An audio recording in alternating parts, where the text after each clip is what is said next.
gözünde kazıyı hesap almıyorsun. Ne soy var nasıl sen diyesin kardeşine. Bırak çıkarayım kıymayı senin gözünden.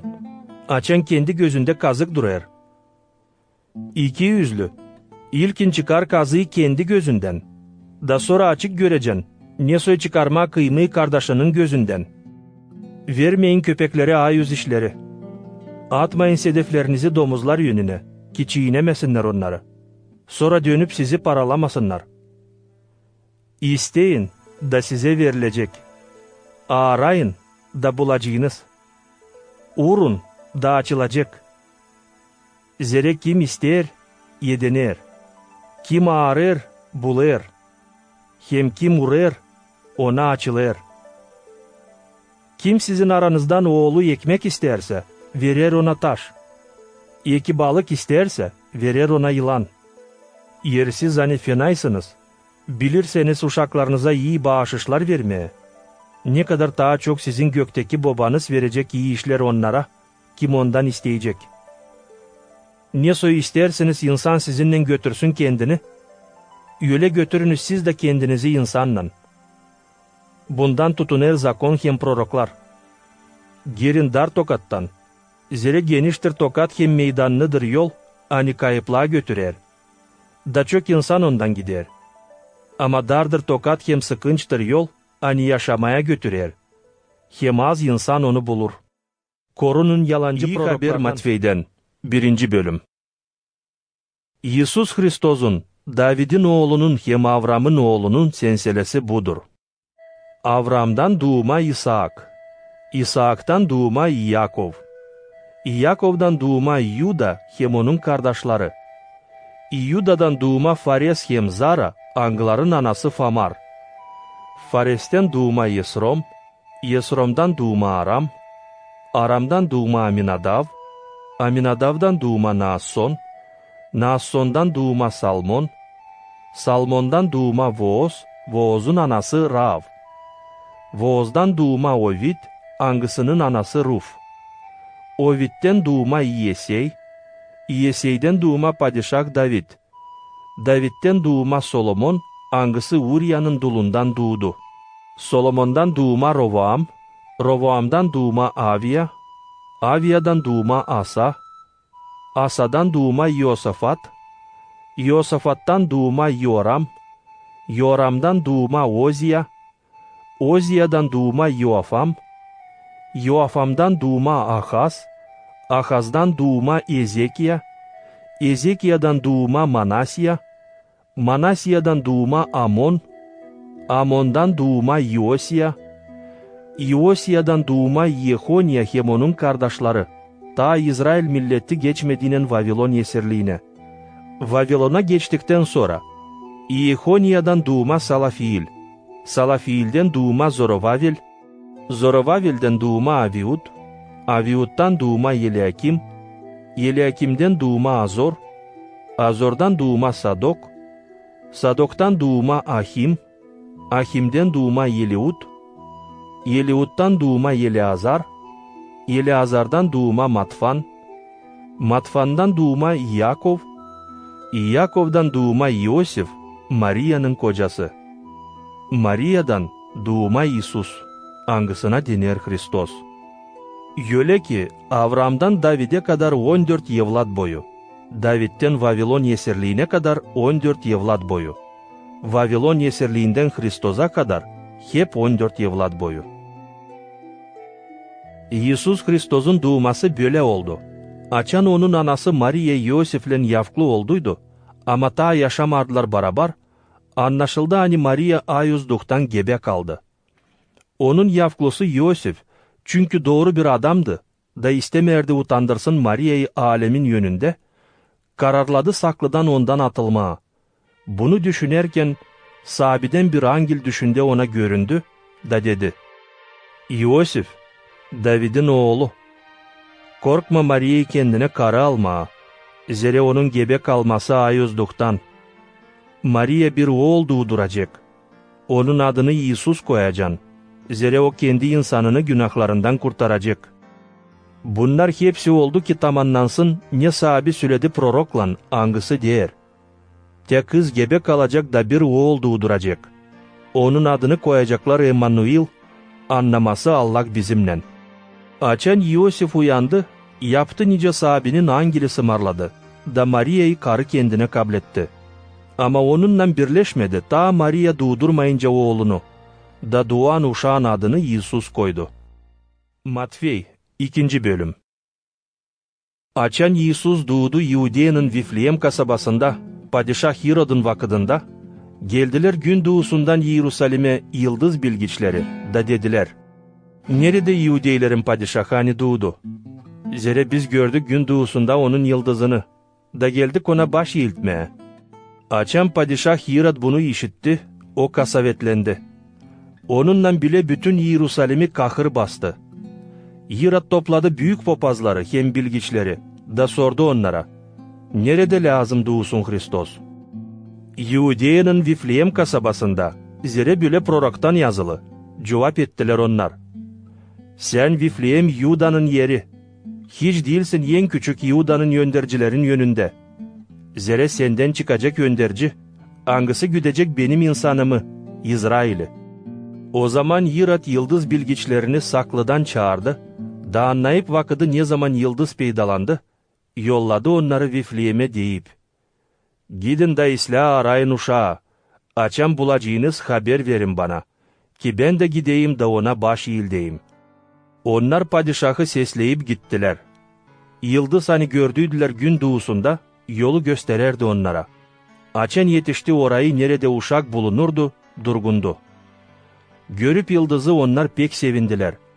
Açan onlar girdiler hiç yanına, gördüler uşağı anasından Maria'yla.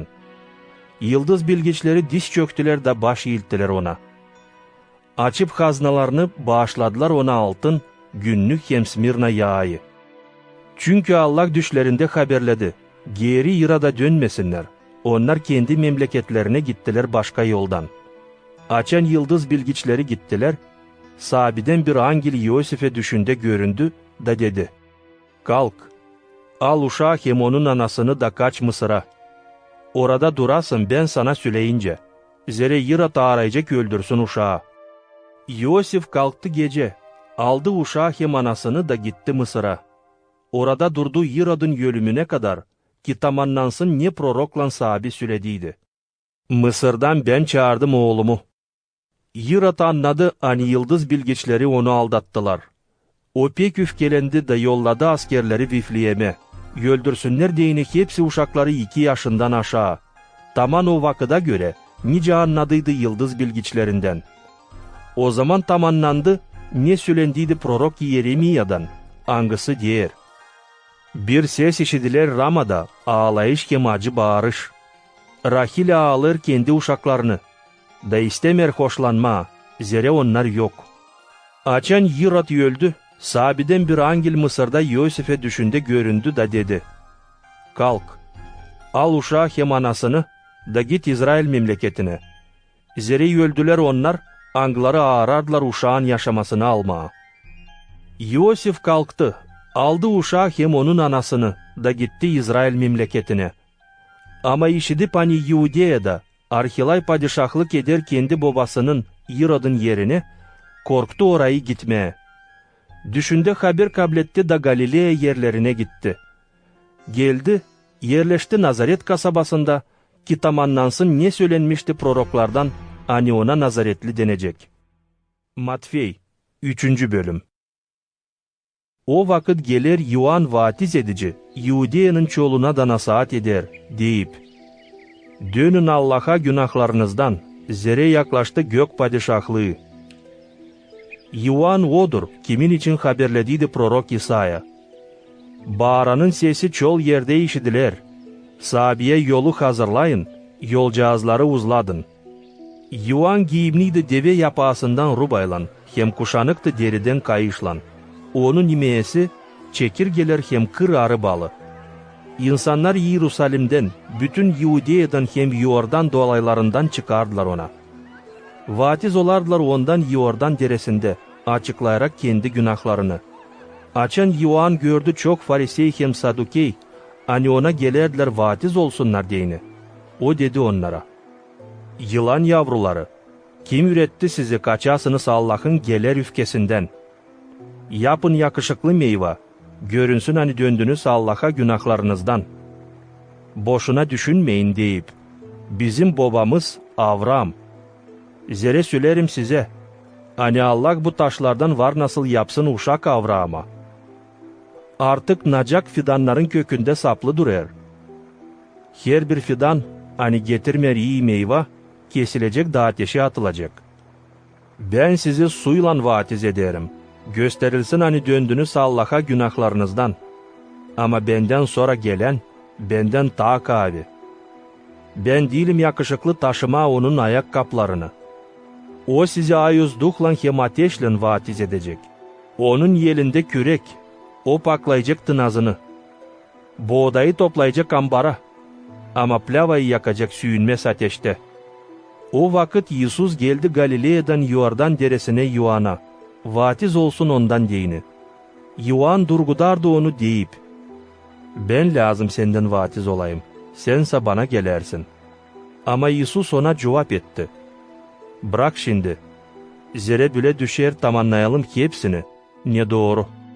O zaman Yuan bıraktı onu vaatiz olsun.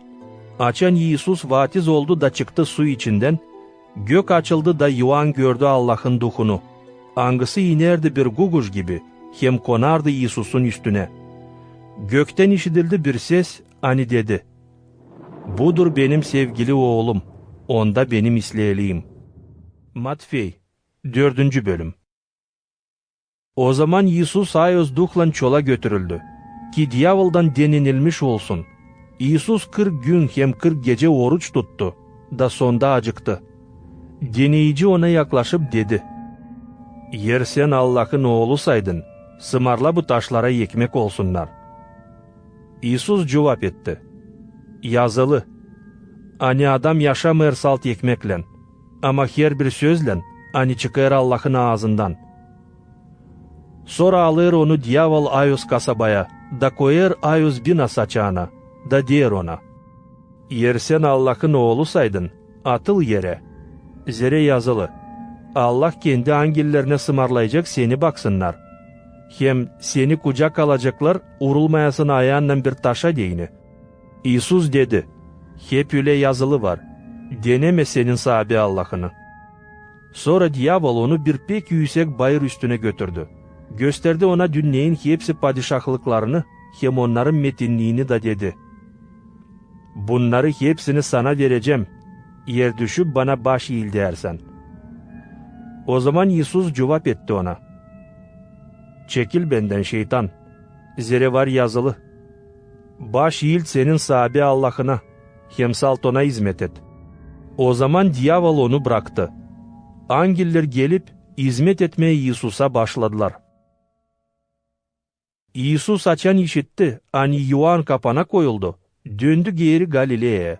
Bırakıp Nazaret'i geldi da yerleşti Kapernaum kasabasında, göl boyunda. Zavulon hem Nefalim'in yerlerinde, ki tamamlansın ne haberlenmişti prorok İsa'dan, angısı diğer. Zavulon'un hem Nefalim'in yerleri göl boyunda, Yordan aşırı Galilea, nerede yabancılar yaşayırlar. Karanlıkta yaşayan insan gördü büyük şafk. Ölüm gölgesinin memleketinde yaşayanlara şafk doğdu. Ondan sonra Yisus başladı nasihat etmeye hem demeye. Dönün Allah'a günahlarınızdan, zere yaklaştı gök padişahlığı. Açan Yisus geçerdi Galilea gölün boyundan, gördü iki kardeş. Simon'u, angısına değerdiler Petri, hem Andrei onun kardeşini. Angıları atardı süzmeyi su içine, çünkü onlar balıkçıydı. Yisus dedi onlara, gelin benim ardıma, sizi insan tutanları yapacağım. Onlar çabuk bıraktı süzmeleri de gitti onun ardına. Gidip oradan ta ileri gördü başka iki kardeş. İyakov'u Zevedey'in oğlunu, hem Yuan'ı onun kardeşini. Angıları kendi babalarından Zevedey'le kayık içinde süzmelerini tertiplerdi. Onları da çağırdı. Onlar çabuk bıraktı kayığı hem babalarını da gitti onun ardına. Yisus gezerdi bütün Galilea'da, hem ürederdi insanı sinagogalarda, nasihat ederek gök padişahlığı için iyi haberi.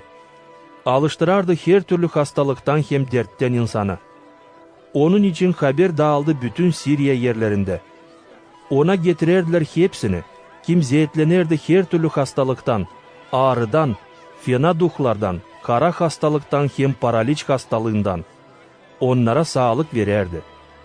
Onun ardına giderdi çok insan Galilea'dan, Dekapolis'ten, Yerusalim'den, Yudea'dan hem Yordan'ın öbür tarafından. Matvey 5. bölüm. İsus açan gördü insanı, bindi bayır üstüne. Da oturduktan sonra ona yaklaştılar onun yürenicileri. O sonra başladı laf etmeye da bu türlü yüretmeye. Mutlu duhla fukara olanlara. Zira Allah'ın padişahlığı onların olacak. Mutlu ağlayanlara. Zira onlar iyilendirilecek. Mutlu yavaş olanlara. Zira onlar yerin mirasçıları olacak. Mutlu aç hem susuz olanlara doğruluk için. Zira onlar doyunacak. Mutlu acıyanlara. Zira onlar acıyanılmış olacak. Mutlu temiz yüreklilere. Zira onlar Allah'ı görecek. Mutlu bağıştırıcılara. Zira onlara denecek Allah'ın oğulları. Mutlu doğruluk için kovalanmış olanlara. Zira gök padişahlığı onların olacak. Mutlu size. Açan sizi insan fena laf eder. Hem kovalar, hem her türlü yalan laflarla benim için kötüler. Sevinin hem şenlenin. Zira büyüktür sizin yüdeğiniz göklerde. Hep ile kovalardılar prorokları sizden ileri. Sizsiniz yerin tuzu. Ama yer tuz kaybederseydi dadını, ne soy var nasıl onu yeniden tuzlu yapma. O zaman bir şey için yaramaz. Kalırsa da atılsın dışarı, ki insan onu ayakla çiğnesin. Sizsiniz dünyenin aydınlığı. Kasaba hani durar bayır üstünde, yok nasıl saklansın. İnsan tutuşturmer şafkı ki koysun onu bir kap altına. Ama koyarlar kandillik üstüne, ki aydınlık etsin hepsine kim içerde. Hep ile şafk etsin sizin de aydınlığınız insanın yönünde. Ki onlar görüp iyi işlerinizi, metinlesinler sizin gökteki babanızı. Sanmayasınız hani ben geldim yok etmeye ayuz zakonu yeki prorokları. Gelmedim yok edeyim ama tamamlayayım. Zira doğru söylerim size. O kadar vakit, ne kadar gök hem yer geçmeyecek. Geçmeyecek bir de nokta. Bir de çizgi zakondan, hepsi tamamlanmayınca. Öyle ki, kim bunlardan en küçük sımarlamayı basacak, da öyle başkasını da yüredecek, ona denecek en küçük gök padişahlığında. Ama hepsi kim tamamlayacak, hem başkasını da yüredecek, ona en büyük gök padişahlığında denecek. Zira size söylerim, eğer sizin doğruluğunuz geçmerseydi bilgiçlerin, hem fariseylerin doğruluklarını, o zaman hiçbir türlü bile girmeyeceğiniz gök padişahlığına. İşittiniz hani evvel vakittan insanlara söylendi. Öldürmeyesin. Herkes kim öldürecek davalanmış olacak. Ama ben derim size, hani herkes kim öfkelenir kardeşine, davalı olacak. Kim der kardeşine, raka, Sinedrion'dan davalanacak. Ama kim der ahmak, davalanacak ateşte yanma cehennemde. Öyle ki, açan sen kurbanına getirirsin bağışışını, da orada aklına getirerseydin, hani senin kardeşin küsülü sana. Bırak kurbanının yönünde bağışışını. İlkin git da barış kardeşinle, sonra gel de getir bağışışını. Anlaş senin karşı duranınla ne kadar tez, onunla ta yolda bulunarken, ki karşı duranın vermesin seni davacının yeline. Davacı da zindancıya, da kapamasınlar seni bir türlü zindana. Doğru söylerim sana. Hani çıkamayacaksın oradan, ödemeyince bitki kodrantı. İşittiniz ne söylendi evvel vakittan insanlara. Orospoluk yapmayasın. Ama ben derim size, kim bakar bir karıya mayıllıkla, artık yüreğinde orospoluk yapar onunla. Eğer sağ gözün günaha düşürerse seni, çıkar onu da sıbıt. Ta isla kaybedersin bir yek güydenden. Ne kadar bütün güydenden cendeme atılasın. Yersa yelin günaha düşürerse seni, kes onu da sıbıt. Ta islah kaybedersin bir yek güydenden. Ne kadar bütün güydenden cendeme gidersin. Hep öyle söylenmiş. Herkes kim ayrılır karısından, ona ayrılmak kağıdı versin. Ama ben derim, herkes kim ayrılır karısından hayırsızlıktan başka betere, verir kolaylık ona orospoluk yapsın. Hem herkes kim evlenir kocasından ayrılmış karıya, orospoluk yapar. Hep öyle işittiniz, ne söylendi evvel vakittan insanlara. Yalan yemin etmeyesin, ama tamannayasın Allah'ın yönünde, ne yemin ettin. Ama ben size derim, hiç yemin etmeyin ne göklen, zereva Allah'ın çorbacılık skemnesi, ne yerlen, zereva Allah'ın ayak skemnesi, ne de Yerusalimlen, zereva büyük padişahın kasabası. Yemin etme kendi başına, zere yapamırsın bir de saçını kara ya da beyaz. Ko olsun sizin lafınız, yer yöleyse yöle, yer olmazsa olmaz. Ne bunlardan ziyade o yaramazdan gelir. İşittiniz ne söylendi? Göz, göz için, diş, diş için. Ama ben size derim, durmayın karşı fena yapanlara. Ama kim uğrar senin sağ yanağına, çevir ona sol yanağını da. Kim seninle davalaşma ister, ki alsın gölmeğini, ver ona 100 turbanı da. Zorlarsaydı bir kimseyi seni, gidesin onunla 1000 adım, git 2000. Kim ister senden, ver ona. Dönme arkanı ona, kim ister ödünç senden. İşittiniz ne söylendi? Sevesin yakın olanını, ama düşmanından haz etmeyesin. Ama ben size derim, düşmanlarınızı sevin, betva edenleri iyi sözleyin. Yapın iyilik onlara, kim haz etmer sizden. Dua edin onlar için, kim gücendirer hem kovalar sizi, gökteki babanın oğulları olasınız deyini. Zere o yapır ki gün doğusun nice iyi olanlara, hep öyle fena olanlara da. Verir yağmur doğru olanlara, hep öyle kötü olanlara da. Yer severseydiniz salt onları, kim sizi sever, ne ödek beklersiniz? Yapmır mı bunu harççılar da? Yer selam verirseydiniz sade kendi kardeşlerinize, ne üstün iş yaparsınız? Acaba tayfanlar da hep böyle yapmırlar mı? Onuştan olun taman, nice sizin gökteki babanız taman. Matvey 6. bölüm. Bakın, yapmayasınız iyilik insanların yönünde göstermek için. Zere olmayacak size yödek gökteki babanızdan. Öyle ki açan yaparsın bir yardım, yötmenice yaparlar 200'lüler sinagogalarda hem sokaklarda, insan onları methetsin deyini. Doğru söylerim size, onlar şimdiden sonra kabletti yödeklerini. Açan sen iyilik yaparsın, bilmesin sol yelin, ne yapar sağ yelin. Senin iyiliğin saklı yapılsın, da baban hani görer ne yapılı saklı da, ödeyecek sana açıkta. Açan dua edersin, olma nice 200'lüler. Angları beğenirler dua etmeye ayakça sinagogalar içinde, hem sokak köşelerinde insan görsün deyini. Doğru söylerim size, onlar şimdiden sonra kabletti yödeklerini. Ama sen açan dua edersin, gir kendi içerine. Kapa kapıyı, dua et babana hani saklı yerde. Da baban hani görer ne yapılır saklı da, ödeyecek sana açıkta. Açan dua edersiniz, söylemeyiniz ziyade laflar nice yaparlar tayfanlar. Angları sanır hani çok laflar beterine seslenmiş olacaklar. Benzemeyin onlara. Zere sizin babanız bilir, ne lazım size ta siz istemediğinen. Tenyasoy lazım dua edesiniz. Ey göklerde olan babamız, ko ayızlansın senin adın, ko gelsin senin padişahlığın, ko olsun senin istediğin nice gökte öyle yerde de. Ver bize büyük her günkü ekmeğimizi, bağışla bizim borçlarımızı, nice biz de bağışlarız bize borçlu olanları. Götürme bizi denemeye, ama kurtar kötü olandan.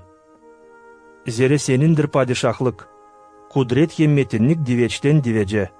Amin. Yersiz bağışlarsaydınız insanın kabahatlarını, Gökteki babanız da bağışlayacak sizin kabahatlarınızı. Ama yer siz bağışlamarsaydınız insanın kabahatlarını, gökteki babanız da bağışlamayacak sizin kabahatlarınızı. Açan oruç tutarsınız, gücenik durmayın nice ikiyüzlüler. Onlar güçlendirerler yüzlerini ki insana gösterilsinler, hani oruç tutarlar. Doğru söylerim size, hani onlar şimdiden sonra kablettiler yödeklerini. Ama sen açan oruç tutarsın, yağla başını yemikay yüzünü. Gösterilesin oruç tutan değil insanın, ama babanın yönünde hani saklı yerde bulunur. Baban hani görer ne yapılı saklıda, sana yödek verir açıkta. Toplamayın zenginlik bu yer üstünde. Nerede küf hem güvey yer, hem nerede hırsızlar kazıp çalır. Toplayın zenginlik gökte. Nerede güve hem küf yemer, hem nerede hırsızlar kazıp çalmıyor. Zere nerede sizin zenginliğiniz, orada sizin yüreğiniz de olacak. Göz, güğdenin aydınlığı. Yer senin gözün sağ olarsaydı, bütün güğden aydınlıkta olacak. Ama senin gözün kötüseydi, bütün güğden karanlıkta kalacak. Öyle ki, yer aydınlık hani var sende karanlık olarsaydı, ne büyüktür bu karanlık. Kimse yok nasıl hizmet etsin iki çorbacıya. Zere birisini beğenerseydi, öbürünü beğenmez. Birisi için çalışkan olarsaydı, öbürü için kasavetsiz olur. Yok nasıl hizmet edersiniz hem Allah'a hem zenginliğe. Onuştan derim size, kahırlanmayın yaşamanız için. Düşünmeyin ne yiyeceğiniz, ne içeceğiniz, hem ne güğdenize giyeceğiniz. Değil mi yaşamak daha pahalı ne kadar yemek, hem güğde daha pahalı ne kadar ruba. Bakın gök kuşlarına. Onlar ne eker, ne biçer, ne de ambara toplar. Ama gökteki babanız onları doyurur. Acaba değil misiniz siz daha pahalı onlardan? Hem kim sizden artık kahırlanıp, var nasıl yeklesin bağırın bir yendeze kendi boyuna. Ruba için niçin kahırlanırsınız? Ya bakın ne soy büyüyer kır zambakları. Onlar ne zahmetlenir, ne dokuyar. Ama derim size, artık Solomon bütün donaklığında giyinemedi nice onların birisi. Çünkü Allah bile giydirer kır otunu, hani büyün var ama yarın ateşe atılacak. Acaba daha çok giydirmeyecek mi sizi? Az inancılar. Kahırlanmayın hem demeyin ne yiyeceğiz hem ne içeceğiz, ye ki ne giyeceğiz. Zerek hepsini bunları tayfanlar ağırır. Gökteki babanız bilir, hani hepsi bunlar lazım size. Hepsinden önce arayın Allah'ın padişahlığını, hem onun doğruluğunu. Hepsi kalan işler de verilecek size. Kahırlanmayın yarınki gün için. Zere yarınki gün gelir kendi kahırlarından. Yeter bugünkü günün zahmetleri. Matvey 7. bölüm. Dava kesmeyin. Allah size dava kesmeyecek. Ne davayla davalayacağınız, o davayla davalanmış olacağınız. Ne ölçüyle ölçeceğiniz, o ölçüyle Allah'tan ölçülmüş olacağınız. Niçin görersin kıymayı senin kardeşinin gözünde, ama kendi gözünde kazığı hesap almıyorsun? Ne soy var nasıl sen diyesin kardeşine, bırak çıkarayım kıymayı senin gözünden, açan kendi gözünde kazık durar. İki yüzlü, ilkin çıkar kazığı kendi gözünden, da sonra açık göreceksin, ne soy çıkarma kıymayı kardeşinin gözünden. Vermeyin köpeklere ayüz işleri. Atmayın sedeflerinizi domuzlar yönüne, ki çiğnemesinler onları. Sonra dönüp sizi paralamasınlar. İsteyin, da size verilecek. Arayın, da bulacağınız. Uğrun, da açılacak. Zere kim ister, yediner. Kim arar, bulur. Hem kim uğrar, ona açılır. Kim sizin aranızdan oğlu ekmek isterse, verir ona taş. İki balık isterse, verir ona yılan. Yersiz hani fenaysınız, bilirseniz uşaklarınıza iyi bağışışlar vermeye. Ne kadar daha çok sizin gökteki babanız verecek iyi işler onlara, kim ondan isteyecek. Ne soy isterseniz insan sizinle götürsün kendini, Yöle götürünüz siz de kendinizi insanla. Bundan tutuner zakon hem proroklar. Girin dar tokattan. Zere geniştir tokat hem meydanlıdır yol, ani kayıplığa götürer. Da çok insan ondan gider. Ama dardır tokat hem sıkınçtır yol, ani yaşamaya götürer. Hem az insan onu bulur. Korunun yalancı proroklardan. Onlar gelirler size giyimli koyun derisinden. Ama iç yandan paralayan yabanılar. Onları tanıyacağınız onların meyvelerinden. Acaba toplanır mı üzüm salkımı tikenli gümeden, eki incir çökelekten? Öyle ki, her bir iyi fidan yapar iyi meyve, ama yaban fidanı yapar yaban meyvası. İyi fidan yok nasıl yapsın yaban meyvası. Hep öyle yaban fidanı da yok nasıl yapsın iyi meyve. Her bir fidan hani yapmır iyi meyve, kesilir de ateşe atılır. Öyle ki, meyvelerinden tanıyacağınız onları. Değil onlar kim bana diyer sahibi, girecek gök padişahlığına. Ama onlar kim tamamlar benim gökteki babamın istediğini. Çoğu o günü bana diyecekler, sahibi, prorokluk etmedik mi biz senin adından? Senin adından çıkarmadık mı biz fenaduhları? Yapmadık mı senin adından çok kudretli işler? O zaman açık cevap edeceğim onlara. Bir sıra bile sizi tanımadım. Hepsiniz benden uzaklanın. Kim zakonsuzlukta yaşadı. Onuştan herkesini kim işider benim sözlerimi de tamamlar. Benzedeceğim arif adama. Angısı yaptı evini taş üstünde. Yağdı yağmur, aktı seller, yesti rüzgarlar. Evin üstüne yürüştüler ama ev yıkılmadı. Zere temeli taş üstünde koyuluydu. Ama kim işider benim bu sözlerimi de tamamlamır. Benzer fikirsiz adama. Hani yaptı evini kum üstünde. Yağmur yağdı, seller aktı, rüzgar yesti da evin üstüne yürüştüler. Ev yıkıldı da bir büyük yıkıntılık oldu. İsus laf ettikten sonra insan şaşardı onun yüretmesine. Zere İsus yürederdi onların nice bir adam, angısında var zabitlik. Değil nice onların bilgiçleri hem fariseyler. Matvey 8. bölüm. Açan İsus indi bayır üstünden. Onun ardına gitti çok insan. Bir lepralı hasta yaklaştı ona. Baş eğiltti da dedi. Sahibi, yer isterseydin, var nasıl beni paklayasın. İsus uzattı elini değdi ona da dedi. İsterim, paklan.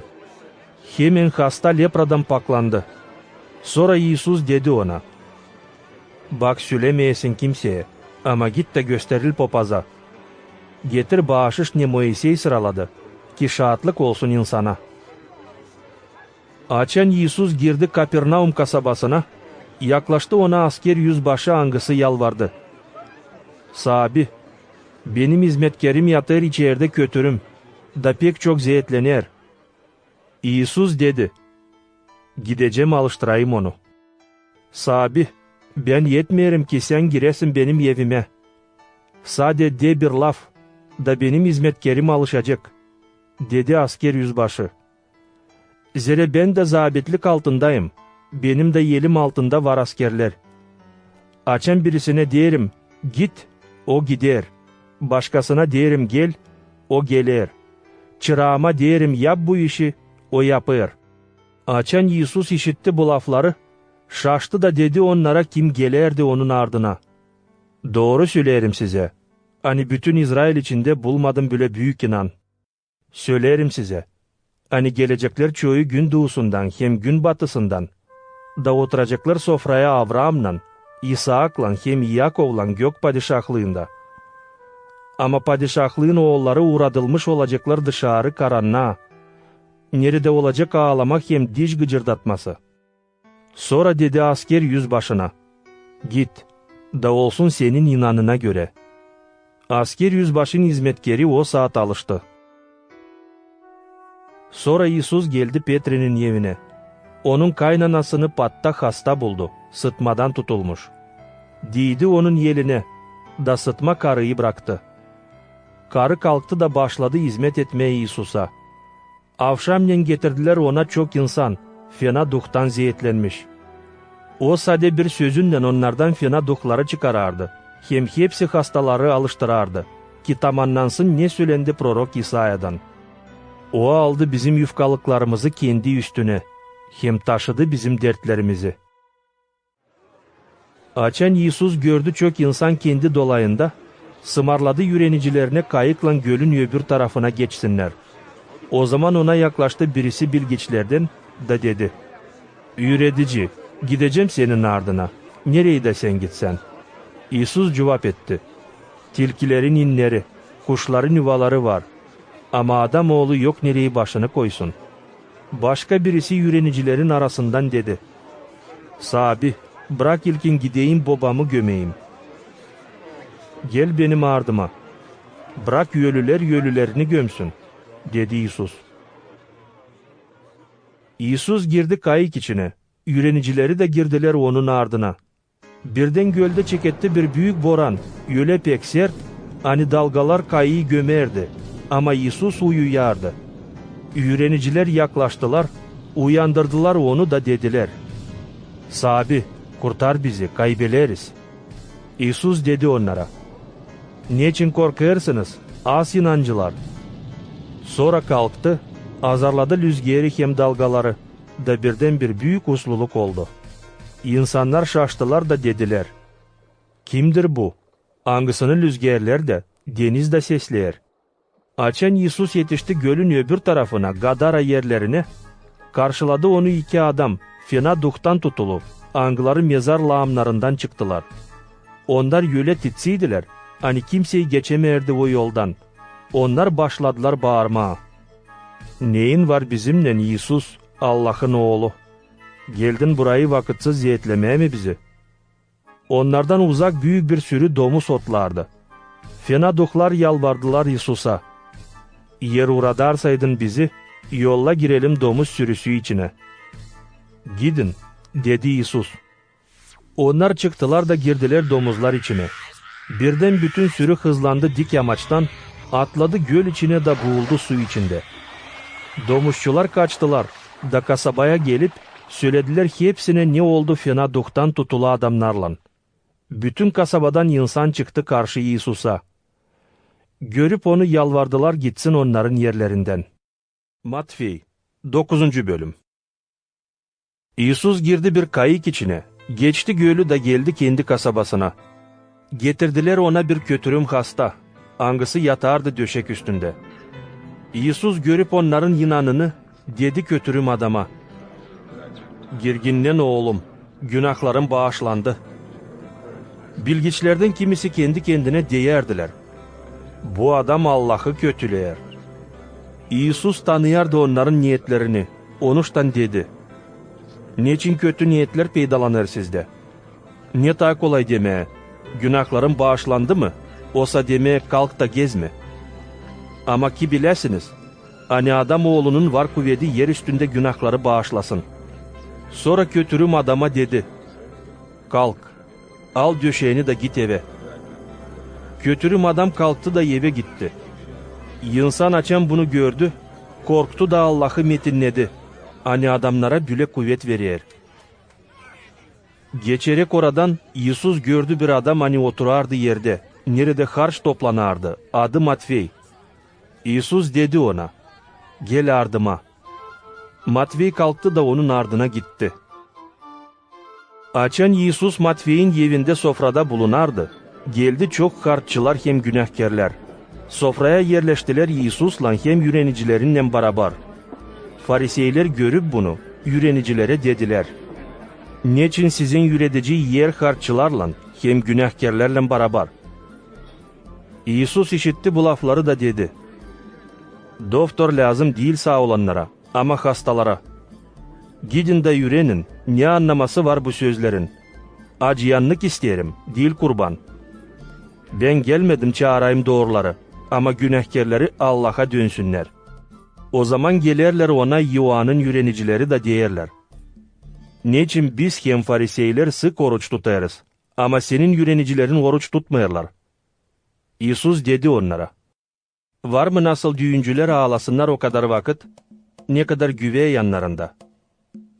Gelecek vakit açan güvey alınacak onlardan. O zaman onlar oruç tutacak, Kimse eski rubaya yeni yama yamamır. Zere o yama ta pek yırtır rubayı. Sonda yırtık daha büyük olur. Hep ile insan yeni şarabı eski tulumlar içine doldurmaz. Zere tulumlar patlar. Şarap dökülür, tulumlar da ziyan olur. Yeni şarabı yeni tulumlar içine doldururlar. Bu türlü ikisi de korunur. Açan Yisus söylerdi bu sözleri, bir sinagoga yöndericisi geldi.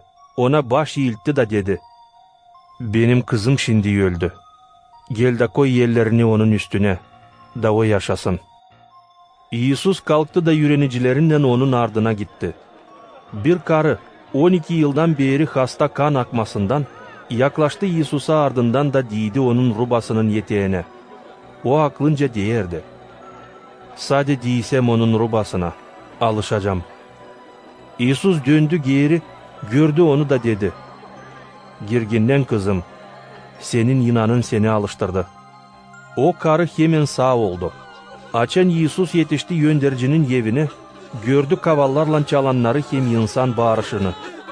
O zaman dedi onlara: "Oğlum bir tarafa, zere kız ölmedi, sade uyuyor."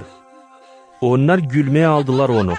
Açan insan çıkarıldı dışarı, Yisus girdi iç yanına, tuttu kızı elinden da kız kalktı. Bu oluşun haberi dağıldı bütün o yere. Açan Yisus yollandı oradan, onun ardına takıştı 2 kör adam. Onlar bağırardılar: "İsus, David'in oğlu, acı bizi." Açan girdi içeri, bu kör adamlar yaklaştılar ona. Yisus sordu onlara: "İnanırsınız mı, hani varınca yapayım bunu?" "Var nicesi abi," cevap ettiler onlar. O zaman değdi onların gözlerini da dedi: "Olsun inanınıza göre." Da açıldı onların gözleri. Yisus sıkıdan sımarladı onlara: "Bakın, bilmesin kimseyi." Ama onlar çıkıp dışarı, bütün o yere dağıttılar haberi Yisus için. Açan gittiler bu kör adamlar, Yisus'a getirdiler bir mutu, tutulmuş fena duhtan. Açan fena duh çıkarıldı ondan. Mutu başladı laf etmeye. İnsan şaştı da dedi: "Hiçbir sıra bile iş görülmedi İsrail'de." Ama Fariseyler diyerdiler: "O fena duhları çıkarır fena duhların yöndericisinin kuvvetinden." Yisus gezerdi köyden köye, hem kasabadan kasabaya. Üyrederdi insanı sinagogalar içinde. Nasihat ederdi iyi haberi gök padişahlığı için. Alıştırardı her türlü hastalıkları hem dertleri. Görüp alay alay insan, canı acıdı onlara. Zere onlar ziyetlenmişti hem dağılmıştı, nice güdücüsüz koyunlar. O zaman yürenicilerine dedi: "Bereket büyük ama işçi az. Onuştan dua edin bereket çorbacısına. Çıkarsın işçi, ekinlerini toplamaya." Matvey 10. bölüm. Sonra Yisus çağırdı 12 yürenicisini. Verdi onlara zabitlik çıkarsınlar fena duhları. Alıştırsınlar her türlü hastalıkları hem dertleri. 12 apostolun adları bunlardır. İlkinkisi Simon, angısına deyerdiler Petri, hem kardeşi Andrei. Yakov, Zevedey'in oğlu hem kardeşi Ioan. Filip hem Varfolomey. Foma hem Matvey, hartçı. Yakov, Alfey'in oğlu. Hem Levey, angısına deyerler Faddey. Simon Kananit, hem Yuda İskariot, angısı sattı Yisus'u. Bunlar 12'si angılarını Yisus yolladı sımarlayıp: "Gitmeyin yabancıların yollarından. Girmeyin Samaryalıların kasabalarına. İlkin gidin İsrail milletin kayıp koyunlarına. Yolda nasihat edin, yaklaştı gök padişahlığı. Alıştırın hastaları, dirildin ölüleri, paklayın lepralı olanları, çıkarın fena duhları. Parasız kablettiniz, parasız verin. Almayın kuşağınıza altın, gümüş, bakır, hibe yol için, 2 kat ruba, ayakkabı ya da sopa. Zere işi yaraşır doyurulsun. Her kasabaya hem köye nereye gireceğiniz, bakın kim orada uygun adam, da oradan gidince onda kalın. Girip ev içine deyin. Usluluk bu eve. Yer o ev hak ederseydi selaminizi, usluluk kalsın o evde. Ama hak etmerseydi, usluluk dönsün size. Yer sizi kabul etmerseydiler, hem seslemerseydiler laflarınızı, çıkıp o evden yeki kasabadan, artık tozları da ayaklarınızdan silkin. Doğru söylerim size. Hani dava gününde tailin olacak Sodom hem Gomorra kasabalarına. Ne kadar o kasabaya. Yollarım sizi nice kuzuları yabanılar içine. Oğlu narif yılan gibi, ama kabahatsız guguş gibi. Korunun insandan. İzleri verecekler sizi davacılara. Düyecekler sinagogalarda. Benim beterime çıkaracaklar kullanıcıların hem padişahların yönüne. Ki şahatlık edesiniz onlara hem tayfanlara. Açan verecekler sizi davaya. Kahırlanmayın ne hem ne soy laf edeceğiniz. Zere o zaman verilecek size ne laf edesiniz. Zere laf etmeyeceğiniz siz, ama laf edecek babanızın duhu sizin içinizden. Kardeş kardeşini hem baba uşağını ölüme verecek. Uşaklar kendi babalarına hem analarına karşı kalkacaklar da onları öldürecekler. Benim adım için sizden hepsi az etmeyecek. Ama kim bitkiyeden dayanacak, o kurtulacak. Açan sizi kovalayacaklar bir kasabadan, kaçın başka kasabaya. Zere doğru söylerim size. Hani adam oğlu gelince, siz İsrail'in kasabalarını dolaylamaya yetiştirmeyeceğiniz. Ürenici değil daha büyük üreticisinden, hep öyle çırak da değil daha büyük çorbacısından. Yeter ki ürenici üreticisi gibi olsun, hem çırak olsun çorbacısı gibi. Yer ev çorbacısına Veelzevul dediyseydiler, ne kadar daha çok evdekilerine diyecekler. Onuştan korkmayın onlardan. Zira yok bir şey örtülü hani açılmasın. Hem yok bir şey saklı hani anlaşılmasın. Ne ben size söylerim karanlıkta, onu siz bildirin aydınlıkta. Ne fisir denildi kulağınıza, onu haberleyin evlerin örtüleri üstünden. Korkmayın onlardan kim güğdeyi öldürer, ama canı öldüremer. Daha pek korkun Allah'tan. Hangisi var nasıl kaybetsin güğdeyi. Hep öyle canı da cehennemde. Satılmır mı iki saçak kuşu bir asarya? Onların birisi bile düşmer yere, olmayınca izin babanızdan. Sizin artık saçlarınız da başınızda sayılı. Onuştan korkmayın. Siz daha pahalıysınız saçak kuşlarının çoğundan. Öyle ki, kim şahatlık edecek beni insanın yönünde, onu ben de şahatlık edeceğim benim gökteki babamın yönünde. Ama kim atılacak benden insanın yönünde, ondan ben de atılacağım benim gökteki babamın yönünde. Sanmayın hani geldim getireyim usluluk bu yere. Geldim getireyim değil usluluk, ama kılıç. Zere ben geldim ayırayım oğlu babadan, kızı anadan hem gelini kaynanasından. Adamın düşmanları onun evdekileri. Kim sever babasını hem anasını benden daha çok, o bana yakışık değildir. Kim sever oğlunu yeki kızını benden daha çok, bana yakışık değildir. Kim almır stavrozunu da gelmer benim ardıma, bana yakışık değildir. Kim koruyacak yaşamasını, o kaybedecek onu. Ama kim kaybedecek yaşamasını benim için, o yaşamak edinecek. Kim kableder sizi, o kableder beni. Kim kableder beni, o kableder onu kim beni yolladı. Kim kableder bir proroku ki prorok diyini, o kabledecek prorok ödeye. Kim kableder bir doğru adamı ki doğru diyini, o kabledecek doğru adam ödeye. Eğer bir kimseyi verirseydi sal bir çölmek soğuk su bu küçüklerin birisine ki yüreneceğim deydi. Doğru söylerim size. Hani o ödeksiz kalmayacak. Matvey 11. Bölüm. Açan Yisus verdi bu nasihatları 12 yürenecisine, gitti oradan ki yüretsin insanı hem nasihat etsin onların kasabalarında. Yuvan vatiz edici kapandayken işitti Hristos'un işleri için. Yolladı kendi yürenicilerini sorsunlar ona. Sensin mi o? Kim lazım gelsin? Olsa başkasını mı bekleyelim? İsus cevap etti onlara. Gidin de söyleyin Yuvan'a ne işi dersiniz hem ne görersiniz? Körler görerler, topallar gezerler, leprallar paklanırlar, sağırlar işiderler, ölüler dirilerler, fukaralara iyi haber nasihat olur. Mutlu o, kimin için ben köstek olmayacağım. Açan onlar gittiler, İsus başladı söylemeye insana Yuan için. Ne çıktınız görmeye çolda? Bir saz mı hani rüzgardan sallanar? Ne çıktınız görmeye? Bir adam mı yumuşak rubaylan giyimli? Onlar kim giyimli yumuşak rubaylan? Padişah binalarında yaşayırlar.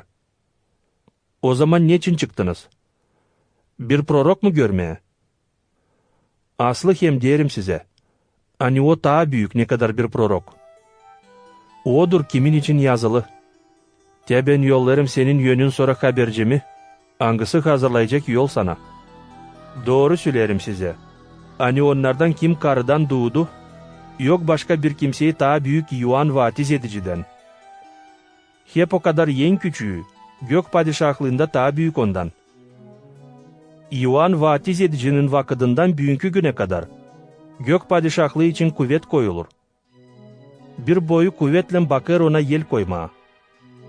Hepsi proroklar hem zakon Yuan'a kadar, önce söylediler ne olacak. İsterseydiniz bunu kabul etmeye, odur İliya, hangisi lazımdı gelsin. Kimin var kulağı işitsin deyini, koy işitsin. Kime benzedeyin bu boy insanı? Onlar benzerler uşaklara, angları otururlar meydanlarda, da bağırırlar kafadarlarına. Çaldık size kavallan, oynamadınız. Çaldık size gamlı türkü, ağlamadınız. Geldi Yuan, ne yerdi, ne içerdi derler. Onda var fena duh. Geldi adam oğlu, hem yer hem içer derler. Hobur hem içkici, harççıların hem günahkarların dostu. Hep o kadar ariflik gösterir işlerinden, hani o doğrudur. O zaman İsus başladı azarlama kasabaları. Nerede en çok kudretli işler yaptı. Zere günahlarından Allah'a dönmediler. Vay sana Horazin! Vay sana Vifsaida! Zere yer bu kudretli işler hani sizde yapıldı. Tir hem Sidon kasabalarında yapılaydı. Çoktan çuvallan giyimli hem kül üstünde oturup, günahlarından Allah'a döneceydiler. Ama size söylerim, hani dava gününde tailin olacak Tir hem Sidon kasabalarına, ne kadar size? Sen Kapernaum, göke kadar mı yüksekleneceksin? Değil, sen ölüler yerine düşeceksin. Zere yer bu kudretli işler hani sende yapıldı, Sodom kasabasında yapılaydı, o ayakça duracıydı bugünkü güne kadar. Ama size söylerim, hani dava gününde tailin olacak Sodom kasabasına, ne kadar sana? O zaman İsus dedi, şükür ederim sana baba, gökün hem yerin sahibisi, hani sakladım bunları arif hem fikirli olanlardan, da açtın evlatlara. Hakkına baba, budur senin istediğin. Hepsini babam benim elime verdi. Kimse hepten anlamır oğlu babadan kare. Hem kimse hepten anlamır babayı oğuldan kare. Hem onlardan kime oğul ister açma. Gelin bana. Hepsi yorgunlar hem yüklü olanlar. Ben size rahatlık veririm. Alın üstünüze benim boyunduruğumu. Benden yürenin. Zere ben yavaşım hem usluyum yüreğimden. Da siz canınıza rahatlık bulacağınız. Boyunduruğum benim iyidir. Hem yüküm benim ilin. Matfey 12. bölüm. O vakit İsus geçerdi bir cumartesi günü yekinler içinden. Onun yürenicileri acıktıydılar. Yolardılar başakları da teneleri yerdiler. Açan fariseyler gördüler bunu, dediler ona. Bak, senin yürenicilerin yapırlar ne düşmer cumartesi günü. İsus cevap etti onlara. Okumadınız mı ne yaptı David hem kafadarları açan acıktılar. Nice o girdi Allah'ın evine da yedi o ekmeklerden, hani Allah'ın yönüne koyulardı. Anglarını düşmerdiysin ne o, ne de onun kafadarları ama sade popazlar. Oysa okumadınız mı zakonda hani popazlar cumartesini basarlar A100 içinde. Ama kabahatsiz kalırlar. Ama ben size söylerim, hani burada bulunur o, kim ta büyük A100'dan. Olaydı bilesiniz ne anlaması var. acıyanlık isterim ama dil kurban. O zaman mana bulmayıcıydınız kabahatsız insanlara. Zere adam oğlu artık cümertesinin de sahibisi. İsus oradan gitti da onların sinagogalarına girdi. Orada bulunardı bir adam kuru yellen. Fariseyler ki kabahatlandırsınlar Yesus'u sordular. Düşer mi cümertesi günü alıştırmaya? O cevap etti. Kim var sizin aranızda? Hangısının bir koyunu cümertesi günü kuyu içine düşer da tutup çıkarmayır onu. Ne kadar daha pahalı adam bir koyundan. Onuştan cümertesi günü düşer iyilik yapmaya. Sonra dedi bu adama, uzat yelini. O uzattı. Da yeli yeniden sağ oldu nice öbür yeli. Fariseyler çıktılar dışarı da anlaştılar. Ne soy öldürebilsinler Yesus'u. Ama Yesus bunu bilerek gitti oradan. Onun ardına çok insan izledi. O sağlık verirdi hepsi hastalara. O sert sımarladı onlara, açıklamasınlar onu başkalarına. Ki tamamlansın ne haberlendiydi prorok İsa'dan. Te benim hizmetkerim, hangısını ben ayırdım. Benim sevdiğim hangısını pek beğenirim. Benim dokumu koyacağım onun üstüne. Da o doğruluğu haberleyecek milletlere. O kavga yapmayacak hem bağırmayacak. Kimse onun sesini sokakta işitmeyecek. Kırık sazı yolmayacak. Hem tüten fitili sündürmeyecek. Sonda doğruluğa yensemek verecek. Milletler onun adına umutlanacaklar. Sonra getirdiler bir kör hem mutu adam, fena duhtan tutulu. İsus alıştırdı onu öyle, hani adam başladı görmeye hem laf etmeye. Hepsi insan şaştı da dedi. Değil mi acaba bu, Hristos David'in oğlu? Fariseyler işitip bunu dediler. O çıkarır fena duhları, Veelzevul'un fena duhların yöndercisinin kuvvetinden. İsus hani bilerdi onların niyetlerini dedi. Her bir padişahlık nerede bölünmek olur, dağılır. Hep ile her bir kasaba ya da ev, nerede bölünmek olur, ayakça duramır. Yer şeytan çıkararsaydı şeytanı, o zaman onda bölünmek olur. Ne soy var nasıl dursun onun padişahlığı? Yer ben çıkararsaydım fena duhları Veelzevul'un kuvvetinden, o zaman sizin adamlar kimin kuvvetinden çıkarırlar? Bu işte onlar size dava kesecekler.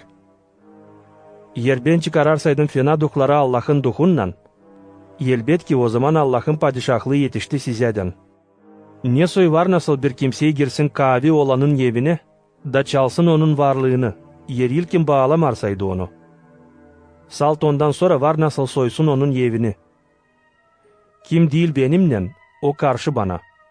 Kim toplamır benimle, o dağıdır. Onuştan söylerim size, hani her günah hem her kötülemek bağışlanacak insana. Ama kötülemek ayüzduhu bağışlanmayacak. Kim laf edecek adam oğluna karşı bağışlanacak. Ama kim laf edecek ayüzduha karşı, o bağışlanmayacak ne bu zamanda ne gelen zamanda. Kayıl olun, hani iyi fidan yapar iyi meyve, ama yaban fidanı yapar yaban meyvası. Zere fidan tanınır meyvasından. Yılan yavruları. Ne soy varınca siz söyleyesiniz iyi laflar, açın kendiniz kötüysünüz. Zere adamın ağzı laf eder yüreğin taşkınlığından. İyi adam çıkarır iyi işler, iyi yüreğin haznasından. Kötü adam çıkarır kötü işler kötü yüreğin haznasından. Söylerim size, hani dava gününde insan cevap edecek her bir boşuna laf için, hani söyledi. Zere senin laflarından doğru çıkacaksın, hem senin laflarından kabahatlı kalacaksın. Bundan sonra bilgiçlerden hem fariseylerden kimisi dediler. Üretici, isteriz gösteresin bir nişan. O cevap etti onlara. Kötü hem orospu sensele ister bir nişan. Ama ona verilmeyecek başka nişan. Prorok Iona'nın nişanından kare. Zere nice Iona durdu 3 gün, hem 3 gece koca balığın işkembesinde. Hep ile adam oğlu da duracak 3 gün, hem 3 gece yerin koynusunda. Ninevya kasabasından insanlar dava gününde kalkacaklar bu senselerin adamlarından. Da kabahatlandıracaklar onları, zere onlar Iona'nın nasıl adını işitip, kendi günahlarından Allah'a döndüler. Ama büyün burada durar birisi, angısı daha büyük İona'dan. Üyülenden padişahka kalkacak dava gününde bu senselenin adamlarından, da kabahatlandıracak onları. Zere o geldi dünyenin kenarından, ki işitsin Solomon'un arifliğini. Ama büyün burada durar birisi, angısı daha büyük Solomon'dan. Açan fena duh çıkar adamdan, o gezer susuz yerlerde, da rahatlık ağrır ama bulamıyor. O zaman diyer, döneyim evime nereden çıktım. Geldiği zaman bulur onu boş, süpürülmüş hem donaklı. Sonra gidip alır kendisinden başka 7 duh, daha fena ne kadar kendisi. Girerler iç anına da orada yerleşerler. Bu takım adamın son halı olur daha kötü ne kadar baştaki. Bu türlü olacak bu fena senseleylende. Açan Yusuf nasihat ederdi insana, onun anası hem kardeşleri dışarıda durup bakardılar onunla laf etmeye. Bir kimsey dedi ona, bak senin anan hem kardeşlerin dışarıda durup, isterler seninle laf etsinler. Yusuf cevap etti haber verene, kim benim anam, hem kim benim kardeşlerim? Sonra gösterip elinle yürenicilerine dedi, ya benim anam hem kardeşlerim. Kim tam anlar gökteki babamın istediğini, onlar bana kardeş, kız kardeş hem ana. Matvey 13. bölüm. O günü Yusuf çıktı evden da gidip otururdu göl boyunda. Çok insan toplandı ona. Yüleğeni lazım oldu girsin de otursun bir kayık içinde. Ama insan kaldı kenarda. O laf etti onlara örneklerle çok işler için, da dedi. Ekeci çıktı tohum ekmeye. Açan ekerdi, tohumlardan birazı düştü yol boyuna. Kuşlar kondular da yediler onları. Başka tohumlar taşlık yerlere düştüler. Nerede az toprak vardı. Tohumlar tez filizlendiler. Zere toprak değildi derin. Ama açan güneş çıktı, onlar sörpeştiler de kurudular. Zere kökleri suvadaydı. Daha başka tohumlar çalılar içine düştüler. Çalılar büyüdüler de buğulttular filizleri. Ama kalan tohumlar iyi toprağa düştüler de bereket getirdiler. Birisi 100, başkası 60, daha başkası 30 katına. Kimin var kulağı işitmeye değini, koy işitsin. Yüreniciler yaklaştılar da dediler ona, niçin laf edersin onlara örneklen? Yusuf cevap etti. Çünkü size verildi anlayasınız gök padişahlığın saklılıklarını, ama onlara verilmedi. Zere kimde var, ona daha çok verilecek hem ziyedilenecek. Ama kimde yok, ondan alınacak neyi de var. Onun için onlara laf ederim örneklerle. Zere onlar bakarken görmeyerler, seslerken işitmeyerler hem anlamayırlar. Onlarla tamamlanır prorok İsa'nın sözleri hangisi dedi. İşiteceğiniz kulaklarınızla ama anlamayacağınız. Bakacağınız gözlerinizle ama göremeyeceğiniz. Zere bu halkın yürekleri uyvaşık oldu. Kulaklarından ağır işiterler. Gözlerini kapadılar ki gözleri görmesin. Kulakları işitmesin hem yürekleri anlamasın. Başka türlü bana döneceydiler. Da ben onları alıştıracıydım. Mutlu sizin gözleriniz hani görerler. Hem kulaklarınız hani işiterler. Doğru söylerim size. Hani çoğu proroklardan hem doğru adamlardan istediler görmeye ne siz görersiniz. Hem işitmeye ne siz işitersiniz. Ama görmediler hem işitmediler. Sesleyin de anlayın. Ne anlaması var bu örneğin ikici için? Kim gök padişahlığı için sözü işiter de anlamıyor. Ona şeytan gelir de tohumu onun yüreğinden çalıyor. Bunlar o tohumlar hani düştüler yol boyuna. Tohumlar yekilmiş taşlık yerlere. Onlardır kim işitip sözü kableder sevinmekle. Ama kökleşemerler hem az vakit tutunurlar. Açan gelir zorluk yeki kovalamak Allah'ın sözü için, onlar tez atılırlar. Tohumlar yekilmiş çalılar içine onlardır. Kim işiter sözü, ama bu zamanın kahırları hem zenginlik aldangıçlığı buğuldurlar. Da onlar bereket getiremerler. Tohumlar yekilmiş iyi toprağı onlardır. Kim işitip sözü anlayır da bereket getirir. Bir tohum 100, başkası 60, daha başkası 30 katına. Yusuf söyledi ta bir örnek da dedi. Gök padişahlığı benzer bir adama. Angısı yekti iyi tohumları kendi tarlasına. Ama açan insan uyuyardı. Geldi onun düşmanı da yekti ayrık tohumu buğdaylar içine. Sonra gitti. Açan peydalandı buğday filizleri de başak salverdi. Yüze çıktı ayrık otları da. Ev çorbacısının çırakları geldiler de dediler: "Çorbacı, yekmedin mi sen islah tohumları senin tarlana? Nereden çıktı bu ayrık otları?" O dedi onlara: "Bunu bir düşman yaptı." O zaman çıraklar dediler: "İsterseydin gidelim de onları yolalım." "Olmaz. Zere yolarken ayrık otlarını, yolmayasınız birerde buğdayları da. Bırakın beraber büyüsünler biçmek vakıdına kadar. Biçmek vakıdında diyeceğim orakçılara: İlkin yolun ayrık otlarını, da demet onları bağlayın ateşe yakma deyini. Ama buğdayı toplayın benim ambarıma." İsus söyledi bir başka örnek. Gök padişahlığı benzer hardal tohumuna. Hani adam eker kendi tarlasına. Bu tohum makarani ta küçük hepsi tohumlardan. Ama açan büyür, yeşilliklerden ta yüksek bir ağaç gibi olur öyle ki kuşlar konerler onun dallarına da yuva yaparlar. Başka bir örnek söyledi. Gök padişahlığı benzer bir parça hamur mayasına. Hani alır bir karı da karıştırır 3 ölçü unla, bütün hamuru kabartsın. İsus hepsini bunları insana örnekle söylerdi. Bir şey örneksiz onlara söylemerdi. Tamamlansın diyeni ne söylediğiydi prorok. Laf edeceğim örneklerle. Dünya kurulmasından saklı işleri anlatacağım. Ondan sonra İsus salverdi insanı da girdi bir ev içine.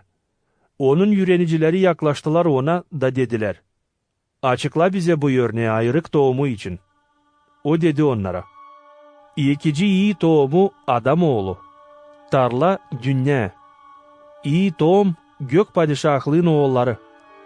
Ayrık tohumları yaramazın oğulları. Düşman ayrık tohumunu yeken diyavol. Biçmek vakıdı zaman bitkisi. Orakçılar angiller. Nice ayrık otu yoluner dağıtılır ateşe, öyle olacak zaman bitkisinde de. Adam oğlu yollayacak kendi angillerini, da toplayacaklar onun padişahlığından hepsini. Ne günaha düşürür, hem kim zakonsuzluk yapar, da kızgın fırına atılacaklar. Nerede ağlamak hem diş gıcırdatması. O zaman doğru olanlar şafk edecekler gün gibi babanın padişahlığında. Kimin var kulağı işitmeye deyini, koy işitsin. Gök padişahlığı benzer bir haznaya, hani gömülü bir tarlada. Bir adam hani bulur onu, yeniden saklar da sevinmekten gidip satır bütün varlığını, da o tarlayı satın alır. Hem de gök padişahlığı benzer bir bezirgene, hani arar güzel sedef. Açan pek pahalı sedef bulur, gider da satır neyi var, da satın alır sedefi. Hem de gök padişahlığı benzer bir süzmeye, hani salverirler su içine balık tutma deyini, hani tutar her türlü balık. Açan dolar süzme balıkla, balıkçılar çıkarırlar kenara, da oturup ayırırlar kaplar içine iyi balıkları. Ama inmez balıkları sıvıdırlar. Hep öyle olacak dünyanın bitkisinde de. Angiller çıkacaklar, da ayıracaklar kötüleri doğruların içinden. Kötüleri atacaklar yanar fırına. Nerede olacak ağlamak hem diş gıcırdatması. Şimdi anladınız mı hepsi bu işleri? Sordu İsus. Anladık, cevap etti onlar. O dedi onlara: "Onuştan her bir bilgiç, angısı yürendi ne lazım gök padişahlığı için, benzer bir ev çorbacısına. Angısı çıkarır haznasından hem yeni hem eski işler." İsus açan durgundu laf etmeye örnekle gitti oradan. Geldi kendi memleketine de başladı yüretmeye insanı sinagogada. İnsan şaşardı da diyerdi: "Nereden onda var bu ariflik hem kudretli işler? Değil mi o Dülger'in oğlu? Maria değil mi onun anası? Yakov, Iosif, Simon hem Yuda değil mi onun kardeşleri? Hem değil mi onun hepsi kız kardeşleri bizim aramızda? Nereden hepsi bu işler var onda?" Bu betere İsus için şüpheye düştüler. İsus dedi onlara: "Bir de prorok değil pahasızlandırılmış öyle, nice kendi memleketinde hem kendi evinde. İsus orada yapmadı çok kudretli işler, onların inansızlığı beterine. Matvey 14. bölüm. O vakitlarda Yirot kullanıcı işitti İsus için. Da dedi kendi hizmetkarlarına, bu Yoğan vatiz edici. O dirildi ölüden, onuştan yapabilir kudretli işler. Yirot tutup Yoğan'ı bağladıydı da attıydı zindana, Yirodiada'nın beterine, Yirot'un kardeşinin Filip'in karısıydı. Zere Yoğan da kazaladıydı Yirod'u diyerek, düşmer yaşayasın onunla. Yirot istedi öldürsün onu, ama korkardı insandan zere insan sayardı Yoğan'ı prorok. Yirod'un doğuma günü yortusunda, Yirodiada'nın kızı oynadı konakların yönünde, da Yirot pek beğendi. Onuştan Yirot adadı yeminle, verecek ona hepsini ne o isteyecek. Üredilmiş anasından kız dedi, ver bana bir çini içinde Yoğan vatiz edicinin kafasını. Padişah güçlendi, ama çünkü yemin ettiydi konakların yönünde, sımarladı verilsin ne kız istedi. Yolladı alsınlar Yoğan'ın kafasını zindanda. Sonra getirdiler kafasını bir çini içinde, da verdiler kıza. Kız da verdi anasına. Yoğan'ın yürenicileri geldiler, aldılar onun güğdesini de gömdüler. Sonra gittiler de haberlediler İsus'a. İsus bunu işitip girdi bir kayık içine, da yalnız gitti oradan bir sapa yere. İnsan bunu işitti, da çıkıp kasabalardan onun ardına yayan gitti. Açan çıktı kayık içinden, İsus gördü çok insan.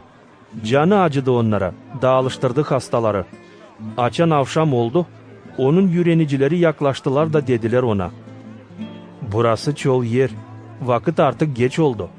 Kolver insanı gitsinler küylere de satın alsınlar kendilerine yemeğe.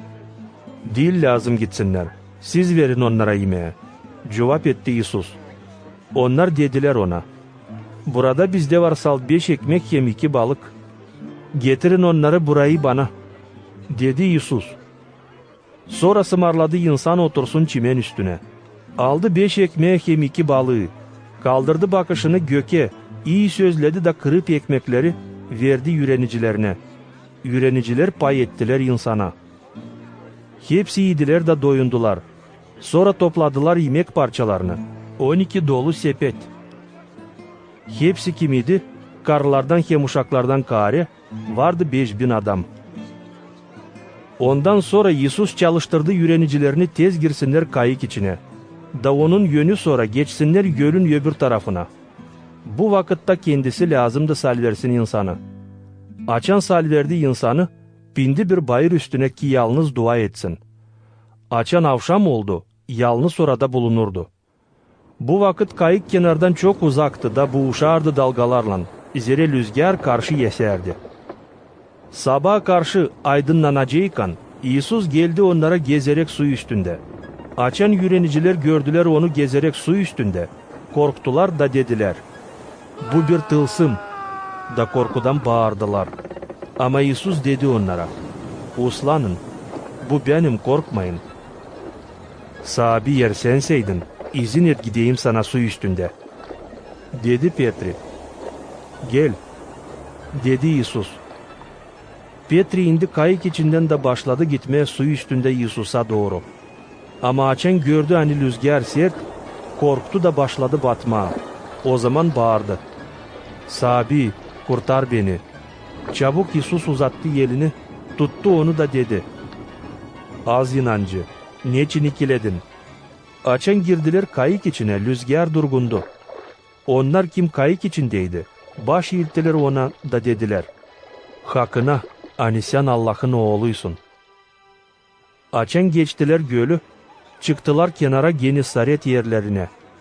O yerlerden insanlar tanıdılar İsus'u. Da yolladılar haber doz dolaya. Da insanlar hepsi hastaları ona getirerdiler. Hastalar yalvarardılar. Bıraksın değilsinler bağırlim onun rubasının yeteğine. Hepsi kim diyerdi? Sağlık edenerdi. Matvey 15. bölüm. O zaman Fariseyler hem bilgiçler Yerusalim'den geldiler İsus'a da dediler. Niçin senin yürenicilerin çiğnerler ihtiyarların adetlerini? Zere yemekten ileri yıkamırlar ellerini. İsus cevap etti onlara. Siz niçin çiğnersiniz Allah'ın sımarladığını sizin adetlerinizin beterine? Zere Allah dedi. İkramna babanı hem ananı. Hem kim babasını ya da anasını kötüleyecek, ölümle cezalı olsun. Ama siz dersiniz. Kim der anasına ya da babasına, ne lazımdı sana vereyim, bağışış Allah'a verdim. O varınca ikramlasın babasını hem anasını. Bu türlü pahasızlandırdınız Allah'ın sözünü kendi adetinizle. İkiyüzlüler, doğru prorokluk etti sizin için İsa'ya açın dedi. Bu insan beni ikramlar sade ağzından, ama yüreklerinden uzak benden durar.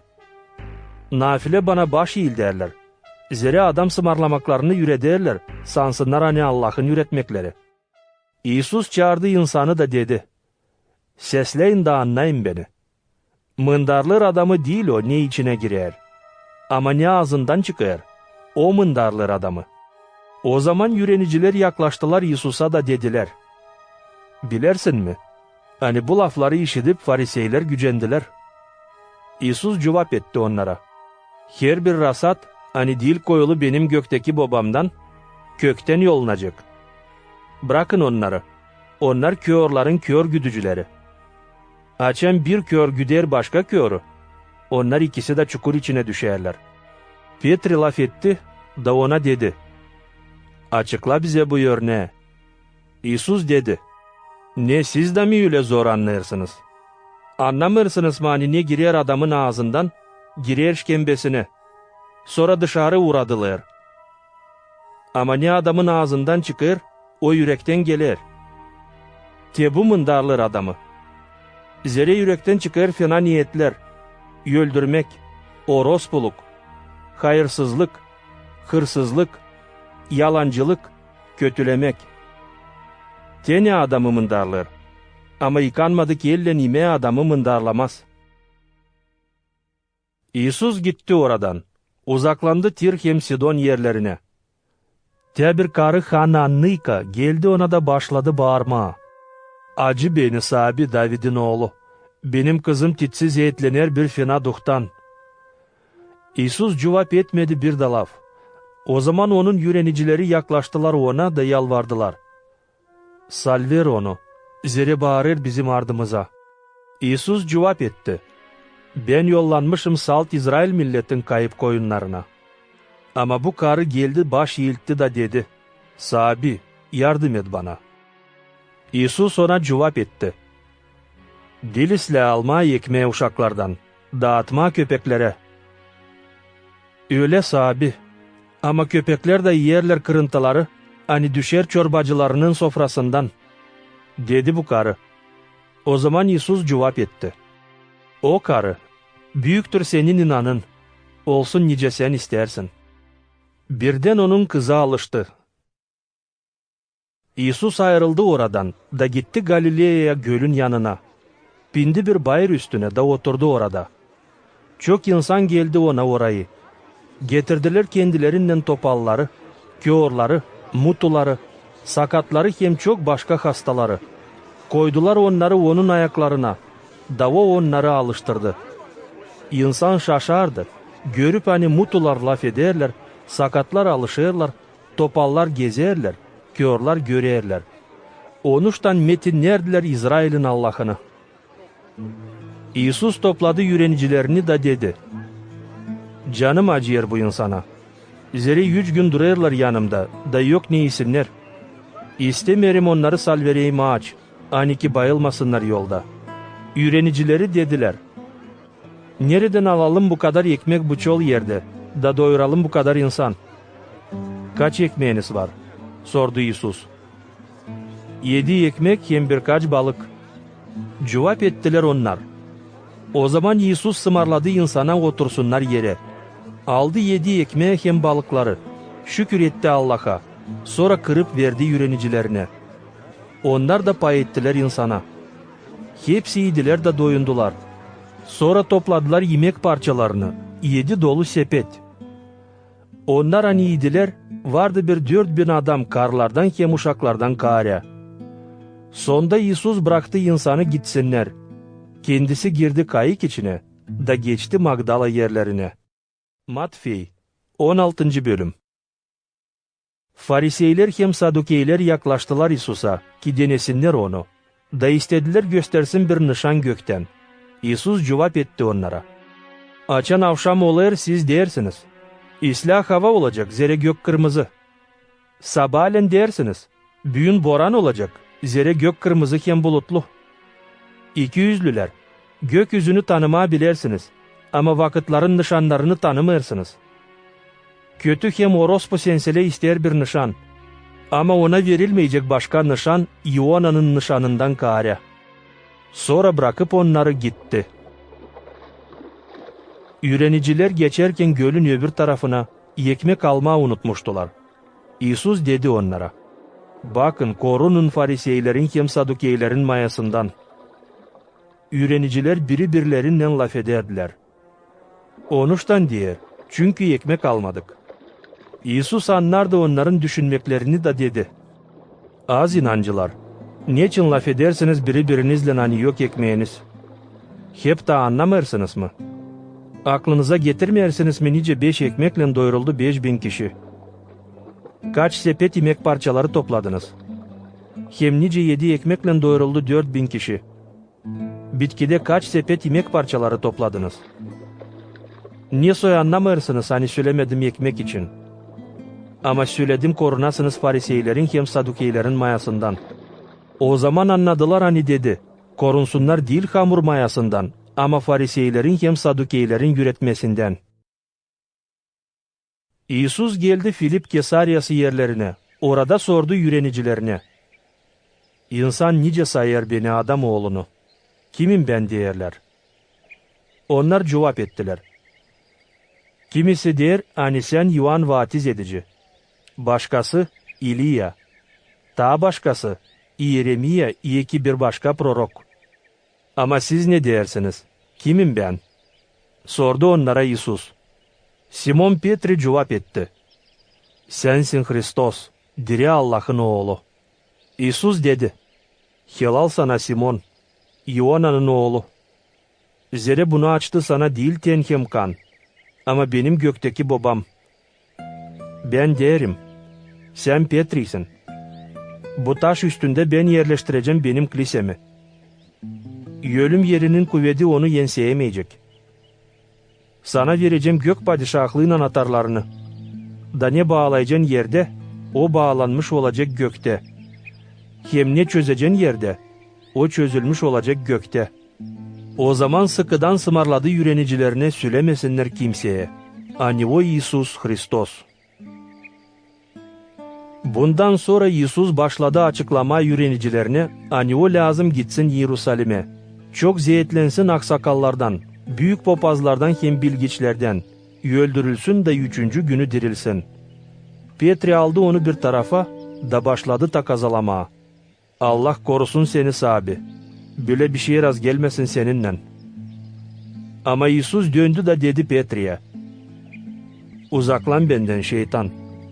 Sen bana bir kösteksin. Zere senin niyetlerin değil Allah'tan, ama adamdan. O zaman İsus dedi öğrenicilerine, kim ister gelsin benim ardıma, atılsın kendi kendinden. Alsın stavrozunu da beni izlesin. Zere kim ister kurtarmaya yaşamasını kaybedecek.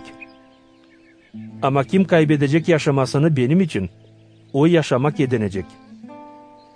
Ne fayda olacak adama kazansın bütün dünyayı, ama kendi yaşamasını kaybetsin? Niye var nasıl adam değiştirsin kendi yaşamasını? Zere Adamoğlu, gelecek gökteki babasının metinliğinde kendi angellerinden beraber, da herkesin işlerine göre ödeyecek.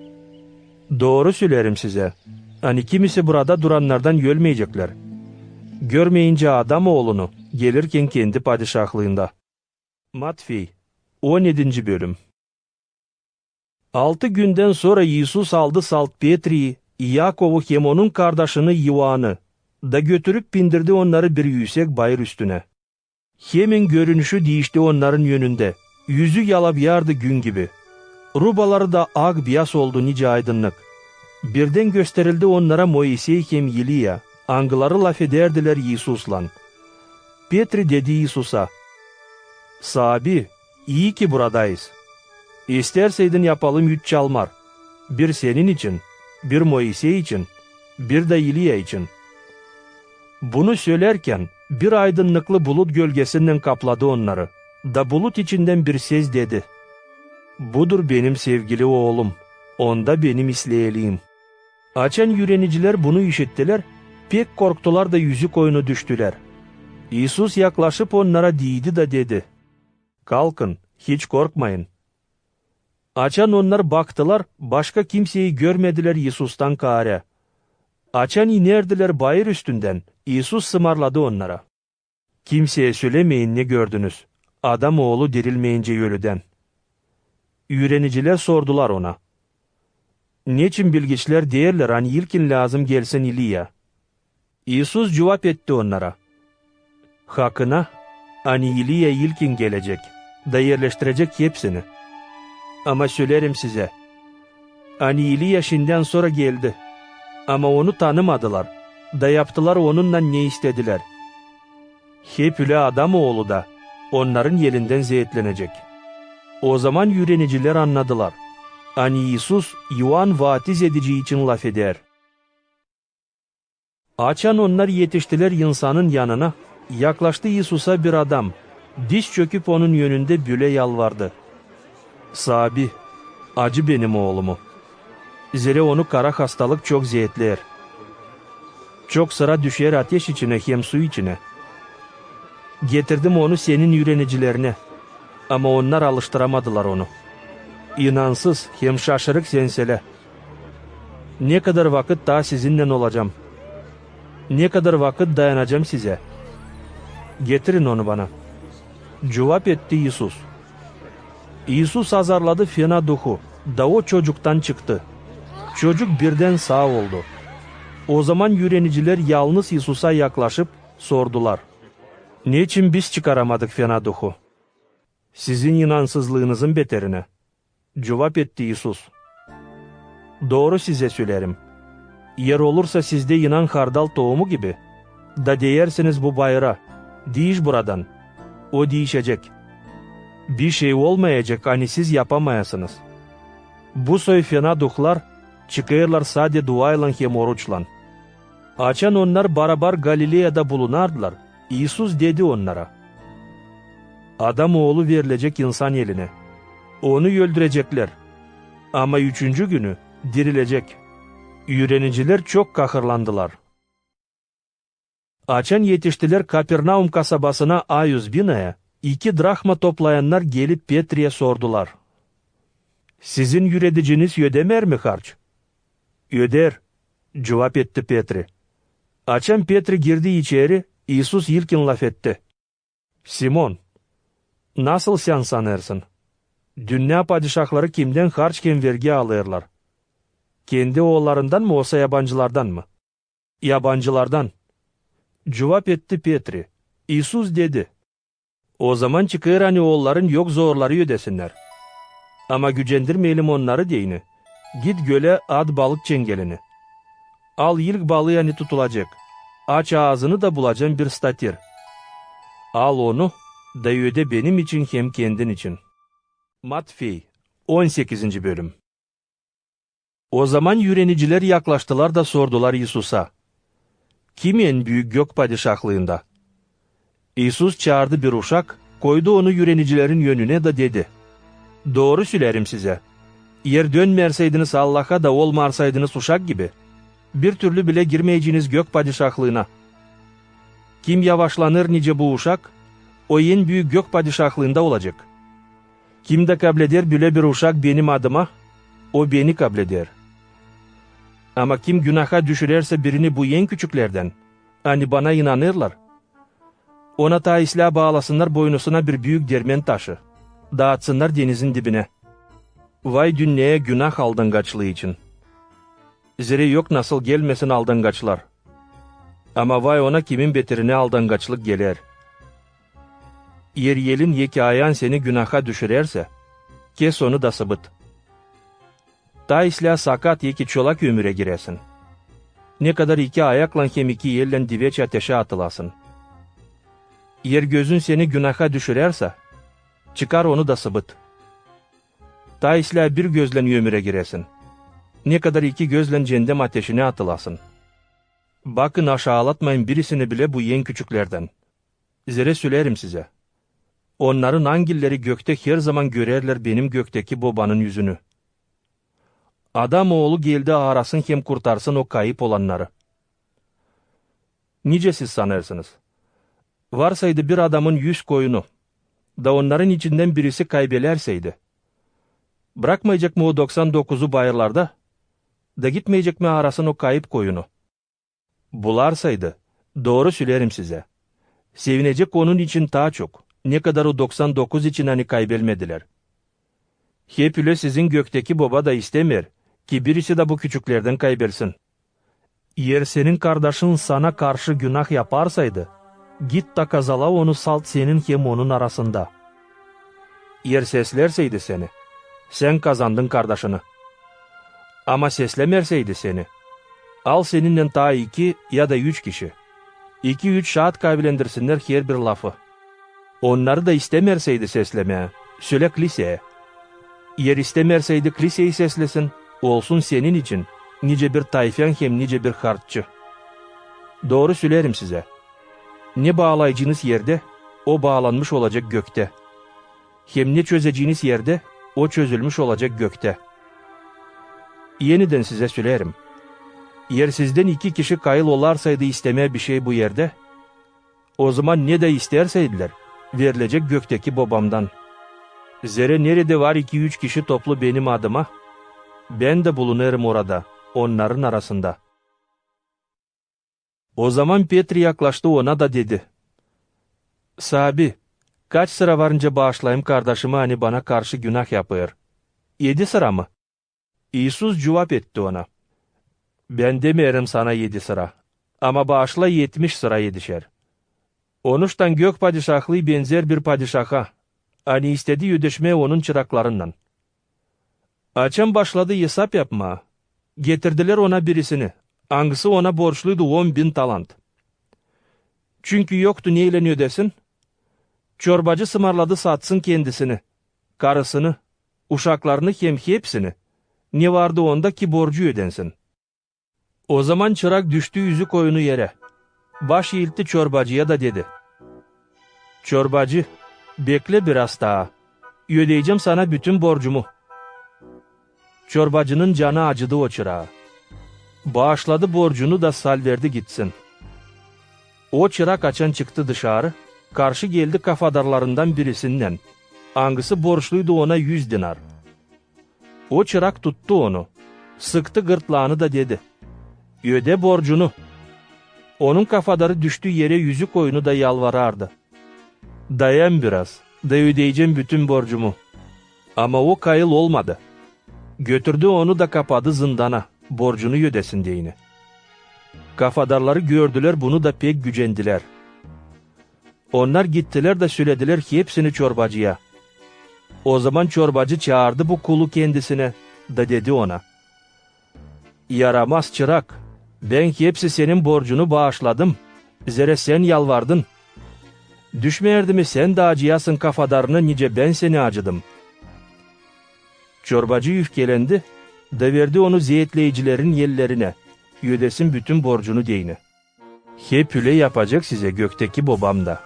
Eğer siz bütün yürekten bağışlamarsaydınız sizin kardeşinizi. Matvey 19. bölüm.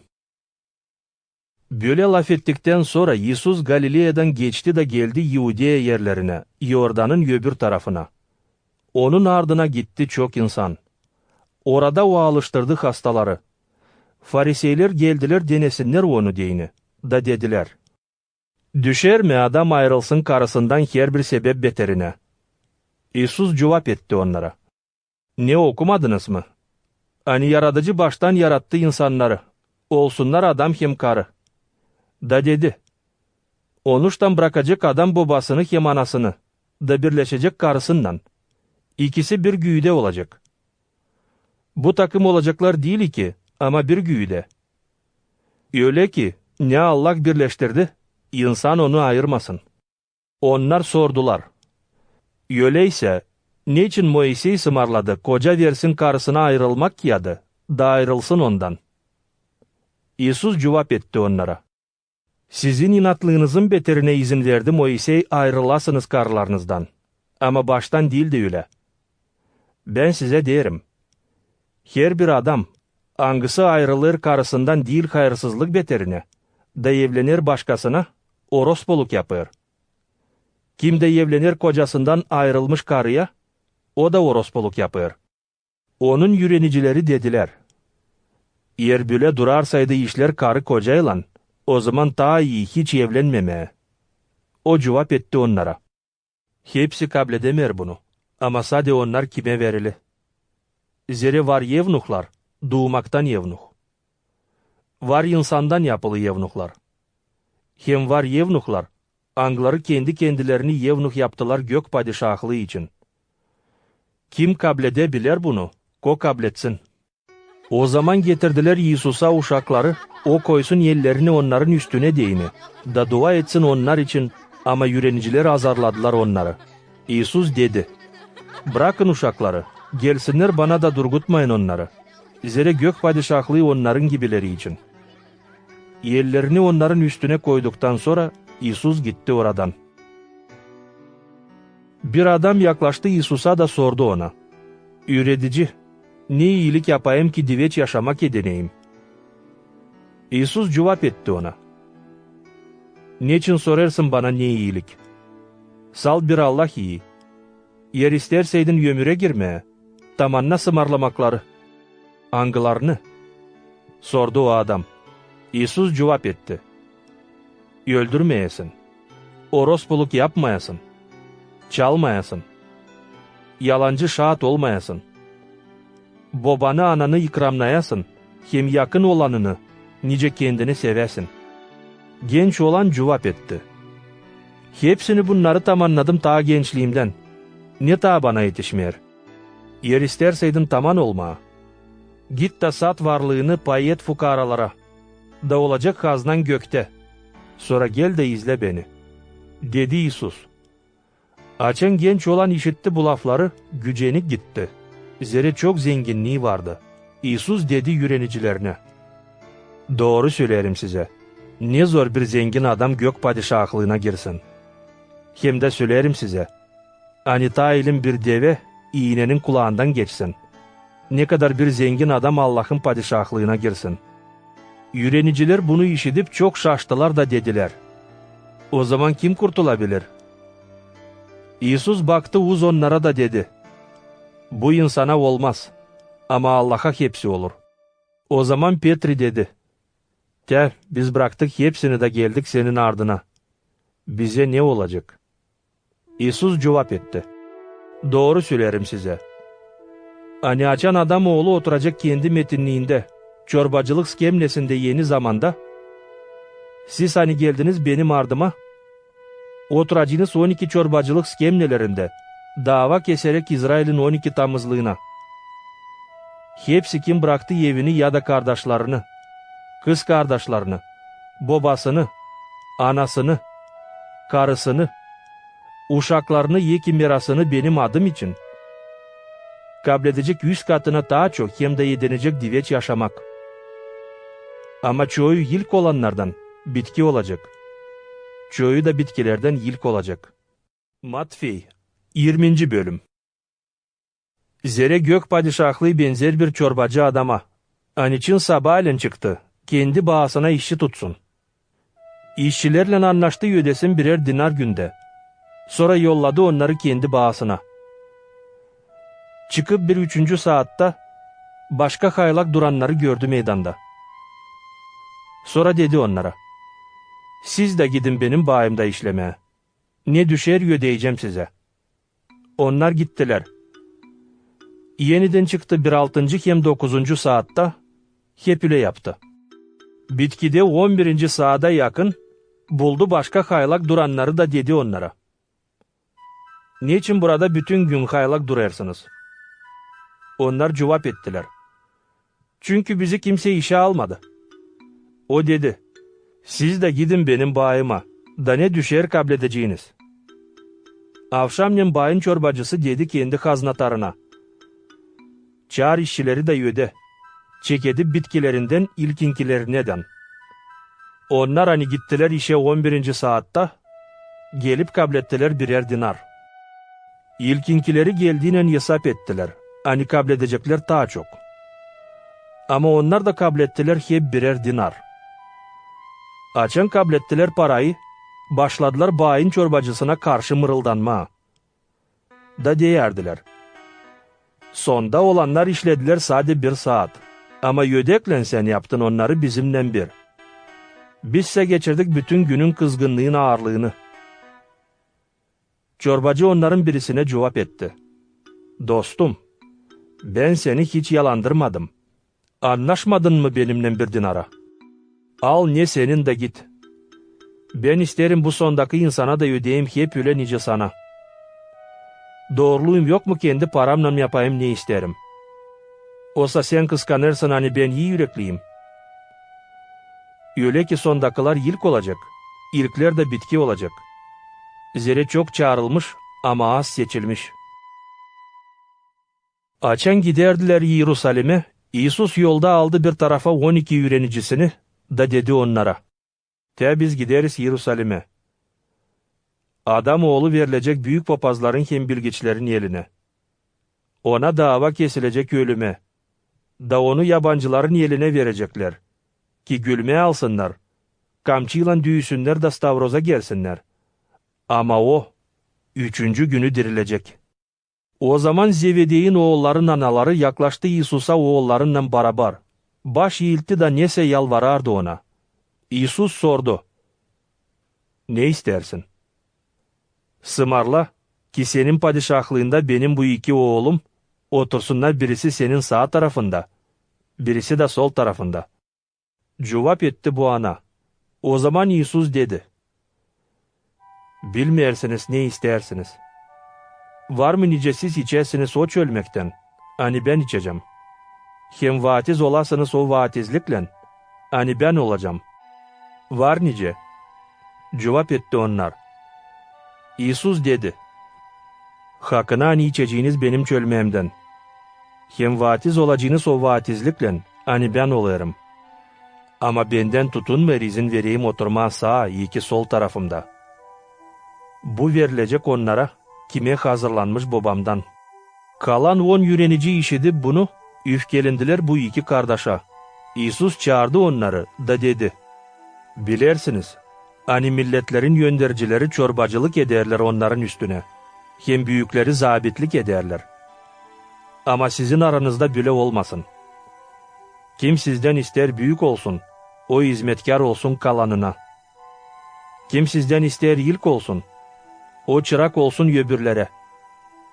Zere adam oğlu gelmedi ki ona hizmet etsinler.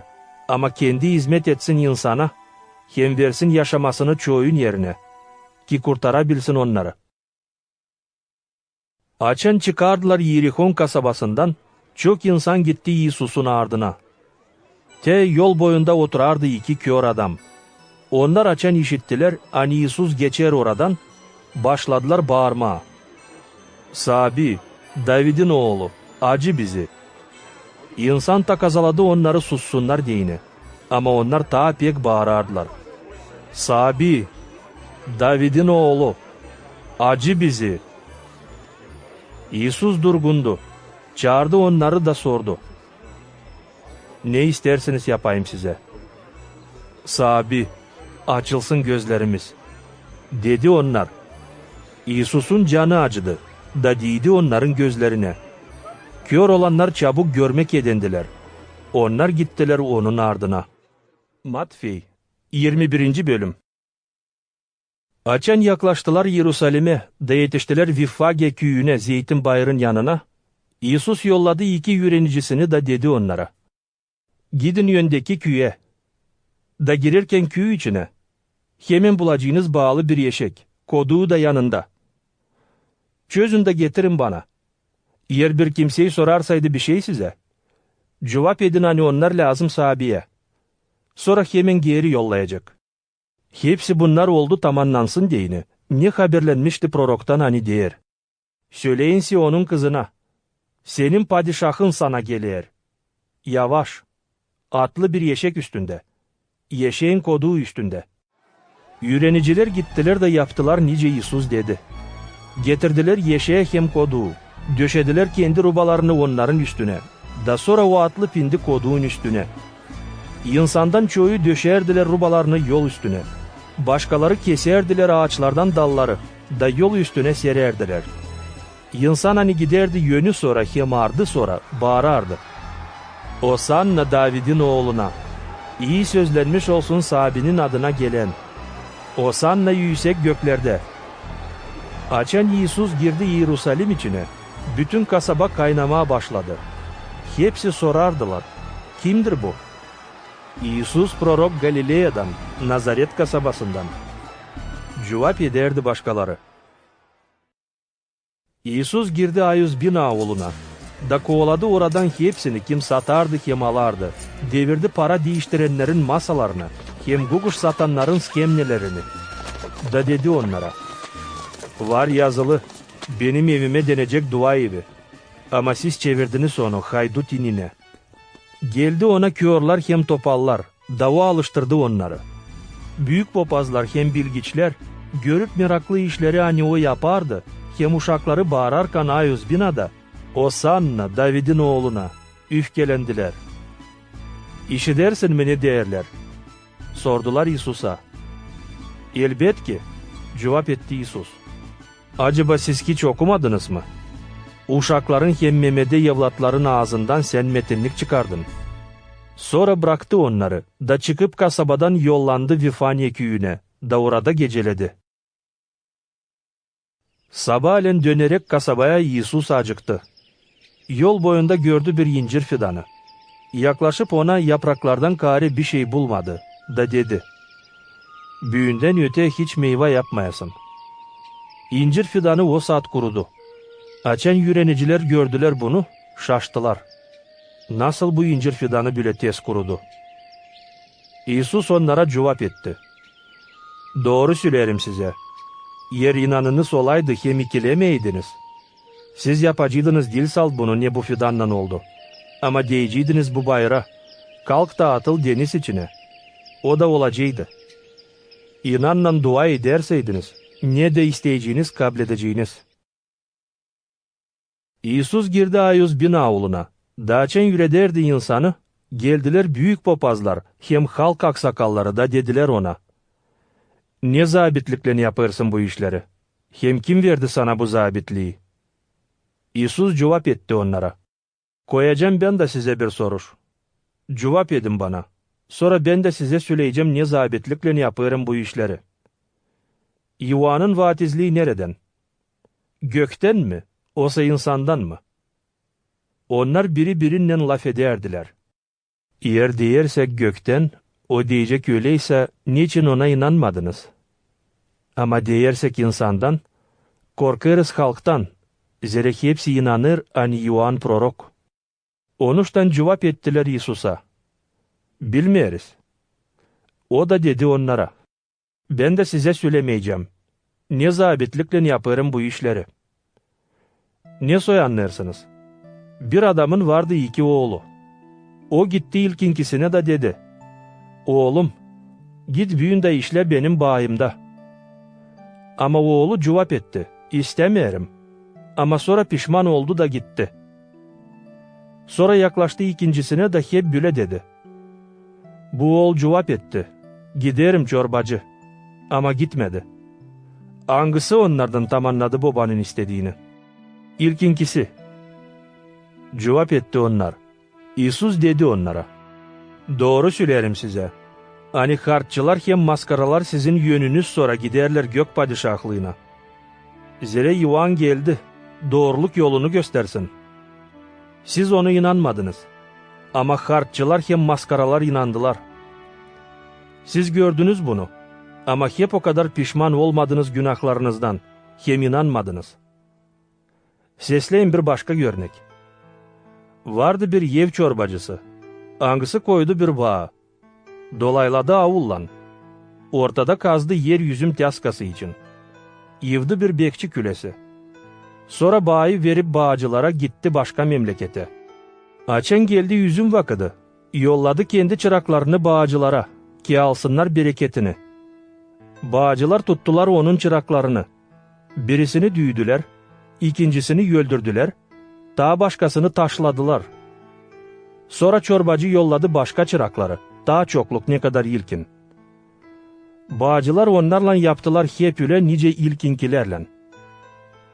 Sonda yolladı onlara kendi oğlunu da dedi. Oğlumu kabledirler ikramla. Ama bağcılar açan gördüler oğlunu, dediler birbirine. De çorbacının oğlu, haydi öldürelim onu, da bağ bize kalacak. Tuttular onu, çıkardılar bağdan bir tarafa da öldürdüler. Şimdi açan gelecek bağın çorbacısı, ne yapacak bu bağcılarla? Onlar cevap ettiler. Bu hayırsızları zeyetleyip öldürecek. Bağı başka bağcılara verecek. Angıları vakıdında ona bereketini verecekler. İsus dedi onlara. Ne okumadınız Mayus yazıda? Taş hani ustalar sıbıttı, sonda yetişti köşe taşı olsun. Bu sahabiden, hem pek şaşmaklı iş bizim için. Onuştan derim size, hani Allah'ın padişahlığı sizden alınacak da başka millete bağışlanacak. Hani vakıdında meyvasını verecek. Kim düşecek bu taş üstüne yezilecek. Ama kimin üstüne taş düşecek, onu tuz buz yapacak. İsus'un örneklerini sesledikten sonra, büyük papazlar hem fariseyler anladılar. Hani lav gitti onlar için. Onlar ağırardılar onu tutsunlar. Ama korkardılar insandan. Zira insan sayardı onu prorok. Matvey 22. bölüm. İsus yeniden laf edip onlara örneklerle söyledi. Gök padişahlığı benzer bir padişaha angısı yaptı düğün kendi oğluna. Yolladı çıraklarını, çağrılmışları düğüne teklif etsinler. Ama onlar istemediler gelmeye. Sonra yeniden yolladı başka çıraklarını deyip, söyleyin çağrılmışlara, sofra hazır, kurulu, öküzlerim hem besli hayvanlarım kesili, hepsi hazır, gelin düğüne. Ama onlar hesaba almadılar. Birisi gitti tarlasını bakma, başkası gitti alışveriş yapma, daha başkaları tuttular çırakları, gülmeye alıp öldürdüler onları. Açan işitti bunu padişah, üfkelendi. Yolladı askerlerini de telef etti bu öldürücüleri, yaktı onların kasabalarını. Sonra dedi çıraklarına, düğün hazır ama çağrılmışlar değil yakışık gelmeye. Gidin yol çatırıklarına, çağırınız düğüne hepsini kimi bulacağınız. Kullar gittiler sokaklara, topladılar hepsini kimi buldular, iyileri hem kötüleri. Düğün yeri doldu konakçılarla. Padişah girdi görsün konakçıları, da gördü orada bir adam, hani değildi düğün rubasından giyimli. Ba dost, dedi ona çorbacı, ne soy sen düğün rubasız burayı girebildin? O adam susardı. O zaman padişah dedi kendi hizmetkarlarına, bağlayın onun ellerini hem ayaklarını, dağıtın onu dışankı karanlığa. Orada olacak ağlamak hem diş gıcırdatması. Zere çok çağrılmış ama az seçilmiş. O zaman fariseyler gidip anlaştılar, ne soy tutsunlar İsus'u laflan. Yolladılar ona kendi yürenicilerini, Yirod'un adamlarıyla beraber desinler. Üretici, biz bileriz hani doğru adamsın. Allah'ın yolunu hakkına yüredersin. Kimseye pay tutmayarsın. Zira adam yüzüne bakmayarsın. Öyle ki söyle bize, ne soy sayarsın? Düşer mi ödeme harç Kesar'a olsa düşmeyer mi? Ama İsus bilerek onların kötü niyetlerini dedi. Niçin beni denersiniz iki yüzlüler? Gösterin bana parayı neyle ödenir harç. Onlar getirdiler ona bir dinar. İsus sordu onlara. Kimin resmi hem adı yazılı burada? Kesar'ın. Cevap etti onlar. O zaman İsus dedi. Verin Kesar'a ne Kesar'ın, ama Allah'a ne Allah'ın. Şaştılar bu laflara, da onu bırakıp gittiler. Hep o günü İsus'a geldi Sadukeyler, angıları değiller, hani yok dirilmek, da sordular. Üretici, Moisey dedi, Yer bir kimse yölerseydi ta uşağı olmadığından, onun kardeşi lazım evlensin bu karıya, da kaldırsın uşak ölmüş kardeşine tamızlık için. Vardı bizde 7 kardeş. İlkinkisi evlendi de öldü. Çünkü yoktu uşağı, kendi karısını bıraktı kardeşine. Hep öyle oldu ikincisinden de, üçüncüsünden de, 7'ncisine. Hepsinden sonra öldü karı da.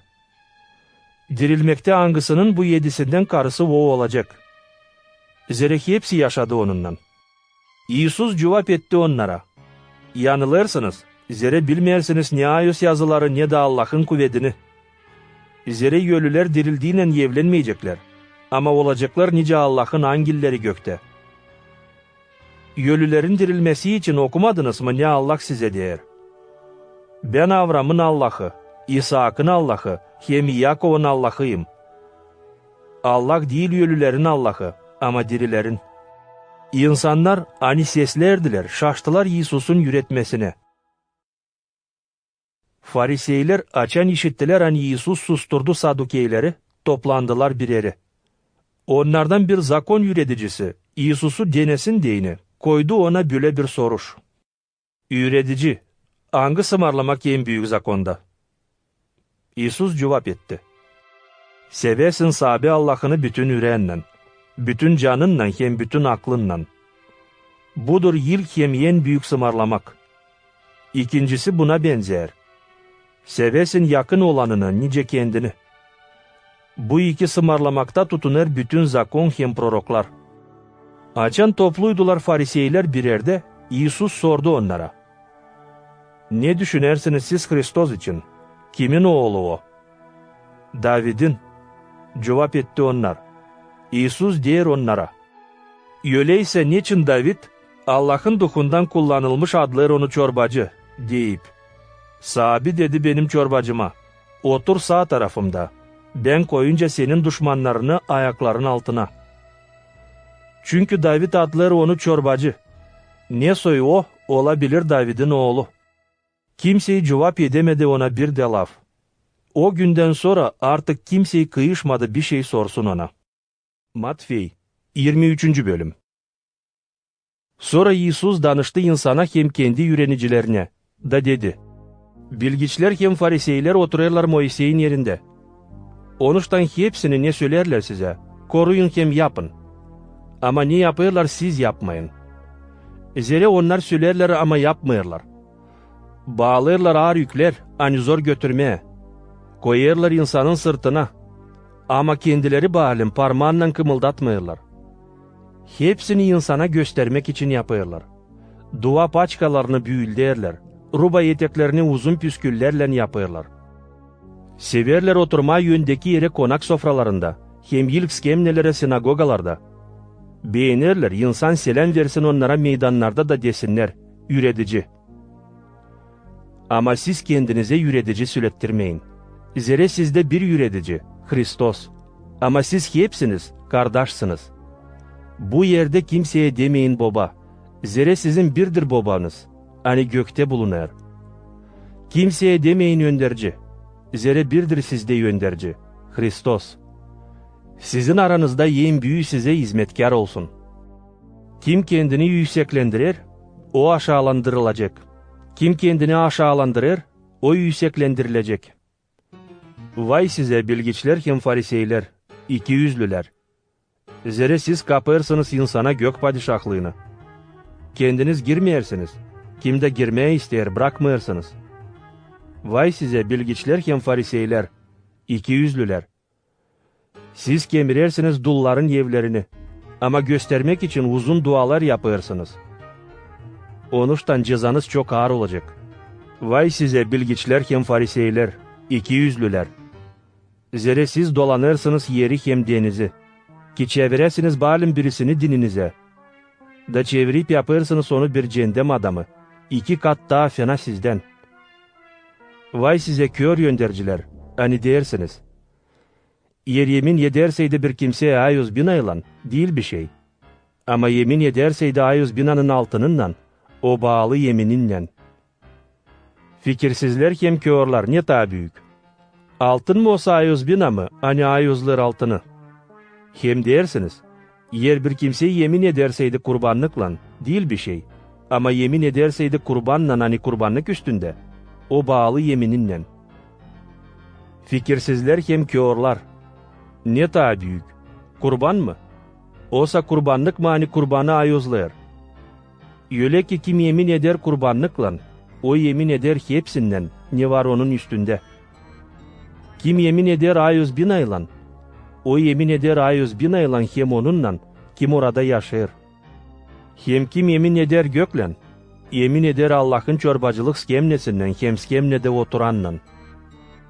Vay size bilgiçler hem fariseyler, ikiyüzlüler. Zere siz verersiniz 10. payını naneden, marardan hem kimyondan. Ama bırakırsınız tamamlanmadık zakondan en pahalı işleri. Doğruluğu, acıyanlığı hem inanı. Bunları lazım yapasınız. Kalanını da bırakmayasınız. Kör yönderciler, hani sivrisineğe süzersiniz ama deveyi yudarsınız. Vay size bilgiçler hem fariseyler, ikiyüzlüler. Siz yıkarsınız çölmeyen hem çanağın dışansını. Ama iç ansı dolu hırsızlıkla hem tamaklıkla. Kör farisey, ilkin pakla çölmeyen hem çanağın iç ansını. Sonra pak olacak dışansı da. Vay size fariseyler hem bilgiçler, ikiyüzlüler.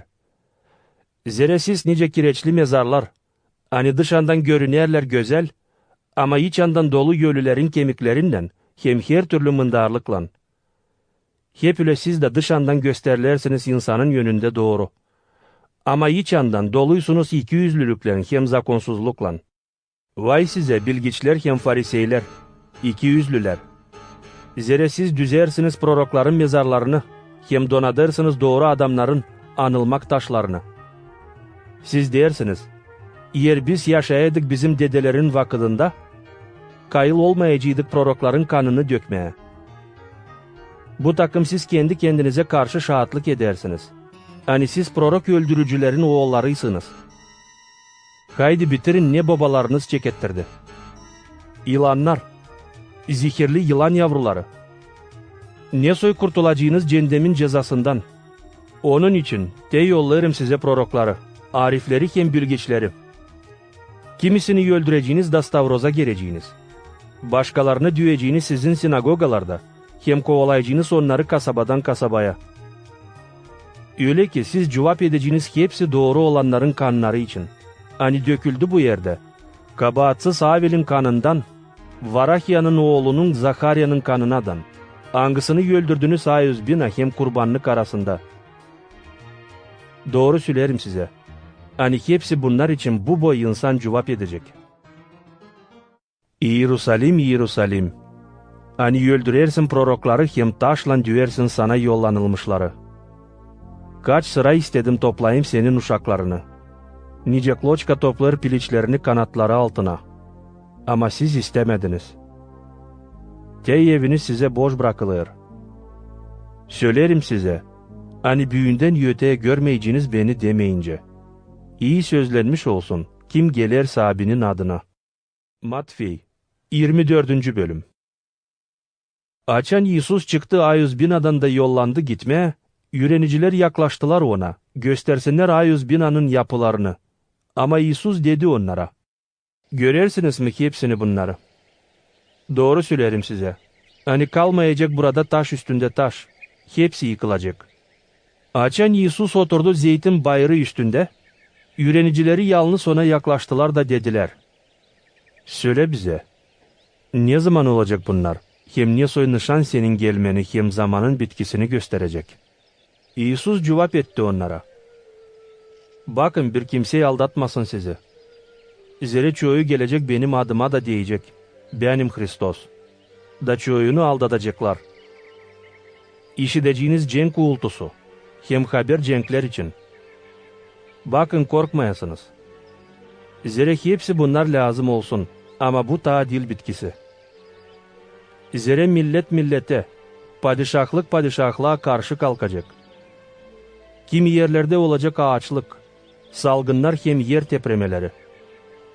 Ama hepsi bunlar, salt büyük kahırların çeketmesi. O zaman ziyetleyecekler sizi, hem öldürecekler. Hem benim adım için hepsi milletler sizden haz etmeyecek. Çoğu Yunan'dan düşecek. Biri birini satacaklar, hem haz etmeyecekler biri birinden. Kalkacak çok yalancı proroklar, da çoğunu aldatacaklar. Zakonsuzluk ziyedilenecek. Onuştan çoğunda sevgi suacak. Ama kim bitkiyeden dayanacak, o kurtulacak. Gök padişahlığın iyi haberi bütün dünyada nasihat olacak. Şahatlık olsun hepsi milletlere, da o zaman bitkisi gelecek. Öyle ki, açan göreceğiniz dikili ayos yerde iğrenç işi, hani bozgunculuk yapıyor, hangisi için laf etti prorok Daniil, kim okuyar anlasın. O zaman kim olacak Yudeye'de, kaçsın bayırlara. Kim bulunacak ev üstünde, inmesin alma bir şey iç yandan. Kim olacak kırda, dönmesin geri yüz turbasını alma. O günlerde vay mamul hem uşak emziren karlara. Dua edin kaçmanız raz gelmesin kışın, iki cümertesi. Zere o zaman büyük ziyet olacak. Hani olmadı dünyanın kurulmasından büyüneden, hem olmayacak da. Yer o vakit kısaldılmaydı. Kimseyi kurtulamayacıydı. Ama seçilmişlerin hatırı için o vakit kısaldıldı. O zaman yer bir kimseyi değerseydi size, te Hristos burada, iki Hristos orada, inanmayın. Zere peydalanacak yalancı Hristoslar hem yalancı proroklar. Yapacaklar büyük nişanlar hem şaşmaklı işler aldatsınlar diyene, olar saydı kolay artık seçilmiş olanları da. Te ben vakitçe size haberledim. Öyle ki yer değerseydiler size, te o çol yerde, gitmeyin, ki te o saklı içeride, inanmayın. Zere nice çimçilik çakır gün doğusundan da görüner gün batısına kadar, öyle olacak adam oğlunun gelmesi de.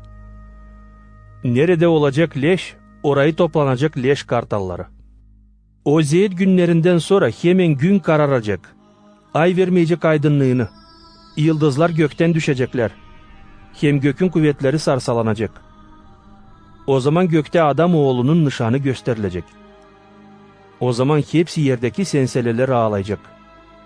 Görecekler adam oğlunu, gelerken gökün bulutları üstünde büyük kuvvetle hem metinlikle. O yollayacak büyük boru sesinden angillerini. Onlar toplayacaklar onun seçilmişlerini dört taraftan, gökün bir kenarından öbür kenarınadan. İncir fidanından örnek alın. Açan dalları yumuşarlar, hem yaprakları yeşererler. Bilersiniz hani yaz yakın. Hep öyle siz de açan göreceğiniz hepsi bunları. Biliniz hani bu iş yakın, artık kapıda. Doğru söylerim size. Hani bu boy insan geçmeyecek. Hepsi bunlar tamamlanmayınca. Yer hem gök geçecek ama benim sözlerim hiç geçmeyecek. O günü hem o saati kimseyi bilmeyer. Ne gökteki angiller ne de oğul ama sal baba. Nice oldu Noy'un günlerinde, hep öyle olacak adam oğlunun gelmesinde de. Nice o günlerde potoptan ileri yerdiler, içerdiler hem yevlenerdiler o güne kadar. Açan Noy girdi gemi içine, da bir şey şüphelenmerdiler. Potop gelmeyince da hepsini telef etmeyince, hep öyle olacak adam oğlunun gelmesi de. O zaman iki adam olacak kırda. Birisi alınacak, öbürü kalacak. İki karı dermende un yüydecekler. Birisi alınacak, birisi kalacak. Onuştan kuşku olun. Zere bilmeyersiniz ne günü sahibiniz gelecek. Biliniz, eğer bileydi evin çorbacısı ne zaman hırsız gelecek. Kuşku duracıydı da bırakmayıcıydı evini soysun. Onuştan siz de olun hazır. Zere adam oğlu gelecek o saatte, açan hiç düşünmeyersiniz. Acaba kimdir inanç ya marif çırak? Hangisini çorbacısı koydu cevapçı kendi evinde. Hepsi çırakların üstüne. Vakıdında doyursun onları deyini. Mutlu çırak, hangisini çorbacısı gelmesinde bulacak büle yaparken. Doğru söylerim size. Hani koyacak onu cevapçı bütün kendi varlığı üstüne. Ama çırak olarsaydı fena, da akılca değerseydi. Çorbacı oyalanır, da başlarsaydı düğmeye kafadarlarını, İmeye hem içmeye sarhoşçularla. Çırağın çorbacısı gelecek bir gün, ne zaman hiç beklemer. Hem o saatte ne zaman hiç düşünmeyer. Çok düyecek, onu 200'lülerle bir yere koyacak. Orada olacak ağlamak, hem diş gıcırdatması. Matvey 25. bölüm. O zaman gök padişahlığı 10 kıza benzer olacak. Angıları aldılar, kandillerini de karşı yetmeye güveyi çıktılar. Onların 5'i Arif'ti ama 5'i değildi Arif. Değil Arifler, alıp kandillerini almadılar kendilerinden zeytinyağı. Ama Arif olanlar kandillerinden aldılar zeytinyağı da kaplar içinde. Çünkü güveye geç kaldı. Onlar hepsi uyuklamaya başladılar da uyudular. Gece yarısı işitildi bir büyük ses. Te güve gelir, çıkın ona karşı. O zaman hepsi kızlar uyandılar da hazırladılar kandillerini. Değil Arifler, dediler Ariflere. Verin bize de sizin zeytinyağınızdan. Zere bizim kandiller süyüner. Ama Arif kızlar cevap ettiler. Yok, nasıl verelim? Zere sonra yetişmez hem bize hem size. Ta gidin satıcılara da satın alın kendinize. Açan gittiler satın alsınlar. Geldi güve. Hazır olanlar onunla girdiler düğün yerine. Da kapıyı kilitlediler. Ondan sonra geldiler, kalan kızlar da yalvardılar. Çorbacı, çorbacı, aç bize kapıyı. Ama o cevap etti onlara. Doğru söylerim, hani tanımarım sizi. Öyle ki kuşku olun. Zere bilmeyersiniz ne günü hem ne saatte adam oğlu gelecek. Bu olacak nice bir adam, gideceğiken bir yabancı yere, çağırdı çıraklarını da pay etti onlara kendi varlığını. Birisine verdi 5 talant, ikincisine verdi 2 talant, üçüncüsüne verdi 1 talant. Herkesine becerikliğine göre. Sonra gitti. O hangisi kabletti 5 talant. Gidip koydu onları alışverişe. Da kazandı ta 5 talant. Hep öyle yaptı ikincisi de. Hani kabletti 2 talant. O da kazandı ta 2 talant. Ama üçüncüsü hangisi kabletti 1 talant. Gidip kazdı bir kuyu yer içinde. Da orayı sakladı çorbacısının talantını. Çok vakitten sonra bu çorbacı döndü geri. Da istedi hesap onlardan. O hangisi kablettiydi 5 talant. Geldi de getirdi ta 5 talant deyip. Çorbacı, sen verdin bana 5 talant. Ben kazandım ta 5 talant. Çorbacı dedi ona. Helal, sen iyi hem inanç çıraksın. Oldun inanç az işlerde. Koyacağım seni çok işlerin üstüne. Katıl çorbacının şenliğine. O hangisi kablettiydi 2 talant. Geldi de dedi. Çorbacı, sen verdin bana 2 talant. Ben onlarla kazandım ta 2 talant. Çorbacı dedi. Helal, sen iyi hem inanç çıraksın. Oldun inanç az işlerde. Koyacağım seni çok işlerin üstüne. Katıl çorbacının şenliğine. O hangisi kablettiydi salt 1 talant, geldi de dedi. Çorbacı, bilerdim seni hani keskin adamsın. Biçersin nerede yekmedin, hem toplarsın nerede harman düğmedin. Ben korktum, onuştan gidip gömdüm bu talantı yer içine. Şimdi al ne senin. Çorbacı dedi ona. Yaramaz hem haylaz çırak. Bilerdin hani biçerim nerede yekmedim, hem toplarım nerede harman düğmedim. Onuştan sen lazım da koyasın paramı bankacılara. Şimdi açen döndüm geri, alacıydım paramı gelirlen. Alın ondan bu talantı da verin ona, kimde var 10 talant. Zere kimde var ona daha verilecek. Ama kimde yok ondan alınacak neyi de var. Ama bu yaramaz çırağımı atın dışankı karanlığa. Orada olacak ağlamak hem diş gıcırdatması. Söyleyip bunu dedi. Kimin var kulağı işitmediğini koy işitsin. Açan adam oğlu kendi metinliğinde gelecek. Hem hepsi ayos hangiller onundan. O zaman oturacak kendi metinli çorbacılık skemlesinde. Hepsi milletler toplanacak onun yönüne. Dayıracak onları birinden. Nice ayırır güdücü koyunları tekelerden. Koyunları ayıracak sağ tarafına ama tekeleri sol tarafına. O zaman padişah diyecek sağ tarafında olanlara. Gelin babamın iyi sözlenmişleri. Deyile alın padişahlığı, hani hazırlanmış size dünyeğin kurulmasından. Zere açtım da siz doyurdunuz beni. Susuzdum, da verdiniz su içeyim. Yabancıydım, kablettiniz beni. Çıplaktım, giydirdiniz beni. Hastaydım, geldiniz bana. Kapanda kapalıydım, dolaştınız beni. O zaman doğru olanlar cevap edecekler. Sabi, ne zaman aç seni gördük da doyurduk. İyi ne zaman susuzdun da su verdik içersin. Ne zaman yabancı seni gördük da kablettik. İyi ki çıplak da giydirdik. Ne zaman hasta seni gördük, iyi ki kapanda da sana geldik. Padişah cevap edecek onlara. Doğru söylerim size. Kaç sıra bunları yaptınız bu en küçük kardeşlerimden birisini, bana kendime yaptınız. Sonra diyecek sol tarafında olanlara. Gidin benden siz betvalılar. Diveç ateşe hani hazırlanmış diavola hem onun angillerine. Zira açtım da doyurmadınız beni. Susuzdum da su içeyim vermediniz. Yabancıydım, kabletmediniz beni. Hastaydım, kapanda bulundum da gelmediniz bana. O zaman onlar diyecekler. Sabi, ne zaman gördük seni aç, susuz, yabancı, çıplak, hasta, kapanda da yardım etmedik sana. O zaman o cevap edecek. Doğru söylerim size. Hani kaç sıra bunu yapmadınız bu en küçük kardeşlerimden birisine, bana yapmadınız. Bunlar gidecekler diveç cezaya, ama doğru olanlar diveç yaşamaya. Matvey 26. bölüm. Hepsini bunları anlattıktan sonra İsus dedi kendi yürenicilerine. Bilersiniz hani 2 günden sonra Paskelli yortusu olacak. O zaman Adamoğlu davaya verilecek, Stavros'a gerilmiş olsun. O zaman toplandılar büyük papazlar, bilgiçler hem halk aksakalları, Kayafa baş papazın avlu içine. Da anlaştılar ne soyşalvirlikle tutsunlar İsus'u da öldürsünler. Ama dediler, salt olmaz bunu yapma yortuda ki insan debreşmesin. Açan İsus bulunardı Vifanya köyünde, lepralı Simon'un evinde. Ona yaklaştı bir karı ak mermer kap içinde pek pahalı kokuluklan. Da İsus sofrada bulunurken kokuluğu döktü İsus'un başına. Yüreniciler açan gördüler bunu, üfkelenip dediler.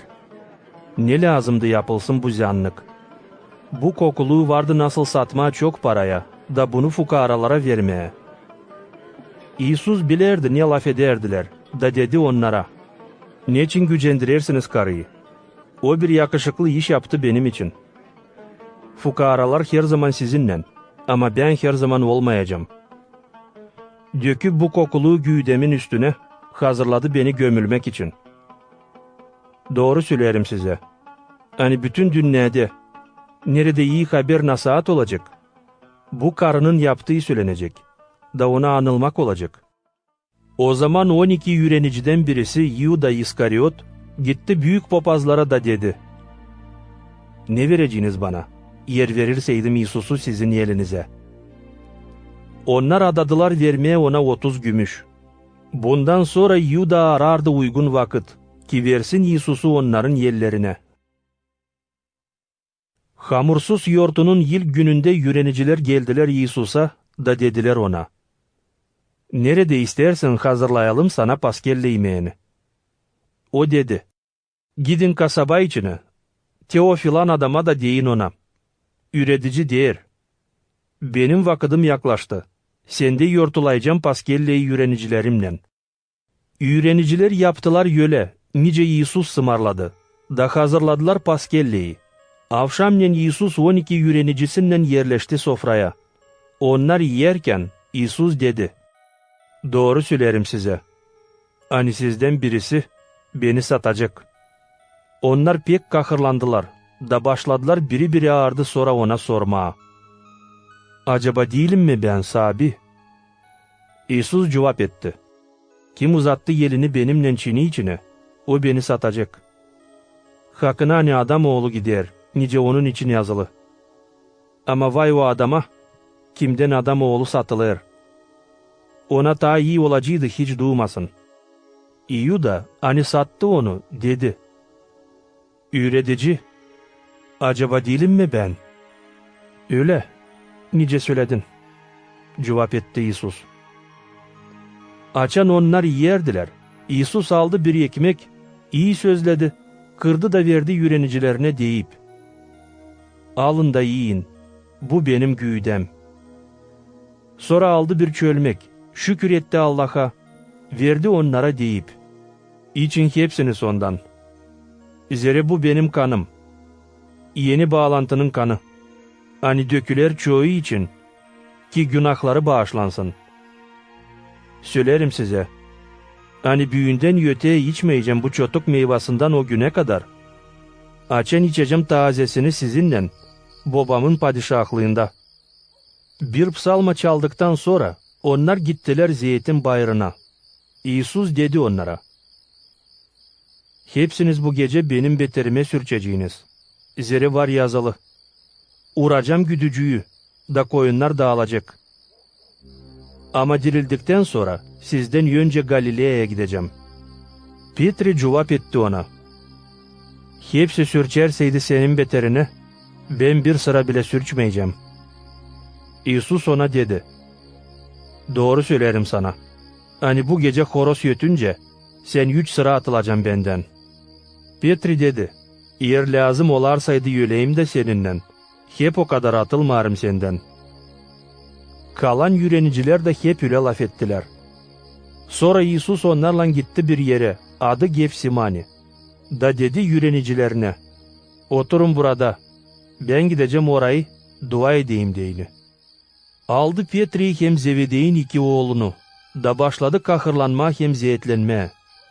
İsus dedi onlara, canım kahırlı yölümeden, kalın burada benimle, da kuşku olun. Sonra gitti biraz daha ileri, düştü yüzü koyunu yere de başladı dua etmeye. Babam, yer varsaydı nice, ko aşsın bu acı çölmek benden. Hep o kadar olsun değil öyle nice ben isterim, ama nice sen. Sonra geldi yürenicilerine, buldu onları uyuyarken, da dedi Petri'ye, ne bir saat bağırlım, kuşku duramadınız benimle. Kuşku olun hem dua edin, ki denemeye düşmeyesiniz. Duh haves ama ten kuvvetsiz. Gitti yeniden 2. sıra dua etmeye da dedi, babam, yer yoksaydı nice aşsın bu çölmek benden ki içmeyeyim onu. Ko olsun senin istediğin. Sonra İsus yeniden döndü geri yürenicilerine, da buldu onları uyuyarken, zere uykudan ağırlaşmıştı gözleri. Yeniden bırakıp onları, uzaklaştı da dua etti 3. sıra, deyip hep o lafları. Sonra geldi yürenicilerine da dedi onlara, siz hep daha uyuyarsınız hem dinlenersiniz mi? Te geldi saat, açan adam oğlu veriler günahkarların eline. Kalkın gidelim. Te benim satıcım yaklaştı. İsus daha laf ederken, geldi Yuda 12'den birisi. Hem onunla beraber çok insan kılıçlarla hem moçugalarla, yollanılmış büyük papazlardan hem halk aksakallarından. Satıcı verdiydi onlara bu türlü nişan. Kimi öpeceğim? Odur İsus. Onu tutun. Birden yaklaştı İsus'a da dedi, selam üretici. Sonra öptü onu. İsus dedi ona, dostum ne geldin yapma, yap. O zaman insanlar yaklaştılar İsus'a, da uzadıp ellerini tuttular onu. Birisi hani İsus'la beraberdi, uzattı elini de çıkardı kılıcını. Urdu başpapazın kuluna da kesti onun kulağını. O zaman İsus dedi, koy kılıcını yerine. Zere herkese kim kılıç çıkarır, kılıçtan öldürürler. Osa sanırsın yok nasıl yalvarayım babama, ki yollasın bana yardıma hangilleri, 12 legiondan ziyade mi? Ama o zaman ne soy tamamlanacak ayos yazılar, angıları der, hani hepsi böyle lazım olsun. O zaman İsus dedi insana, siz çıktınız beni tutmaya nice bir haydudu, kılıçlarla hem moçugalarla. Her gün otururdum ayos binada, ürederek insanı, da tutmadınız beni. Ama hepsi bunlar oldu, ki tamamlansın prorokların yazıları. Bundan sonra hepsi yüreniciler bıraktılar onu, da kaçtılar. İsus'u tutanlar götürdüler onu başpapaza Kayafa'ya, kimin evinde toplanmıştı bilgiçler hem aksakallar. Petri giderdi onun ardına uzaktan uzağa, başpapazın avuluna kadar. Sonra girdi avul içine, oturdu bekçilerle beraber ki görsün neyle bu iş bitecek. Büyük papazlar, aksakallar hem bütün Sinedrion, İsus'a karşı arardılar yalancı şahitlik ki öldürsünler onu. Ama bulamadılar. Makar ki çok yalancı şahit çıktı ortaya. Sonda geldi ta 2 şahit. Onlar dediler. O dedi, ben varınca yıkayım Allah'ın ayöz binasını. Da 3 güne kadar yeniden yıvacağım onu. Başpapaz kalktı ayakça da sordu. Hiç cevap etmeyeceksin mi? Ne söylerler şahitler sana karşı? İsus susardı. Başpapaz dedi ona. Yemin ettirerim sana diri Allah'la. Söyle bize. Sensin mi Hristos Allah'ın oğlu? Öyle nice söyledin. Cevap etti İsus. Bundan taziyi de söylerim size. Büyünden öteye göreceğiniz adam oğlunu oturarken kudretlerinin sağ tarafında. Hem gelerken gök bulutları üstünde. O zaman başpapaz yırttı rubalarını da bağırdı. Kötüledi Allah'ı. Ne lazım bize başka şahit? Demin kendiniz işittiniz nice kötüledi Allah'ı. Ne diyeceğiniz? Onlar cevap ettiler. Kabahatlı, cezalansın ölümle. O zaman tükürdüler yüzüne, düğdüler şamarlan. Da diyerdiler. Prorokluk et bize Hristos. Kim vurdu sana? Petri durardı dışarıda, avul içinde. Bir hizmetçi yaklaştı ona da dedi. Sen de Galileyalı İsus'la bulunardın. Petri atıldı hepsinin yönünde de dedi. Hiç anlamıyorum ne söylersin? Açan çıktı tokatlar yanına, bir başka hizmetçi gördü onu da dedi onlara kim oradaydı. Bu adam da Nazaretli İsus'landı. Petri yeniden atıldı da yemin etti. Hiç tanımıyorum bu adamı. Birazdana orada duranlar yaklaştılar Petri'ye de dediler. Aslı sen de onlardansın. Zere senin lafın tanıdır seni. Petri başladı betvayla yemin etmeye. Hiç tanımıyorum bu adamı. Taman o vakit horoz yöttü. Petri'nin aklına geldi ne söylediydi İsus. Horoz yötünce sen 3 sıra benden atılacaksın. Petri çıktı dışarı, dağcı ağladı. Matvey 27. bölüm. Açan sabah oldu. Büyük papazlar hem halk aksakalları anlaştılar İsus'u öldürsünler. Bağlayıp onu götürdüler da verdiler kullanıcı Ponti Pilat'a. Açan Yuda hani sattı İsus'u, anladı hani İsus'u davaya verdiler. Pişman oldu. Getirdi geri 30 gümüşü de verdi büyük papazlara hem aksakallara. O dedi, günaha girdim. Zire kabahatsiz adam kanı sattım. Bize ne? Sen kendin bak. Cevap etti onlar. Yuda attı gümüşleri A100.000 içine. Sonra gitti da asıldı. Büyük papazlar topladılar gümüşleri de dediler. Düşmez koyma bu parayı A100.000'ın haznasına. Zire bu kan parası. Anlaştılar bu parayla çölmekçinin tarlasını satın alsınlar. Mezar yeri olsun yabancıları gömmeye değini. Onuştan büyünkü güne kadar bu tarlanın adı kan tarlası. O zaman tamamlandı. Ne haberlediydi prorok Yeremiya, hangisi der. Aldılar 30 gümüşü paha kuruşunu. Hani İsrailoğulları kurdu onun için. Da verdiler çölmekçinin tarlası için. Nice bana sahibi söyledi. İsus çıktı kullanıcının yönüne hangisi sordu ona. Sensin mi Yahudeylerin padişahı? Öyle. Nice söylersin. Cevap etti İsus. Ama büyük papazların hem aksakalların namazlarına hiç cevap etmedi. O zaman Pilat dedi ona. Ne işitmersin mi ne kadar çok kabahatlandırırlar seni? İsus ona hiçbir de laf cevap etmedi. Kullanıcı buna pek şaştı. Her Paskelli yortusunda kullanıcı adetine göre kol verirdi kapancılardan birisini, kimi insan isterdi. O vakit kapalıydı bir anılmış adam, adı Varrava. Açan hepsi topluydular. Pilat sordu onlara. Kimi istersiniz kol vereyim? Varavayı mı, osa Isus'u mu? Angsına dener Hristos. Zere bilerdi, ani hasiyetlik beterine verdiler Isus'u onun yeline. Açan Pilat daha oturardı davas gemnesinde, onun karısı yolladı ona söylesinler. Bak yapmayasın bir şey bu doğru adama. Bu gece çok ziyet çektim. Açan onu düşümde gördüm. Büyük popazlar, hem aksakallar kızıştırdılar insanı istesinler Varavayı. Ama Isus'u öldürsünler. Kullanıcı sordu onlara. Hangisini onların ikisinden kol vereyim? Varavayı. Bağırdılar onlar. Pilat dedi onlara. Ne yapayım Isus'la hangisine dener Hristos? Gerilmiş olsun Stavroz'a. Bağırdılar onlar. Kullanıcı dedi. İğne kötülük yaptı. Ama onlar çekettiler daha pek bağırma. Gerilmiş olsun Stavroz'a. Açan Pilat gördü hani bir şey yapamıyor. Buna karşı kalabalık dibreşer. Aldı su.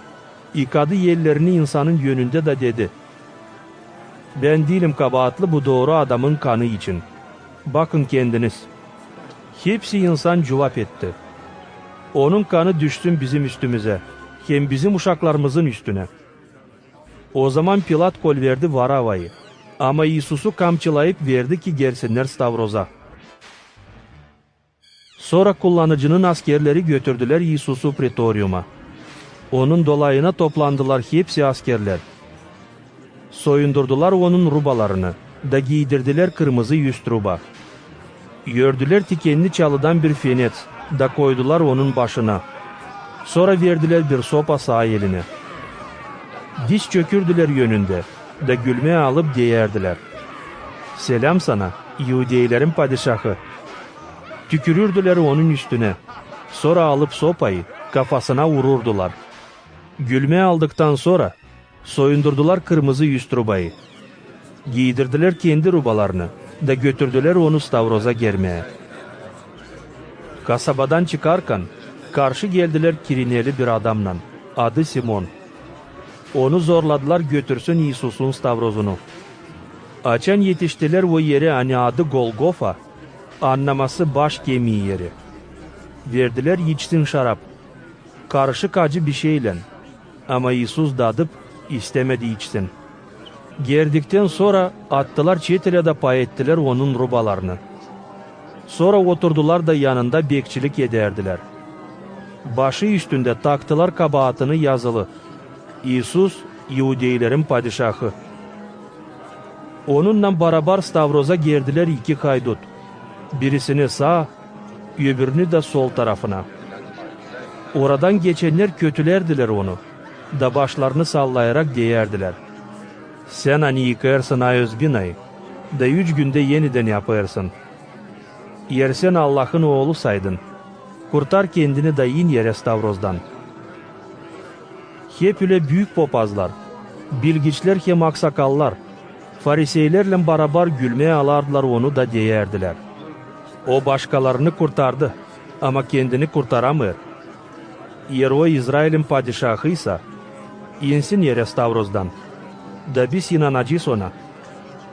Umutlanar da Allah'a. Koş şimdi kurtarsın onu Allah, eğer onu severse. Zere o kendi değerdi, ben Allah'ın oğluyum. Haydutlar, hani geriliydiler onunla, hep öyle kötülerdiler onu. 6. saatten 9. saate kadar oldu karanlık bütün memlekette. 9. saatin dolayında Isus bağırdı büyük sesle. Eli, Eli, lema şevaktani. Anlaması, Allah'ım, Allah'ım, niçin beni bıraktın? Orada duranlardan kimisi işitip bu lafları dediler. O çağırır İliya'yı. Birisi kaçtı, çabuk aldı bir sünker, bandırdı onu işi şarap içine, da takıp bir sopaya verdi içsin. Ama kalanı değerdiler. Durun bakalım gelecek mi İliya kurtarsın onu? İsus yeniden bağırdı büyük sesle, da verdi duhunu. Birden ayöz binanın içinde perde yırtıldı 2 parçaya yukarıdan aşağı kadar. Yer tepredi, taşlar çatladılar, mezarlar açıldılar. Çok ayuzların güğüdeleri ani öldüydüler, dirildiler. Da mezarlar içinden çıkıp onun dirilmesinden sonra girdiler ayuz kasabaya, da çoğuna gösterildiler. Asker yüzbaşı hem askerler ani bekçilik ederdiler Yesus'un yanında. Açan gördüler yer tepremesini hem hepsinin ne oldu? Pek korktular da dediler: "Hakkına, o Allah'ın oğluydu." Orada vardı çok karı. Angları uzaktan seyrederdiler. Hem angları Galilea'dan gittiydiler Yesus'un ardına, hizmet ederek ona. Onların arasında Maria Magdalena hem Maria, Yakov'un hem Yosef'in anası, hem Zevedey'in oğulların anaları. Avşamnen geldi bir zengin adam, adı Yosef, Arimafiya kasabasından, hep Yesus'un yürenicilerinden.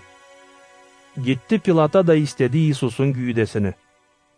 Pilat izin etti, versinler ona. Yosef aldı güğdeyi, da sardı beyaz keten çarşaflan. Yerleştirdi onu kendi mezarı içine. Angısını oymuştu kan arada. Sonra devirdi bir büyük taş mezarın kapısına da gitti. Oradaydı Maria Magdalena hem öbür Maria. Onlar otururdular mezara karşı. Ertesi günü Cuma gününden sonra büyük papazlar hem fariseyler toplandılar Pilat'ın yönüne da dediler: "Çorbacı, biz aklımıza getirdik hani o aldatıcı ta yaşarken dedi, 3. günü dirileceğim. Onuştan sımarla, beklenilsin mezar 3. güne kadar. Ki bir türlü gelmesinler onun yürenicileri gece, da çalmasınlar güğdesini. Sonra demesinler insana hani dirildi ölüden. Bu son yalan, olacak daha kötü ilkinkisinden." Pilat dedi: "Var bir bölük bekçiniz, gidin de koruyun mezarı nice bilersiniz." Onlar gittiler de korudular mezarı bekçilerle, mühürleyip taşı. Matvey 28. bölüm. Cümertesi geçtikten sonra, açan aydınlanardı haftanın ilk günü, Maria Magdalena hem öbür Maria geldiler görmeye mezarı. Birden oldu bir büyük yer tepremesi. Zere bir angel sahabeden indi gökten, da gelip devirdi taşı mezarın ağzından, da oturdu taş üstüne. Onun görümü çimçilik gibiydi. Rubaları beyazdı nice kar. Bekçiler korkudan titrediler, da ölü gibi yere düştüler. Angel dedi karlara: "Korkmayın. Zere bilerim, hani arırsınız Stavroz'a gerilmiş Yesus'u. O yok burada. O dirildi nice söylediydi. Gelin görün yerini. Nerede sahibi koyuluydu. Da hızlı gidin söyleyin onun yürenicilerine, hani o dirildi ölüden. O gider sizden yönce Galilea'ya. Orada göreceğiniz onu. De ben size söyledim." Onlar hızlı çıktılar mezar içinden korkuyla, hem büyük sevinmekle. Kaçarak gittiler haber versinler yürenicilerine. Ama açan giderdiler söylesinler yürenicilerine. Tek kendi Yesus karşı çıkar onlara da der: "Selam." Onlar yaklaştılar, sarmaştılar ayaklarına da baş eğilttiler ona. O zaman Yesus dedi onlara: "Korkmayın. Gidin de söyleyin kardeşlerime gitsinler Galilea'ya. Orada beni görecekler." Açan onlar giderdiler. Kimisi bekçilerden girdiler kasaba içine. Da söylediler hepsi bu oluşlar için büyük papazlara. Bunlar toplandılar aksakallarla bireri, da anlaşıp verdiler çok para bekçilere, deyip onlara: "Söyleyin böyle. Onun yürenicileri geldiler gece. Da biz uyuyarken çaldılar onun güğdesini. Bu haber yetişerseydi kullanıcının kulağına, biz onu inandıracağız. Da sizi beladan kurtaracağız." Askerler aldılar parayı da yaptılar yöle nice onları yürettiler. Yahudiylerin arasında bu haber dağıldı, da yetişti bugünkü güne kadar. 11 yürenici gittiler Galilea'ya bayırın üstüne. Nereye Yesus sımarladıydı. Gördüler onu da baş eğilttiler ona. Ama kimisi şüpheli kaldı. Yesus yaklaşıp onlara dedi: "Bana bütün zabitlik verildi gökte hem yerde. Gidin de hepsi milletleri bana yürenici yapın. Vatiz edip onları babanın hem oğlun hem Ayuz Duh'un adına. Üredin hepsini tamamlasınlar, ne size ısmarladım. Da biliniz, ben olacağım sizinle her gün, zamanın bitkisineden. Amin. İyi haber Mark'tan 1. bölüm. İsus Hristos'un Allah'ın oğlunun iyi haberi başlantısı. Nice yazılı prorok İsa'nın kağıdında, "Te, ben yollarım habercimi senin önün sonra. Hangisi hazırlayacak yol sana. Bağıranın sesi çol yerde işitilir. Sabiye yolu hazırlayın. Yolcazları uzladın." İvan geldi, çol yerde vaatiz ederek, hem nasihat ederek. Hani insan lazım dönsün günahlarından Allah'a, hem vaatiz olsun ki bağışlamak edinsinler. Bütün İudiye yerlerinden, Yerusalim kasabasından gelirler de hepsi vaatiz olarlar ondan Yordan deresinde, kendi günahlarını açıklayarak. İvan giyimliydi deve yapasından rubaylan, kuşanıktı deriden kayışlan, iyi yerde çekirge hem kır ağrı balı. İvan nasihat ederdi. Benim ardıma gelir o, kim ta kavi benden. Ben değilim yakışıklı iyilip çözme onun ayak kaplarının tasmalarını. Ben sizi suyla vaatiz ettim, ama o sizi Ayuz Duh'la vaatiz edecek. O vakit Galilea'dan, Nazaret kasabasından geldi İsus, da Ioan vaatiz etti onu Yordan deresinde. Su içinden çıkarak o hemen gördü nice gök açıldı da Ayuz Duh bir guguş gibi onun üstüne kondu. Göklerden bir ses işitildi. Sensin benim sevgili oğlum, sen de benim isliliğim. Bundan sonra Duh İsus'u çol yere çabuk götürdü. Çolda o 40 gün bulundu. Nerede şeytandan denenmiş oldu. Canavarlar arasında bulunurdu da angeller ona hizmet ederdiler. Açan Ioan'ı kapadılar, İsus geldi Galilea'ya. Nasihat ederek iyi haberi Allah'ın padişahlığı için. Da derdi, vakit tamamlandı, Allah'ın padişahlığı yaklaştı. Günahlarınızdan Allah'a dönün, hem iyi haberi inanın. Geçip Galilea gölün boyundan İsus gördü Simon'u, hem Andrey'i, onun kardeşini. Onlar su içine süzmeleri atardılar. Zira balıkçıydılar. İsus onlara dedi, "Gelin benim ardıma, sizi insan tutan yapacağım." Onlar çabuk süzmelerini bıraktılar da onun ardına yollandılar. Gidip biraz ileri, İsus gördü Zevedey'in oğlunu Yakov'u, hem kardeşini Ioan'ı. Angıları kayık içinde süzmelerini tertiplerdiler. İsus hemen çağırdı onları. Onlar babalarını Zevedey'i kayıkta işçilerden bıraktılar, daha kendileri İsus'un ardına gittiler. Kapernaum kasabasına geldiler. Tezde, cumartesi günü İsus sinagoga içine girdi. Öğretme insanı başladı. Onun öğretmesine şaşardılar, zira öğrederdi onları. Nice bir adam, hangisinde var zabitlik, dil nice bilgiçler. Tamam o vakit, onların sinagogasının içinde bulunardı bir adam, hangisi fena duhla tutulmuş. O başladı bağırma. "Ne istersin bizden Nazaretli İsus? Geldin bizi kaybetmeye mi? Bilirim kimsin sen. Sen Allah'ın Ayuz'uysun." Ama İsus da kazaladı onu da dedi, "Sus da çık bu adamdan." O zaman fena duh adamı sarsaladı da sonra bir keskin sesle bağırıp ondan çıktı. Hepsi şaş kaldılar da birbirine sorardılar. "Nedir bu? Ne suyunu üretmektir bu? O artık fena duhlara zabitlikle sımarlar da onlar onu sesler." Galilea'nın bütün dolayında İsus için her yeri haber çabuk dağıldı. İsus Yakov'un hem Ioan'ın sinagogadan çıktı. Simon'un hem Andrey'in evine gitti. Simon'un kaynanası patta sıtmadan hasta yatardı. Bunun için İsus'a çabuk haber verildi. İsus yaklaşıp tuttu onu elinden de yardım etti, kalksın. Sıtma onu bıraktı da karı hizmet etmeye onlara başladı. Akşamleyin gün kavuşmasında hepsi hastaları hem fena duhtan tutulmuşları İsus'a getirirdiler.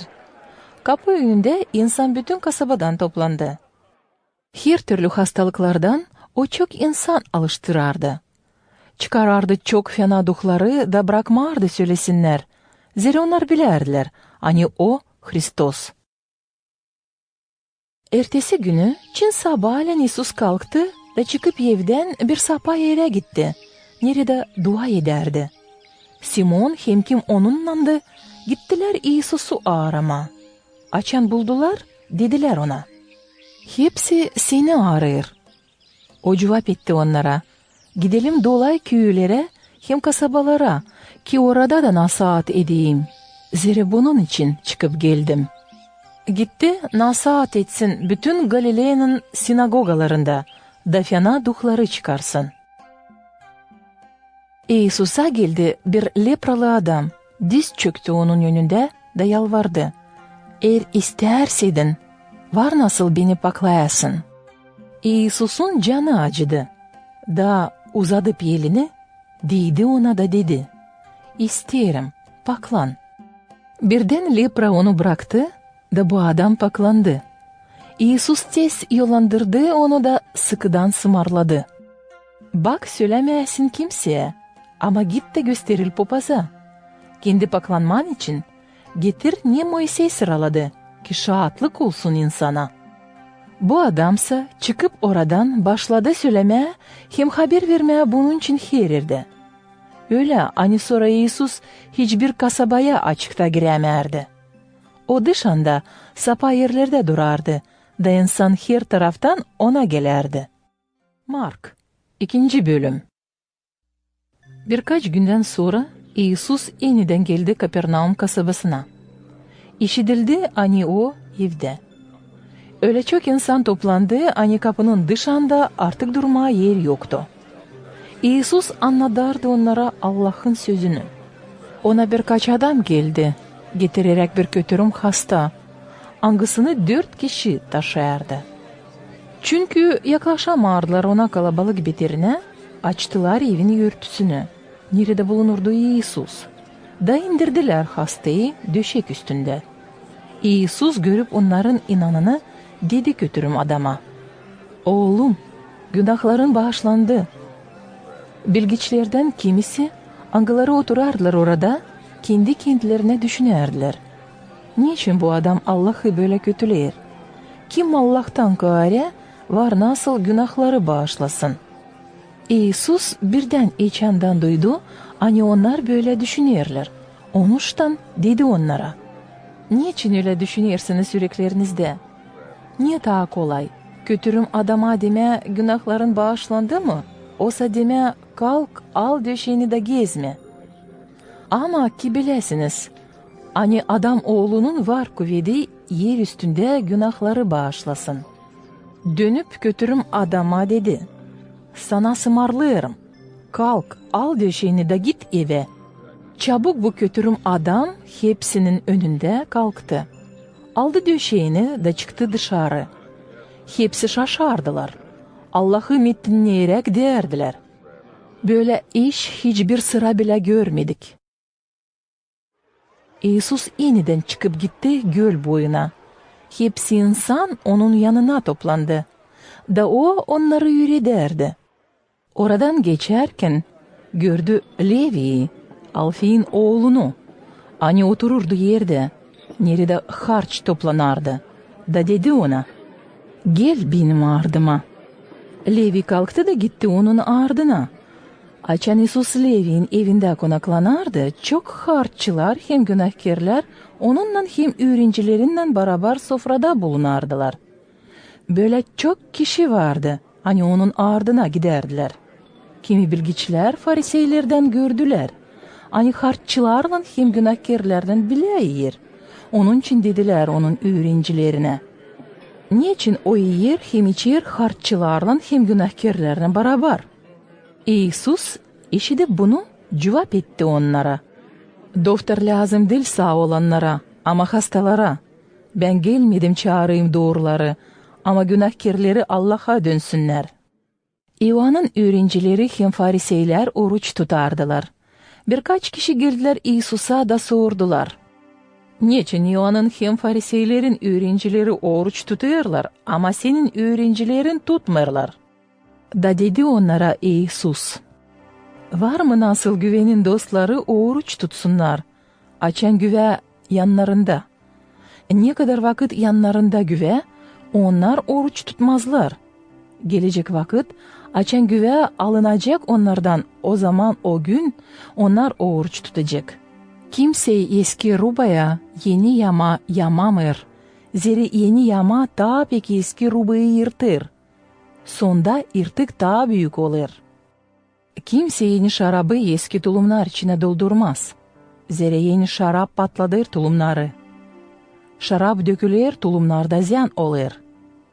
Yeni şarabı lazım doldurma yeni tulumlar içine. Oldu öyle, hani bir cumartesi günü İsus ekinler içinden geçerdi. Giderken yolda onun öğrencileri başak koparmaya başladılar. Fariseyler dediler İsus'a, ya bak, niçin onlar yapıyorlar, ne düşmer cumartesi günü? İsus dedi onlara, okumadınız mı ne yaptı David hem kafadarları açan acıktılar? Nice Aviafar'ın başpapazın vakitinde o girdi Allah'ın evine, daydı ekmeklerden, hani Allah'ın önüne koyulardı. Angılarını papazlardan kare, kimse düşmerdiysin. Sonra verdi kafadarlarına da. İsus dedi onlara, cumartesi adam için kuruldu. Ama değil adam cumartesi için. Öyle ki adam oğlu artık cumartesinin de sahibisi. Mark 3. bölüm. İsus yeniden girdi sinagoga içine. Orada vardı bir adam kuru yellen. Fariseyler gözlederdiler İsus'un ardına, görsünler dini alıştıracak mı bu adamı cumartesi günü, ki sonra kabahatlandırsınlar onu. İsus dedi kuru yellen adama, kalk da çık karşıya. Sonra sordu onlara, ne düşer cumartesi günü yapma, iyilik mi olsa kötülük mü? Yaşamayı kurtarma mı olsa öldürme mi? Onlar susardılar. Öfkeli baktı dolayında olanlara, güçlenerek onların yüreklerin uyvaşıklığı beterine, sonra dedi o adama, uzat elini. O uzattı da eli alıştı, yeniden sağ oldu, nice öbür eli. Fariseyler çıktılar dışarı da çabuk İrod'un adamlarıyla anlaştılar. Niye soy öldürebilsinler İsus'u? İsus öğrencilerinle beraber yollandı göl boyuna. Onun ardına gitti çok insan Galilea'dan, Üdea'dan, Yerusalim'den, İdumea'dan, hem Yordan'ın öbür tarafından. İnsanlar Tir hem Sidon kasabaların tarafından işitip niye o yapıyor, sürü sürü gelerdiler ona. İsus sımarladı öğrencilerine hazırlasınlar ona bir kayık, ki insan sıkıştırmasın onu. Çünkü çok insan alıştırdıydı. Onun için hastalar itirişerdiler, bağırdım değilsinler ona. Fena duhlar açan görerdiler onu, düşerdiler yere onun yönünde de bağırardılar. Sen Allah'ın oğluysun. Ama o sert sımarladı onlara, açıklamasınlar onu başkalarına. Sonra İsus bindi bayır üstüne de çağırdı kimi istedi. Onlar toplandılar ona. Onların içinden ayırdı 12'sini. Angılarına apostol dedi. Ki olsunlar onunla, da yollasın onlarına saat etme. Hem kuvvetleri olsun alıştırma hastaları, hem kovalama fena duhları. Bunlar, kimi İsus ayırdı, 12 kişi. Simon, angısının adını koydu Petri. Yakov hem İoan, Zevedey'in oğulları. Angıların adlarını koydu Boanerges, anlaması gök gürültü oğulları. Andrei, Filip, Varfolomey, Matfey, Foma, Iakov, Alfey'in oğlu, Fadey, Simon Kananit, hem İuda İskariot, angısı İsus'u sattı. İsus bundan sonra eve gitti. Yeniden toplandı insan öyle çokluk, ani İsus'la öğrencilerin yoktu kolayı ekmek yesinler. Hısımları işittiler, bunu da geldiler alsınlar onu. Zere onlar derdiler, ani o akıldan çıktı. Bilgiçler ani geldiler Yerusalim'den derdiler, ani o Velzevul'dan tutulu. Hem ani fena duhları çıkarır, fena duhların öndericisinin kuvvetinden. İsus topladı onları da laf ettiği örneklerle. Ne soy şeytan var nasıl şeytanı çıkarsın? Her bir padişahlık nerede bölünmek olur, yok nasıl ayakça dursun. Her bir yef nerede bölünmek olur, yok nasıl ayakça dursun. Hep öyle şeytan da kendi kendine karşı giderse, hem bölünmek yaparsa duramaz ayakça ama bitkisi gelir. Kimse yok nasıl girsin kahve olanın evine, ki çalsın onun varlığını, eğer ilkin bağlamarsaydı onu. Salt ondan sonra var nasıl soysun onun evini. Doğru söylerim size, her günah hani insan yapır, hem her kötü laf hani söyler, bağışlanır. Ama kim kötüler ayızdığı, hiçbir sıra bile bağışlanamayacak. O kabahatli bir günahla hani divecine kalacak. Bunu söyledi, zira onlar derdiler. Onda var fena duh. O vakit geldiler İsus'un anası hem kardeşleri de. Durup dışarıda yolladılar çağırsınlar onu. Çokluk oturardı onun dolayında açan ona söylediler. Bak, senin anan hem kardeşlerin dışarıda. Seni ağırırlar. Kim benim anam hem kim benim kardeşlerim? Cevap etti o. Sonra baktı onun dolayında oturanlara da dedi. Ta benim anam hem kardeşlerim. Kim tamamlayır Allah'ın istediğini, onlar bana kardeş, kız kardeş hem ana. Mark 4. bölüm. İsus yeniden başladı öğretmeye insanı göl boyunda. Yanına toplandıydı öyle çok insan, hani İsus binip oturdu bir kayık içine su boyunda. Ama hepsi insanlar kaldılar kenarda. İsus başladı onları öğretmeye örneklerle, çok işler için. Öğreterek onları İsus söyledi bu örneğe. Sesleyin, ta ekici çıktı tohum ekmeye. Açan eker raz geldi, hani tohumlardan birazı düştü yol boyuna. Kuşlar kondular da yediler onları. Başka tohumlar taşlık yere düştüler. Nerede az toprak vardı. Tohumlar tez filizlendi, zira toprak değildi derin. Ama açan güneş çıktı, onlar sörpeştiler de kurudular. Zira kökleri suvadaydı. Daha başka tohumlar, çalılar içine düştüler. Çalılar büyüdüler da boğulttular filizleri. Onlar veremediler bereket. Ama kalan tohumlar iyi toprağa düştüler. Büyüdüler, başak verdiler da bereket getirdiler. Birisi 30, öbürü 60, daha öbürü 100 katına. Sonra dedi onlara, kimin var kulağı işitmediğini, koy işitsin. Açan İsus insandan ayrıktı. 12 öğrencisi hem kalan izleyicileri sordular ona bu örnek için. O cevap etti onlara. Size verildi, anlayasınız Allah'ın padişahlığının saklılığını. Ama kalan insana hepsi söylenir örneklerle. Öyle ki, onlar gözlerinden bakırlar ama görmürler. Kulaklarından işidirler ama anlamırlar ki bir türlü dönmesinler Allah'a da bağışlansın günahları. Sonra sordu onlara, anlamırsınız bu örneği mi? O zaman niye anlayıcınız kalan örnekleri? Ekici eker Allah'ın sözünü. Kimi insanlar benzer tohumlara, hani düşer yol boyuna, nerede o söz ekilir. Onlar sözü işittiğinden, tez gelir şeytan da çalır sözü, hani ekiliydi yüreklerinde. Tohumlar ekilmiş taşlık yere, onlardır. Angaları sözü işitip, çabuk kabul ederler sevinmekle, ama yok kökleri hem az vakit tutunurlar. Açan gelir zorluk eki kovalamak Allah'ın sözü için, onlar tez atılırlar. Başka tohumlar ekilmiş çalılar içine onlardır kim işidir sözü. Ama bu zamanın kahırları, zenginliğin aldangaçlığı Hem başka hameller girip onlara boğulderler sözü, da onlar bereket getiremirler. Tohumlar ekilmiş iyi toprağa onlardır kim işidip sözü kabul ederler, da bereket getirirler. Birisi 30, öbürü 60, daha öbürü 100 katına. Sonra İsus dedi onlara, şafka getirirler ki koysunlar küp altına, o sapat altına mı? Değil mi koysunlar dini kandillik üstüne? Yok bir şey örtülü ani açılmasın, hem yok bir şey saklı ani yüze çıkmasın. Kimin var kulağı işitmeye diyeni ko işitsin. Hem dedi onlara, bakın ne işitirsiniz, ne ölçüyle ölçeciniz, o ölçüyle Allah'tan ölçülmüş olacaksınız. Saltta az edilinmiş.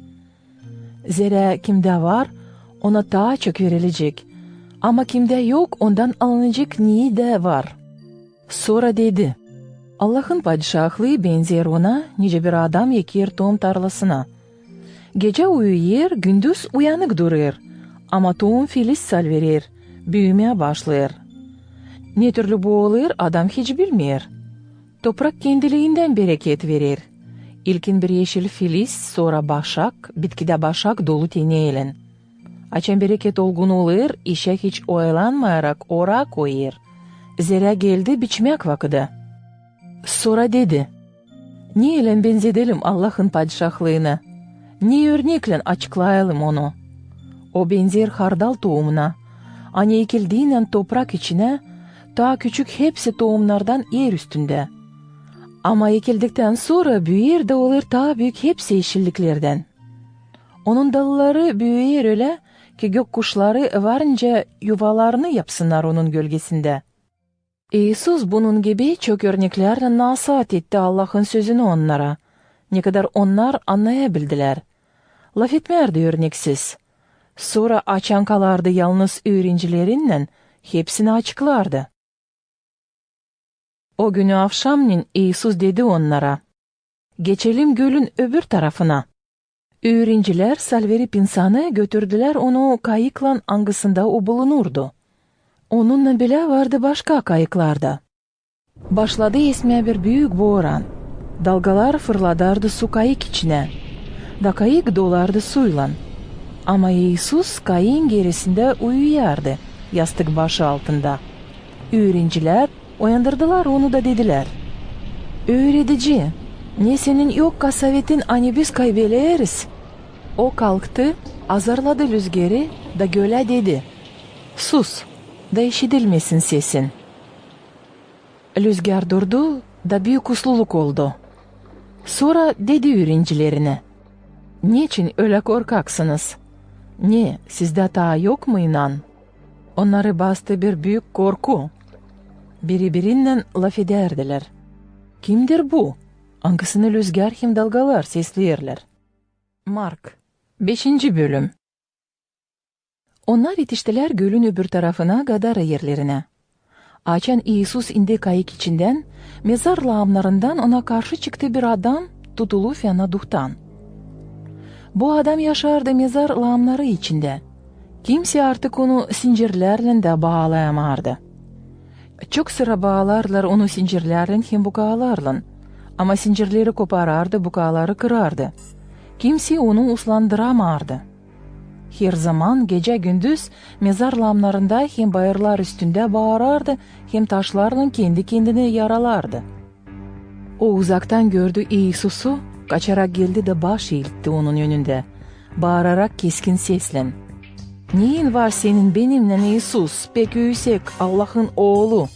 Yalvarırım sana Allah'ın adından, zeyitleme beni. Böyle dedi, zira İsus sımarladı. Fena duh, çık dışarı bu adamdan. Sonra sordu, nasıl senin adın? O cevap etti, benim adım Legion, zira biz çoklukuz. Pek yalvarma başladı İsus'a, kovulamasın onları oradan. Bayır yamacında bir büyük sürü domuz otlardı. Fena duhlar yalvardılar, bırak bizi girelim domuzlar içine. İsus bıraktı girsinler. Fena duhlar çıktılar bu adamdan da girdiler domuzlar içine. Bütün sürü hızlandı, dik yamaçtan da atladı göl içine. Yakın 2000 domuz boğuldu göl içinde. Domuzçular kaçtılar da haberlediler kasabada hem dolay köylerde. İnsan çıktı görsün ne oldu. Geldiler Yesus'a da gördüler fena duhtan tutulu adamı. Angısının içinde vardı bir legyon fena duh. Oturarak giyimli hem aklı başında. Hepsini bir korku aldı. Onlar kim bu oluşu gördüler, söylediler insana hepsini. Ne oldu fena duhtan tutulu adamla hem domuzlarla. O zaman insan başladı yalvarma ki Yesus gitsin onların erlerinden. Açan Yesus girerdi kayık içine, adam hani önce fena duhtan tutuluydu. Yalvardı Yesus'a alsın onu kendisinden. Ama Yesus kayıl olmadı da dedi. Git eve de söyle kendikilerine hepsini. Ne sahibi yaptı sana hem ne soy acıdı seni.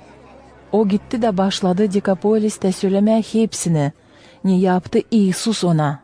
Hepsi şaşardılar.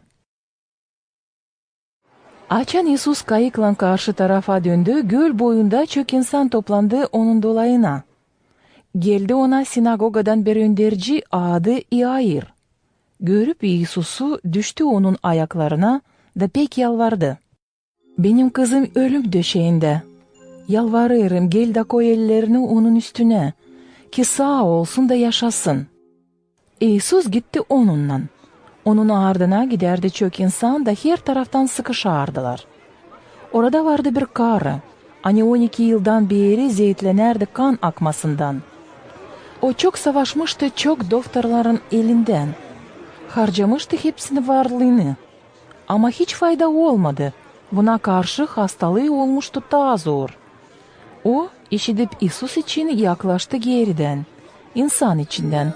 Da değdi rubasına. Zere düşünerdi. Sadece değsem onun rubalarına alışacağım. Açan değdi birden kan akması durdu. O duydu hani gövdesi alıştı hastalıktan. Yesus duydu hani bir kuvvet ondan çıktı.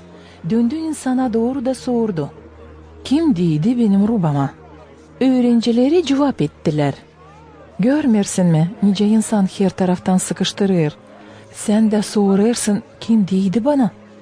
Ama o bakınardı dolaya. Görsün diyeni kim değdi ona? Bu karı korkudan titrerdi, zerebelerdi ne oldu onunla. O yaklaştı da düştü onun ayaklarına. Sonra anlattı işin aslısını. Yesus dedi ona. Kızım, senin inanın seni alıştırdı. Git uslulukla da sağ ol senin hastalığından. Yesus da laf ederken evden geldiler de sinagoga öndericisine dediler. Kızın öldü, nafile savaştırma öğreticiyi. Yesus hesaba koymayarak bu lafları dedi sinagoga öndericisine. Korkma, sadece inan. O bırakmadı kimseyi gitsin onun ardına. Salt Petri'yi, Yakov'u hem Ioann'ı, Yakov'un kardeşini. Gelip sinagoga öndericisinin evine gördü orada kalabalık. Büyük sesle ağlamak hem sıralamak. Girip orayı dedi onlara. Niçin şamata yapırsınız hem ağlırsınız? Kız ölmedi ama uyuyor. Onlar gülme aldılar onu. Ama o uğrattı hepsini dışarı, aldı kızın babasını, anasını, hem onları kim onunlandı da girdi orayı nerede kız yatardı. Yesus tuttu kızı elinden da dedi ona, Talifa kumi, anlaması kız diyelim sana kalk. Kız çabuk kalktı da başladı gezinmeye. O 12 yaşındaydı. Hepsi görenler şaşbeş kaldı. Yesus sıkıdan sımarladı onlara. Kimseye bunu söylemesinler. Sonra dedi versinler kıza yemeğe. Mark 6. bölüm. Yesus oradan gitti de geldi kendi memleketine. Öğrenciler gittiler onun ardına. Cumartesi günü Yesus başladı öğretmeye sinagogada. Çoğu ani seslerdiler onu şaşmakla sorardılar. Nereden hepsi bunlar var onda? Ne soy ariflik verili ona? Ne soy onun ellerinden olur bu kudretli işler? Değil mi o dülger, Maria'nın oğlu? Yakov'un, Yosef'in, İuda'nın hem Simon'un kardeşi. Değil mi onun kız kardeşleri bizim aramızda? Bu betere İsus için şüpheye düştüler. İsus dedi onlara, bir de prorok dil pahasızlandırılmış öyle, nice kendi memleketinde, kendi hısımlarında hem kendi evinde. Yapamadı orada bir de kudretli iş. Sadece ne kadar birkaç hastayı koyup ellerini alıştırdı. O şaşardı onların inansızlığına. Sonra gitti dolay köylere de orada yürüderdi. Çağırdı kendine 12 öğrenicisini de başladı yollamaya ikişer ikişer. Verdi onlara zabitlik fenaduhların üstüne de sımarladı onlara. Bir şey almayın yol için, sopadan kârya. Almayın ne ekmek, ne hibe, ne de para. Ayaklarınıza giyin sandalye, sırtınıza giymeyin 2 kat ruba. Sonra dedi, hangi eve gireceğiniz, o evde kalın oradan gidince. Eğer bir yerde insan sizi kabul etmeyerseydi, eki seslemeyerseydi, çıkıp oradan artık tozları da ayaklarınızdan silkin, azar gibi onlara karşı. Doğru söylerim size. Dava gününde Sodoma hem Gomorra'ya olacak daha elin ne kadar o kasabaya. Onlar gittiler de nasihat ettiler, hani insan dönsün günahlarından Allah'a. Çok fena duhları uğrattılar, hem çok hastaları alıştırardılar, yağlayıp zeytin yağıyla. Padişah İrod işitti İsus için. Zira onun adı her yerde anılardı. Kimisi derdi, İoan vatiz edici ölüden dirildi. Onun ştanı yapabilir kudretli işler. Başkaları diyerdiler, o İliya. Daha başkası diyerdi, o bir prorok, evvel vakittan proroklardan biri gibi. Bunu sesleyip İrod dedi, bu İoan, hangisinin kafasını aldım. O dirildi ölüden. Zira İrod kendisi yolladıydı, tutsunlar da kapasınlar İoan'ı zindana, İrodiyadan beterine. Hangisi Filip'in İrod'un kardeşinin karısıydı. Ama İrod ona evlenmişti. İoan derdi ona, düşmer yaşayasın senin kardeşinin karısından. Onuştan İrodiyada kin güderdi İoan'a da bakardı öldürtme onu. Ama yoktu kolaylığı. İrod korkardı İoan'dan, ama koruyardı onu, zira bilerdi hani o doğru hem ayız bir adam. Onu seslerken hiç bilmerdi ne yapsın. Ama hep o kadar mayıllıkla seslerdi onu. Bir uygun gün oldu, açan İrod kendi doğuma günün yurtusunda yaptı konuş öndürücülerine, asker zabitlerine, hem Galilea'dan büyüklere. İrodiya'dan kızı girdi de oynadı. Beğendirdi kendini İrod'a hem konaklara. O zaman padişah dedi kıza, İste benden ne istersedin de ben vereceğim sana. Bağlandı eminle, ne de istersedin benden vereceğim sana. Artık istersedin padişahlığımın yarısını da. Kız çıktı dışarı da sordu kendi anasına, ne isteyeyim? O cevap etti, İste İoan vatiz edicinin kafasını. Kız çabuk gitti padişaha da dedi, İsterim şimdi veresin bana bir çini içinde İoan vatiz edicinin kafasını. Padişah çok güçlendi ama atılmaya istemedi. Zira emin ettiydi konakların yönünde. Yolladı bir cellat asker da sımarladı, getirsin İoan'ın kafasını. Asker gitti de aldı İoan'ın kafasını, getirdi bir çini içinde de verdi kıza. Kız da verdi kendi anasına. Açan İoan'ın öğrencileri işittiler bunu. Gelip aldılar onun güydesini de mezar içine koydular. Apostollar döndüler geri İsus'a da anlattılar ona hepsini. Ne yaptılar hem nice öğrettiler insanı. İsus dedi, gelin benimle bir sapa yere yalnız da dinlenin biraz. Zira vardı çokluk, hani gelerdiler hem giderdiler. Da onların yoktu kolaylıkları artık ekmek yesinler. Gittiler kayıkla bir sapa yere ki olsunlar yalnız. İnsan gördü onları giderken de tanıdı. Her bir kasabadan kaçtılar oraya yayan da yetiştiler onların önleri sonra. Açan çıktı kayık içinden, İsus gördü çok insan. Canı acıdı onlara. Zira onlar nice güdücüsüz koyunlardı. Başladı onları öğretmek her türlü işlere. Çünkü hayli vakit geçmişti. Öğrenciler yaklaştılar İsus'a da dediler: "Burası çol yer. Vakitinden sonra geç. Kol ver insana gitsinler dolay köylere hem kırdaki evlere da satın alsınlar kendilerine bir şey yeme. Zira yok ne yesinler. Siz verin onlara yeme," dedi İsus. Ama öğrenciler cevap ettiler: "Var mı nice 200 dinarla gidelim de satın alalım ekmek ki doyurabilelim onları." İsus sordu onlara: "Ya gidin de bakın kaç ekmek sizde var?" Anladıktan sonra cevap ettiler: "Var 5 ekmek hem 2 balık." O zaman sımırladı: "Oturtsunlar hepsini bölük bölük yeşil çimin üstüne." İnsan oturduğu yere sıra sıra 50'şer hem 100'er kişi bir sırada.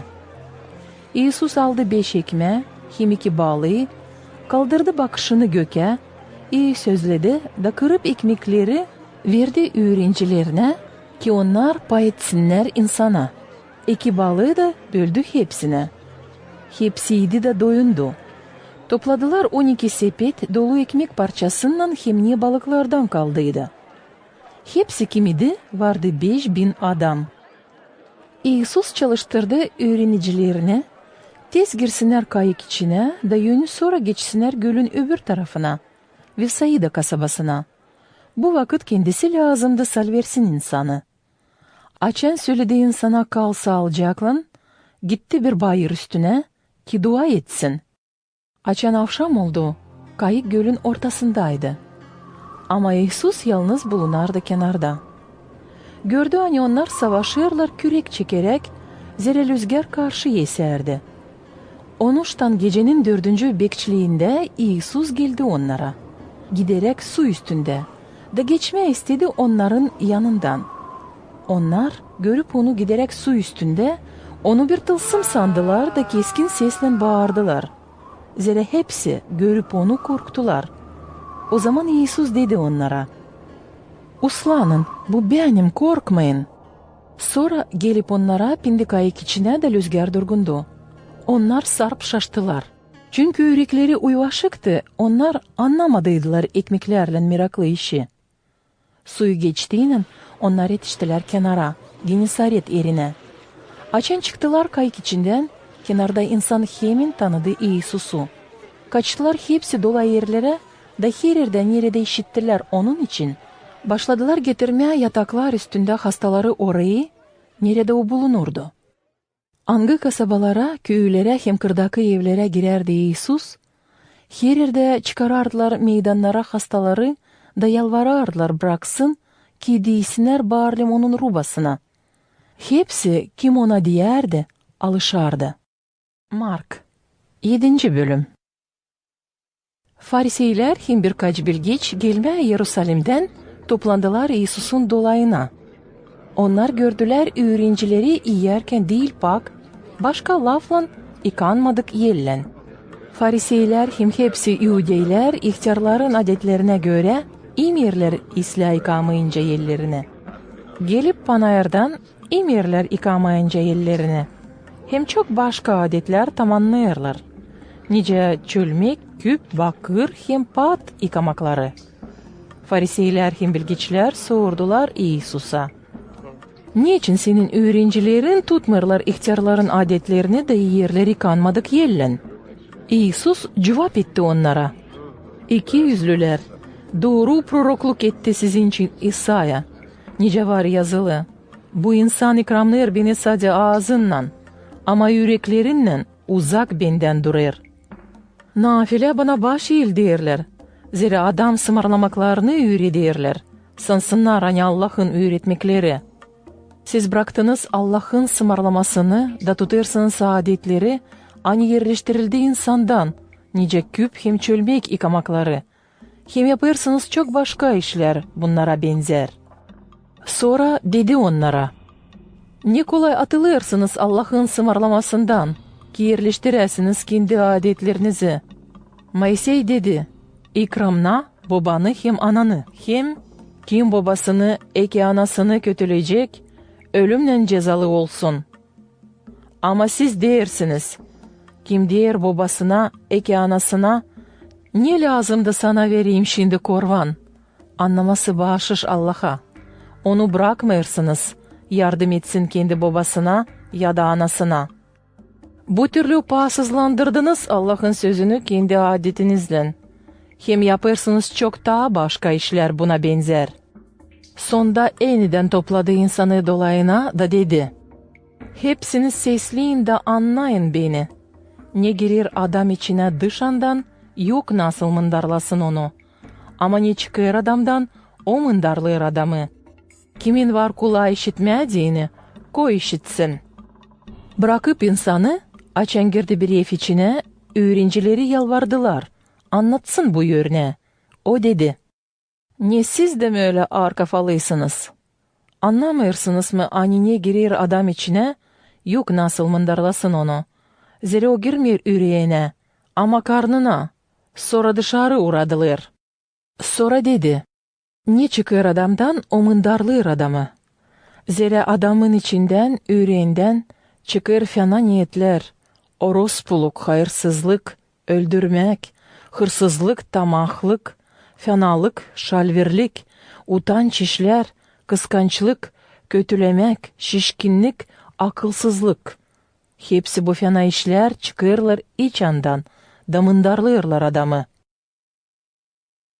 İsus gitti oradan Tir hem Sidon kasabasının tarafına. Girdi bir eve da istemiyordu kimse bilsin bunu. Ama saklanamadı.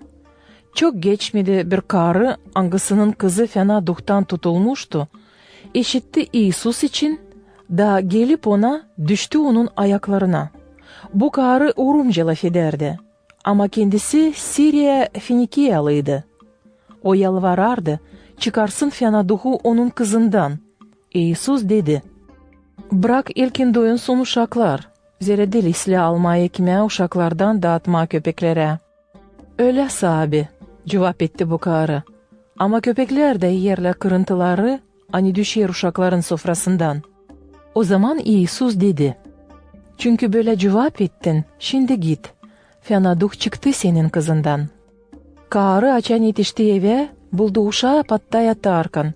Fena duh çıkmıştı ondan. İsus ayrıldı Tir yerlerinden, yeniden gitti Sidon aşırı Dekapolis yerlerin ortasından Galileya gölüne. Getirdiler ona bir sağır, angası zor laf ederdi, da yalvardılar koysun elini onun üstüne. İsus aldı onu bir tarafa insandan, koydu parmaklarını adamın kulaklarına, da tükürüp değdi onun diline. Kaldırdı bakışını göke, derinden soğuludu da dedi: Effata, anlaması açıl. Birden açıldı kulakları, hem çözüldü dilin düğünükleri. Da o laf etti açık. İsus sımarladı onlara, kimseye söylemesinler. Ama ne kadar sıkı sımarlardı, o kadar daha çok dandana ederdiler.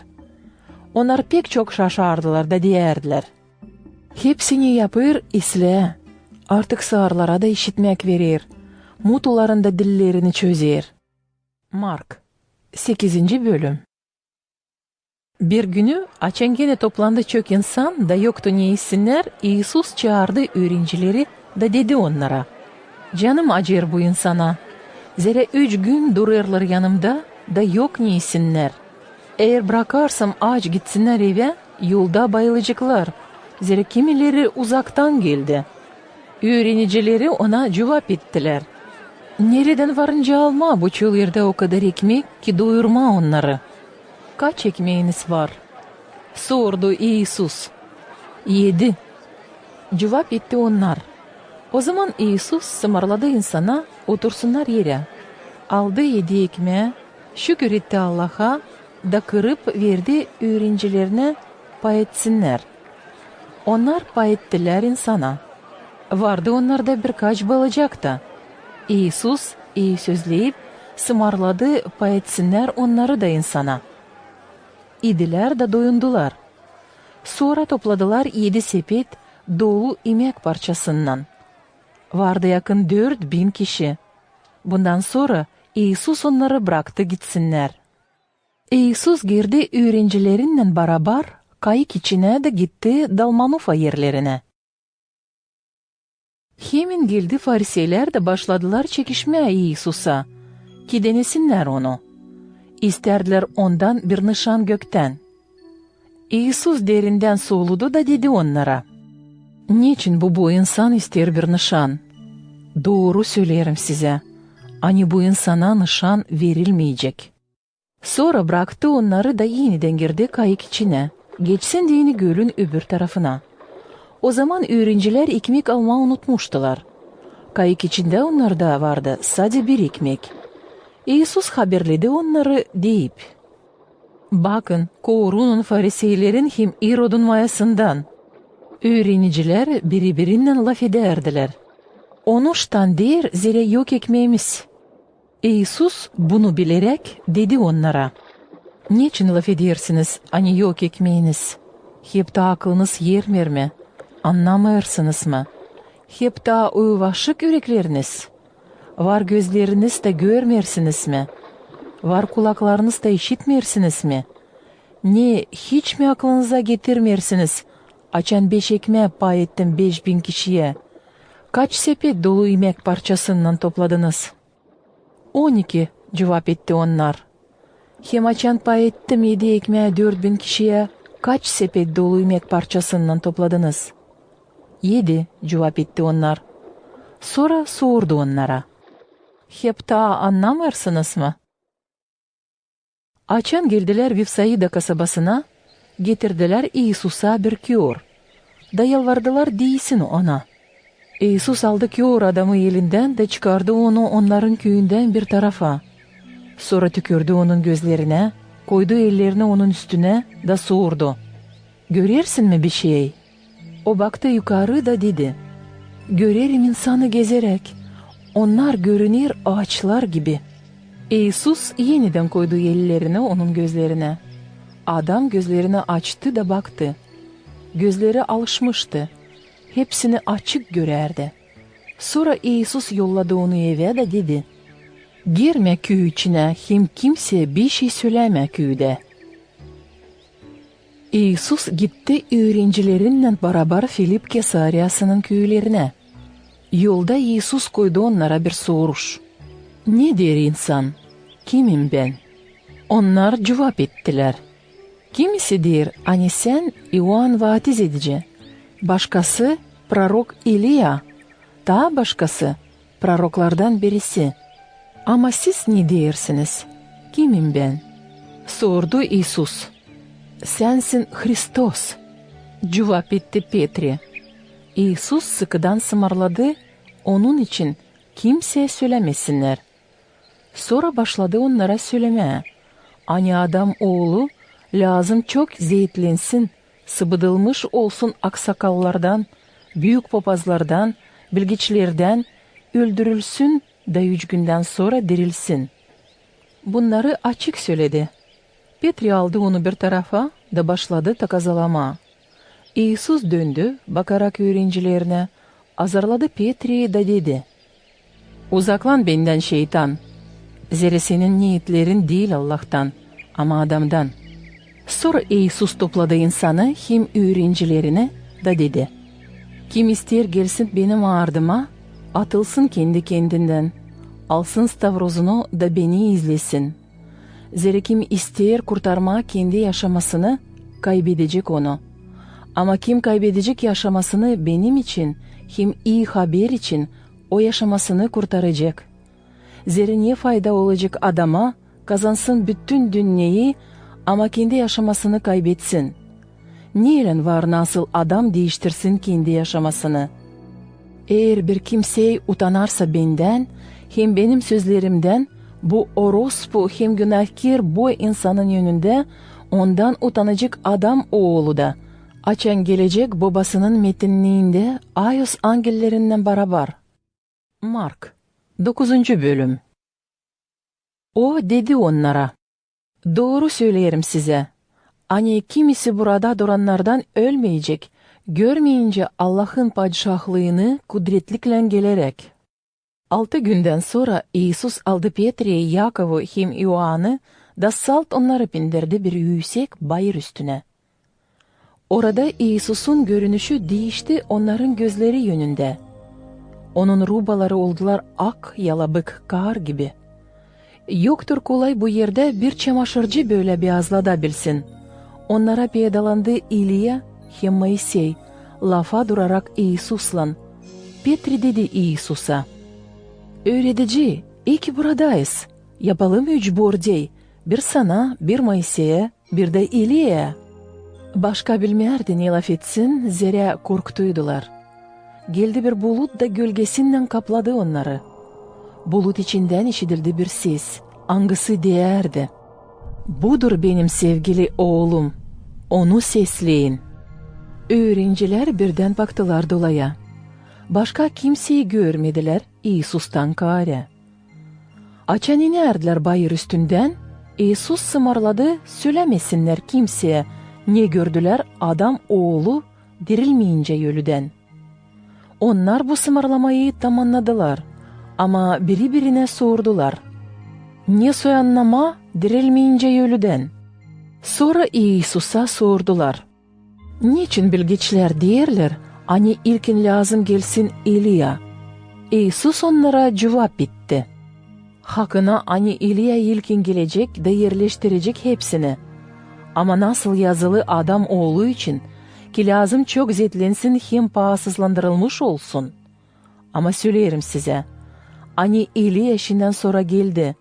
Onunla yaptılar ne istediler, nice onun için vardı yazılı. Açan yetiştiler öbür öğrencilere, gördüler çok insan onların dolayında hem bilgiçleri, angıları çekişerdiler onlarla. Açan insanlar gördüler İsus'u, şaştılar da kaçarak karşı çıktılar. Selamlesinler onu. O sordu onlara. "Niye tartışırsınız onlarla?" Birisi insan içinden cevap etti. "Öğretici, getirdim sana oğlumu. Angısı tutulu bir mutluluk duhundan. Nerede onu tutar, uğrar yere. Da çocuğun ağzından köpük çıkar. O dişlerini gıcırdadır da kaskatı kalır. Yalvardım senin öğrencilerin çıkarsınlar fena duhu ama çıkaramadılar. İnansız sensile, dedi İsus. Ne kadar vakit daha sizinle olacağım? Ne kadar vakit dayanacağım size? Getirin onu bana." Getirdiler onu İsus'a. Açan duh gördü İsus'u hemen kuvvetle sarsıladı çocuğu. Çocuk düştü yere de yuvarlanardı köpük ağzında. İsus sordu onun babasına. "Ne zamandan böyle olur?" "Küçüklüğünden," cevap etti o. "Çok sıra duhatır onu ateşe hem su içine öldürsün diyene. Eğer yapabilirsin bir şey acı da yardım et bize." İsus cevap etti. "Yapabilirseydin mi? Hepsi var nice olsun onlar için. Kim inanır?" O zaman çocuğun babası bağırdı yaşlan gözlerinde. "İnanırım sahibi. Yardım et bana enseyim inansızlığımı." Açan İsus gördü, hani insan kaçışıp toplaşır, azarladı fena duhu da dedi. "Mutu hem sağır duh, ben sımarlarım sana. Çık dışarı bu çocuktan da başka girme ona." Fena duh bağırarak hem kuvvetle sarsılarak çocuğu çıktı. Çocuk oldu ölü gibi. Da çocuğu sandı ani öldü. Ama İsus tutup elinden kaldırdı onu da o kalktı ayakça. İsus açan girdi içeri, öğrencileri yalnızken sordular ona. "Niçin biz çıkaramadık fena duhu?" "Bu soylar uğradılarlar sadece duayla hem oruçla," cevap etti İsus. Çıkıp oradan geçtiler Galilea'dan. İsus istemerdi kimse bilsin bunu. Zira öğretip öğrencilerini derdi onlara. Adam oğlu verilecek insanın eline. Onu öldürecekler ama 3 günden sonra dirilecek. Ama öğrencileri anlamadılar bu lafları. Sorma da korkardılar. Geldiler Kapernaum kasabasına, da açan İsus girdi içeri, sordu onlara. "Ne iş için laf ederdiniz birbirinizle yolda?" Onlar susardılar, zira yolda çekiştiydiler hangisi en büyük olacak. O zaman İsus oturdu, topladı 12'sini da dedi onlara: Eğer bir kimseye isterse de olsun ilk, lazım olsun en bitki hem hepsine hizmetçi. Aldı bir uşak, koydu onların arasına, kucaklayıp onu dedi: Kim kabul eder birisini bu uşaklardan benim adıma, o beni kabul eder. Kim de kabul eder beni, kabul eder değil beni, ama onu kim beni yolladı. O an dedi İsus'a: Öğretici, biz gördük bir adam ani uğradardı fena duhları senin adına. Da durguttuk onu, zere o gezmer bizimle. Durgutmayın, zere kim yapar kudretli işler benim adıma, yok nasıl tez başlasın beni kötüleme, dedi İsus. Kim değil karşı size, o sizinle. Her kim benim adıma verecek bir çölmek su size, zere siz Kristos'un öğrencilerisiniz, doğru söylerim size, ani yüdeksiz kalmayacak. Ama bir kimse günaha düşürerse birini bu küçüklerden, ani bana inanırlar, ona taisle bağlasınlar boynusuna bir büyük değirmen taşı, dağıtsınlar deniz içine. Eğer elin seni günaha düşürerse, kes onu. Taisle çolak ömüre giresin. Ne kadar iki yellen cehenneme gidesin süyünmez ateşe. Nerede onların kurtları ölmerler, hem ateş süyünmer. Eğer ayağın seni günaha düşürerse, kes onu. Taisle bir ayakla ömüre giresin, ne kadar iki ayakla cehenneme atılasın, süyünmez ateşe. Nerede onların kurtları ölmerler, hem ateş süyünmer. Eğer gözün seni günaha düşürerse, çıkar onu. Taisle sana giresin bir gözle Allah'ın padişahlığına, ne kadar iki gözle atılasın cehenneme. Nerede onların kurtları ölmerler, hem ateş süyünmer. Her bir adamın üstüne ateş dökülür, nice kurbanın üstüne tuz dökülür. Tuz iyidir, ama yer tuz tadını kaybederse de, nasıl onu yeniden tuzlu yapasınız? Sizde tuz olsun, hem barışmakta yaşayın. Mark 10. Bölüm. İsus gitti oradan da geldi Yudeya yerlerine, Yordan'ın öbür tarafına. İnsan gene toplandı onun dolayına. O alışmasına göre başladı yeniden öğretme onları. Geldiler Fariseyler da deneyip onu sordular: Düşer mi adam ayrılsın kendi karşısından? İsus sordu onlara: Niye size Moisey ısmarladı? Onlar dediler: Moisey bıraktı, koca yazsın ayrılmak kağıdı da ayrılsın karşısından. İsus cevap etti onlara: Sizin inatlığınız beterine Moisey yazılarında verdi size bu ısmarlamayı. Ama dünyanın kurulmasından Allah yarattı insanları, olsunlar adam hem karı. Onuştan bırakacak adam babasını hem anasını da birleşecek karşısından. İkisi bir güyde olacak. Bu takım olacaklar değil ki, ama bir güyde. Öyle ki ne Allah birleştirdi, insan onu ayırmasın. İçeride öğrenciler yeniden sordular ona hep bunun için. O dedi onlara: Kim ayrılır karşısından da evlenir başkasına orospuluk yapar. Hem her karı hani bırakır kocasını da evlenir başka adama orospuluk yapar. Getirerler İsus'a uşakları ki değsin onlara. Ama öğrenciler azarlardılar onları. İsus görüp bunu öfkelendi da dedi öğrencilerine: Bırakın uşakları gelsinler bana, da durgutmayın onları. Zira Allah'ın padişahlığı onların gibileri için. Doğru söylerim size, kim kabul etmeyecek Allah'ın padişahlığını bir uşak gibi, o oraya hiç giremeyecek.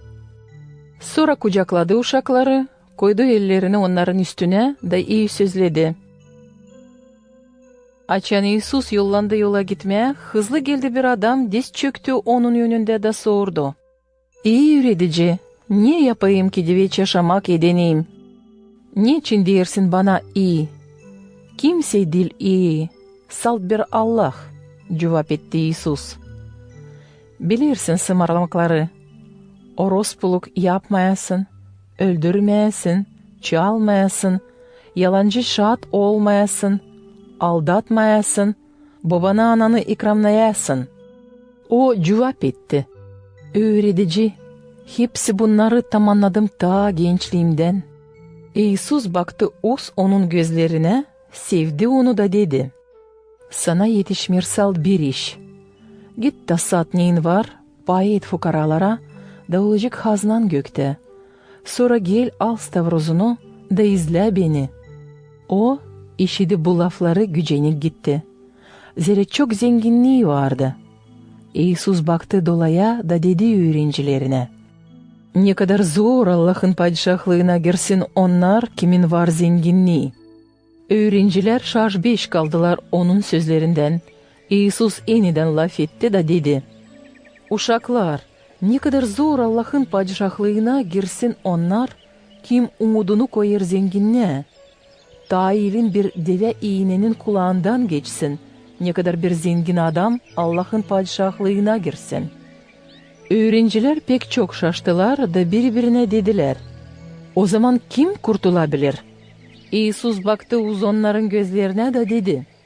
Bu insana olmaz ama değil Allah'a. Zira Allah'a hepsi olur. Petri laf etmeye başladı da ona dedi. Biz bıraktık hepsini de geldik senin ardına. İsus cevap etti. Doğru söylerim size. Hepsi kim bıraktı evini, kardeşlerini, kız kardeşlerini, anasını, babasını, karısını, uşaklarını, mirasını benim için, hem iyi haber için, o kabul edecek şimdi bu ömürde 100 katına daha çok ev, kardeş, kız kardeş, ana, uşak, tarla, kovalamaklarla bile. Ama gelen ömürde kabul edecek diveç yaşamak. Ama çoğu ilk olanlardan bitki olacak. Çoğu da bitkilerden ilk olacak. Açan onlar yolda Yerusalim'e doğru giderdiler. İsus onların önü sonra giderdi. Öğrenciler titsinlerdiler. Onun ardına gidenler korkardılar.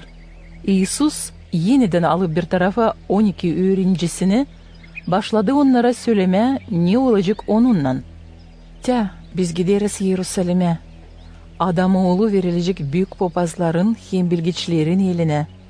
Onu ölüme dava edecekler da yabancıların eline verecekler. Onu gülme alacaklar, kamçıyla dövecekler, tükürecekler yüzüne da öldürecekler. Ama o 3 günden sonra dirilecek. Yaklaşır Zebede'nin oğulları Yakov hem Ioan da derler ona. Öğretici, biz isteriz yapasın, ne biz sana yalvaracağız. O sordu onlara. Ne istersiniz yapayım sizin için? Onlar dediler. İzin ver, hani oturalım seninle, birimiz sağ tarafında, birimiz de sol tarafında. Açan sen metinlikte olacaksın. İsus cevap etti onlara. Bilmiyorsunuz ne istersiniz. Var mı nice siz içersiniz o çölmekten, hani ben içerim. Eki vaatiz olasınız o vaatizlikle, hani ben olarım. Onlar cevap ettiler. Var nice. İsus dedi onlara. İçiciniz o çölmekten hani ben içerim. Hem vaatiz olacağınız o vaatizlikle hani ben olarım. Ama benden tutunmuyor, izin vereyim oturma sağ, eki sol tarafımda. Bu verilecek onlara kime hazırlanmış. Kalan 10 öğrenici işidi bunu öfkelendiler Yakov'a hem Ioan'a. İsus çağırdı onları da dedi. Bilirsiniz hani kim sayılır milletlerin öndercileri, onlar çorbacılık ederler insan üstüne hem büyükleri zabitlik ederler. Ama sizin aranızda böyle olmasın. Kim sizden ister büyük olsun, o hizmetkar olsun kalanına. Kim sizden ister ilk olsun, o çırak olsun hepsine. Zira adam oğlu gelmedi ki ona hizmet etsinler. Ama kendi hizmet etsin insana, hem versin yaşamasını çoğun yerine, ki kurtarabilsin onları. Geldiler Erihon kasabasına. Açan İsus çıkardı Erihon kasabasından öğrencilerinden hem çok insanla. Timey'in oğlu var Timey, kör dilenci, oturardı yol boyunda. O işitten Nazaretli İsus oradan geçer, da başladı bağırma. İsus, David'in oğlu, acı beni. Çoğu takazalardı onu sussun diyene, ama o daha pek bağırardı. David'in oğlu, acı beni. İsus durgundu da dedi, çağırın onu. Çağırdılar kör adamı da dediler, kalk da gergin ol, o seni çağırır. O sıbıttı üstünkü rubasını, kalkıp atladı da geldi İsus'a. İsus sordu, ne istersin yapayım sana? Ravuni, görmek edineyim. Cevap etti bu kör adam. O zaman İsus dedi ona, var nasıl gidesin? Senin inanın seni kurtardı. Çabuk kör adam başladı görmeye de gitti yol boyunca İsus'un ardına. Mark 11. bölüm. Açan yaklaştılar Yerusalim'e, Vifagya hem Vifanya köylerine, Ani Zeytin Bayır'ın yanında İsus yolladı ikisini öğrenicilerinden da dedi onlara, gidin öndeki köye, açan gireceğiniz köy içine hemen bulacağınız bir eşecik bağlı. Hangisine da kimse atlıp inmedi. Çözün onu da getirin bana. Eğer bir kimse sorarsa da niçin bunu yaparsınız, cevap edin. O lazım sahabeye, sonra hemen geri yollayacak. Öğrenciler gittiler, buldular eşeği bağlı sokakta, bir evin dışında tokat yanında, da çözdüler onu. Kimisi orada duranlardan dediler, ne yaparsınız, niçin eşeği çözersiniz? Onlar cevap ettiler, nice İsus öğretti, da onları bıraktılar. İsus'a eşeği getirdiler, kendi üstünkü rubalarını üstüne döşediler, da İsus atlıp indi. Çoğu insandan rubalarını yol üstüne döşerdiler, başkaları dalları seyirerdiler, kırda ağaçlardan keserdiler. İsus'un yönünde hem ardında gidenler bağırardılar. Osanna, ey sözlenmiş olsun sahabenin adına gelen. Ey sözlensin babamızın David'in padişahlığı gelir sahabenin adına. Osanna yüksek göklerde. İsus girdi Yerusalim'deki Ayuz bina içine, baktı dolaya, ama çünkü vakit geçti döndü 12'sinden Vifanya köyüne. İkinci günü açan onlar çıktılar Vifanya'dan, İsus acıktı. O gördü Irak'tan bir yapraklı incir fidanı. Gitti baksın var mı meyvesi, ama yaklaştığının yapraktan kare bir şey bulmadı. Zerre değildi meyve vakıdı. O zaman İsus dedi, büyünden öte hiç kimse yemesin senden meyve. Onun öğrencileri işittiler bunu. Açan yetiştiler Yerusalim'e, İsus girdi Ayuz bina oğluna da başladı kovalama oradan onları, kim satardı hem alardı. Devirdi para değiştirenlerin masalarını hem guguş satanların skemnelerini. Kimseyi bırakmardı bir şey geçirsin Ayuz binanın avlu içinden. Öğredip derdi insana, değil mi yazılı, benim evime denecek dua evi hepsi milletler için, ama siz çevirdiniz onu haydut inine. Açan işittiler büyük papazlar hem bilgiçler bunu, bakardılar niye öldürebilsinler onu, ama korkardılar ondan, zira onun öğretmesine şaşardı hepsi insan. Açan akşam oldu, İsus hem öğrencileri kasabadan çıktılar. Sabahleyin incir fidanın yanından geçerken, öğrenciler gördüler fidan kurumuş kökünden. Petri aklına getirdi de dedi, öğretici, ya bak incir fidanı betvaladın kurumuş. İsus cevap etti onlara, olsun sizde inan Allah'a. Doğru söylerim size, eğer bir kimse bu bayrağa değerse de, kalk da atıl deniz içine, da şüphesiz yürekten inanarsaydı, ne söyledi tamamlanacak, o zaman olacak. Onuştan söylerim size, ne de isteyeceğiniz duada, inanın kabul etmiş gibi da olacak size.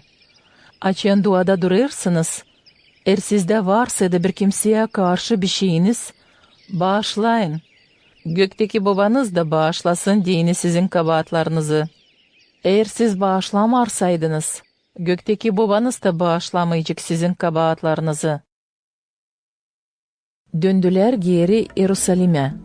İsus açan gezinerde Ayuz bin avlunda yaklaştı büyük papazlar, bilgiçler, hem aksakallar da sordular ona. Niye zabitlikle yaparsın bu işleri? Hem kim verdi sana bu zabitliği bunları yapasın? İsus dedi onlara, koyacağım ben de size bir soruş. Cevap edin bana. Sonra ben de size söyleyeceğim, nizabitlikle yaparım bu işleri. İoann'ın vaatizliği gökten mi geldi, olsa insandan mı? Cevap edin bana. Onlar birbirinden laf ederdiler. Eğer derseydik gökten, o diyecek, öyleyse niçin ona inanmadınız? Ama derseydik insandan, korkardılar halktan, zira hepsi inanardı. Ani Ioann hakkına prorok. Onuştan cevap ettiler İsus'a. Bilmiyoruz. O zaman İsus dedi, ben de söylemeyeceğim size nizabitlikle yaparım bu işleri. Mark 12. bölüm. İsus başladı onlara söylemeye örneklerle. Bir adam koydu bir bağ, dolayladı avulla, kazdı yer üzüm taskası için, evde bir bekçi kölesi, sonra bağı verip bağcılara, gitti başka memlekete. Üzüm vakıdında yolladı bir çırak bağcılara, alsın kendi payını bağ bereketinden. Ama bağcılar tuttular onu, düğdüler de yolladılar geri boş elle. Sonra yolladı başka bir çırak. Onun yaraladılar kafasını, hem aşağıladılar. Yolladı ta başkasını. Bağcılar onu öldürdüler. Yolladı ta çoğunu. Kimisini düğdüler, başkalarını öldürdüler. Onun yanında kaldı sadece bir oğlu, hangisini severdi. Bitkide yolladı onu bağcılara deyip, belki oğlumu kabul ederler ikramla. Ama bağcılar dediler birbirine, de çorbacının oğlu, haydi öldürelim onu, da bağ bize kalacak. Tuttular onu, öldürdüler, dağıttılar bağdan dışarı. Şimdi ne yapacak bağ çorbacısı? Gelecek de telef edecek bu bağcıları, ama bağı verecek başkasına. Ne okumadınız mı bunu ayos yazılarda? Taş ani ustalar sıbıttı, sonda yetişti köşe taşı olsun. Bu sahabeden hem pek şaşmaklı iş bizim için. Onlar bakardılar tutsunlar İsus'u, ama korkarlar insandan. Zira anladılar ani İsus onlar için söyledi bu örneği. Sonra bıraktılar onu da gittiler. Sonra yolladılar İsus'a kimisini Fariseylerden hem İrod'un adamlarından, ki baksınlar onu bir lafla tutma. Gelip onlar sordular İsus'a, öğretici, biz biliriz hani sen doğru adamsın, kimseye pay tutmayırsın, zira adamın yüzüne bakmayırsın, Allah'ın yoluna hakkına öğretirsin. Düşer mi ödemeye harç Kesar'a, olsa düşmür mi? Harç ödeyelim mi, olsa ödemeyelim mi? İsus tanıdı onların ikiyüzlülüklerini da dedi onlara, niçin beni deniyorsunuz? Getirin bir dinar ki göreyim onu. Onlar getirdiler. İsus sordu onlara, kimin resmi hem adı yazılı burada? Onlar cevap ettiler, Kesar'ın. O zaman İsus dedi, verin Kesar'a ne Kesar'ın, ama Allah'a ne Allah'ın. Bu cevabına çok şaştılar. Sonra geldiler ona Sadukeyler. Angıları derler ani yok dirilmek da sordular. Öğretici, Moisey yazılarında dedi bize, eğer bir kimse kimin yok uşağı ölerseydi, da karısı sağ kalarsaydı, onun kardeşi lazım evlensin bu karıya, da kaldırsın uşak ölmüş kardeşine tamızlık için. Vardı 7 kardeş. İlkinkisi evlendi, daha uşağı yokken öldü. İkincisi evlendi ona, o da uşaksız öldü. Hep öyle üçüncüsü yaptı. 7'si de uşaksız öldüler. Hepsinden sonra öldü karı da. Dirilmek vakitinde açan dirilecekler hangisinin karısı o olacak? Zira hepsi 7 kardeş ona evliydi. İsus cevap etti onlara, yanılırsınız. Zira bilmiyorsunuz ne ayos yazıları ne de Allah'ın kuvvetini. Ölüler dirildiğiyle evlenmeyecekler, ama olacaklar nice angiller göklerde. Ölülerin dirilmesi için okumadınız mı Moisey'in kağıdında? Nerede lav gider yanar güme için, ne dedi Allah ona? Ben Abraham'ın Allah'ı, İshak'ın Allah'ı, hem Yakov'un Allah'ıyım. Allah değil ölülerin Allah'ı, ama dirilerin. Öyle ki siz sarp yanılırsınız. Bilgiçlerden birisi, işitip onların tartışmaklarını da görüp, Ani Isus isle cevap etti, yaklaştı ona da sordu. Hangi sımarlamak en büyük? Isus cevap etti. İlk sımarlamak var bu. Sesle İsrail, sahibi Allah bizim bir sahibimiz. Sevesin sahibi Allah'ını bütün yüreğinle, bütün canınla, bütün aklınla, hem bütün kuvvetinle. Budur ilk sımarlamak. İkincisi bu. Sevesin yakın olanını nice kendini. Bunlardan daha büyük sımarlamak yok. Bilgiç dedi ona. İslah üretici, doğru söyledin. Hani var bir Allah, hem yok başka Allah ondan gayri. Onu sevmeye bütün yürekle, bütün fikirle, bütün canınla, bütün kuvvetinle, hem yakın olanını sevmeye nice kendini. Bu daha pahalı, ne kadar hepsi hepten yakılan hayvanlar hem kurbanlar. İsus görüp hani o arifçesine cevap etti, ona dedi. Değilsin sen uzak Allah'ın padişahlığından. Bundan sonra kimse başka kıyışmadı sorsun ona bir şey. Uzaldıp öğretmesini ayız bina içinde İsus dedi. Niçin bilgiçler derler hani Hristos David'in oğlu? Kendi David ayız duhtan kullanılmış diyor. Sahabi dedi benim çorbacıma. Otur sağ tarafımda.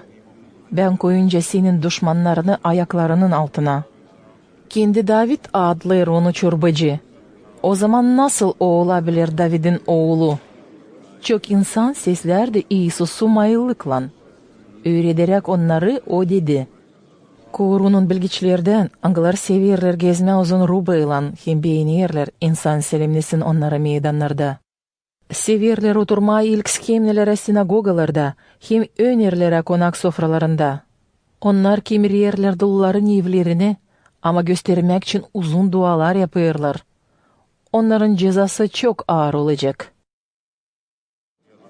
İsus ayazbina haznası karşısında oturup bakardı nice insan para haznaya koyardı. Çoğu zenginlerden çok koyardılar. Geldi bir dul karı da 2 lepton koydu. Hani yapır bir kodrant. İsus topladı öğrencilerini de onlara dedi. Doğru söylerim size.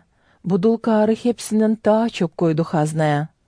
Hepsi koydu kendi ziyadeliklerinden ama bu karı kendi yokluğundan verdi hepsini ne vardı yaşaması için. Mark 13. bölüm. İsus açan çıkardı ayız binadan, öğrencilerinden birisi dedi ona. Öğretici, ya bak ne güzel taşlar hem ne güzel yapılar. İsus cevap etti ona. Görersin mi bu büyük yapıları? Burada kalmayacak taş üstünde taş. Hepsi yıkılacak. Açan oturardı zeytin bayırında, ayız binaya karşı. Petri, Yakov, Yoğan hem Andrei yalnızken ona sordular. Söyle bize, ne zaman olacak bunlar? Hem ne nişan gösterecek, hani bunlar hepsi tamamlanacak? O zaman İsus onlara anlatmaya başladı da dedi.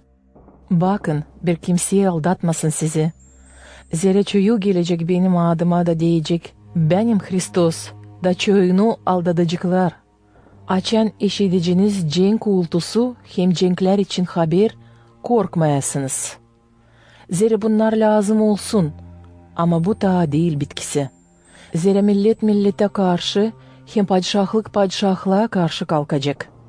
Kimi yerlerde olacak yer tepremeleri, açlık hem karışmalık. Bunlar doğuma sancıların başlantısı. Ama siz hesap alın kendinize. Zira verecekler sizi davalara, dövecekler sinagogalarda. Benim beterime çıkaracaklar kullanıcıların hem padişahların yönüne ki şahatlık edesiniz onlara. İlkin hepsi milletlere lazım nasihat edilsin iyi haber. Açan götürecekler sizi davaya versinler. Kahırlanmayın ne laf edeceğiniz. Söyleyin ne o zaman verilecek size. Zira laf etmeyeceğiniz siz. Ama laf edecek ayız duh. Kardeş kardeşini hem baba uşağını ölüme verecek. Uşaklar kendi babalarına hem analarına karşı kalkacaklar da onları öldürecekler. Benim adım için sizden hepsi az etmeyecek. Ama kim bitkiye dayanacak, o kurtulacak. Açan göreceğiniz dikili nerede düşmeyer iğrenç işi, hani bozgunculuk yapır. Hangisi için laf etti prorok Daniel? Kim okuyor anlasın. O zaman kim olacak Yude'ye de kaçsın bayırlara. Kim bulunacak Yef üstünde inmesin, hem içeri girmesin bir şey alma. Kim olacak kırda dönmesin geri yüz trubasını alma. O günlerde vay mamul hem uşak emziren karılara. Dua edin sizin kaçmanız olmasın kışın.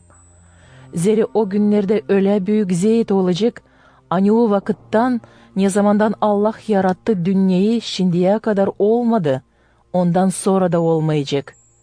Eğer sahabi kısaltmaydı o vakıdı, kimse kurtulamayacaktı. Ama seçilmişlerin hatırı için angılarını seçti, sahabi o vakıdı kısalttı. O zaman eğer bir kimse dersi de size, "Tya Hristos burada, eki tya Hristos orada," inanmayın. Zeri peydalanacak yalancı Hristoslar, hem yalancı proroklar. Yapacaklar nişanlar hem şaşmaklı işler, aldatsınlar diyeni olarsa da kolay seçilmiş olanları da. Siz korunun. Ben vakitla size hepsini haberledim. O günlerde, o zeytlerden sonra gün kararacak.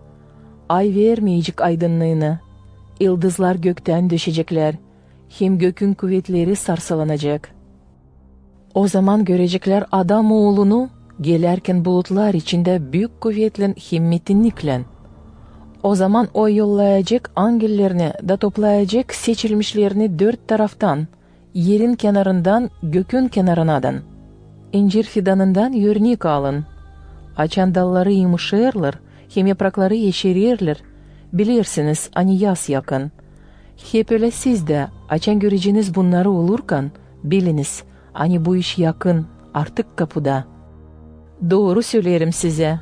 Hani bu insan geçmeyecek hepsi bunlar tamamlanmayınca.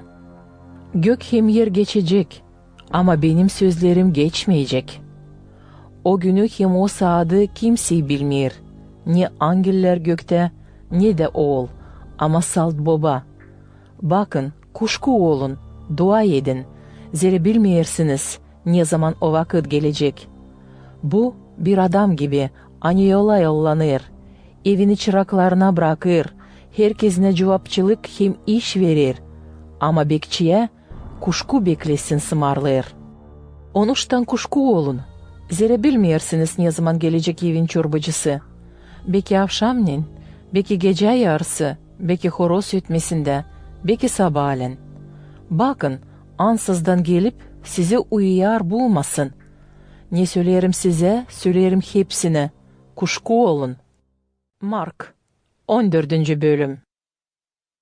2 gün kaldıydı Paskel hem hamursuz yoğurtuyadan.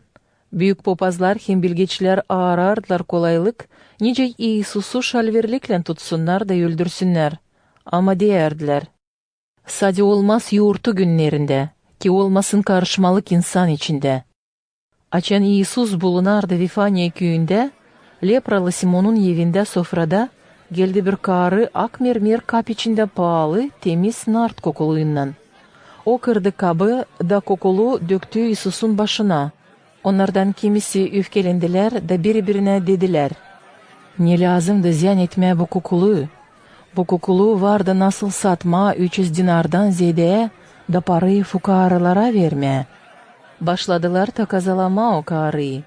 Ama İsus dedi, "Bırakın rahat onu. Niçin gücendirirsiniz? O yaptı bir yakışıklı iş benim için. Zeri fukaralar her zaman sizinle olacaklar. Ne zaman isteyeceğiniz varınca yapasınız iyilik onlara. Ama ben her zaman sizinle olmayacağım. Bu karı yaptı ne yapabildi? Vakitçe benim güğdemi yağladı, gömülmek için hazır olsun. Doğru söylerim size.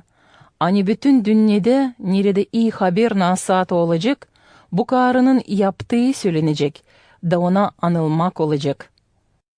İuda İskariot 12 öğrencilerden birisi gitti büyük papazlara satsın İsus'u.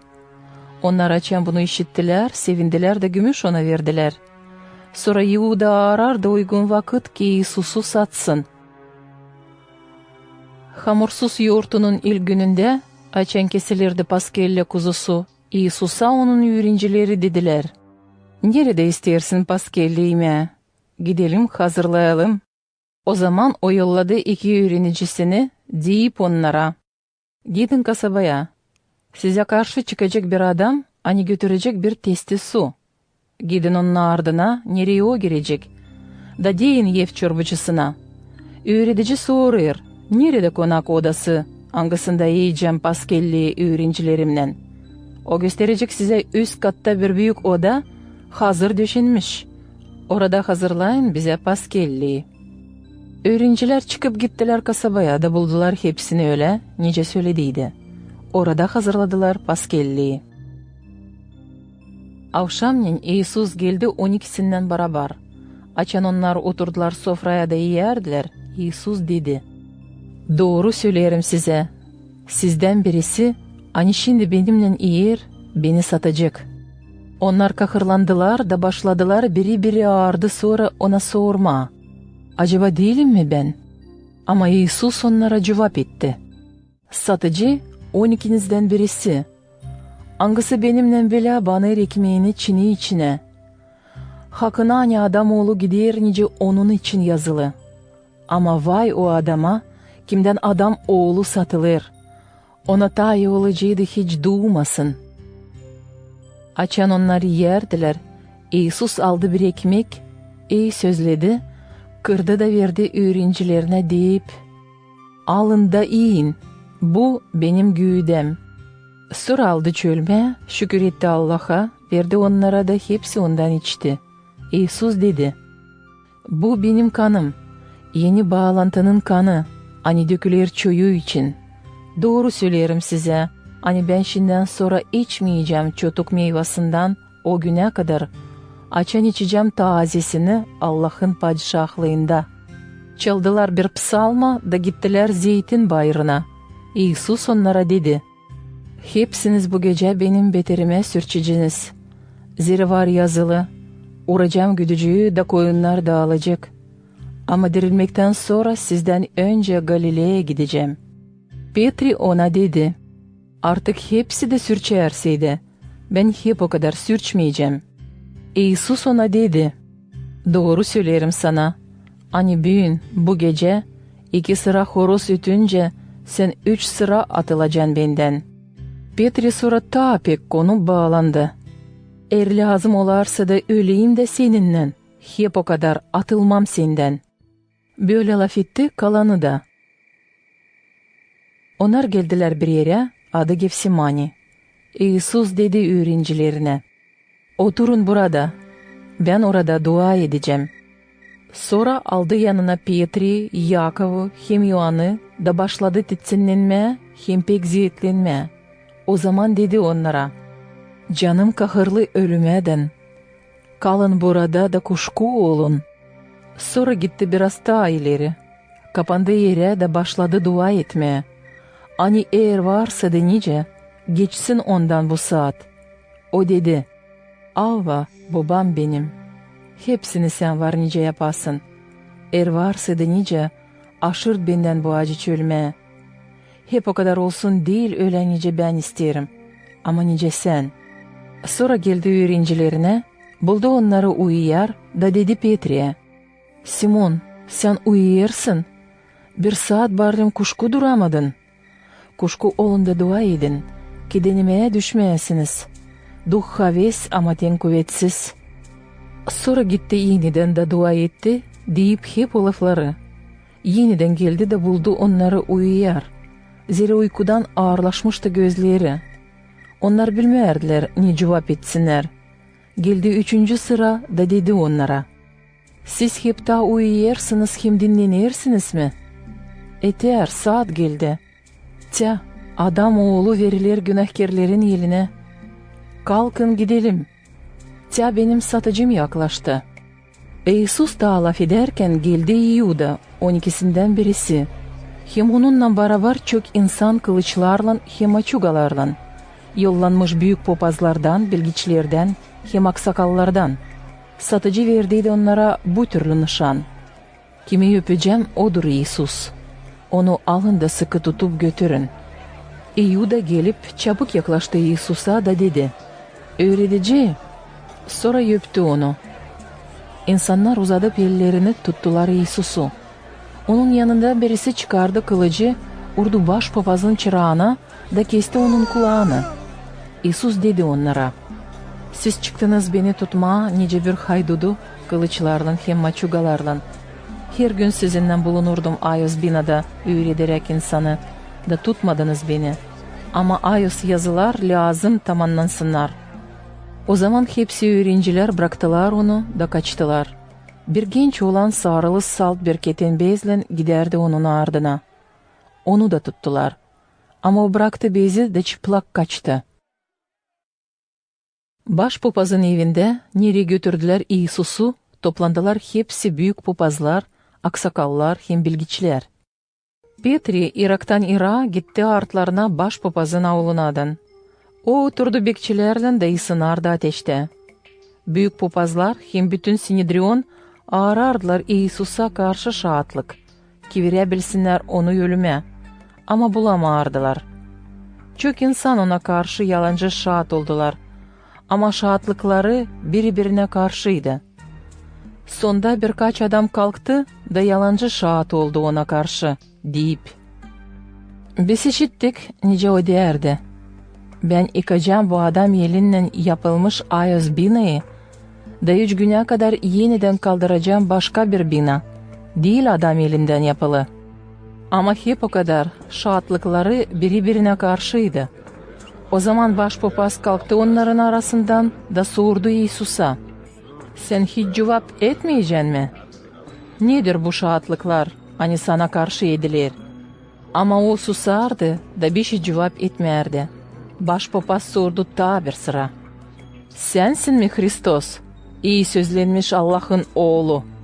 İsus cevap etti: "Benim, hem siz göreceğiniz Allah'ın oğlunu oturarken kudretlinin sağ tarafında, hem gelerken gök bulutlarından."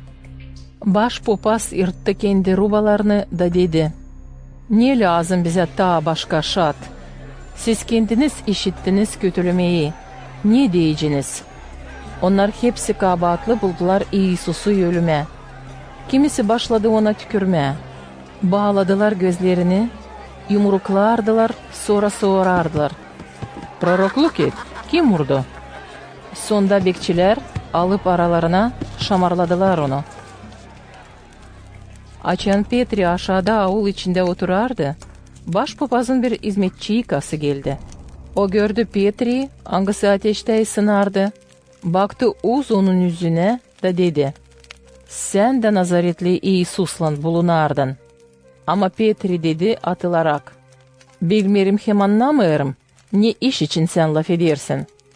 Da dışarı çıktı tokatlar yanına. Bu vakit horoz yuttu. Bundan sonra hizmetçi yeniden gördü onu da gene başladı söylemeye orada duranlara: "Bu adam da onlardan birisi." Petri yeniden atıldı. Birazdan orada duranlar gene dediler Petri'ye: "Aslı sen onlardansın. Zira sen de Galileyalısın. Senin laflarından tanınır."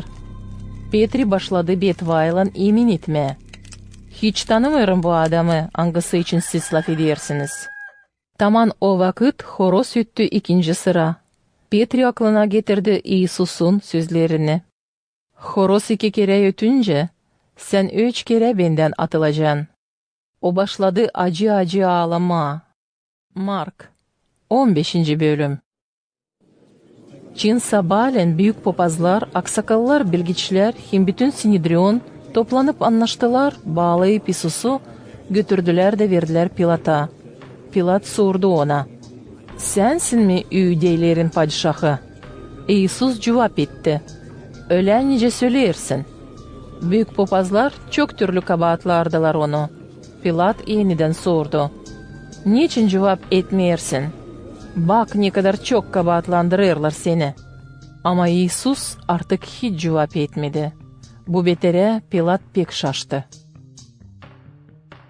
Her Paskelle yortusunda Pilat kol vererdi bir kapancıyı kapandan kimi insan isterdi.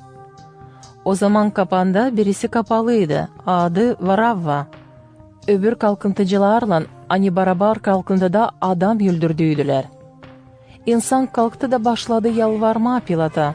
Yapsın nice her zaman yapardı Paskelle yurtusunda. Pilat sordu onlara. İstersiniz mi kol vereyim size İudeylerin padişahını? Zerebilerde ani büyük papazlar onu hasiyetlikten davaya verdiydiler. Ama büyük papazlar debeştirerdiler insanı, istesinler ki kol versin Varava'yı, ama değil İsus'u. Pilat yeniden sordu onlara. Öyleyse niye yapayım onunla kime dersiniz İudeylerin padişahı? Onlar yeniden bağırdılar. Giyer onu Stavroza. Ne kötülük yaptı? Sordu Pilat. Ama onlar çekittiler ta pek bağırma. Giyer onu Stavroza. Pilat bakarak beğendirsin kendisini insana, kol verdi Varabba'yı. Ama İsus'u kamçılayıp verdi Stavroza girsinler. Askerler götürdüler İsus'u kullanıcının binasına, başka lafla pretoriuma, da orayı topladılar bütün polku. Giydirdiler onu ergivan rubayla, ördüler tikenli çalıdan bir fenyet da koydular onun başına. Sonra başladılar selimleme onu da demeye. Selam sana İudeylerin padişahı. Düğdüler sopayla başına, tükürdüler de diz çöküp baş eğilderdiler ona. Gülme aldıktan sonra soyundurdular ergivan rubayı, giydirdiler kendi rubalarını da götürdüler onu Stavroz'a girsinler. Oradan geçen birisini adı Kirneli Simon, Aleksandr'un Hemruf'un babası, angısı gelerdi kırdan, zorladılar götürsün İsus'un Stavroz'unu. Götürdüler İsus'u o yere, ani adı Golgotha, anlaması baş kemiği yeri. Verdiler içsin şarap karışık Smirna'yla, ama o istemedi. Sonra onu Stavroz'a girdiler, da pay ettiler rubalarını, atıp çetele, ki bilsinler kime ne düşecek. Açan giyerdiler onu 9. saatte. Başı üstünde yazılıydı onun kabahati, İudeylerin padişahı. Onunla beraber Stavroz'a giyerdiler 2 haydut. Birisini sağ, öbürünü sol tarafına. Bu takım tamamlandı Ayos yazı, ani değer. Koydular onu zakonsuzların sayısına. Oradan geçenler kötülerdiler onu, da başlarını sallayarak derdiler. Sen ani yıkırsın Ayos binayı da 3 günde yeniden yapırsın. Kurtar kendini. İn yere Stavroz'dan. Hep öyle büyük papazlar hem bilgiçler gülme ağlardılar onu, deyip birbirine. O başkalarını kurtardı ama kendini kurtaramıyor. Hristos, İsrail'in padişahı. İnsin yere Stavroz'dan, görelim de inanalım. İsus'la Stavroz'a gerili olanlar da kötülerdiler onu. Bütün memlekette 6. saatten 9. saate kadar oldu karanlık. 9. saatte İsus büyük sesle bağırdı. Elohi, Elohi, lema şevaktani. Anlaması, Allah'ım, Allah'ım, niçin beni bıraktın? Kimisi orada olanlardan işidi bu lafları dediler. Tya, o İliya'yı çağırır. Birisi gitti kaçarak, bandırdı bir sünker işi şaraba da takıp bir sopaya verdi içsin, deyip. Durun bakalım, gelecek mi İliya, indirsin onu. İsus pek bağırdı da verdi duhunu. Ayos binanın içinde perde yırtıldı 2 parçaya, yukarıdan aşağı kadar.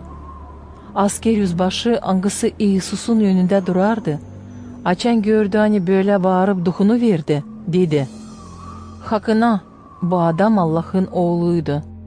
Onlardan başka orada vardı karılar, hani uzaktan uzağa seyrederdiler. Maria Magdalena, Maria, küçük Yakov'un hem Yosif'in anası, hem Salome. Angıları giderdiler İsus'un ardına, açan Galilea'daydı. Da hizmet ederdiler ona, hem çok başka karılar da. Angıları geldiydiler onunla beraber Yerusalim'e. O gün Cuma günüydü. Açan lazımdı hazırlansınlar cumartesi için. Artık akşam olurdu. Onundan geldi Iosif, Arimafeya kasabasından. Sinedrion'un geçimli bir eki, angısı beklerdi Allah'ın padişahlığını. O kıyışıp gitti Pilat'a da istedi İsus'un güğdesini. Pilat şaştı. Hani İsus bu kadar tez öldü. O çağırdı asker yüzbaşını da sordu. Çoktan mı öldü? Açan anladı yüzbaşından işin aslısını, izin etti Yosif alsın İsus'un güğdesini. Yosif satın aldı ketenden bir çarşaf, indirdi yere güğdeyi, sardı keten çarşafla da koydu mezar içine. Hani oyuluydu kanarda. Sonra yuvarladı bir taş mezarın ağzına. Maria Magdalena hem Maria, Yosif'in anası, gördüler nereye güğde koyuldu. Mark 16. bölüm. Açan geçti cumartesi, Maria Magdalena, Maria Yakov'un anası, hem Salome satın aldılar kokuluk, ki gitsinler de yağlasınlar İsus'un güğdesini. Çin sabahleyin haftanın ilk günü, açan gün doğardı, onlar geldiler mezara. Birbirinin laf ederdiler. Kim acaba aktaracak bize mezarın ağzından taşı? Açan kaldırdılar bakışlarını, gördüler hani taş aktarılı bir tarafa. O pek büyük taştı. Açan girdiler mezar içine, gördüler bir genç olanı. Hangisi otururdu sağ tarafta, giyimli beyaz rubayla. Karılar korkudan daptur geldiler. O dedi onlara, "Korkmayın, siz arırsınız Nazaretli İsus'u, hangisini stavroza girdiler. O dirildi de yok burada. Ta yeri nerede koyuluydu. Gidin de söyleyin onun öğrencilerine hem Petri'ye, hani o gider sizden önce Galilea'ya. Orada göreceğiniz onu, nice söylediydi size." Karılar mezardan çıkıp kaçtılar. Zerre titrerdiler hem şaşmakla doluydular. Da korkudan kimseye bir şey söylemediler.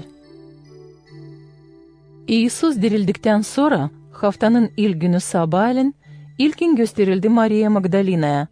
Hangisinden çıkardıydı idi fena duh. Maria gitti de söyledi onlara, kim onunla beraberdi. Hangileri ağlardılar hem sızlardılar. Ama onlar açan işittiler, hani İsus dirildi da Maria onu gördü, inanmadılar. Bundan sonra İsus onlardan başka ikisine gösterildi başka türlü. Açan giderdiler bir köye doğru. Onlar döndüler geri de söylediler kalanına. Ama onları da inanmadılar.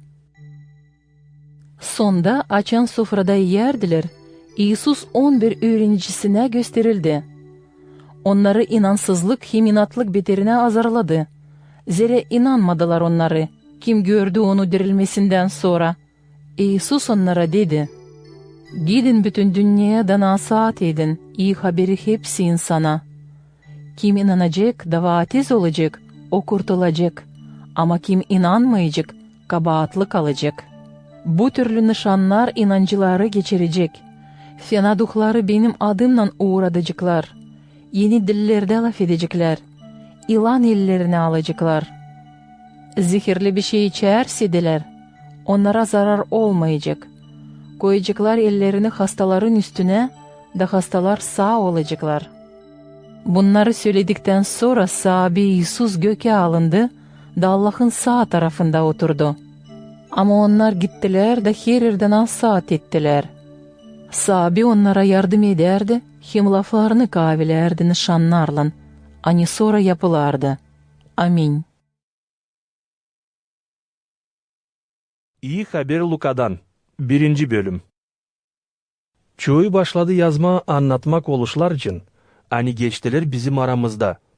Nice yetiştirdiler bize baştan o insanlar, hani gördüler hepsini, hem angıları şimdi oldular Allah'ın sözünün nasihatçıları. Ben de hesapladım hepsini, İsla araştırdıktan sonra, hatırlı Feofil. Sıra vardır yazayım sana hepsini nice oldu. Ki sen bilesin, o işin aslısını hani öğrendin.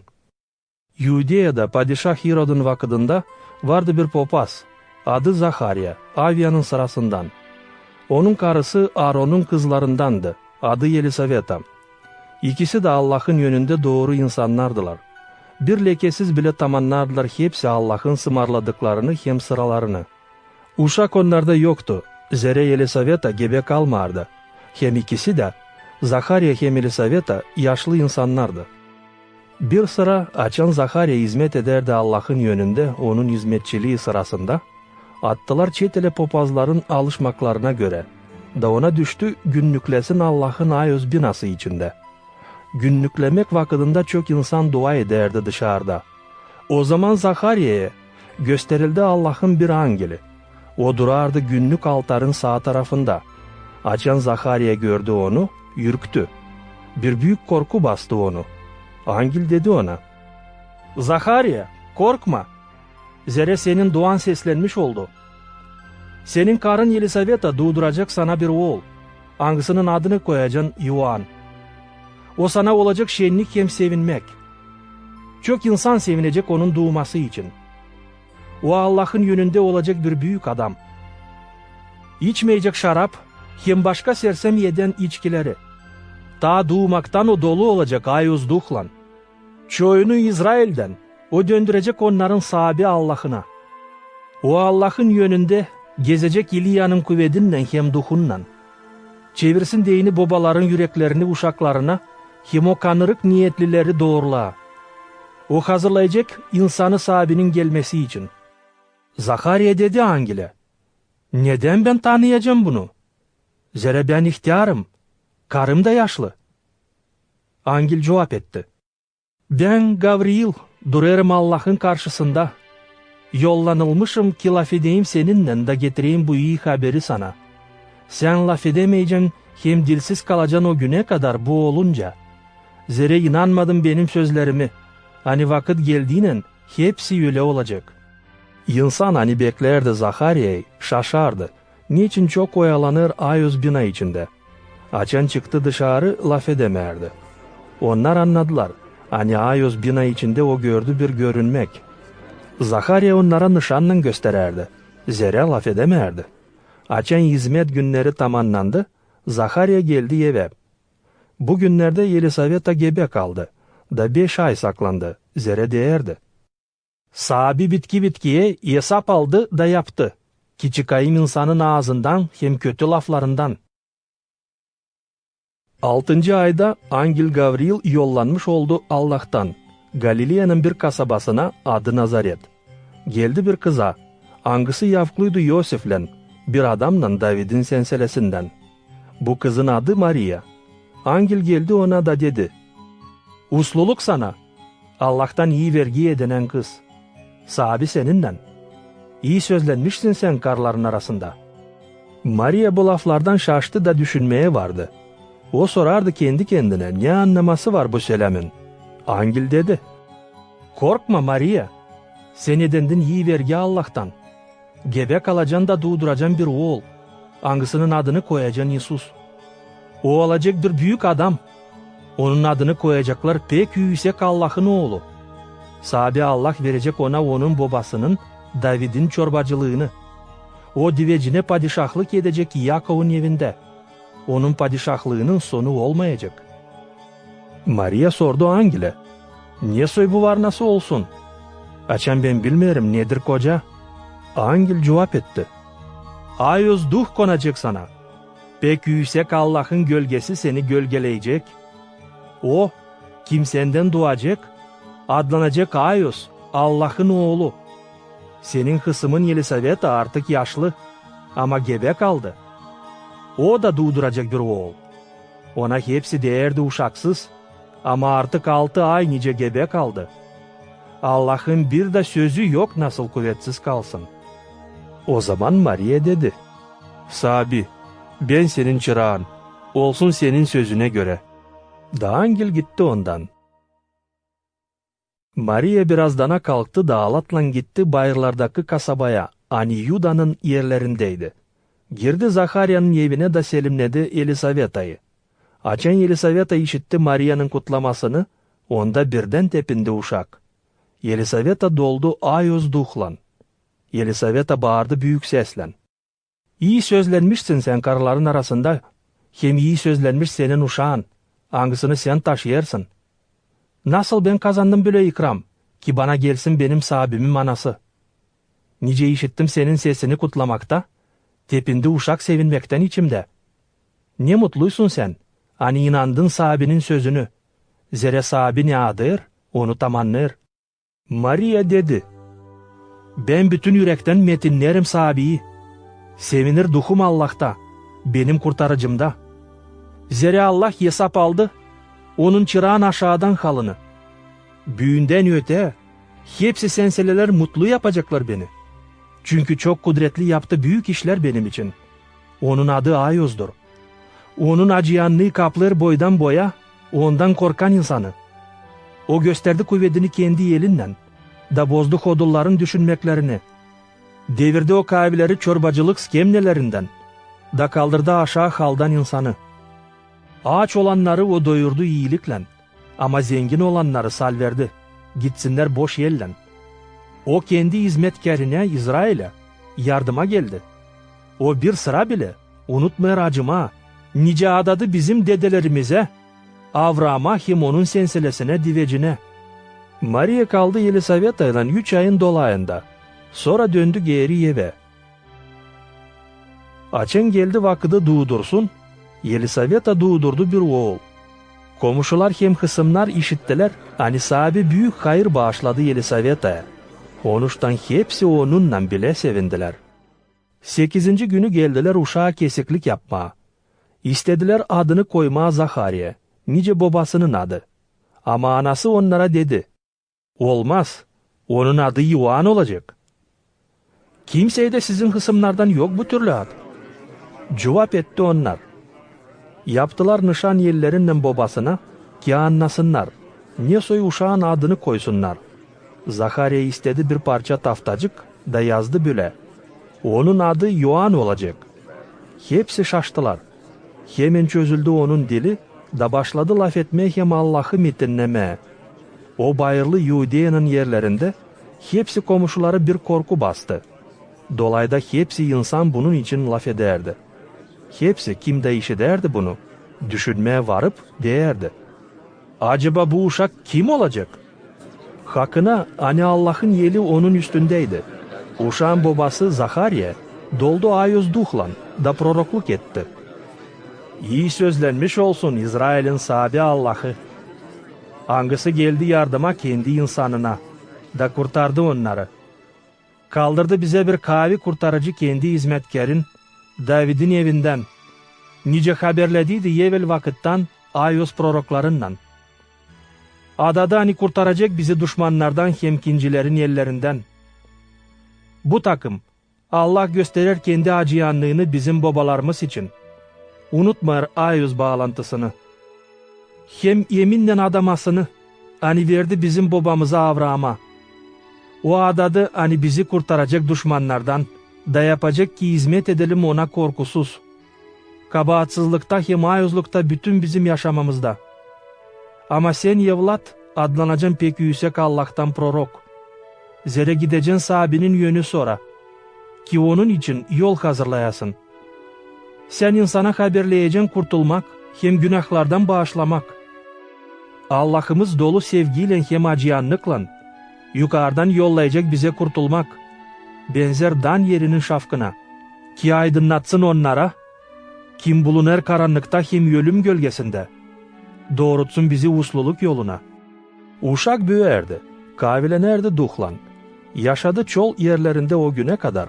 Açan çıktı İsrail halkının karşısına. Luka 2. bölüm. O vakitte Kesar Avgust'tan verildi sımarlamak ki bütün Roma padişahlığında hepsi insan yazılsınlar. Bu yazılmak ilk sıra oldu kullanıcı Kvirini'nin vakıdında. Hangisi kullanardı Sirya'da. Herkese gitti yazılsın kendi doğmak kasabasında. Yosif padişah David'in senselesindendi. Yollandı Galilea'dan Nazaret kasabasından. Gitmeye Yudea'ya Vifleyem kasabasına David'in doğma yerine. Gitti ki yazılsın Maria ile, yavklu olmuşundan, hangisi mamuldu.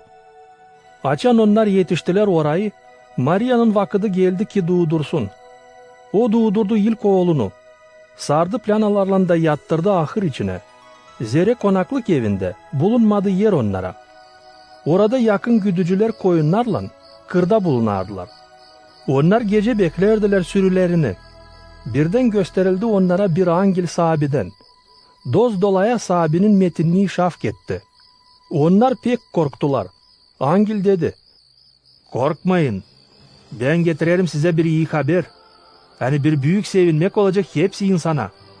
Bugün size David'in kasabasında doğdu kurtarıcı, sahabi Hristos. Te nişan, angısından tanıyacağınız. Bulacağınız bir uşak sarılı planalarla, angısı yatır ahır içinde. Birden bu angele eklendi çok başka angeller. Hepsi onlar metinlerdiler Allah'ı bu türlü laflarla. Metinlik Allah'a yüksek göklerde, yerde usluluk Allah'ı beğendiren insana. Açan angeller kalktılar göke, güdücüler dediler birbirine, gidelim Viflehem kasabasına da bakalım ne oldu orada. Ne haberledi bize sahibi? Onlar hızlı yollandılar Viflehem'e, buldular Maria'yı Yosif'le, hem uşağı ahır içinde. Görüp bunu güdücüler hepsini söylediler. Ne angel onlara haberlediydi uşak için. Hepsi kim işitti bu lafları güdücülerden pek şaştı. Maria'yı sabah aldı hepsi bu lafları da her zaman düşünerdi onlar için. Güdücüler döndüler geri, sevinerek hem metinleyerek Allah'ı. Zere gördüler hem işittiler hepsini yüle, nice haberlendiydi onlara. 8 günden sonra açan geldi vakit uşağa kesiklik yapılsın, onun adını koydular Yisus, nice angel söylediydi. Ta Maria gebe kalmadığıyla. Açan tamamlandı vakit paklanmak için Moisey'in zakonuna göre, Yosif hem Maria götürdüler uşağı Yerusalim'e. Çıksın sahibinin yönüne değini, nice var yazılı sahibinin zakonunda. Her bir ilk doğmuş çocuk sahibiye adanmış olsun.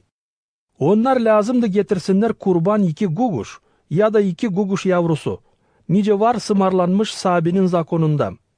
Yerusalim'de vardı bir adam adı Simeon.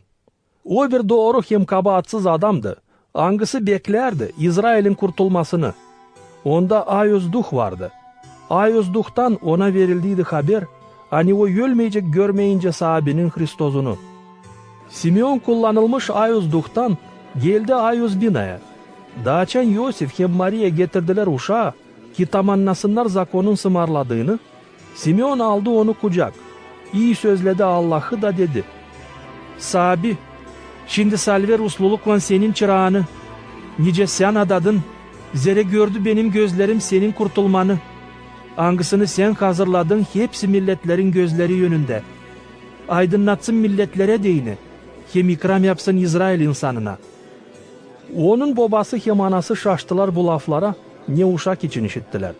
Simeon iyi sözledi onları da dedi anasına Maria'ya, bu uşak sıralanmış çoğun düşmesi için, hem çoğun kalkması için İsrail'de. O bir nişan Allah'tan, hani debreştirecek karşılık insan içinde. Çok insanın saklı niyetleri açılsın diyini. Senin yüreğin de kılıçla saplanmış olacak. Burada bulunardı bir karı prorok Anna, Fanuel'in kızı Asir'in tamızlığından. O pek ihtiyardı. Kocasından yaşamıştı 6-7 yıl. Kalmıştı dul da şimdi 84 yaşındaydı. Anna hiç ayrılmardı Ayozbina'dan.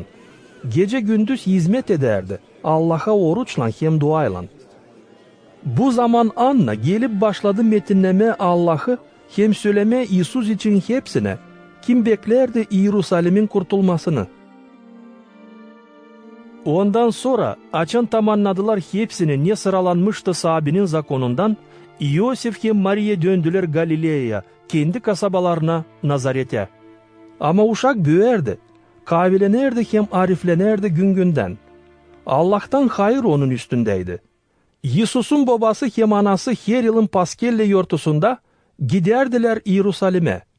Açan Yisus tamamladı 12 yaşını, gitti adete göre onlarla yortuya. Açan geçti yortu günleri, da onlar dönerdiler geri eve. Yisus kaldı Yerusalim'de.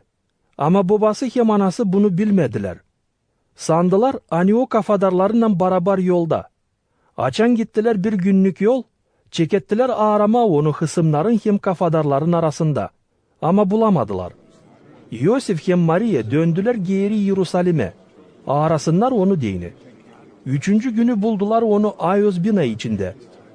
O yöneticilerin arasında oturup seslerdi hem soruş koyardı. Hepsi kim seslerdi onu. Şaşardı onun arifliğine hem cevaplarına. Babası hem anası açan gördüler onu, daptur geldiler. O zaman anası dedi, "Oğlum, niçin bunu yaptın bize? Baban hem ben kahırlana ararız seni." O dedi, "Niçin beni aradınız? Ne bilmersiniz mi? Yani ben lazım olayım benim babamın evinde."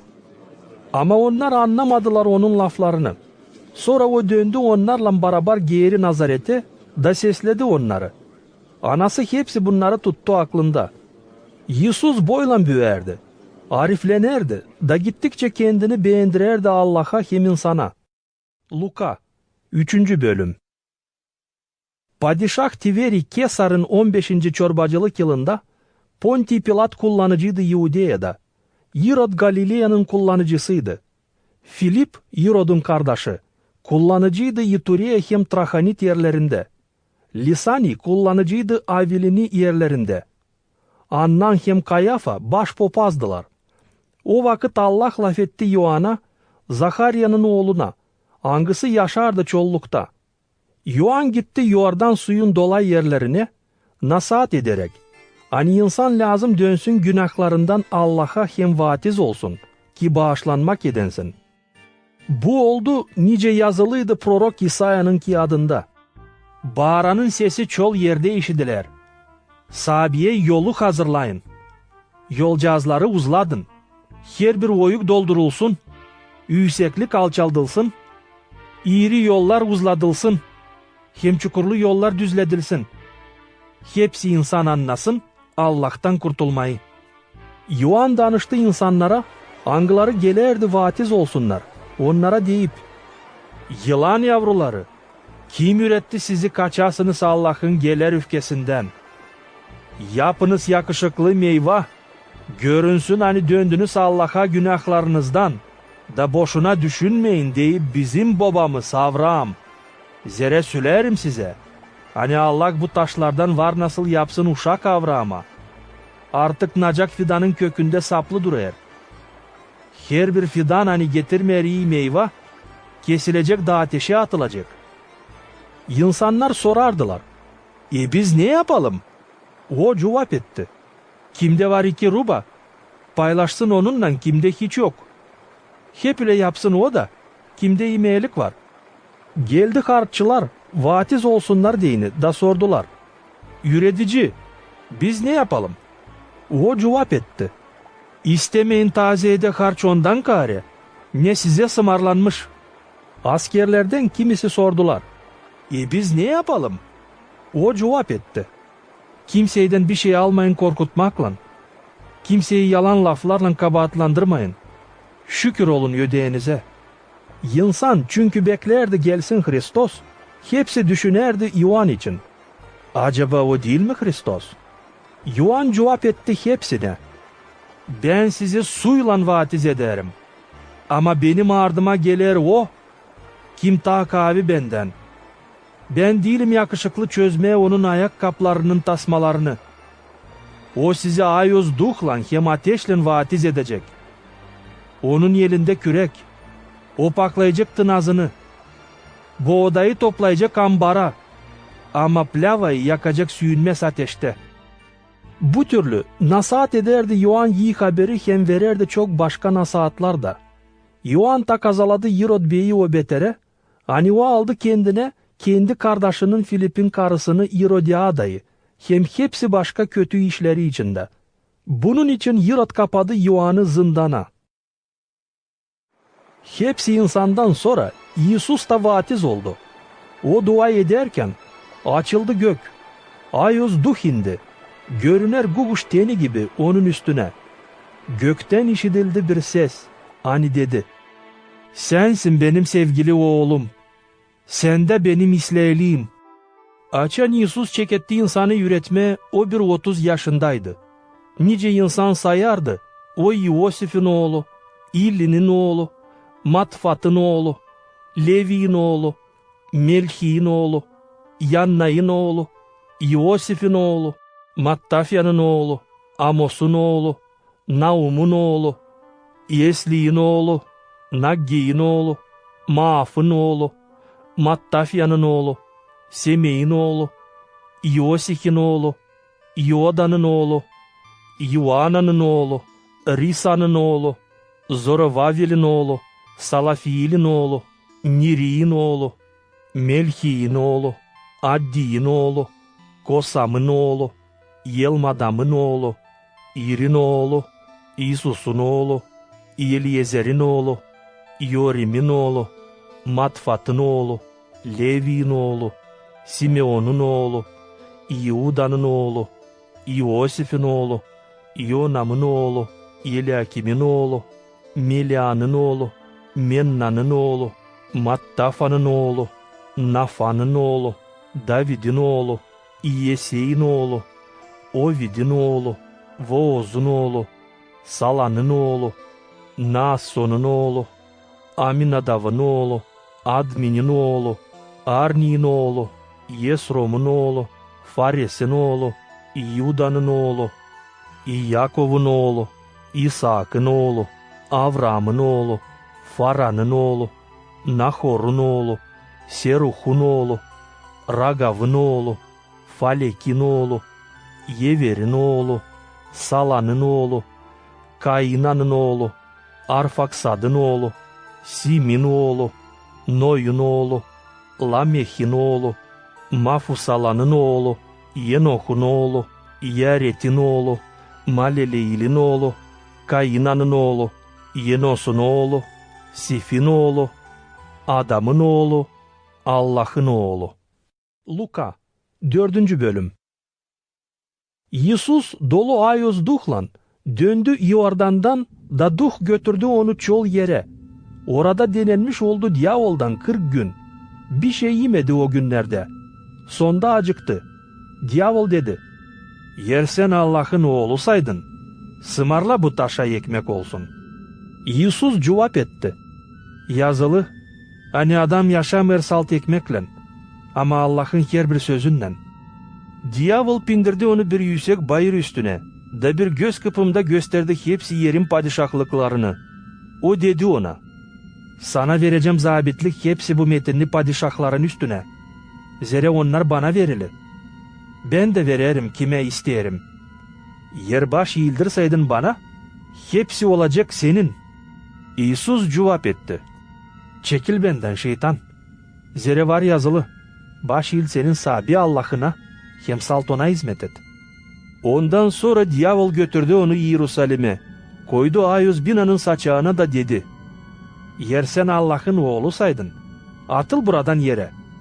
Zere yazılı, Allah kendi angillerine sımarlayacak, seni korusunlar. Hem seni kucak alacaklar urulmayasın ayağından bir taşa." İsus cevap etti: "Söylendi, deneme senin sabi Allah'ını." Açan diavol onu her türlü denedi, sonra gitti ondan bir parça vakıda. İsus Ayos duhun kuvvetinden döndü Galilea'ya. Haber onun için dağıldı hepsi dolay yerlere. O yürederdi insanı onların sinagogalarında. Hepsi onu metinlerdi. İsus geldi Nazaret kasabasına. Nerede büyüdüydü. Kendi alışmasına göre cumartesi günü girdi sinagoga içine de kalktı okusun. Ona verdiler prorok İsa'nın kağıdını.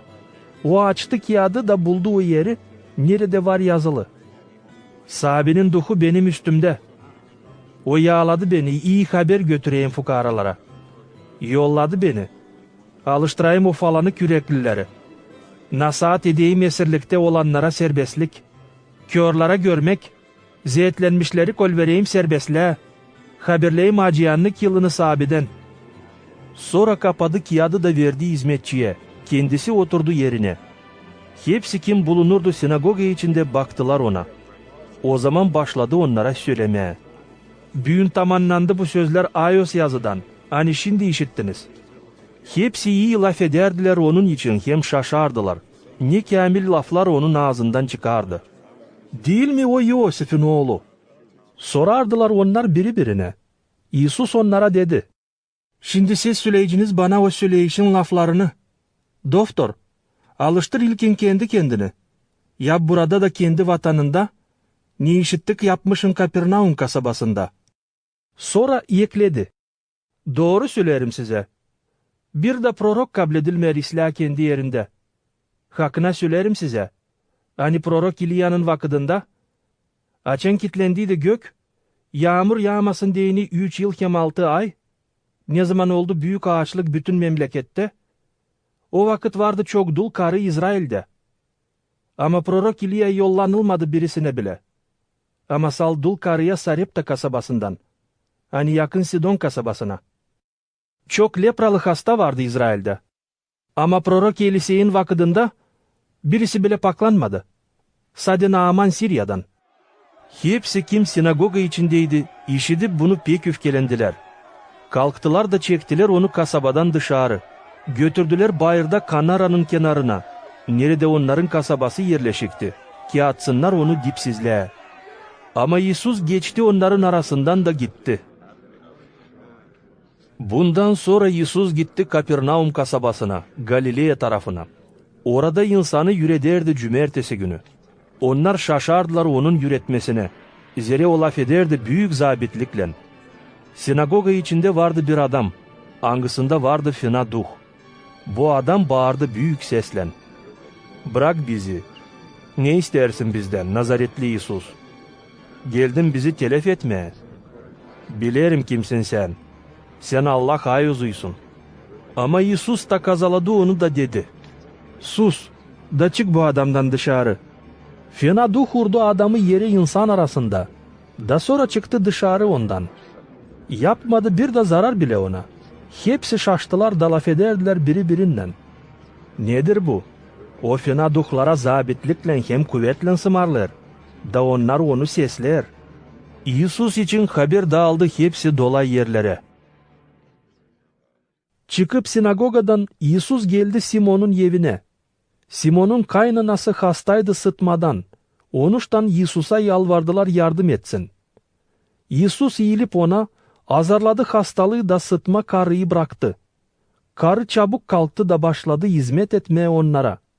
Gün kavuşmasından sonra hepsi kimde vardı hasta olanlar her türlü ağrılarla getirerdiler İsus'a da o koyup ellerini her bir hasta üstüne alıştırardı onları. Çoğundan çıkardı fena duhlar, angıları bağırardılar. Sensin Hristos, Allah'ın oğlu. Ama o azarlardı onları, da bırakmardı söylesinler, zere onlar bilerdiler, hani o Hristos. Açan aydınlanma başladı, İsus çıktı da gitti bir sapa yere. İnsan ağırardı onu, da bulup tutardılar gitmesin diyeni onlardan. Ama İsus dedi onlara, lazım başka kasabalarda da nasihat edeyim Allah'ın padişahlığının iyi haberini. Zere bunun için Allah yolladı beni. O nasihat ederdi Yudeya'nın sinagogalarında. Luka 5. bölüm. Bir sıra açan İsus bulunardı Genisaret gölünün boyunda. İnsan sıkışıp sokulardı ona, işitsin Allah'ın sözünü deyini. İsus gördü 2 kayık su üstünde. Balıkçılar çıkmıştılar kenara da yıkardılar süzmelerini. İsus bindi bu kayıklardan birisine, hani Simon'undu. Yalvardı biraz itirsinler kayığı kenardan su içine. Sonra oturdu da oradan yürederdi insanı. Açan bitirdi yürütmeye insanı, dedi Simon'a. 100 daha derine, dağıtın süzmeleri balık tutmaya. Simon cevap etti ona. Üretici, biz savaştık bütün gece de bir şey tutamadık.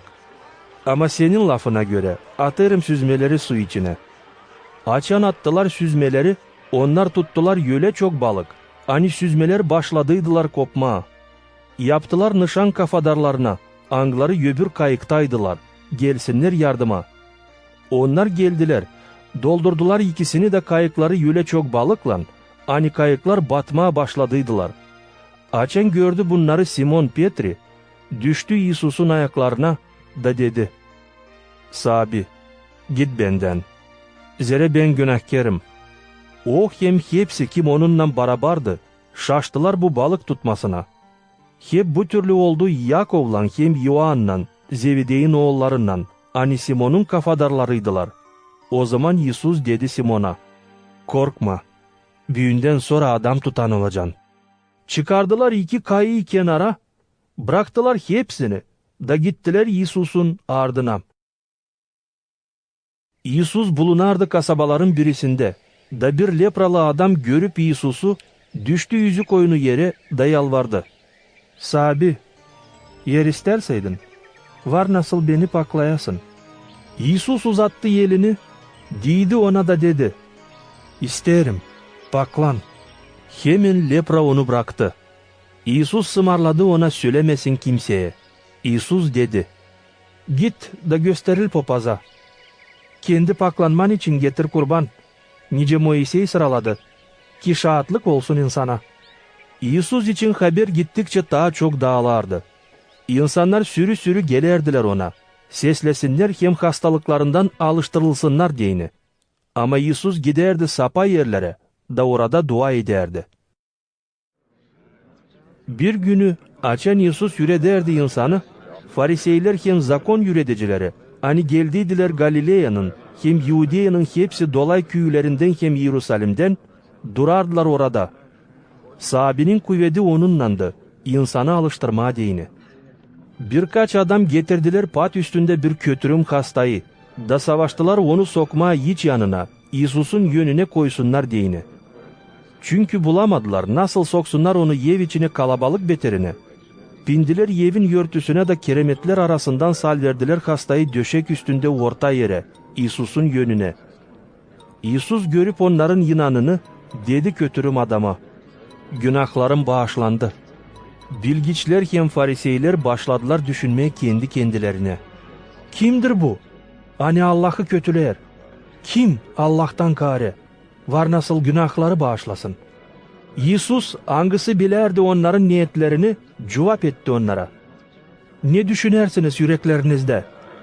Ne daha kolay? Demeye günahların bağışlandı mı? Olsa demeye kalk da gez mi? Ama ki bilesiniz, hani adam oğlunun var kuvveti yer üstünde günahları bağışlasın. Dönüp kötürüm hastaya dedi, sana sımarlarım. Kalk, al döşeğini da git eve. Çabuk bu hasta onların yönünde kalktı, aldı döşeğini de eve gitti, Allah'ı metinleyerek. Hepsi şaştılar, metinlediler Allah'ı büyük korkuyla da değerdiler. Büyün gördük şaşılacak işler. Ondan sonra İsus çıkıp dışarı gördü bir harççı adı Levi. Hangisi oturardı yerde, nerede harç toplanardı. Da dedi ona, gel benim ardıma. Levi bıraktı hepsini da gitti onun ardına. Sonra yaptı ona bir büyük konuş kendi evinde. Bir sürü harççı hem başka konakçılar oturdular onlarla sofraya. Fariseyler hem bilgiçler mana bulup değerdiler onun yürenicilerine.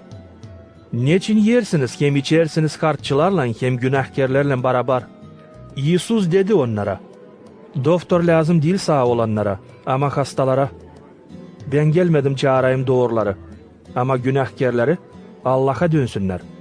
Onlar dediler, Yuvanın hem de fariseylerin yürenicileri sık oruç tutarlar hem dua ederler.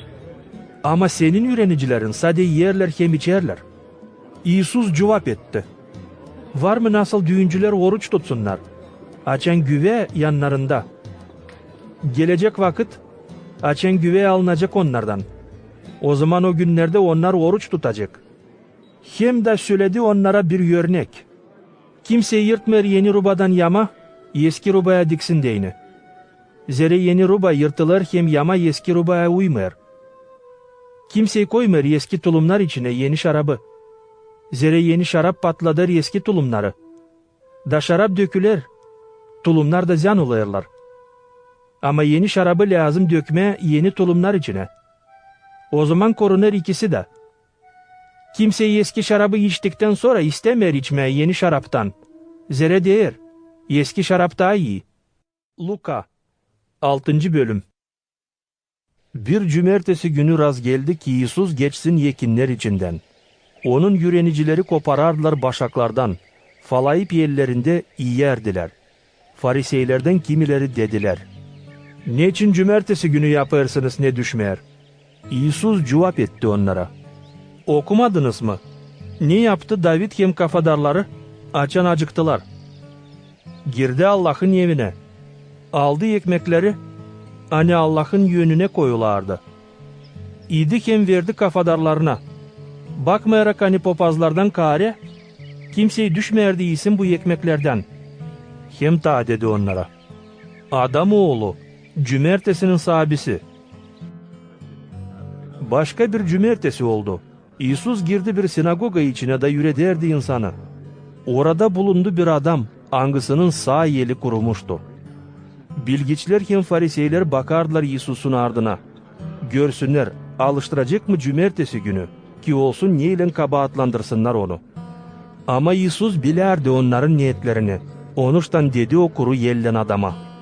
Kalk ayakça, da çık karşıya. Bu adam kalktı ayakça. İsus dedi onlara.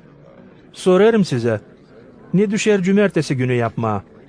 İyilik mi olsa kötülük mü? Yaşamayı kurtarmaya mı? Olsa telef etmeye mi? Onlar susardılar. Baktı hepsine de sonra bu adama dedi. Uzat elini. Açan o uzattı, eli yeniden sağ oldu. Fariseyler kudururdular üfkeden. Onlar laf ettiler biri birinden. Ne yapsınlar İsus'la? O günlerde İsus bindi bir bayır üstüne dua etmediğini. Da bütün geceyi geçirdi dua ederek Allah'a. Açan aydınlandı, çağırdı yürenicilerini. Seçti onlardan 12 kişi, angılarını adladı apostol. Te onların adları. Simon, angısının adını İsus koydu Petri. Andrei, onun kardeşi.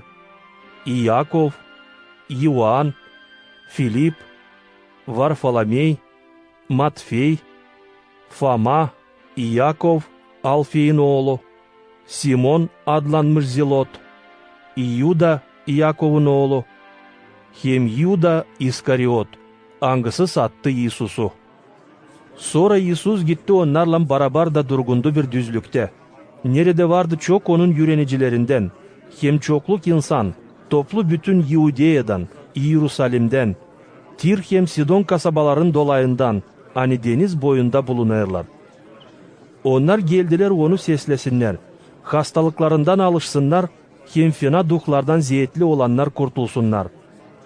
Hepsi insan bakardı değilsin ona, zere ondan çıkardı bir büyük kuvvet, da hepsini alıştırardı. O zaman çevirdi İsus bakışını yürenicilerine, da dedi, mutlu, duhtan fukara olanlara, zere sizin gök padişahlığı. Mutlu size, şimdi aç olanlar, zere siz doyunacağınız. Mutlu size, hani şimdi ağlarsınız, zere siz güleceğiniz. Mutlu size, açan sizden insan haz etmeyer, sinagogadan çıkarır. Fena laf eder hem kötüler sizin adınızı, adam oğlunun beterine. Sevinin o günde hem şenlenin, zere büyüktür sizin ödeyeniz gökte. Hep bu türlü yaptılar onların babaları proroklarla. Ama vay size, zengin olanlar, zere siz burada oldunuz sefalıkta. Vay size, hani toksunuz şimdi, zere siz acıkacağınız. Vay size, hani büyün gülersiniz, zere siz ağlayacağınız hem sızlayacağınız. Vay size, açan sizin için insan laf eder isle, zere hep böyle yapardı onların babaları yalancı proroklarla. Ama size sesleyenlere diyerim, sevin düşmanlarınızı, yapın iyilik onlara kim sizden haz etmeyer. İyi sözleyin onları, kim sizi betvalar. Dua ediniz onlar için, kim sizi gücendirer. Uğrarsaydı bir kimseyi senin bir yanağına, çevir ona öbür yanağını da. Zorlanalarsaydı bir kimseyi yüz turbanı, bırak alsın gölmeyeni de. Kim ister senden, ver ona. Hem kim zorlanalır senden, geri isteme ondan. Ne soy istersiniz insan sizinden götürsün kendini, öyle götürünüz siz de kendinizi insanla. Yer severseydiniz salt onları kim sizi sever. Ne şükürlük size. Günahkarlar da severler onları sevenleri. Yer yaparsaydınız iyilik onlara kim size iyilik yapar. Ne şükürlük size. Hep bile günahkarlar da yaparlar. Yer vererseydiniz ödünç onlara, kimden umutlanırsınız geri alma. Ne şükürlük size. Günahkarlar da verirler ödünç günahkarlara, ki sonra hep o kadar geri alsınlar. Ama siz düşmanlarınızı sevin. İyilik onlara yapın. Verin ödünç. Düşünmeyerek geri bir şey alma. O zaman büyük ödek olacak size. Siz olacağınız pek yüksek Allah'ın oğulları. Zira o iyilik yapar onlara da. Kim şükür yetmer, kim fenalık yapar. Oğlun acıyan, nice sizin babanız acıyan. Dava kesmeyin. Allah da size dava kesmeyecek. Manalamayın. Allah da sizi manalamayacak. Affedin. Allah da sizi affedecek. Verin. Allah da size verecek çalkanmış, basılmış hem tepelenmiş. Cömertlik hem koynunuza dökülü. Zira neyi ölçüyle ölçeceğiniz, o ölçüyle Allah'tan ölçülü olacağınız. Söyledi sonra bir örnek. Var mı nasıl bir kör, yolu göstersin başka köra. Acaba düşmeyecekler mi ikisi de kuyu içine? Ürenici dil ta büyük üreticisinden. Ama cümle ürenmenin bitkisinde, var nasıl yetişsin üreticisini. Niçin görersin kıyımı senin kardeşin gözünde? Ama kendi gözünde kazı hesap almıyorsun. Nasıl sen değilsin kardeşine? Kardeş, bırak çıkarayım kıyımı senin gözünden. Açan kendi gözünde kazık durar. İki yüzlü. İlkin çıkar kazıyı kendi gözünden. Da sonra açık göreceksin. Nasıl çıkarma kıyımı kardeşinin gözünden. İyi fidan yok nasıl yapsın yaban meyvesi. Hep öyle yaban fidanı da. Yok nasıl yapsın iyi meyve. Zira her bir fidan tanınır meyvasından. Kimse toplamır incir tikenini gümeden. Yeki üzüm salkımı çalıdan. İyi adam çıkarır iyi işler iyi yüreğin haznasından. Kötü adam çıkarır kötü işler kötü yüreğin haznasından. Zira adamın ağzı laf eder yüreğin taşkınlığından. Niçin dersiniz sabi? Ama yapmıyorsunuz ne söylerim ben. Anlatacağım size. Kime benzer adam, hangisi sesler hem tamamlar benim sözümü. O benzer bir adama hangisi yaptı bir ev. İlkin kazıp derin, temelini yerleştirdi taş üstüne. Açan yuyuştu selli sular ev üstüne. Ev kımıldamadı. Zira kahve yıvılmıştı.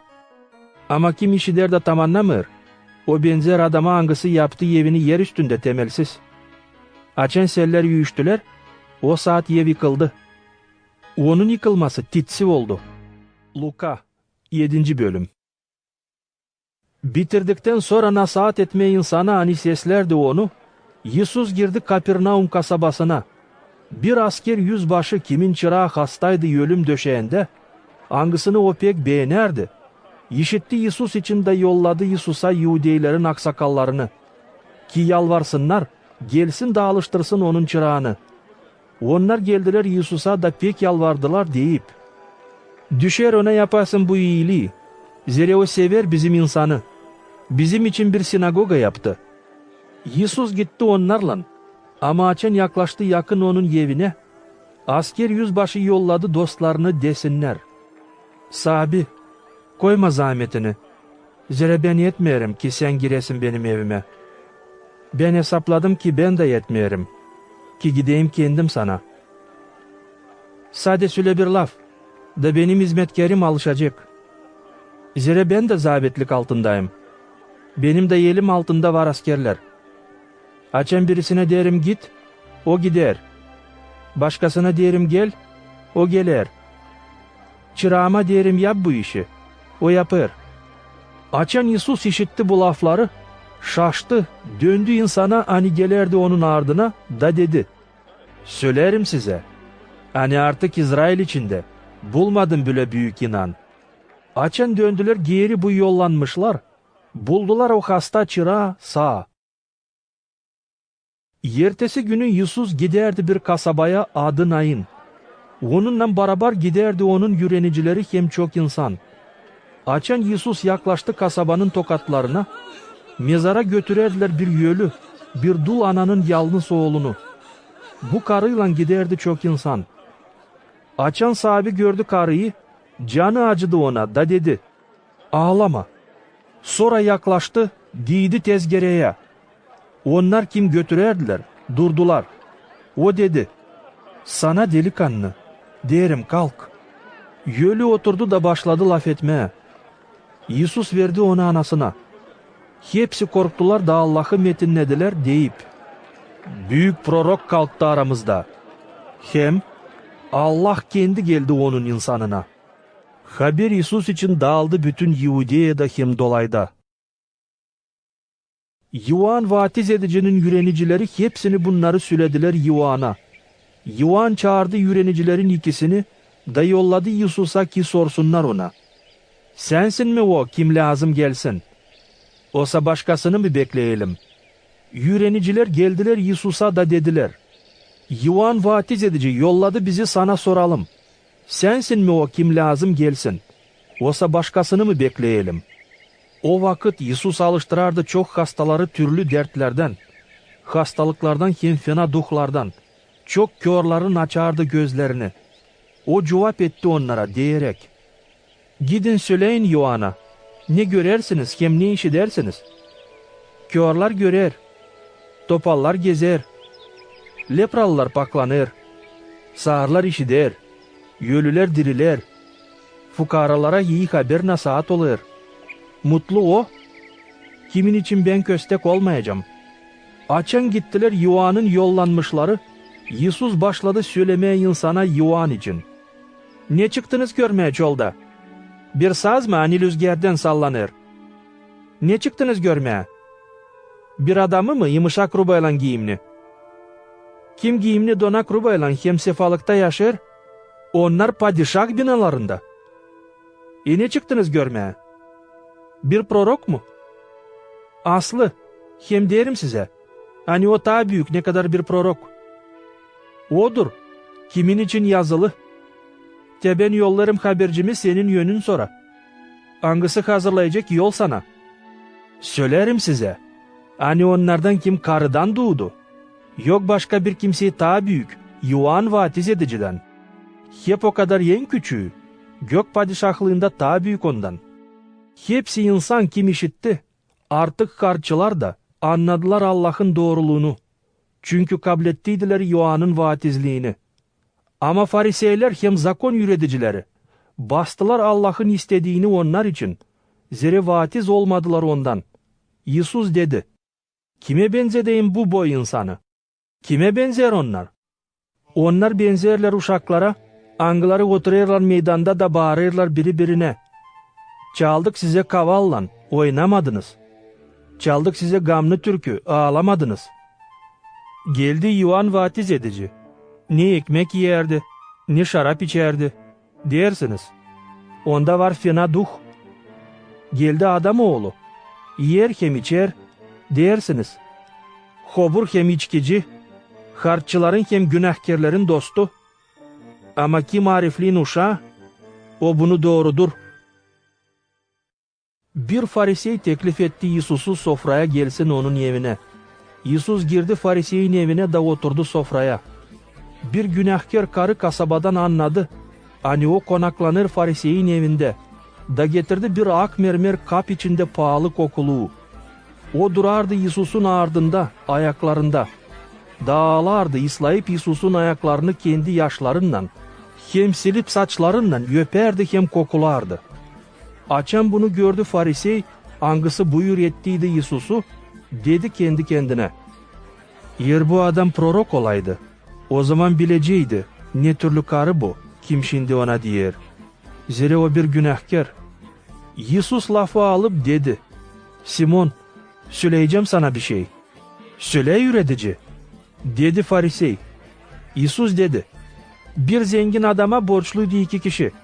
Birisi 500 dinar, öbürü de 50. Çünkü yoktu neyle ödesinler, zengin olan affetti ikisini de. Şimdi söyle, hangisi onu daha çok sevecek? Simon cevap etti. Sanırım o kime daha çok affetti. Doğru cevap ettin, dedi Yisus. Sonra döndü bu karıya da dedi Simon'a. Görersin mi bu karıyı? Geldim senin evine de sen dökmedin bana su ayaklarımı yıkama. Ama o ısladı ayaklarımı yaşlarından, hem sildi başından saçlarından. Sen öpüş vermedin bana. Ama o ne zamandan girdim, durgun ver öpme ayaklarımı.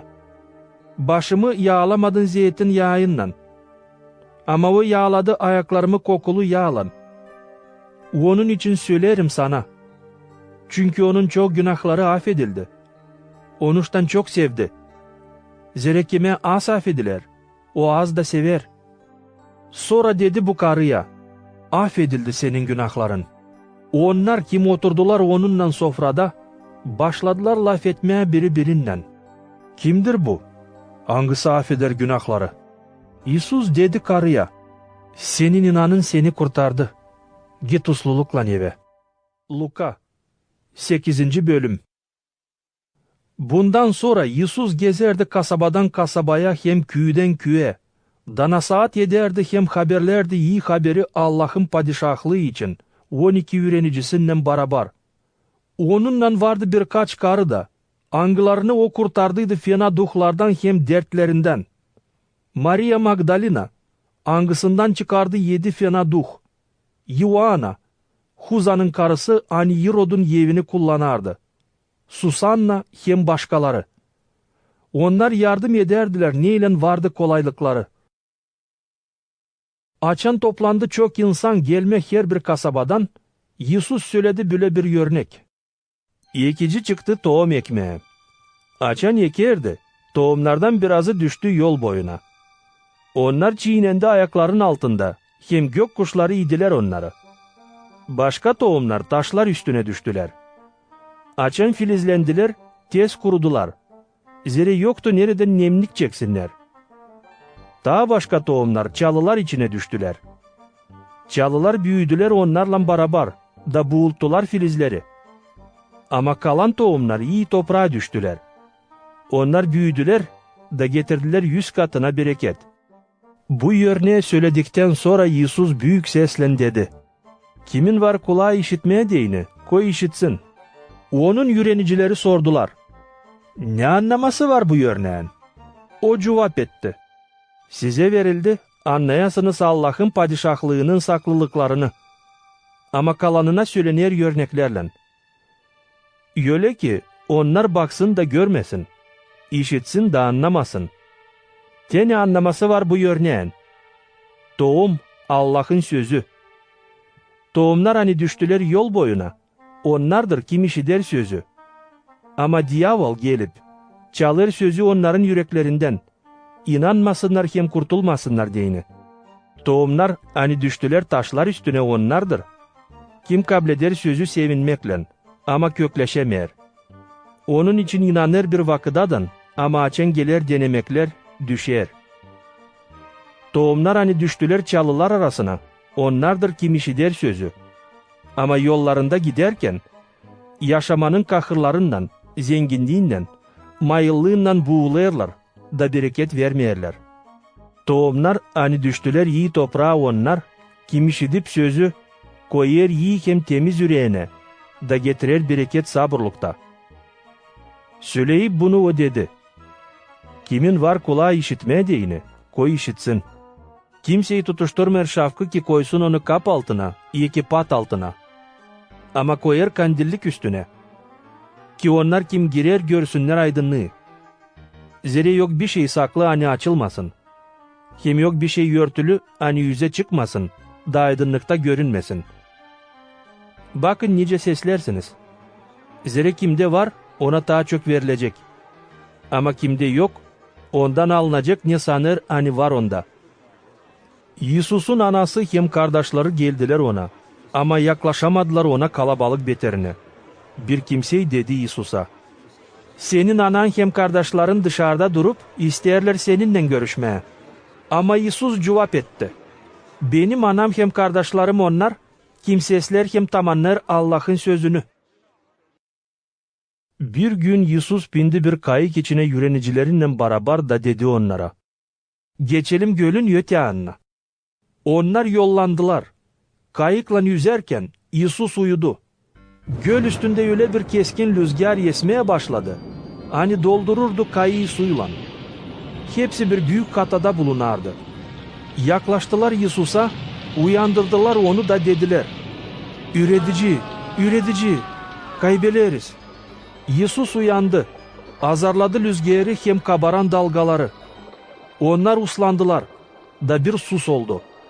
Sonra dedi öğrenicilerine, Ne anda inanınız? Dolu korkuyla şaşarak onlar biri-birine değerdiler. Kimdir bu? Kim sımarlar artık rüzgâra hem dalgalara? Da onlar onu seslerler. Geldiler kayıkla Gerasa yerlerine, hani Galilea'ya karşı. Açan Yesus indi kenara, ona karşı çıktı bir adam kasabadan, fena duhlardan tutulmuş. Çok vakittan beri giymerdi ruba. Yaşamardı evde ama mezar lağımları içinde. Görüp Yesus'u bir keskin sesle bağırdı da düştü onun yönünde. Bir büyük sesle deyip, "Neyin var benimle Yesus, peki yüksek Allah'ın oğlu? Yalvarırım, zeyetleme beni." Yesus sımarladıydı fena duh çıksın bu adamdan. Zehre zaplamıştı onu çok vakittan beri. İnsanlar onu tutardılar bağlı zincirlerle hem halkalarla ki beklesinler. Ama o koparardı zincirleri hem halkaları. Da fena duh kovalardı onu çol yerlere. Yesus sordu ona, "Ne soy senin adın?" O cevap etti, "Legion." Zehre onda vardı çok fena duh. Fena duhlar Yesus'a yalvarardılar ki sımarlamasın gitsinler dipsizliğe. Burada bayır yamacında otlardı bir büyük sürü domuz. Fena duhlar yalvardılar ona, izin versin girsinler domuzlara. Yesus izin etti. Fena duhlar çıkıp bu adamdan girdiler domuzlar içine. Da o zaman bütün sürü hızlandı dik yamaçtan, atladı göl içine da boğuldu. Açan domuzçular gördüler ne oldu, kaçtılar da haberlediler kasabada hem köylerde. İnsan çıktı görsün ne oldu. Onlar geldiler Yesus'a da buldular adamı, angısından çıktı fena duhlar, oturarak Yesus'un ayaklarında, giyimli hem aklı başında. Hepsini bir korku aldı. Onlar kim gördü ne oldu, anlattılar nasıl alıştırıldı bu adam, angısından çıkarıldı fena duhlar.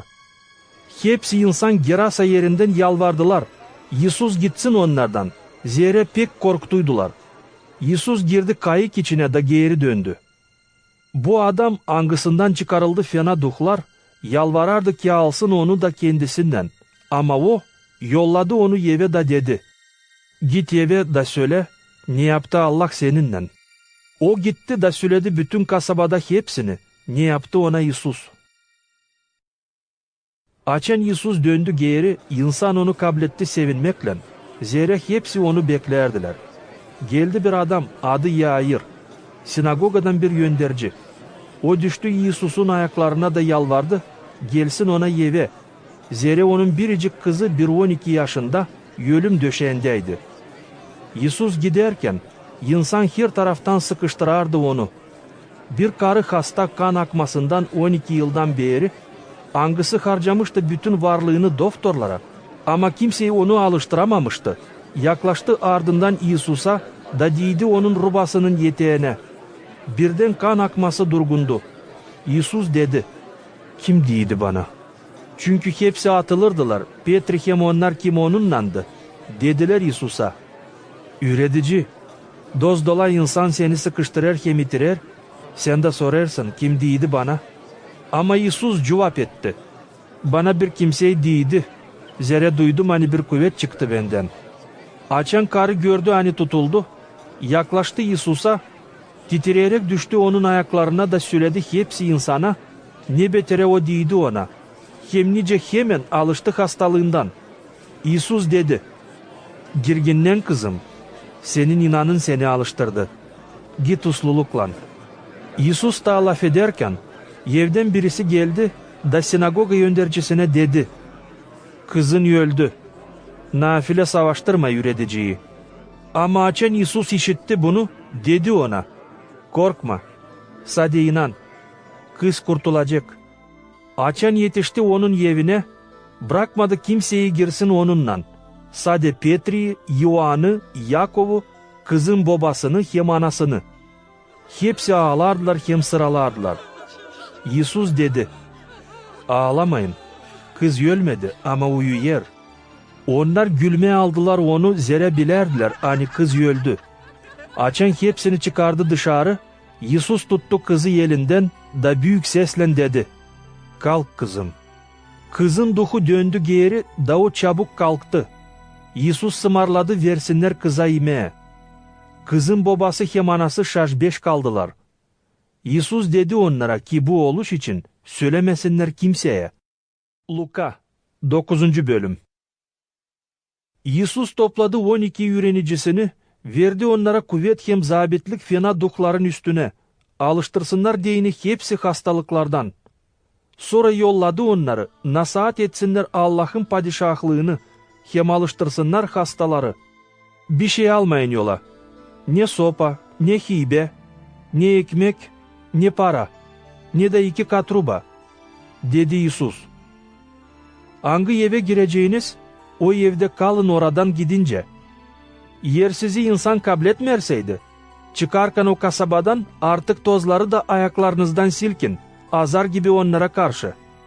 Onlar yollandılar da gittiler köyden köye, nasihat ederek iyi haberi hem hastaları her yerde alıştırarak. Hirod Bey işidip hepsi bu oluşları şaş kaldı. Zira insandan kimisi değerdiler, hani Yuan dirildi ölüden. Başkaları değerdiler, hani yüze çıktı İliya. Daha başkaları da değerdiler, hani dirildi birisi evvelki proroklardan. Ama Hirod dedi, Yuan'ın kafasını aldım. Bu kim olur, kimin için işiderim, hani yapar bu türlü işler. Onun için arardı kolaylık, ki görsün onu. Açan apostollar döndüler geri, söylediler İsus'a hepsini, ne yaptılar. İsus aldı onları da gitti bir tarafa, bir kasaba yanına, hani adı Vifsaida. İnsan işitti bunu da gitti onun ardına.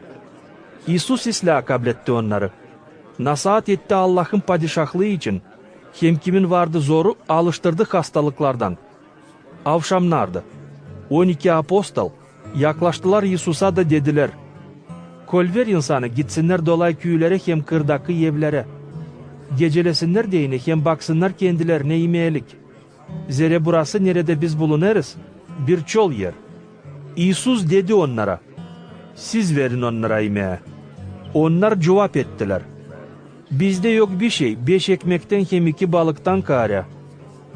Kalırsa da biz gidelim de satın alalım yemeğe hepsi bu insana. Orada sade adam tarafı vardı bir 5000 kişi. İsus dedi kendi öğrenicilerine, yerleştirin onları ki otursunlar 50'şer kişi bölümde. Öyle de yaptılar, hepsi insanı oturttular. İsus aldı 5 ekmeği hem 2 balığı. Kaldırdı bakışını göke dayı sözledi onları. Sonra kırıp verdi öğrenicilere ki pay etsinler insana. Açan hepsi yediler de doyundular. Ondan sonra topladılar 12 sepet yemek parçaları.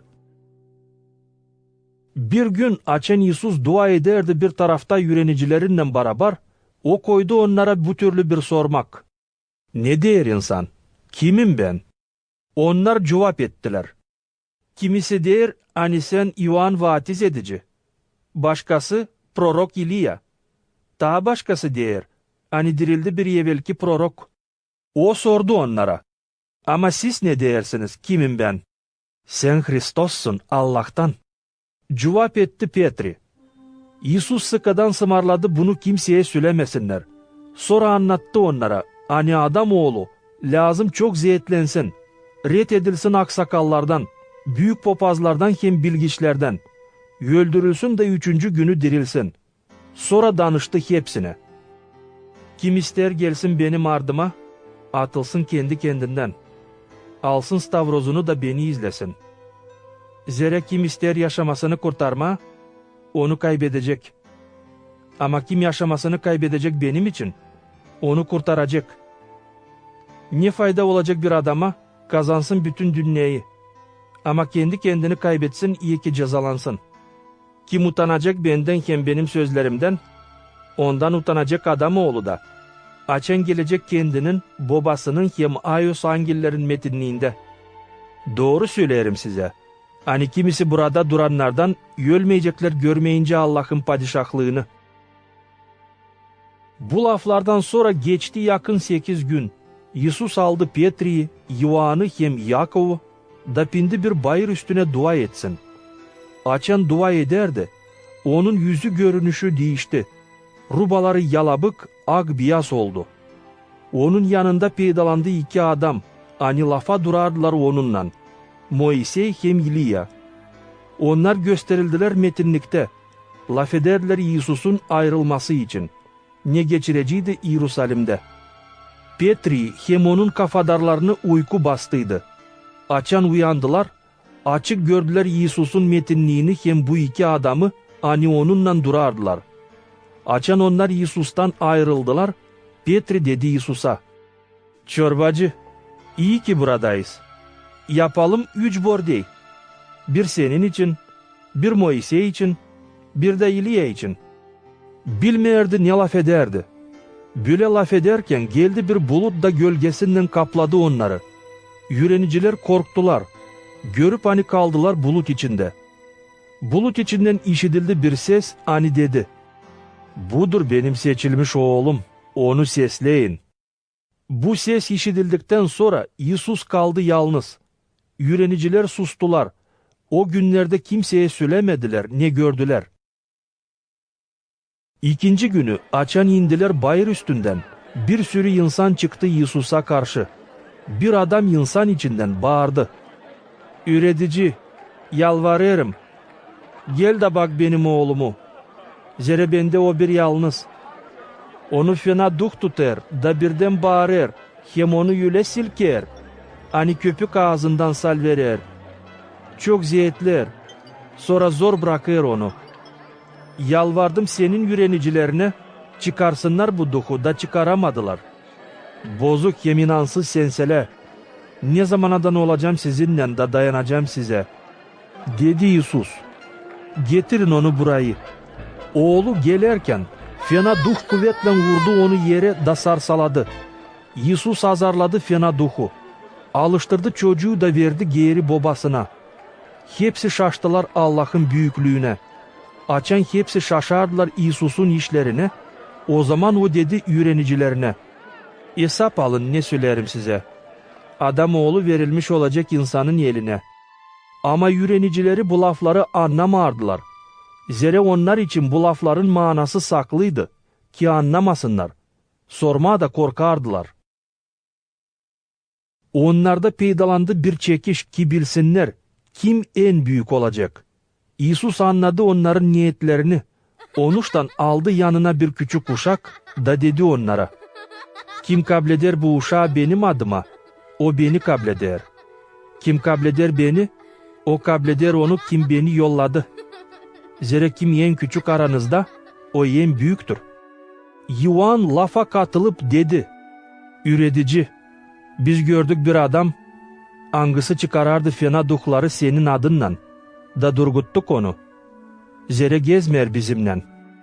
"Durgutmayın," cevap etti Yesus. "Zere kim gitmer size karşı, o sizinle." Yaklaştı zaman göke kalksın. Yesus kararladı Yerusalim'e gitsin. Kendinden önce habercileri yolladı. Onlar Samaryalıların bir köyüne gittiler ki hazırlasınlar konak yeri gecelemek için. Yesus'u kabul etmediler çünkü Yerusalim'e giderdi. Açan onun yürenicileri Yakov hem Yuan gördüler bunu. Dediler, "Sabi, kayılmıysın sımarlayalım yağsın gökten ateş onların üstüne.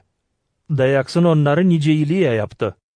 Yesus dönüp takazaladı onları da dedi, "Bilmersiniz ne duhtan kullanmışsınız. Adamoğlu gelmedi kaybetsin insanı, ama kurtarsın." Sonra gittiler başka bir köye. Açan onlar giderdiler yolda, bir adam Yesus'a dedi, "Sabi, gideceğim senin ardına, nereye de sen gitsen." Yesus cevap etti, "Tilkilerin inleri, kuşların yuvaları var, ama Adamoğlu yok nereye başını koysun." Başka birisine dedi, "Gel ardıma." O cevap etti, "Sabi, bırak ilkin gideyim babamı gömeyim." Ama Yesus cevap etti, "Bırak ölüler ölülerini gömsün, ama sen git de haberle Allah'ın padişahlığını." Daha başkası dedi, "Sabi, gideceğim senin ardına, ama ilkin bırak gideyim evdekilerime kal sağlıcakla süleyim." Yesus cevap etti, "Her biri kim koyar elini pulağa da geri bakır, yaraşmaz Allah'ın padişahlığına girsin." Luka 10. bölüm. Bundan sonra Sabi seçti ta 70 öğrenici. Yolladı onları ikişer ikişer, kendi yönü sonra hepsi kasabalara hem yerlere. Nereye o gitmeye isterdi. Dedi onlara. Bereket büyük ama işçi az. Onuştan dua edin bereketin çorbacısına. Çıkarsın işçi ekinlerini toplama. Gidin. Yollarım sizi, nice kuzuları yabanlılar içine. Almayın kendinizle ne kese, ne hibe, ne de ayakkabı. Kimseyle yolda selamlaşmayın. Her bir evde nereye gireceğiniz, diyesiniz. Usluluk olsun bu evde. Yer varsa orada usluluk oğlu. Sizin selamınız kalacak onunla. Başka türlü dönecek size geri. O evde kalın. İyi hem için ne verecekler? Zere işçi kendi işi için bağışış kabul etsin düşer. Evden eve gezmeyin. Her bir kasabaya nereye gireceğiniz hem nerede kabul edileceğiniz, iyi ne koyacaklar yönünüze. Orada alıştırın hastaları deyip, Allah'ın padişahlığı yaklaştı size. Ama her bir kasabada nereye gideceğiniz de kabul etmeyecekler sizi. Orada sokağa çıkın da böyle deyin. Kasabanızdan ayaklarımıza konan tozu azar gibi silkeriz size karşı. Ama hep o kadar bilin. Allah'ın padişahlığı yaklaştı size. Söylerim size. Hani dava gününde Sodom kasabasına tayilin olacak. Ne kadar o kasabaya. Vay sana Horazin. Vay sana Vifsaida. Zere yer bu kudretli işler ne sizde yapıldı? Tir hem Sidon kasabalarında yapılaydı.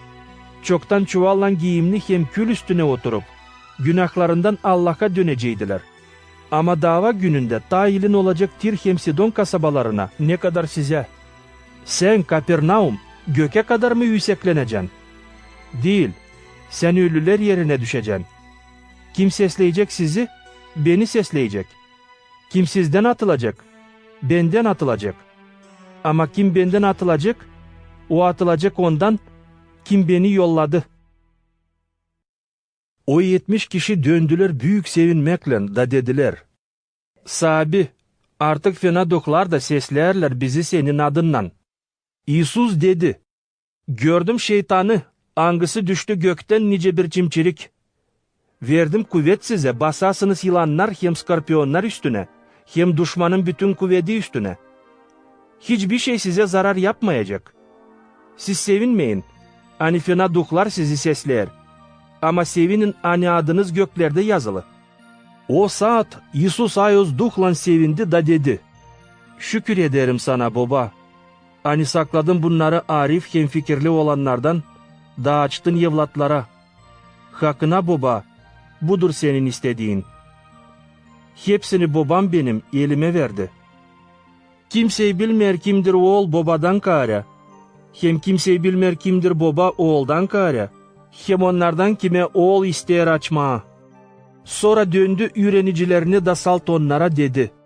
Mutlu gözler hani görerler, ne siz görersiniz. Zere söylerim size. Hani çoğu proroklardan hem padişahlardan istediler görmeye, ne siz görersiniz. Hem işitmeye, ne siz işitersiniz. Ama görmediler, hem işitmediler. Bir zakon yöneticisi kalktı denesin Yesus'u da dedi. Öğretici, ne yapayım ki diveç yaşamak edineyim? İsus dedi. Ne var yazılı zakonda? Nasıl okuyarsın? O cevap etti. Seversin Sabi Allah'ını bütün yüreğinle, bütün canınla, bütün kuvvetinle hem bütün aklınla. Hem seversin yakın olanını nice kendini. İsus dedi ona. Doğru cevap ettin. Yap öyle de yaşayacaksın. Ama o istedi kendini doğrultsun da İsus'a sordu. Kimdir yakın olanım? İsus yeniden laf etti da dedi. Bir adam Yerusalim'den İyerihon'a giderdi. Haydutların eline düştü. Onlar onu soydular, düğüp yarı yolu bıraktılar. Sonra gittiler. Razgele bir papaz o yoldan geçerdi. Onu görüp yolun öbür tarafına geçti. Hep öyle bir Levili oradan geçerdi. Onu görüp yolun öbür tarafına geçti. Ama bir Samaryalı bu yoldan geçerken yaklaştı, onu görüp canı acıdı. Yanına geldi, zeytin yağı hem şarap döktü. da yaralarını bağladı. Sonra bindirdi yeşek üstüne. Götürdü bir konak evine da zahmet güttü ona. İkinci günü açan yollandı. Çıkardı 2 dinar da verdi konak evinin çorbacısına deyip, bakasın onu, ne harcayacaksın taziyede, dönmemde ödeyeceğim sana. Kim bunların üçünden sayarsın? Haydutların eline düşmüşün yakın olanıydı. O cevap etti. O, kim yardım etti ona? O zaman Isus cevap etti. Git sen de öyle yap. Açan Isus yolda bulunardı. Yürenicilerle girdi bir küve. Bir karı adı Marfa, kabletti onu kendi evine. Onun vardı kız kardeşi Maria. Angısı oturup Sabi'nin ayakları yanında, seslerdi onun sözünü. Marfa çok çalışardı ki hizmet etsin. İsus'a yaklaşıp dedi. Sabi, senin kasavetin yok mu? Hani kız kardeşim beni bıraktı, yalnız hizmet edeyim. Desene ona yardım etsin bana. Sabi cevap etti ona. Marfa, Marfa, çok işler için sen zahmet hem kahır güdersin. Sade bir iş lazım sana. Maria seçti iyi tarafını, hani hiç alınmayacak ondan. Luka 11. bölüm. Bir gün İsus dua ederdi bir yerde. Açan bitirdi duasını, birisi yürenicilerden dedi. Sabi, üret bizi de dua edelim. Nice Yuan yüretti kendi yürenicilerini dua etsinler. İsus dedi. Açan dua edersiniz, deyin. Ey göklerde olan baba, ko ayozlansın senin adın, ko gelsin senin padişahlığın, ko olsun senin istediğin nice gökte, öyle yerde de. Her günkü ekmeğimizi her gün bize ver. Bağışla bizim günahlarımızı, zere biz de bağışlarız hepsini, kim bize borçlu. Götürme bizi denemeye, ama kurtar kötü olandan. Sonra dedi, eğer sizin birinizin varsa dostu, da o gece yarısı giderse ona da değerse, dostum ver bana ödünç 3 ekmek, zere geldi yoldan benim bir dostum, da yok ne onun yönüne koyayım. İç yandan onun dostu cevap ederse, savaştırma beni, zere kapı kilitli, uşaklarım benimle pat üstünde, yok nasıl kalkayım da ekmek vereyim sana. Söylerim size, yer kalkmarsaydı versin dostuna gibi, hep o kadar bunun kalın yüzlülüğü beterine kalkacak, da hepsini ne lazım verecek. Onun için diyelim size, isteyin da verilecek, arayın da bulacağınız, uğrun da açılacak. Zere kim ister, yedener, kim arar, bular, hem kim uğrar, ona açılır. Var mı sizin aranızdan baba, angısının oğlu ekmek isterken, versin ona taş. Osa balık isterken, versin yılan balık yerine. Osa yumurta isterken, versin skorpiyon.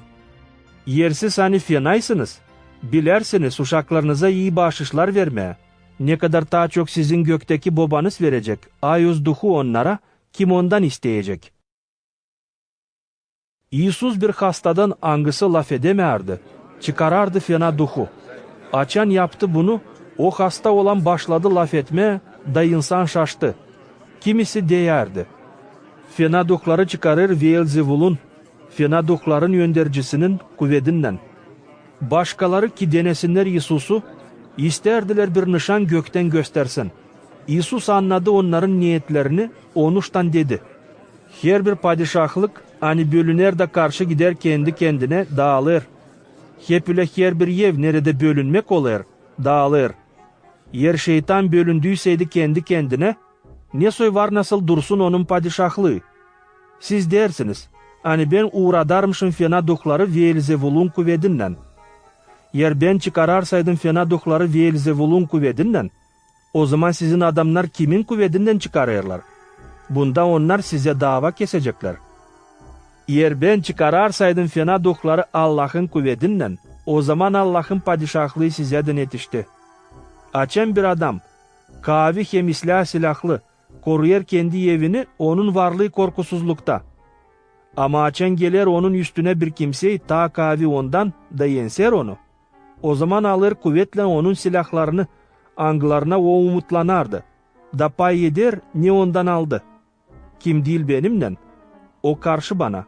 Kim toplamır benimle, o dağdır. Açan fena duh çıkar adamdan, o gezer susuz yerlerde rahatlık arar. Da çünkü bulamır diyer. Döneyim evime, nereden çıktım? Geldiği zaman bulur onu süpürülmüş hem donak. Sonra gidip alır kendisinden başka 7 duh. Daha fena ne kadar kendisi. Girerler iç yanına da orada yerleşerler. Bu takım adamın son halı olur daha kötü ne kadar baştaki. Açan Yusuf söylerdi bu lafları, bir karı insandan büyük sesle bağırdı. Ne mutlu senin anan, kim taşıdı kim emzirdi seni? Yusuf cevap etti.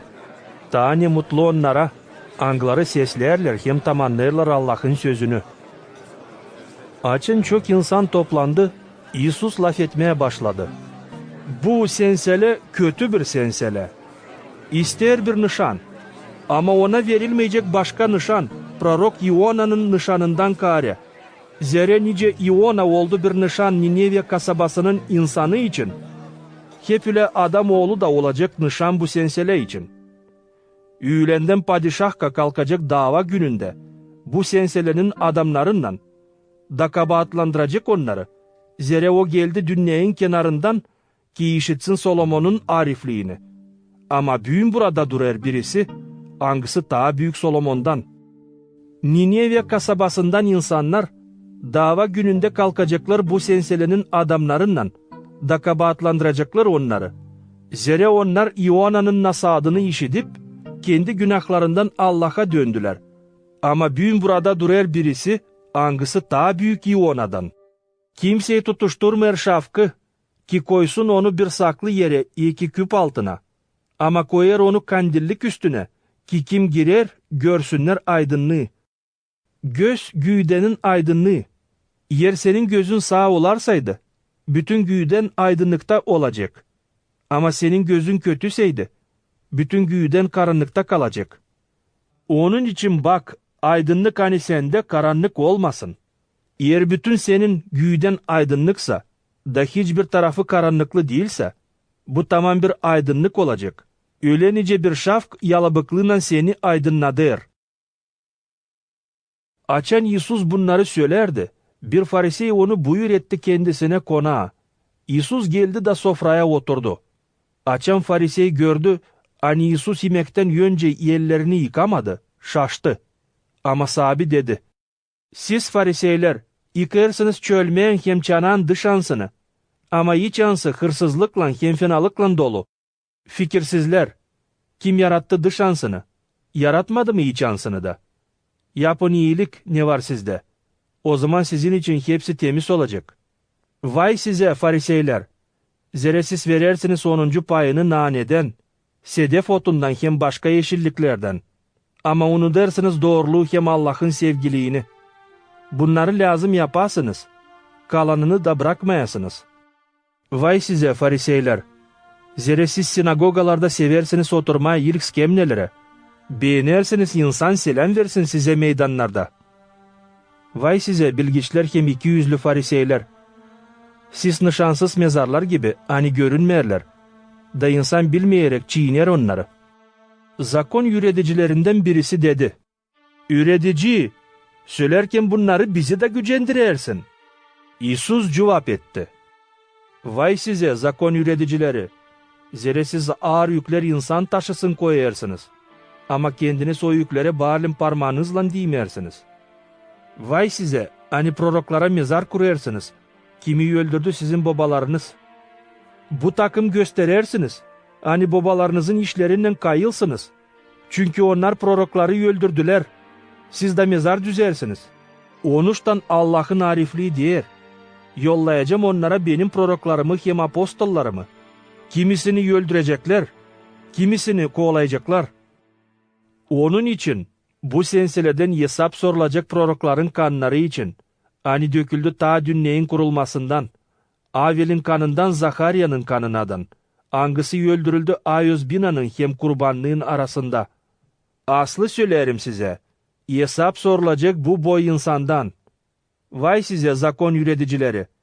Zere siz aldınız elinize bilgi kapısının anahtarını, ama ne kendiniz girersiniz, ne de kim ister girsin bırakırsınız. Açan Yusuf çıktı oradan, bilgiçler hem fariseyler dakılıp, çok sormaklar koydular ki sülesin çok işler için. Çalıştılar kıstırsınlar onu bir yanlış laflan, ki sonra kabahatlandırsınlar. Luka 12. bölüm. Bu vakit açan çok binden insan toplandı öyle, hani çiğnerdiler birini. Yusuf başladı yüretmeye ürenicilerini deyip, korunun fariseylerin mayasından hani 200'lülüktür. Yok bir şey örtülü hani açılmasın, hem yok bir şey saklı hani anlaşılmasın. Onuştan ne söylediniz karanlıkta, o işitilecek aydınlıkta. Ne fisir dediniz içeride, o haberlenecek evlerin örtüleri üstünden. Söylerim size benim dostlarım, korkmayın onlardan kim güğdeyi öldürer, ama başka bir şey yapamıyor. Söylerim kimden korkasınız. Korkun Allah'tan, hangisi öldürdükten sonra kuvveti var cehenneme atsın. Size derim, elbet ki ondan korkun. Satılmıyor mu 5 saçak kuşu 2 asarya? Onların birisi bile unutulmuyor Allah'tan. Sizin başınızda hepsi saçlarınız sayılı. Onuştan korkmayın. Siz daha pahalısınız çok saçak kuşlarından. Söylerim size, hani kim şahitlik edecek bana insanın yönünde, onu Adamoğlu da şahitlik edecek Allah'ın angilleri yönünde. Ama kim atılacak benden insanın yönünde, ondan ben de atılacağım Allah'ın angilleri yönünde. Eğer bir kimseye laf ederse Adamoğlu'na karşı, affedilecek. Ama kim kötüleyecek ayuz duhu, affedilmeyecek. Açan götürecekler sizi sinagogaların, zabitlerin hem çorbacıların yönüne, düşünmeyin ne türlü doğruluğunuzu çıkarmaya ki ne cevap etmeye. Zira ayuz duh üretecek sizi niye laf edesiniz o zaman? Birisi insandan Yusuf'a dedi, üretici, söyle benim kardeşime, pay etsin bize babamızdan kalma varlığı. Be adam, cevap etti Yusuf, kim koydu beni davacı olayım, iyi ki pay edeyim varlığınızı? Sonra dedi, bakın, korunun her türlü para tamaklığından, zira yaşamak tutunmer varlığın bolluğundan. Sonra söyledi bir örnek. Bir zengin adamın mirasında büyük bereket oldu. O kendi kendine düşünerdi hem değerdi. Ne yapayım? Yok nereye bereketimi toplayayım? Ne yapacağım? Eski ambarlarımı bozacağım, daha büyük yeni ambarlar yapacağım. Orayı toplayacağım hepsi ekinlerimi hem varlığımı. Sonra diyeceğim canıma, canım, var çok iyilik toplu çok yıllar için. Dinlen, iyi iç hem şenlen. Ama Allah dedi ona, sen fikirsizsin, bu gece senin canın alınacak. Bunlar ne hazırladın kime kalacak? Hep bu türlü olaylar onunla da. Kim toplar zenginlik kendisi için, ama zenginlemer Allah'ta. Sonra Yusuf dedi ürenicilerine, onuştan derim size, kahırlanmayın yaşamak için. Düşünmeyin ne yiyeceğiniz hem ne güğdenize giyeceğiniz. Yaşamak daha pahalı ne kadar yemek, hem güğde daha pahalı ne kadar ruba. Bakın gargalara, onlar ne eker ne de biçer. Onların yok ne ambarları ne de çitleri, ama Allah onları doyurur. Siz çok daha pahalısınız kuşlardan.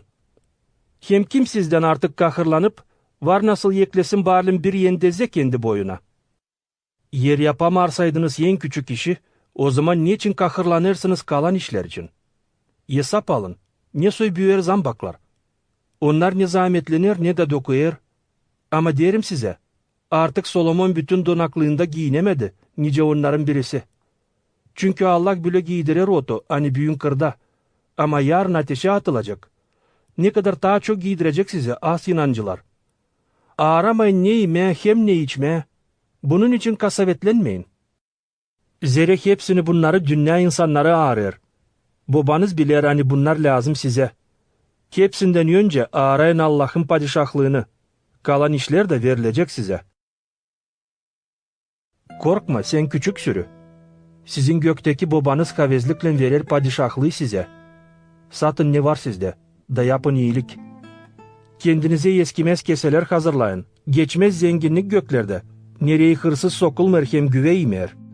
Zira nerede sizin zenginliğiniz, orada sizin yüreğiniz de olacak.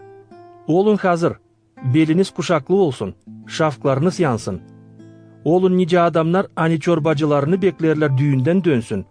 Ki gelip kapıya vurduğuyla çabuk açsınlar. Ne mutlu çıraklar angılarını çorbacı gelmesinde açık göz bulacak. Doğru söylerim size. Ani oturacak sofraya da kuşanıp hizmet edecek onlara. Yer gelmiş olarsaydı iki üçüncü gece bekçiliğinde ne mutlu olacak hizmetkarlara angılarını çorbacı açık göz bulacak. Bunu bilin. Yer bileydi ev çorbacısı ne saatte hırsız gelecek kuşku duracıydı. Da evini soysun bırakmayacıydı. Siz de olun hazır. Zere adam oğlu gelecek o saatte açan hiç düşünmeyersiniz. Sabi, bizim için mi söylersin bu örneği, olsa hepsi için mi? Sordu Petri. Sabi cevap etti. Kimdir inanç hem arif vekil, angısını çorbacısı koyacak cevapçı kendi evinde hepsi çırakların üstüne. Vakıdında yemeğe versin onlara deyini. Mutlu çırak, angısını çorbacısı gelmesinde bulacak güle yaparken. Doğru söylerim size. Hani koyacak onu cevapçı bütün kendi varlığı üstüne. Ama çırak akılca değerseydi, çorbacı oyalanır gelmeye, da başlarsaydı düğmeye hizmetkarları hem hizmetçi yıkaları, yemeye, içmeye hem sarhoşluk etmeye.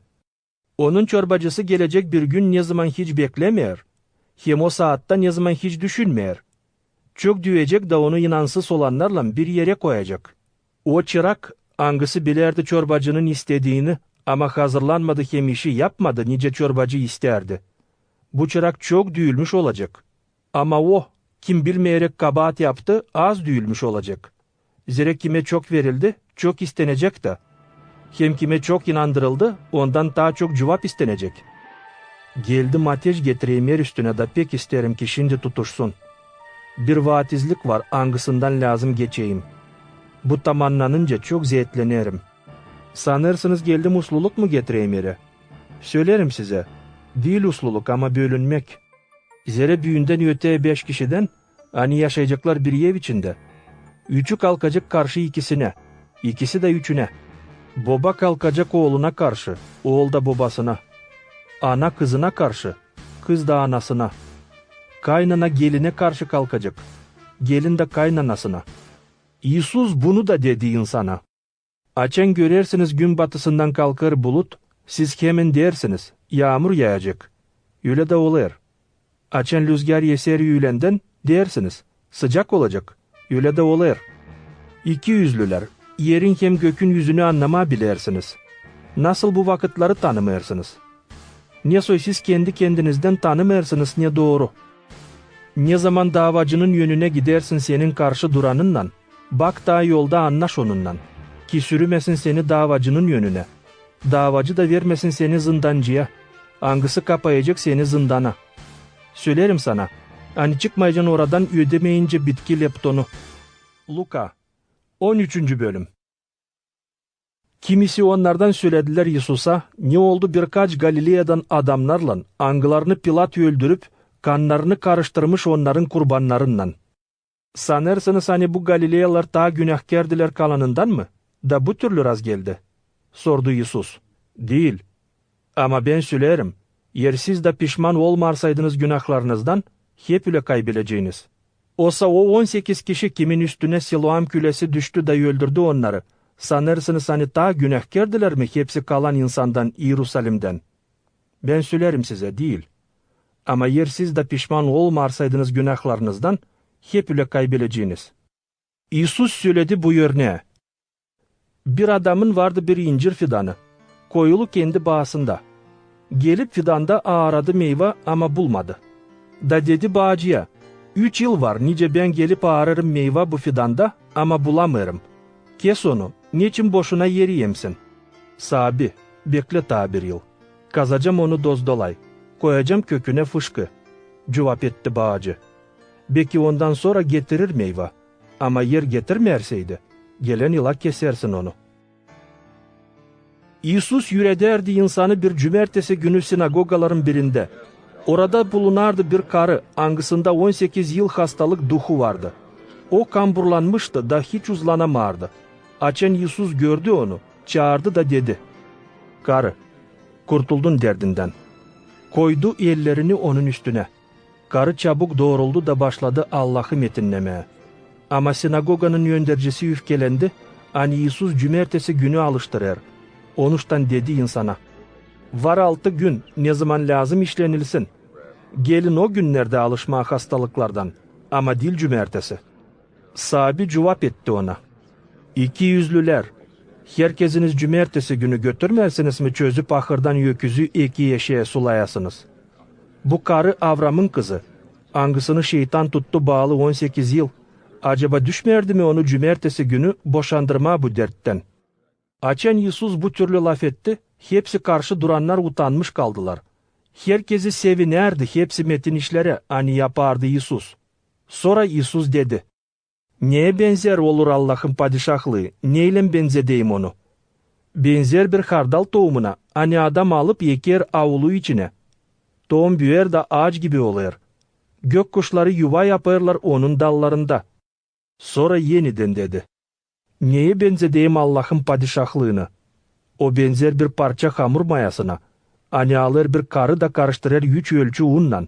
Bütün hamuru kabartsın. İsus gezerdi köyden köye, hem kasabadan kasabaya. Ürederdi insanı giderek Yerusalim'e. Bir kimseyi sordu ona. Sahabi, sanki kurtulmuşlar azlık mı olacaklar? O cevap etti. Çalışın girmeye dar kapıdan. Zere size derim, çoğu çalışacak ama giremeyecek. Ne zaman evin çorbacısı kalkıp kapıyı kapayacak, siz duracağınız dışında. Uğracağınız kapıya da diyeceğiniz. Sahabi aç bize. Ama o cevap edecek. Tanımıyorum sizi nereden geldiniz. O zaman başlayacağınız ona deme. Biz yedik yem içtik seninle beraber. Bizim sokaklarda sen ürettin insanı. Da o cevap edecek. Bilmiyorum neredensiniz. Uzaklaşın benden hepsiniz. Hani zakonsuz yaşadınız. Orada olacak ağlamak hem diş gıcırdatması. Göreceğiniz Avram'ı, İshak'ı, Yakov'u hem hepsi prorokları Allah'ın padişahlığında. Ama kendiniz dışında kalacağınız. Gelecekler gün doğusundan hem gün batısından, Poyraz'dan hem öğlenden, Allah'ın padişahlığında sofraya oturacaklar. Kimisi hani şimdi bitki, orada ilk olacak.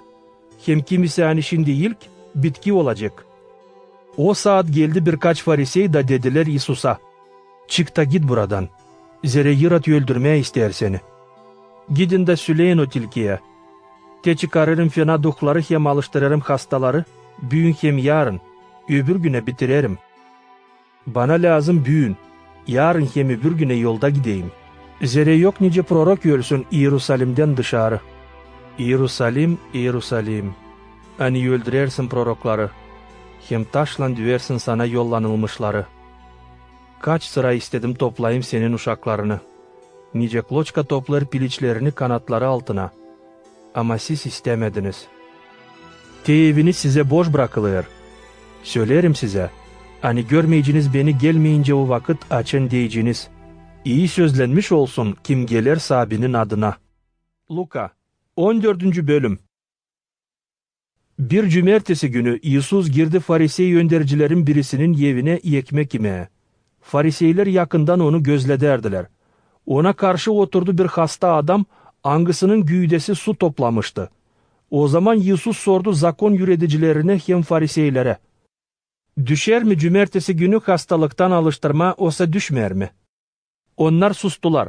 O zaman İsus tuttu bu hasta adamı da alıştırdı. Sonra bırakıp dedi.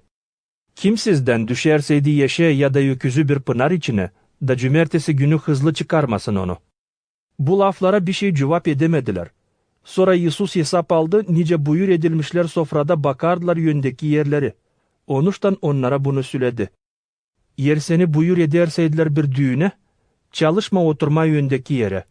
Ki olmasın bir kimseyi ta üstün senden buyurulmuşlar içinden. Da ikinizi buyur eden, sana yaklaşıp demesin, yeri ver bu adama. Sen utanmakla lazım olacak oturasın yenge yeride. Açen seni buyur ederler bir konuşa, git de otur yenge yeride. Da açen gelecek buyur eden, ki teklif etsin seni deyip, ba dost, diş ta yönüne. Bu olacak sana ikram hepsi sofrada oturanların yönünde. Angıları seninle beraber. Herkesi kim kendini yükseklendirir, o aşağılanmış olacak. Hem kim kendini aşağıladır, o yükseklenmiş olacak. Sonra İsus danıştı buyur edene da dedi. Açen koyarsın bir sofra, Çağırma kendi dostlarını, kardeşlerini, hısımlarını, ne de senin zengin komşularını. Olmasın diyeni ki sonra onlar da kendi sıralarında çağırsınlar seni. Bu türlü sen kabledersin yüdek senin iyiliğine. Açan koyarsın bir sofra, çağrı fukara olanları, sakatları, topalları, hem körleri. Da mutlu olacaksın. Zere onlar yok neyle çevirsinler sana geri. Bunun için sana yüdek olacak doğru olanların dirilmesinde. Birisi onlardan angıları sofrada oturardılar onunla beraber, işidi bu lafları dedi. Ne mutlu onlara, kim oturacak sofrada Allah'ın padişahlığında. İsus cevap etti. Bir adam hazırladı bir büyük konuş da buyur etti çoğunu. Açan yaklaştı konuş vakıdı. Yolladı çırağını desin çağrılmışlara. Buyurun gelin, hepsi hazır. Ama onlar hepsi sansın laflanmışlar, affetmek istemeye başladılar. İlkinkisi dedi, satın aldım toprak da lazım gideyim bakayım onu. Yalvarırım affet. İkincisi dedi, satın aldım 5 çift öküz, giderim deneyim onları. Yalvarırım affet. Daha başkası dedi, şimdi evlendim, onuştan yok nasıl geleyim. Çırak döndü geri de söyledi hepsini bunları çorbacısına. O zaman evin çorbacısı pek gücendi da dedi kendi çırağına, çabuk çık kasabanın meydanlarına hem sokaklarına, da getir fukaraları, sakatları, körleri hem topalları. Birazdana çırak diğer çorbacıya, yaptım nice sımarladın ama ta yer var. O zaman çorbacı dedi çırağına, çık yollara hem avul boylarına, da zorla hepsini gelsinler ki benim evim dolsun.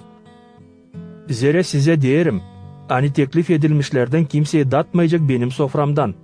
Zere çok çağrılmış ama az ayrılmış. İsus'un ardına giderdi çok insan. O döndü onlara da dedi, yer bir kimseye gelirseydi bana, ama benden daha çok severseydi babasını, anasını, karısını, uşaklarını, kardeşlerini, kız kardeşlerini ya da kendi yaşamasını, yok nasıl olsun benim yürenicim. Kim taşımır kendi stavrozunu da gelmer benim ardıma, o yok nasıl olsun benim yürenicim. Kim sizden açan ister yapsın bir küle, oturmer ilkin yapsın hesap, ne kadar lazım harcasın. Ki baksın başa çıkarabilecek mi? Olmasın ki temeli koyduktan sonra bitiremesin. Da hepsi bunu görenler gülmeye başlasın diyerek. Bu adam başladı ama başa çıkaramadı. Ya da hangi padişah cenge gideceği zaman ilkin oturmer anlaşsın adamlarınla. Var mı nasıl 10.000 askerle gitsin karşı başka padişaha, hangısında var 20.000 asker. Hesabı çıkmarsaydı yollar elçileri barışmak için, ta öbürü uzaktayken. Hep öyle sizde. Kim atılmer hepsinden neyi var. Yok nasıl olsun benim yürenicim. Tuz iyidir. Ama yer tuz tadını kaybederseydi, nasıl onu yeniden tuzlu yapabilirsin? O ne toprağa yarar, ne de fışkı gibi faydalanar. Kalır sal dışarı atma. Kimin var kulağı işitmeye deyini, koy işitsin. Luka 15. bölüm. Hepsi harççılar hem günahkarlar yaklaşardılar İsus'u seslemeye. Fariseyler hem bilgiçler mana bulardılar da deyerdiler. Bu adam kableder günahkarları hem yer onlarla. İsus söyledi onlara bu örneğe. Kimin sizden var 100 koyunu da kaybeder birisini, bırakmır mı 99'unu kırda da gitmer mi arasın kayıp koyunu onu bulunca. Bulduktan sonra sevinmekle alır onu sırtına. Gelip eve çağırır dostlarını hem komşularını da der, sevinin benimle, zere buldum kayıp koyunumu. Hep öyle derim size, gökte daha büyük sevinmek olur bir günahkar için. Kim pişman olur günahlarından, ne kadar 99 doğru adam için, angıların yok zorları pişmanlık için. İyi ki angısı karlardan kimde var 10 gümüş, kaybedip onlardan birini, tutuşturmer şafkı hem süpürmer içerisini. Da hesap almakla aramır onu bulunca. Açan bulur onu, çağırır dostlarını hem komşularını da der, sevinin benimle, zere buldum gümüşümü hani kaybettiydim. Hep öyle söylerim size, gökte olur büyük sevinmek Allah'ın angillerinde. Açan bir yalnız günahkar pişman olur günahlarından. Sonra İsus söyledi, bir adamın vardı 2 oğlu. O daha küçük oğlu dedi babasına, baba, ver varlıktan ne düşer bana. Babası pay etti onlara varlığını. Birkaç günden sonra küçük oğul toplayıp hepsini, gitti bir uzak devlete, nerede gezdi hayırsızlıkta dağıtıp hepsini ne vardı onda. Açen hepsini harcadı, oldu bir büyük ağaçlık devlette. Dağı başladı yokluk çekmeye. Sonra gitti, yanaştı o memleketten bir adama, angısı onu yolladı gütsün domuzları. O kayıldı balim domuzların yemeklerinden doyunsun, ama kimseyi onu bırakmardı. Gelip kendine dedi, benim babamın çıraklarının bolluktan var yemeğleri. Ama ben burada ülerim ağaçlıktan. Kalkacağım gideceğim babama da diyeceğim. Baba, yanıldım senin hem gökün yönünde. Etmeyerim adlanayım senin oğlun. Al beni kendine bir çırak gibi. O zaman kalkıp gitti babasına. Daha uzaktayken babası gördü onu. Canı acıdı. Çıktı kaçarak ona karşı. Kucakladı da öptü. Oğlu dedi, baba, yanıldım gökün hem senin yönünde. Değilim yakışıklı adlanayım senin oğlun. Ama baba dedi çıraklarına, hızlı getirin en iyi rubayı da giydirin onu. Verin bir yüzük onun parmağına hem yemeni ayaklarına. Getirin beslenmiş danayı da kesin. Yiyelim hem şenlenelim. Zere bu oğlum öldüydü da dirildi. Kayıptı da bulundu. Da başladılar şenlenmeye. Onun büyük oğlu kırdaydı. Dönüp kırdan yaklaştı eve, işitti muzika hem oyun sesi. Çağırdı çırakların birisini da sordu. Ne oluyor? Bu çırak söyledi. Senin kardeşin döndü geri. Baban kesti besli danayı çünkü kardeşin sağ bulundu. O öfkelendi da girsin içeri istemedi. Onun babası çıkıp dışarı yalvardı girsin. O cevap etti kendi babasına. Bu kadar vakit ben hizmet ederim sana da bir sıra bile basmadım sımarladığını, ama sen bana vermedin balim bir oğlak şenleneyim benim dostlarımla. Ama açın geldi bu senin oğlun, angısı dağıttı senin varlığını maskara karlarla, onun için kestin yen besli danayı. Babası cevap etti. Oğlum, sen her zaman benimlensin, hepsine benim onlar senin. Ama lazımdı sevinelim hem şenlenelim. Zere bu senin kardeşin öldüydü da dirildi, kayıptı da bulundu. Luka 16. bölüm. İsus bunu da dedi yürenicilerine. Bir zengin adamın vardı bir vekili. Angısı için mana oldu ki dağıdır çorbacının varlığını. Çorbacı çağırdı onu da dedi. Ne işi derim ben senin için? Hesap ver senin cevaplığında. Zira artık yok nasıl vekil olasın. Vekil kendi kendine düşünürdü. Ne yapayım? Çorbacı çıkarır beni işten. Kazma kuvvetim yok. Dilenmeye utanırım. Bilirim ne yapma ki insan kabletsin beni kendi evlerine. Açın çıkarılacağım işten. Çağırır çorbacıya borçlu adamları. Herkesini yalnız. İlk olana sordu. Ne kadar borçluysun çorbacıma? 100 ölçü zeytinyağı. Cevap etti o. O zaman vekil der. Al borç kağıdını da hızlı yaz. 50 ölçü. Sonra ikincisine sorar. Sen ne kadar borçluysun? O cevap etti. 100 ölçü buğday. Da der ona. Al borç kağıdını da yaz. 80 ölçü. Çorbacı methetti bu dil inanç vekili ani fikirle işledi. Çünkü bu dünyanın adamları kendikilerinden daha fikirli işlerler, ne kadar aydınlığın olanları. Ben size derim, yedeniniz dost kendinize bu dil hakkına zenginlikle, ki açan zenginlik bitecek, kabul olasınız diveç binalara. Zere kim inanç adam küçük işlerde, o alacak inanç adam büyük işlerde de. Ama kime yok nasıl inanma küçük işleri, ona yok nasıl inanma büyük işleri de. Yer olmarsaydınız inanç bu dil hakkına zenginlikte, o zaman kim size inandıracak hakkına zenginliği? Yer başkasının malında inanç değilseydiniz, kim verir size bir şey sizin olsun diyeni? Bir de hizmetkar yok nasıl hizmet etsin iki çorbacıya. Zere birisini beğenerseydi, öbürünü beğenmez. Ya da birisi için çalışkan olarsa, öbürü için kasavetsiz olur. Yok nasıl hizmet edersiniz hem Allah'a hem zenginliğe. Fariseyler angıları severdiler parayı, sesleyerek bu lafları başladılar gülmeye almaya İsus'u. İsus dedi onlara. Siz çalışırsınız kendinizi insanın yönünde doğru çıkarasınız. Ama Allah tanıyor yüreğinizi. Zere ne insan meteder, ondan Allah haz etmer. Zakon hem proroklar vardılar Yuan'dan. Yuan'dan boyanı Allah'ın padişahlığı nasihat olur. Da herkesi bakır zorbalıkla orayı girmeye. Daha kolay yerle gök geçecek. Ne kadar bir nokta ayoz zakondan düşecek.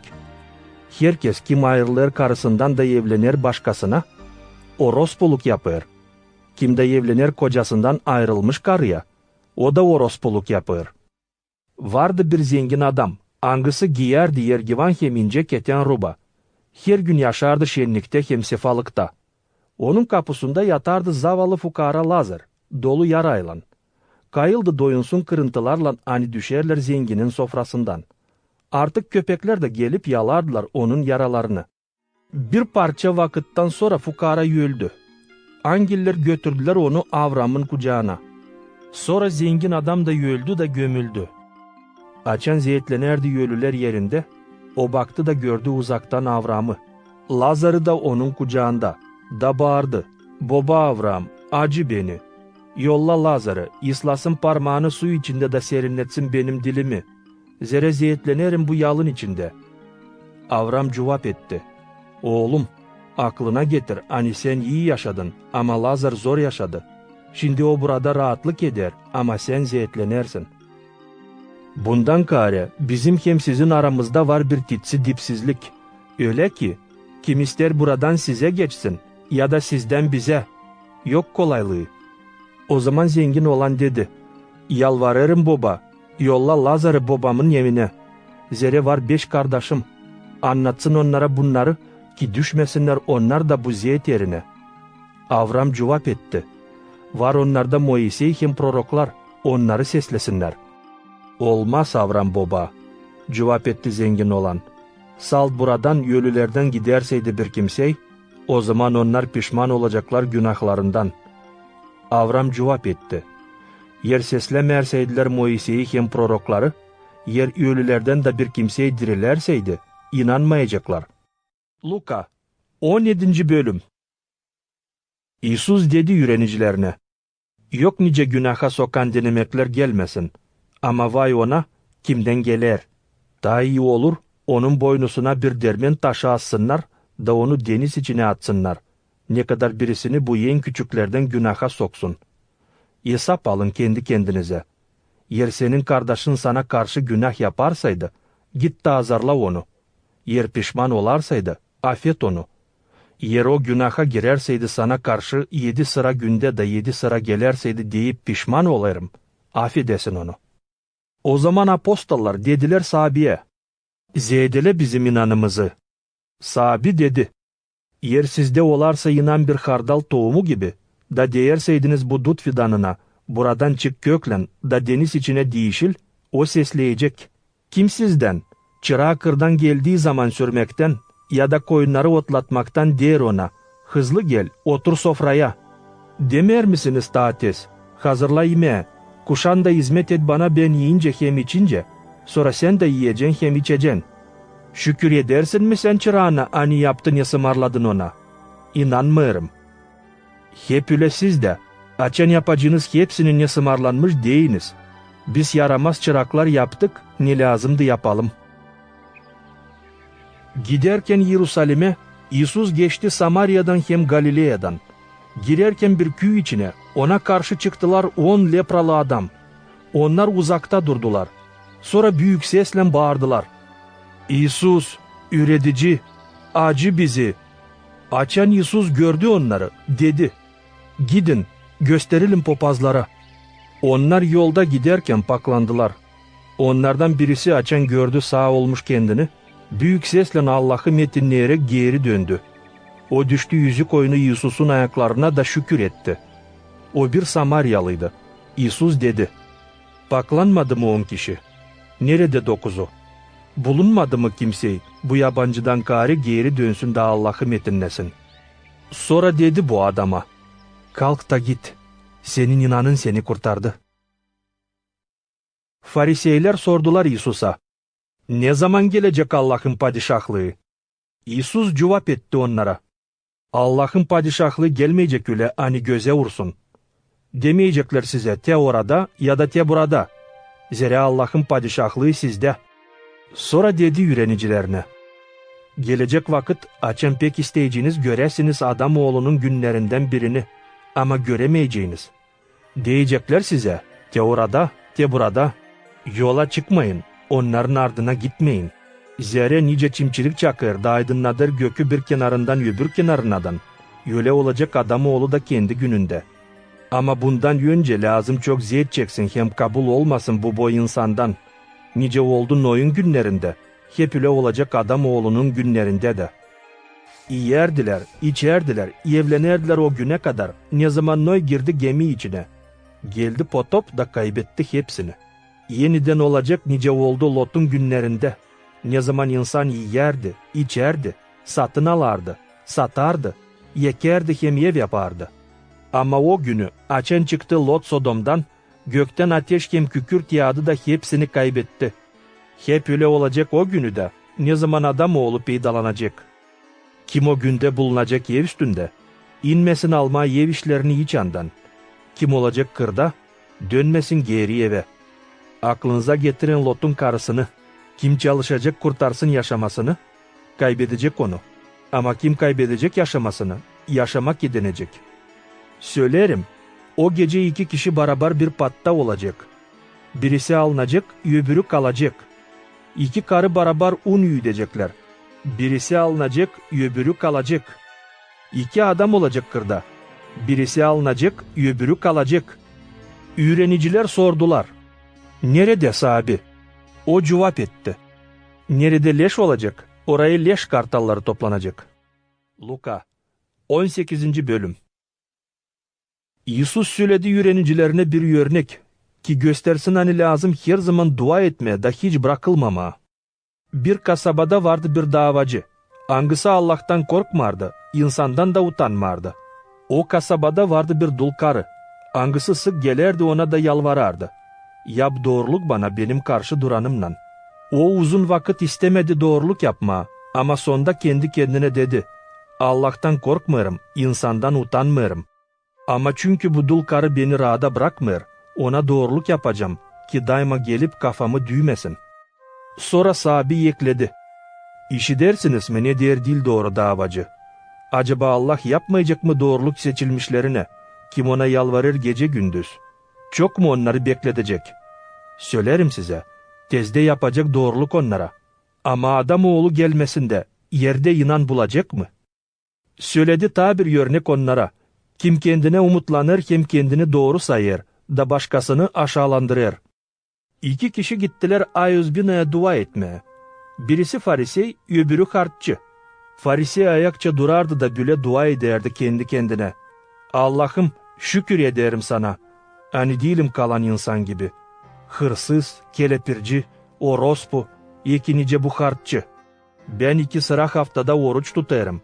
Vererim 10. payını bütün gelirimden. Ama harççı durardı uzakta. Kıyışmardı barlim gözlerini göke kaldırsın. O düğerdi göğüsüne de değerdi. Acı beni günahkarı Allah'ım. Doğru söylerim size. Bu harççı Allah'ın gözünde daha doğru gitti eve ne kadar Farisey. Zere kim kendini yükseklendirir, o aşağılandırılacak. Kim kendini aşağılandırır, o yükseklendirilecek. Getirerdiler Yesus'a uşakları ki değilsin onlara. Ama yüreniciler görüp bunu, azarlardılar onları. Yesus çağırdı uşakları kendine da dedi. Bırakın uşakları gelsinler bana da durgutmayın onları. Zere Allah'ın padişahlığı onların gibileri için. Doğru söylerim size. Kim kabul etmeyecek Allah'ın padişahlığını bir uşak gibi, o oraya hiç girmeyecek. Bir önderci sordu Yesus'a. İyi üretici, ne lazım yapayım ki diveç yaşamak edineyim? Niçin dersin bana iyi? Kimseye değil iyi, yalnız Allah'tan kâre, cevap etti Yesus. Bilersin mi sımarlamakları? Orospuluk yapmayasın, öldürmeyesin, çalmayasın, yalancı şahit olmayasın, babanı hem ananı ikramlayasın. Hepsi bunları tam anladım ta gençliğimden, cevap etti bu adam. Yesus işitip bu lafları dedi. Sana sal bir iş yetişmeyer. Sat varlığını, pay et fukaralara da olacak haznan gökte. Sonra gel de izle beni. O işidi bu lafları pek gücendi. Zere büyük varlığı vardı. İsus görüp hani pek gücendi, dedi. Ne zor girsin Allah'ın padişahlığına zengin olanlar. Tailin bir deve iğnenin kulağından geçsin. Ne kadar bir zengin adam Allah'ın padişahlığına girsin. Onlar angıları seslerdiler, dediler. Kim acaba kurtulabilir? İsus cevap etti. Ne insana olmaz, Allah'a olur. O zaman Petri dedi. Bak biz bıraktık hepsini da geldik senin ardına. İsus ona dedi. Doğrusunu söylerim size. Hepsi kim bıraktı evini, karısını, kardeşlerini, anasını, babasını, iki uşaklarını Allah'ın padişahlığı için kabul edecek çok daha ziyade bu ömürde, hem gelir ömürde diveç yaşamak. İsus alıp bir tarafa 12 öğrenicisini dedi onlara. Te biz gideriz Yerusalim'e. Hepsini yazılı proroklardan Adamoğlu için tamamlanacak. Zira Adamoğlu verilecek yabancıların ellerine. Onu gülmeye alacaklar. Süvecekler hem tükürecekler yüzüne. Onu kamçıyla düvecekler de öldürecekler. Ama o 3. günü dirilecek. Onlar anlamadılar bir şey bu laflardan. Zira bu laflar onlar için kapalıydı. Onlar anlayamadılar ne o söyledi. Açan yaklaşardı İsus Yerihon kasabasına, bir kör oturardı yol boyunda dilenerek. İşidip hani yoldan insan geçer, sordu. Ne oluyor? Ona söylediler. Nazaretli İsus geçer. O zaman o bağırdı. İsus, David'in oğlu, acı beni. Onlar kim giderdi yönde, azarlardılar onu sussun. Ama o ta pek bağırardı. David'in oğlu, acı beni. İsus durgundu, sımarladı getirsinler kör adamı. Açan o yaklaştı, İsus sordu. Ne istersin sana yapayım? O cevap etti. Sabi, görmek edineyim. İsus dedi. Gör, senin inanın seni kurtardı.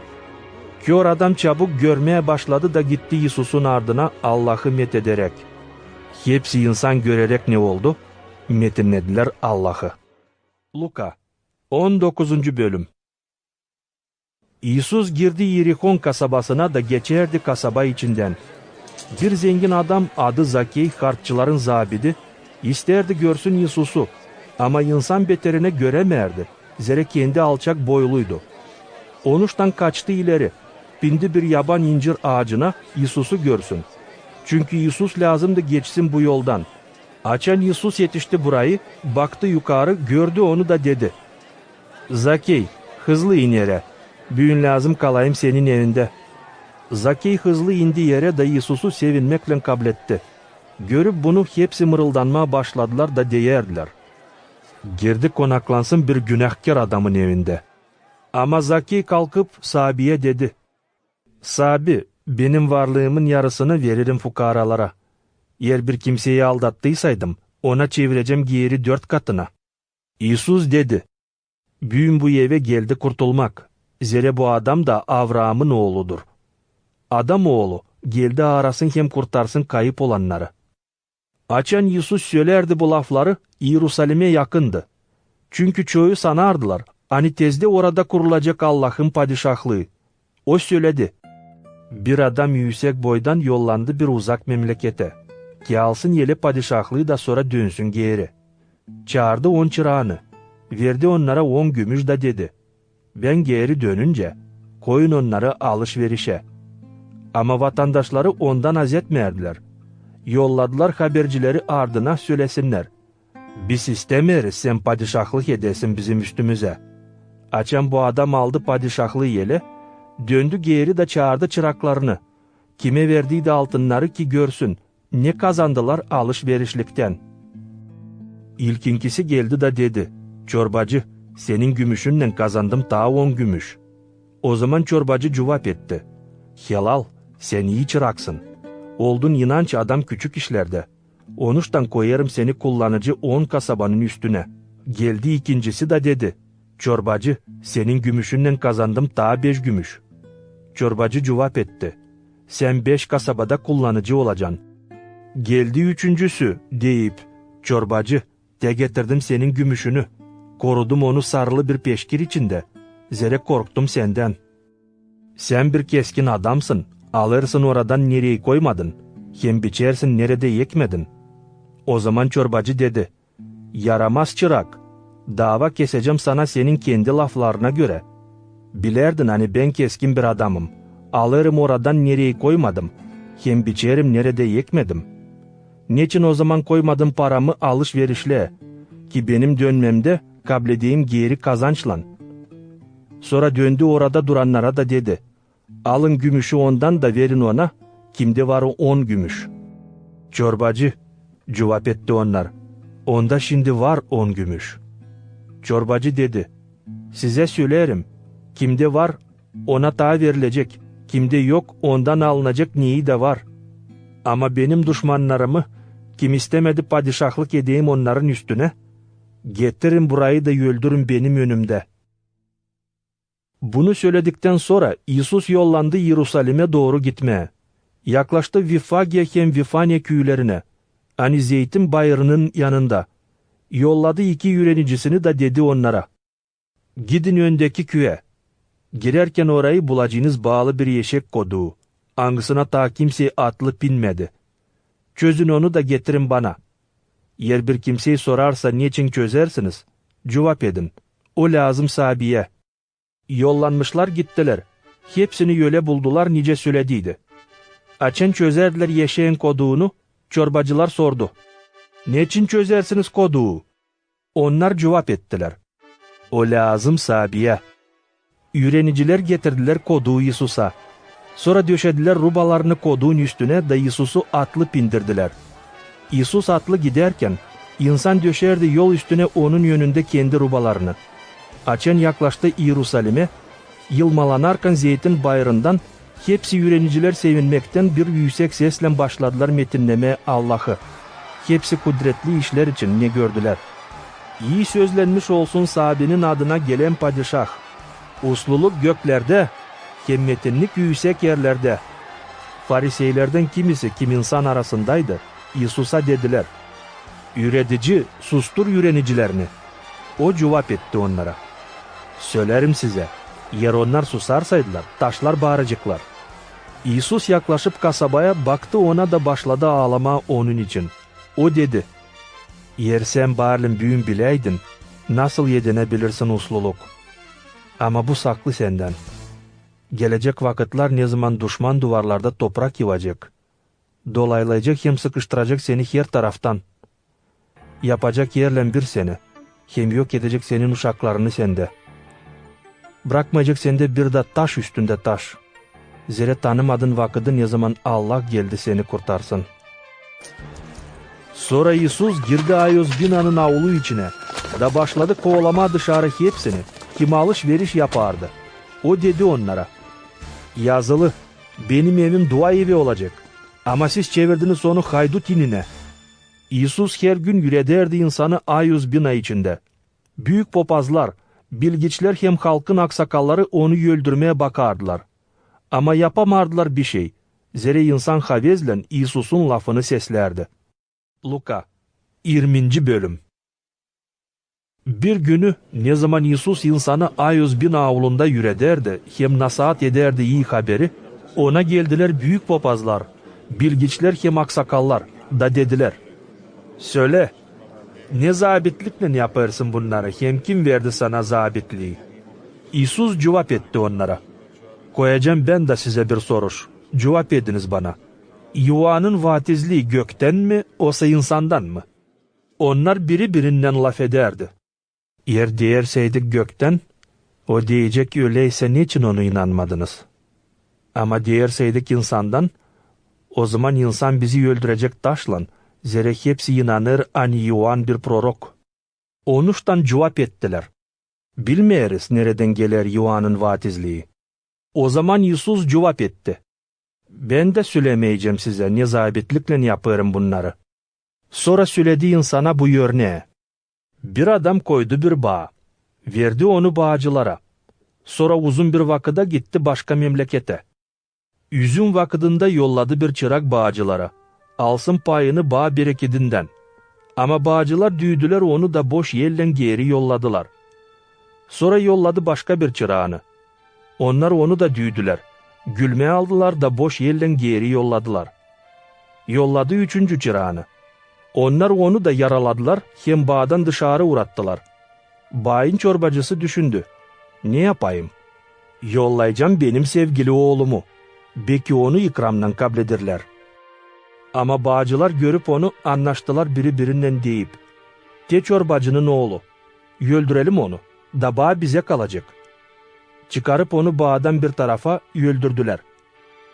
Şimdi ne yapacak bağ çorbacısı bu bağcılarla? Gelip telef edecek onları. Ama bağı başka adamlara verecek. Bu lafları işitip insan dedi. Olmaz bu olsun. İsus bakıp uz onların gözlerine dedi. O zaman nasıl anlama bu sözleri hani yazılı? Taş hani ustalar sıvıttı, sonda yetişti köşe taşı olsun. Kim düşecek bu taş üstüne? Ezilecek. Ama kimin üstüne taş düşecek? Onu tuz buz yapacak. Büyük popazlar hem bilgiçler baktılar hemen onu tutsunlar. Ama insandan korkardılar. Zira anladılar hani onlar için İsus bu örneği söyledi. Onuştan başladılar İsus'u kollamaya.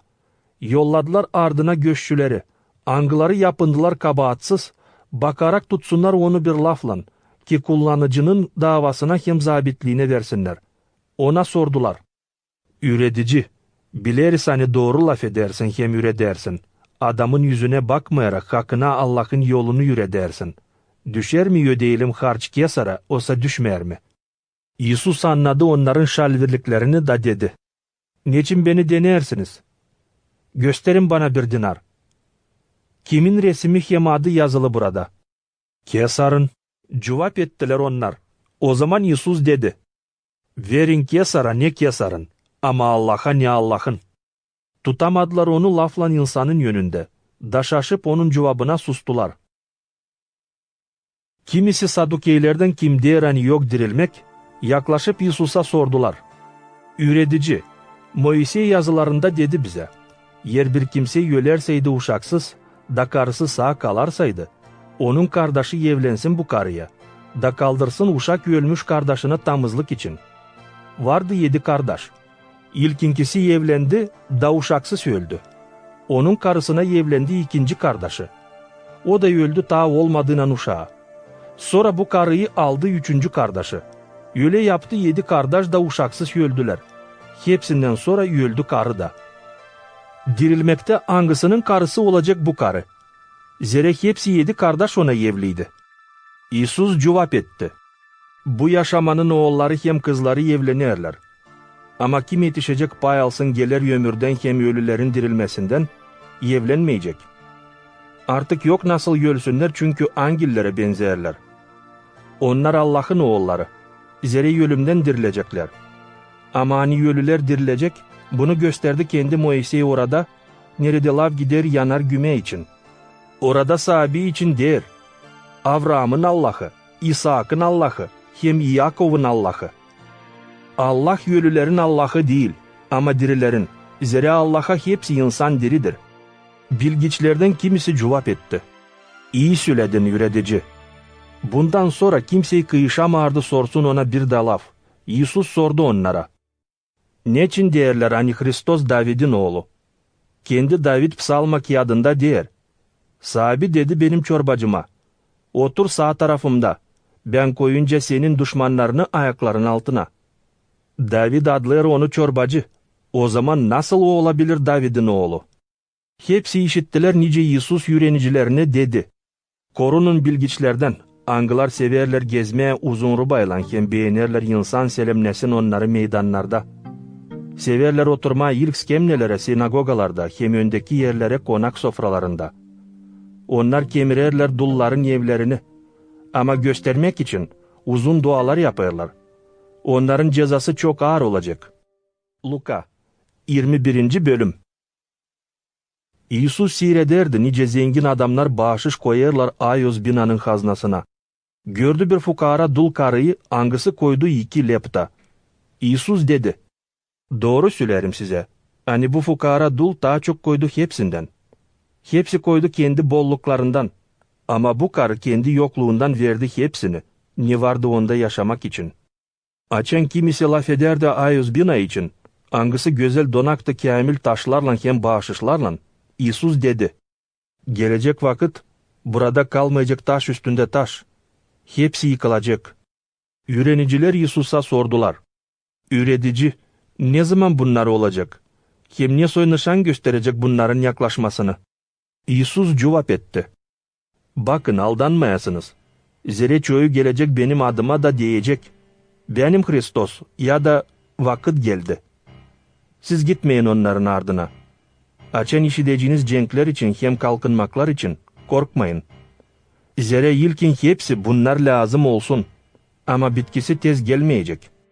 Ondan sonra İsus dedi. Millet millete, padişahlık padişahlığa karşı kalkacak. Kimi yerlerde büyük yer tepremeleri, ağaçlık, salgınlar, başka titsi işler hem büyük nişanlar gökte olacak. Hepsinden önce sizi tutacaklar hem kovalayacaklar. Verecekler sinagogalara hem zindanlara. Çıkaracaklar sizi padişahların hem kullanıcıların yönüne benim adım için. Bu işler olacak ki şahitlik edesiniz benim için. Bunu iyi aklınızda tutun. Düşünmeyin nasıl doğruluğunuzu çıkarmaya. Zere size ariflik lafınıza vereceğim. Da düşmanlarınız size karşı duramayacak, hem bir şey diyemeyecek. Onların yerlerine sizi verecekler kendi ananız, babanız, kardeşleriniz, hısımlarınız hem dostlarınız. Kimisini sizden öldürecekler. Benim adım için sizden hepsi haz etmeyecek. Ama bir de saç başınızdan kaybelmeyecek. Dayanmakla siz kendinizi kurtaracaksınız. Açın göreceğiniz Yerusalim'i dolaylanmış askerlerle, bilesiniz. Hani onun dağılması yaklaştı. O zaman kim olacak Yahudiye'de, bayırlara kaçsın. Kim bulunacak Yerusalim içinde, çıksın oradan. Kim olacak kırda, girmesin kasabaya. Bunlar ceza günleri olacak. Ki tamamlansın hepsini yazılı. O günlerde vay mamul hem uşak emziren karılara. Zira yer üstünde bir büyük sıkıntılık olacak. Allah'ın öfkesi bu insan üstüne gelecek. Onlar kılıçtan ölecek. Yesirliğe her türlü milletlere götürülecek. Yerusalim yabancı milletlerle çiğnenmiş olacak o zamana kadar, ne zaman milletlerin vakitleri tamamlanacak. Günde, ayda hem yıldızlarda nişanlar olacak. Yer üstünde sıkıntılık milletlerin arasında olacak. Onlar bilmeyecekler ne yapsınlar denizin dalgaları uğultusundan. İnsan bayılacak korkudan belaları bekleyerek, ne dünya üstüne gelecek. Zira gökün kuvvetleri sarsalanacak. O zaman görecekler adam oğlunu bulut içinde gelerken büyük kuvvetle hem metinlikle. Açın bunlar başlayacak olma, o zaman doğrulun hem kaldırın bakışlarınızı yukarı. Zira sizin kurtulmanız yaklaştı. Sonra bir örnek söyledi onlara. Bakın incir fidanına hem kalan fidanlara. Açın görersiniz onları yeşererken. Bilersiniz hani yaz yakın. Hep öyle siz de açın göreceğiniz bunları olurken, bilin hani Allah'ın padişahlığı yaklaşır. Doğru söylerim size. Hani bu boy insan geçmeyecek hepsi bunlar tamamlanmayınca. Yer hem gök geçecek ama benim sözlerim hiç geçmeyecek. Kendi kendinize hesap alın. Ki bir türlü ağırlaşmasın yürekleriniz koburluktan, içkicilikten hem yaşamak kahırlarından. Da o gün gelmesin apansızdan sizin üstünüze. O gün arkan gibi gelecek bu yerde hepsi yaşayanların üstüne. Her zaman olun açık göz, hem dua edin. Ki kurtulabilirsiniz hepsi bunlardan ne olacak? Da adam oğlunun yönüne çıkabilirsiniz. Gündüz İsus yürederdi ayuz bina içinde. Ama akşamleyin gecelemeye giderdi zeytin bayrına. İnsan için sabahlerinden ayuz binaya gelerdi ki seslesin onu. Luka 22. bölüm. Hamursuz yortu ani dener paskelle yaklaşardı. Büyük papazlar hem bilgiçler ağırardılar kolaylık İsus'u öldürsünler. Ama insandan korkardılar. Şeytan girdi 12'den birisine Yuda'ya, angısına değerdiler İskariot. Yuda gitti anlaşsın büyük papazlarla hem ayuz binanın bekçilerin zabitlerinden. Nasıl verebilsin İsus'u onların eline? Onlar sevindiler. Kayıl oldular ona para versinler. Yuda bunu kabul etti de bakardı bulsun bir uygun vakit ki İsus'u onların eline versin ne zaman insan yok. Geldi hamursuz yortunun günü. Ne zaman Paskelle'nin kurbanı lazımdı kesilsin. Iisus yolladı Petri'yi hem Yuan'ı bu türlü sımarlamakla. Gidin de hazırlayın bize paskelle sofrasını, yiyelim. Nerede istersin hazırlayalım? Sordular onlar. O cevap etti. Açan kasaba içine gireceğiniz, size karşı çıkacak bir adam hani götürecek bir teste su. Gidin onun ardına yeveden, nereye o girecek da deyin yevin çorbacısına. Üretici sorar, nerede konak odası ne anda paskelleyi yöneticilerimle yiyeceğim. O gösterecek size 100 katta bir büyük oda, hazır döşenmiş. Orada hazırlayın bize paskelleyi. Onlar gittiler de buldular yüle, nice o söylediydi. Orada hazırladılar paskelleyi. Açan geldi vakit, İsus apostollarla beraber oturdu sofraya. O dedi onlara, çok isterdim yiyeyim sizinle bu paskelleyi benim ziyetlerimden ileri. Zere söylerim size, bundan sonra yemeyeceğim paskelleyi olmayınca Allah'ın padişahlığında. Sonra aldı çölme, şükür etti Allah'a da dedi, alın bunu, pay yedin aranızda. Zere size söylerim, hani şimdiden sonra içmeyeceğim çotok meyvasından ta gelmeyince Allah'ın padişahlığı. Sonra aldı bir ekmek, şükür etti Allah'a, kırıp onu verdi yöneticilerine de dedi, bu benim güğdem, hani verilir sizin için. Bunu yaparsınız benim anılmam için. Hep öyle, yemekten sonra aldı çölmeye de dedi, bu çölmek yeni bağlantı, hani kuvvete girer benim kanımla, hani sizin için döküler. De şimdi beni satanın yeli benimle bu sofrada. Adam oğlu gider nice onun için sıralanmış. Ama vay bu adama, kimden adam oğlu satılır? Onlar başladılar sorma birbirine. Acaba kimdir o kim bunu yapıyor? Apostolların arasında başladı bir kavga ki bilinsin. Kim onlardan en büyük sayılacak? İsus dedi. Milletlerin padişahları zabitlik ederler insanın üstüne. İnsan adlar zabitlerini iyilik yapan. Ama siz onlar gibi olmayın. Kim en büyük sizden olsun nice en küçük. Hem kim kullanır olsun hizmetçi gibi. Zira kim daha büyük? O kim sofrada oturur mu? Oysa kim hizmet eder mi? Değil mi o kim sofrada oturur? Ama ben sizin aranızda bir hizmetçi gibiyim. Sizsiniz onlar. Kim benimle bile her zaman benim denemeklerimde oldu. Onun için size padişahlık bağışlarım. Nice baba bana bağışladı yiyesiniz hem içesiniz benim padişahlığımın sofrasında. Hem oturasınız çorbacılık skemnelerinde. Dava keserek İsrail'in 12 tamızlığına. Sahabi dedi Petri'ye, Simon, Simon, şeytan istedi sizi çalkasın nice bu odayı. Ama ben dua ettim senin için, yufkalanmasın senin inanın. Da sen yeniden dönüp bana kavileyesin kardeşlerini inanda. Petri dedi ona, sahabi, ben hazırım gitmeye seninle zindanadan hem ölümeden. Ama İsus dedi ona, söylerim sana Petri, büyün horoz ötünce sen 3 sıra benden atılacaksın. Sonra dedi hepsine, açan yolladım sizi kesesiz, hibesiz hem ayakkabısız. Vardı mı sizin bir sıkıntınız? Onlar cevap ettiler. Hiçbir şey de yoktu. İsus dedi, ama şimdi derim size, kimin var kesesi alsın yanına. Kimin var hibesi yanına alsın.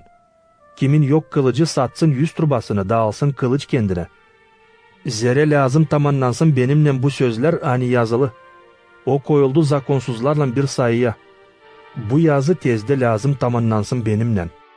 Sahabi dedi onlar, te 2 kılıç. O cevap etti, yeter. İsus dışarı çıkıp alışmasına göre gitti zeytin bayırına. Yöneticileri gitti onun ardına. Açan yetiştiler o yere, dedi onlara, dua edin ki düşmeyesiniz denemeye. Sonra uzaklaştı onlardan bir sopa atımı. Diz çöktü de başladı dua etmeye.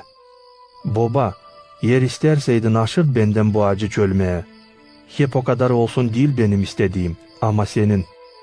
O zaman gökten gösterildi bir angel, angısı geldi onu girginletmeye. Bulunu büyük zeyetlerde, İsus başladı ta haşlak dua etmeye. Onun teri annısından damlardı yere büyük kan damlaları gibi. Duadan sonra kalkıp geldi yöneticilerine, ama onlar kahırdan yorulup uyumuştular. O dedi onlara, niçin uyuyarsınız? Kalkın da dua edin ki denemeye düşmeyesiniz. İsus ta laf ederken peydalandı bir sürü insan. Onların yönü sonra giderdi yürenicilerin birisi adı Yuda. O yaklaştı Yisus'a öpsün onu diyeni. Ama Yisus dedi, Yuda, bir öpüşle mi satarsın adam oğlunu? Onlar kim Yisus'la barabardı, görüp ne olur sordular ona. Sabi, kılıçla vuralım mı? Birisi onlardan vurdu, başpapazın çırağına da kesti onun sağ kulağını. Ama Yisus dedi, olmaz, yeter. Bu adamın kulağına değdi de alıştırdı. Sonra Yisus dedi büyük papazlara, Ayos binanın bekçilerin zabitlerine hem aksakallara, angıları geldiler onu tutmaya. Siz çıktınız beni tutmaya nice bir haydudu, kılıçlarla hem sopalarla. Her gün sizinle bulunurdum Ayos binada, beni tutmadınız. Ama şimdi geldi sizin sağdınız, karanlık kuvvetin sağdı. Yisus'u tuttuktan sonra götürdüler başpapazın evine. Petri uzaktan uzağa izlerdi onları. Tutuşturdular bir ateş avul içinde, da oturdular onun dolayında. Petri oturdu onların arasında. Bir hizmetkar kız ateşin aydınlığında gördü Petri'yi. Uz ona baktı da dedi, bu adam da onunlandı. Petri atıldı diyerek, karı, ben onu hiç tanımıyorum. Birazdana başkası dedi, sen de onlardansın. Ama Petri dedi, bey adam, ben değilim onlardan. Yakın bir saatten sonra ta birisi dedi, hiç lafsız bu adam da onunlandı, zere o da Galileyalı. Petri cevap etti, bey adam, hiç anlamıyorum ne söylersin. Açan Petri ta laf ederdi, horoz öttü. Sahibi döndü da Uz Petri'ye baktı. O zaman Petri aklına getirdi lafları hani söylediydi Yisus. Büyün horoz ötünce sen 3 sıra benden atılacaksın. Petri çıktı dışarı, dağcı ağladı. Yisus'un bekçileri gülmeye alardılar hem düverdiler onu. Bağladılar onun gözlerini de sorardılar. Prorokluk et, kim vurdu sana? Hem ta çok betvalarla onu betvalardılar. Açan aydınlandı, halkın aksakalları, büyük papazlar hem bilgiçler toplandılar. Yisus'u getirdiler Sinedrion'a da sordular. Sensin mi Hristos? Söyle bize.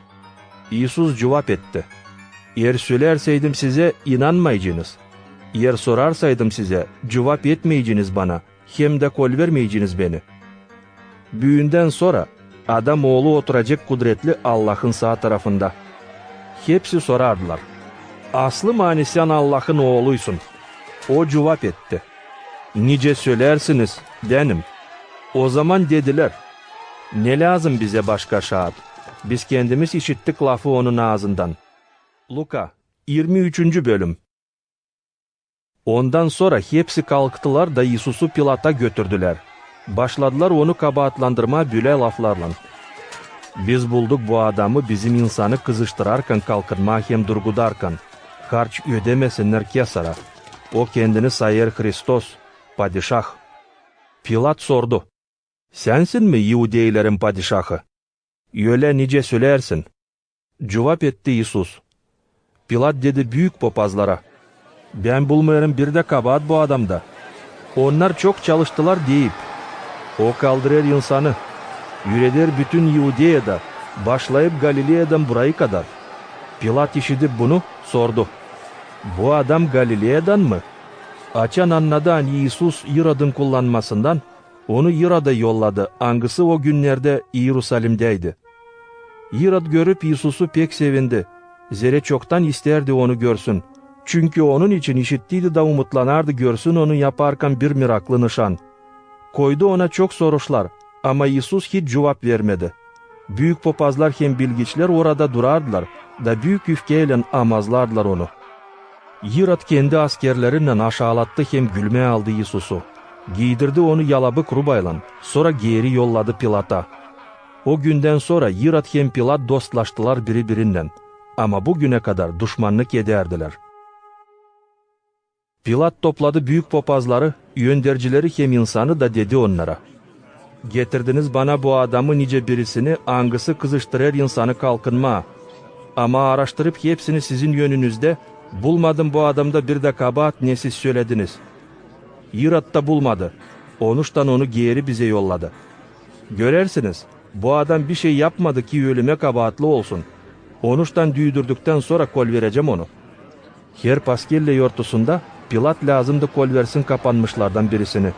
Ama hepsi onlar bağırdılar bir seslen. "Yölüme onu, kol ver bize Varava'yı." Varava'yı zindana kapadıydılar kalkınmak hem adam öldürmek beterine. Ne o yapmıştı kasaba içinde. Pilat yeniden danıştı onlara umutlanarak kol versin İsus'u. Ama onlar bağırdılar. Ger onu Stavroza." Pilat 3. sıra sordu. "Ne kötülük o yaptı? Ben bulmadım bir de kabahat onda ölüm için. Öyle ki düydürdükten sonra kol vereceğim onu." Onlar büyük sesle bağırdılar hem zorladılar ki İsus gerilsin Stavroza. Onların hem büyük papazların bağırmakları yensediler. Pilat kararladı onların istediklerini tamamlasın. Kol verdi onu. Kim kapana kapalıydı kalkınmak hem adam öldürmek için.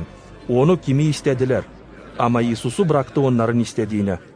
Açan götürerdiler onu Stavroza germe, yolda durguttular bir adamı adı Kirineli Simon. Angısı kırdan gelerdi. Koydular onun omuzlarına Stavroz'u ki İsus'un ardına götürsün. İsus'un ardına giderdi bir sürü insan hem karılar, angıları ağlardılar hem göğüslerini düverdiler. İsus dönüp onlara dedi. "Yerusalim'in kızları, ağlamayın benim için. Ama ağlayın kendiniz için hem uşaklarınız için. Zere yaklaşır vakit açan insan diyecek. Ne mutlu uşaksız karılara angıları hiç doğdurmadılar, hem hiç emzirmediler. O zaman diyecekler bayır kanaralarına, düşün bizim üstümüze, hem bayırlara, örtün bizi. Yer bu yapılarsaydı yeşil fidanla, ne olacak o zaman açan kuruyacak?" İsus'la beraber götürerdiler 2 haydut. Angılarını lazımdı öldürsünler onunla beraber. Yetişip yere neresine denilir baş kemiği, orada Stavroz'a gerdiler onu hem 2 haydudu. Birisini sağ, öbürünü sol tarafına. İsus deyerdi. "Baba, affet onları. Zere bilmeyerler ne yapıyorlar."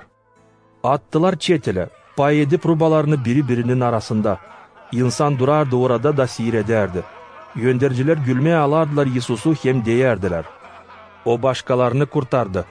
Yer o Hristossaydı Allah'ın seçilmişi. O kendini kurtarsın."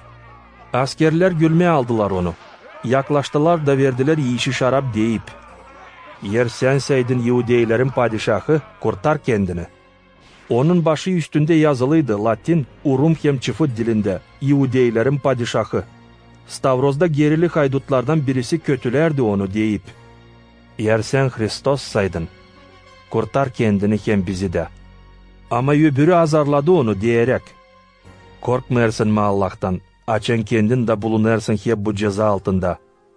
Bizim için doğru, kabul edelim yaraşır cezayı kabahatimiz için. Ama bu adam yapmadı bir de kötülük." Sonra danıştı İsus'a. "Sabi, aklına getir beni. Açan geleceksin senin padişahlığına." İsus cevap etti. "Doğru söylerim sana. Büyün olacağım benimle rayda." 6. saatın dolayındaydı. Oldu büyük karanlık bütün memlekette. Ani tuttu 3 saat 9. saate kadar. Gün karardı. Ayos binanın hiç yankı perdesi yırtıldı ortadan. İsus büyük sesle bağırdı. "Baba, senin eline vererim duhumu." Deyip bu lafları salverdi duhunu. Asker yüzbaşı görüp ne oldu? Metinledi Allah'ı deyip. Hakkına hani bu adam kabahatsızdı. Açan hepsi insanlar kim geldiydi seyretme, gördüler ne oldu? Dağılıştılar. Herkesi düyerek kendi güğüsünü. Hepsi kim İsus'u tanıyardı, hem karlar angıları Galilea'dan geldiydiler. Dururdular uzakta da bakardılar ne oluyor. Orada vardı Sinedrion azalarından bir iyi hem doğru adam, adı Yosif. Angısı pay almadıydı onların niyetlerinde hem yaptıklarında. Bu adam Yahudeylerin Arimafiye kasabasındandı. Allah'ın padişahlığını beklerdi. Bu adam gitti Pilat'a, İsus'un güydesini istedi. İndirdi onu Stavroz'dan, sardı bir keten çarşafla da koydu bir yeni oyulmuş kanara içine mezara. Nerede ta gömülmediydi kimsey. Bir cuma günüydü. Yaklaşardı cumartesi. Karılar angıları geldiydiler İsus'la Galilea'dan. Gittiler Yosif'in ardına. Gördüler mezarı hem nasıl yerleştirildi İsus'un güydesi mezar içine. Sonra döndüler geri. Hazırladılar kokuları hem pahalı yağları. Da cumartesi günü dinlendiler zakona göre. Luka 24. bölüm. Haftanın ilk gününde Çin sabahleyin bu karılar hem başkaları da onlarla beraber geldiler mezarı görmeye. Getirdiler kokulu yağları ani hazırladıydılar. Buldular taşı mezardan bir tarafa aktarılmış. Girdiler iç yanına ama sahabi İsus'un güydesini bulmadılar. Açan bilmeyerdiler ne yapsınlar, birden gösterildi onlara 2 adam giyimli yalabık rubaylan. Karılar korktular da yereden baş eğittiler ama bu adamlar dediler: "Neçin ağrırsınız diriyi ölülerin arasında? O yok burada, dirildi. Aklınıza getirin ne söylediydi açan ta Galilea'daydı. O demişti, adam oğlu günahkarların eline verilecek, Stavroz'a gerilecek, da 3. günü dirilecek." Bu karılar aklına getirdiler İsus'un laflarını. Dönüp mezardan hepsini bunları 11 apostola hem kalan insana söylediler. Kim bu haberi getirdi bunlardı: Maria Magdalena, Ioana, Maria Yakov'un anası hem kalanı kim onlarla beraberdi. Onların lafları apostollara göründü bir masal gibi, onuştan inanmardılar. Ama Petri kalktı da kaçtı mezara. Yetiştiğine eğildi de baktı iç yanına ama keten çarşaflardan kare bir şey görmedi. Ondan sonra döndü geri, şaşarak buna ne oldu? O günü 2 öğrenici giderdi bir köye adı Emmaus. Yerusalim'den 60 stadi uzaklığı. Onlar laf ederdi birinden hepsi için ne oldu? Onlar laf ederken hem soruşarken İsus kendi yaklaştı onlara da beraber gittiler. Onların gözleri kapalıydı ki tanımasınlar onu. İsus sordu: "Siz giderken ne laf edersiniz?" Onlar bir kahırlı yüzle durdular. Onlardan birisi adı Kleopa dedi ona: "Acaba sen yalnız mıysın Yerusalim'de yabancılardan? Kim bilmer ne oldu burada bugünlerde?" "Ne oldu?" sordu İsus. Onlar cevap ettiler: "Hepsi bunlar oldu İsus'la Nazaret'ten. Hangisi bir büyük proroktu lafında hem işinde, Allah'ın hem bütün insanın yönünde.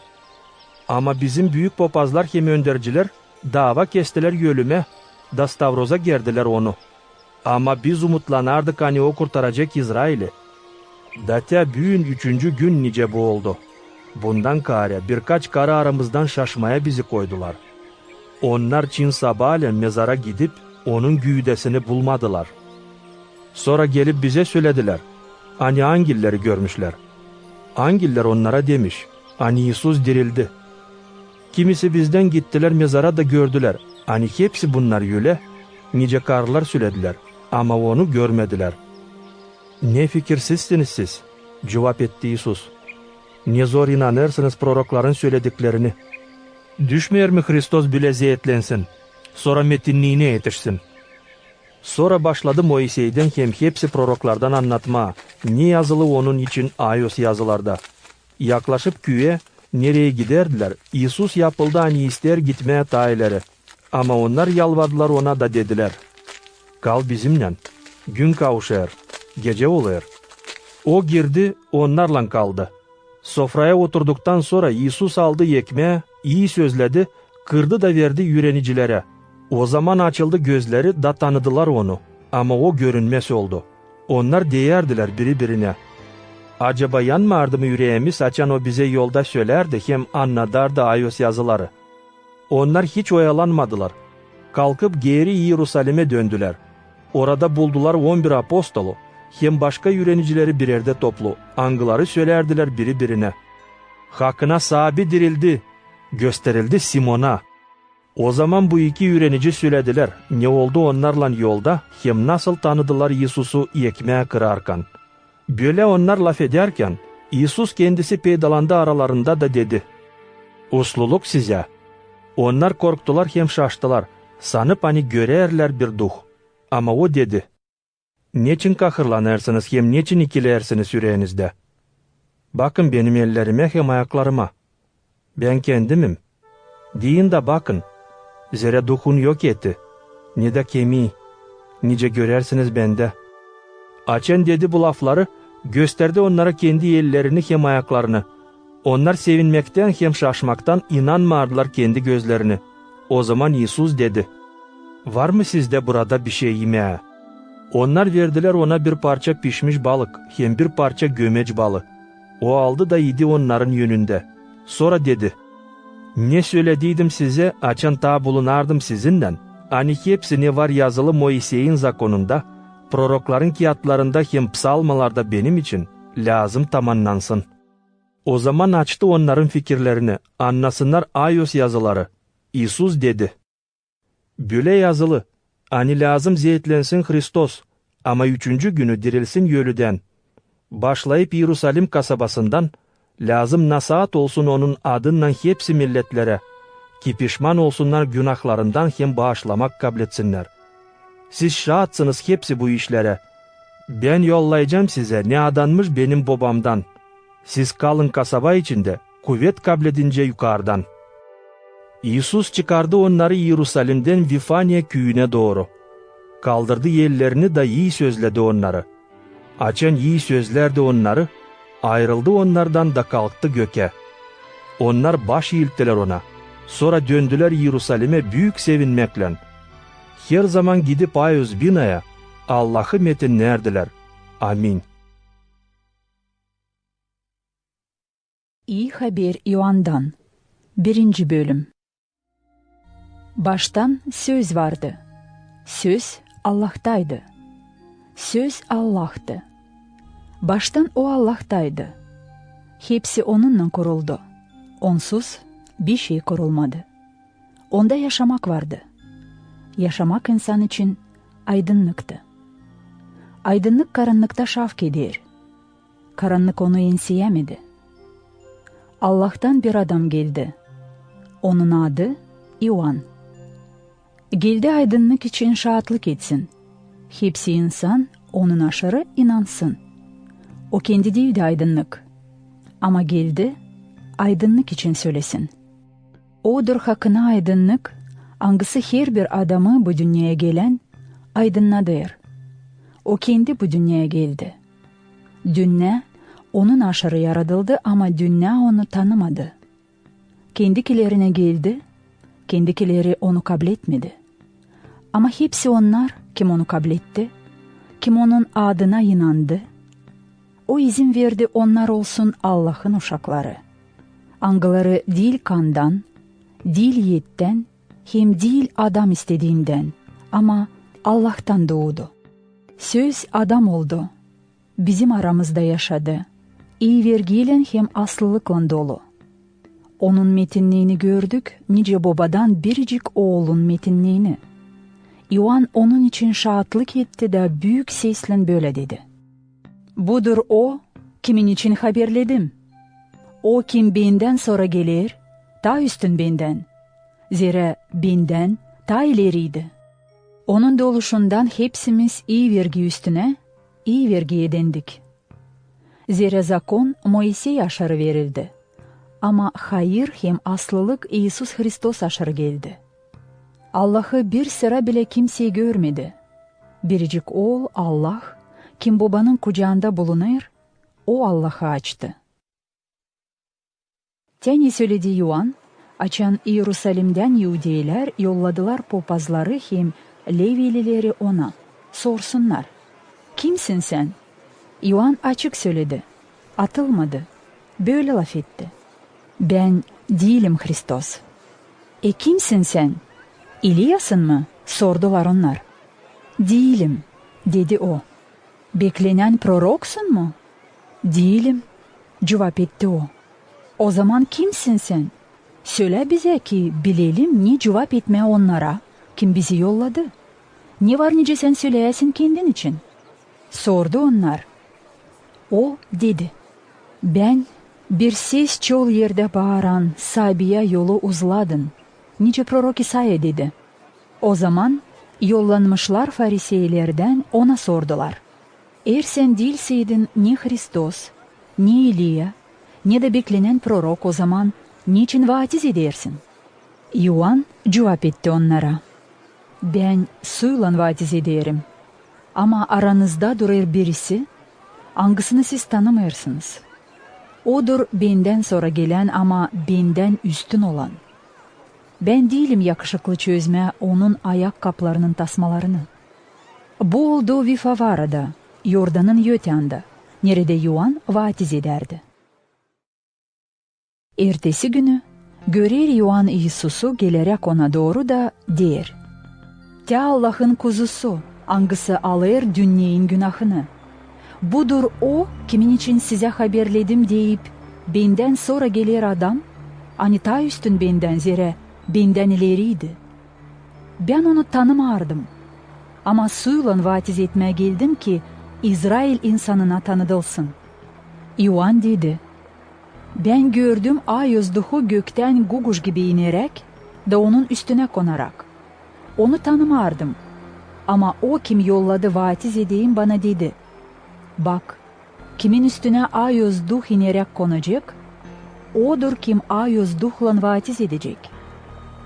Ben bunu kendim gördüm hem şahit oldum. Hani odur Allah'ın oğlu." Ertesi günü Yuan öğrenicilerinden ikisinden bulunardı. İisus'u oradan geçerken gördü de dedi: "Te Allah'ın kuzusu." Öğreniciler işitip lafları ikisi de İisus'un ardına gittiler. İisus döndü de görüp onları ardına gelirken dedi: "Ne arıyorsunuz?" Onlar dediler ona: "Rabbi," anlaması öğretici, "nerede yaşarsın?" "Gelin de görün," cevap etti İisus. Onlar gittiler de gördüler nerede yaşıyor da o günü onunla kaldılar. Yakındı 10. saat. Birisi ikisinden hani Yuan'ın şahatlığını işitti de İisus'un ardına gitti. Andrei, Simon Petr'in kardeşiydi. O ilkin kendi kardeşini Simon'u bulup dedi ona: "Biz bulduk Mesih'i," anlaması Hristos. Götürdü onu İisus'a. İisus açın gördü Simon'u dedi: "Sen Simon, Yuan'ın oğlu.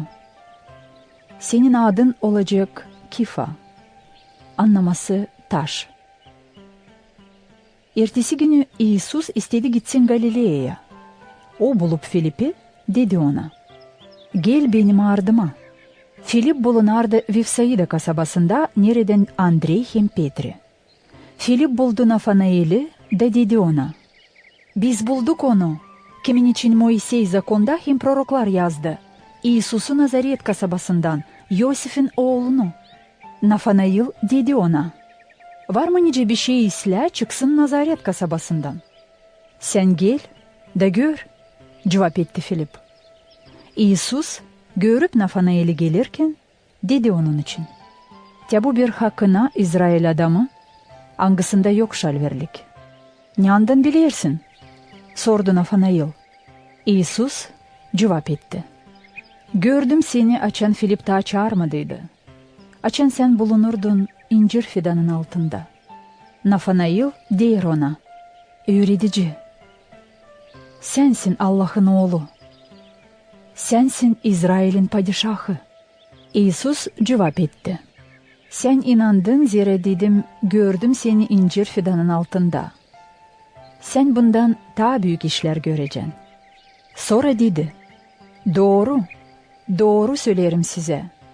Hani büyünden öte göreceğiniz açılmış gökleri, hem Allah'ın angellerini pinerek hem inerek adam oğluna." Yuan 2. bölüm. 3.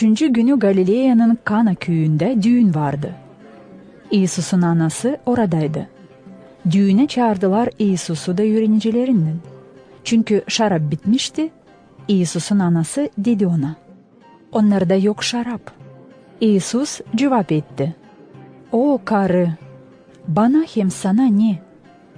Benim saatim daha gelmedi." Anası hizmetkarlara dedi: "Yapasınız onu, ne diyecek?" Orada vardı 6 kap taştan.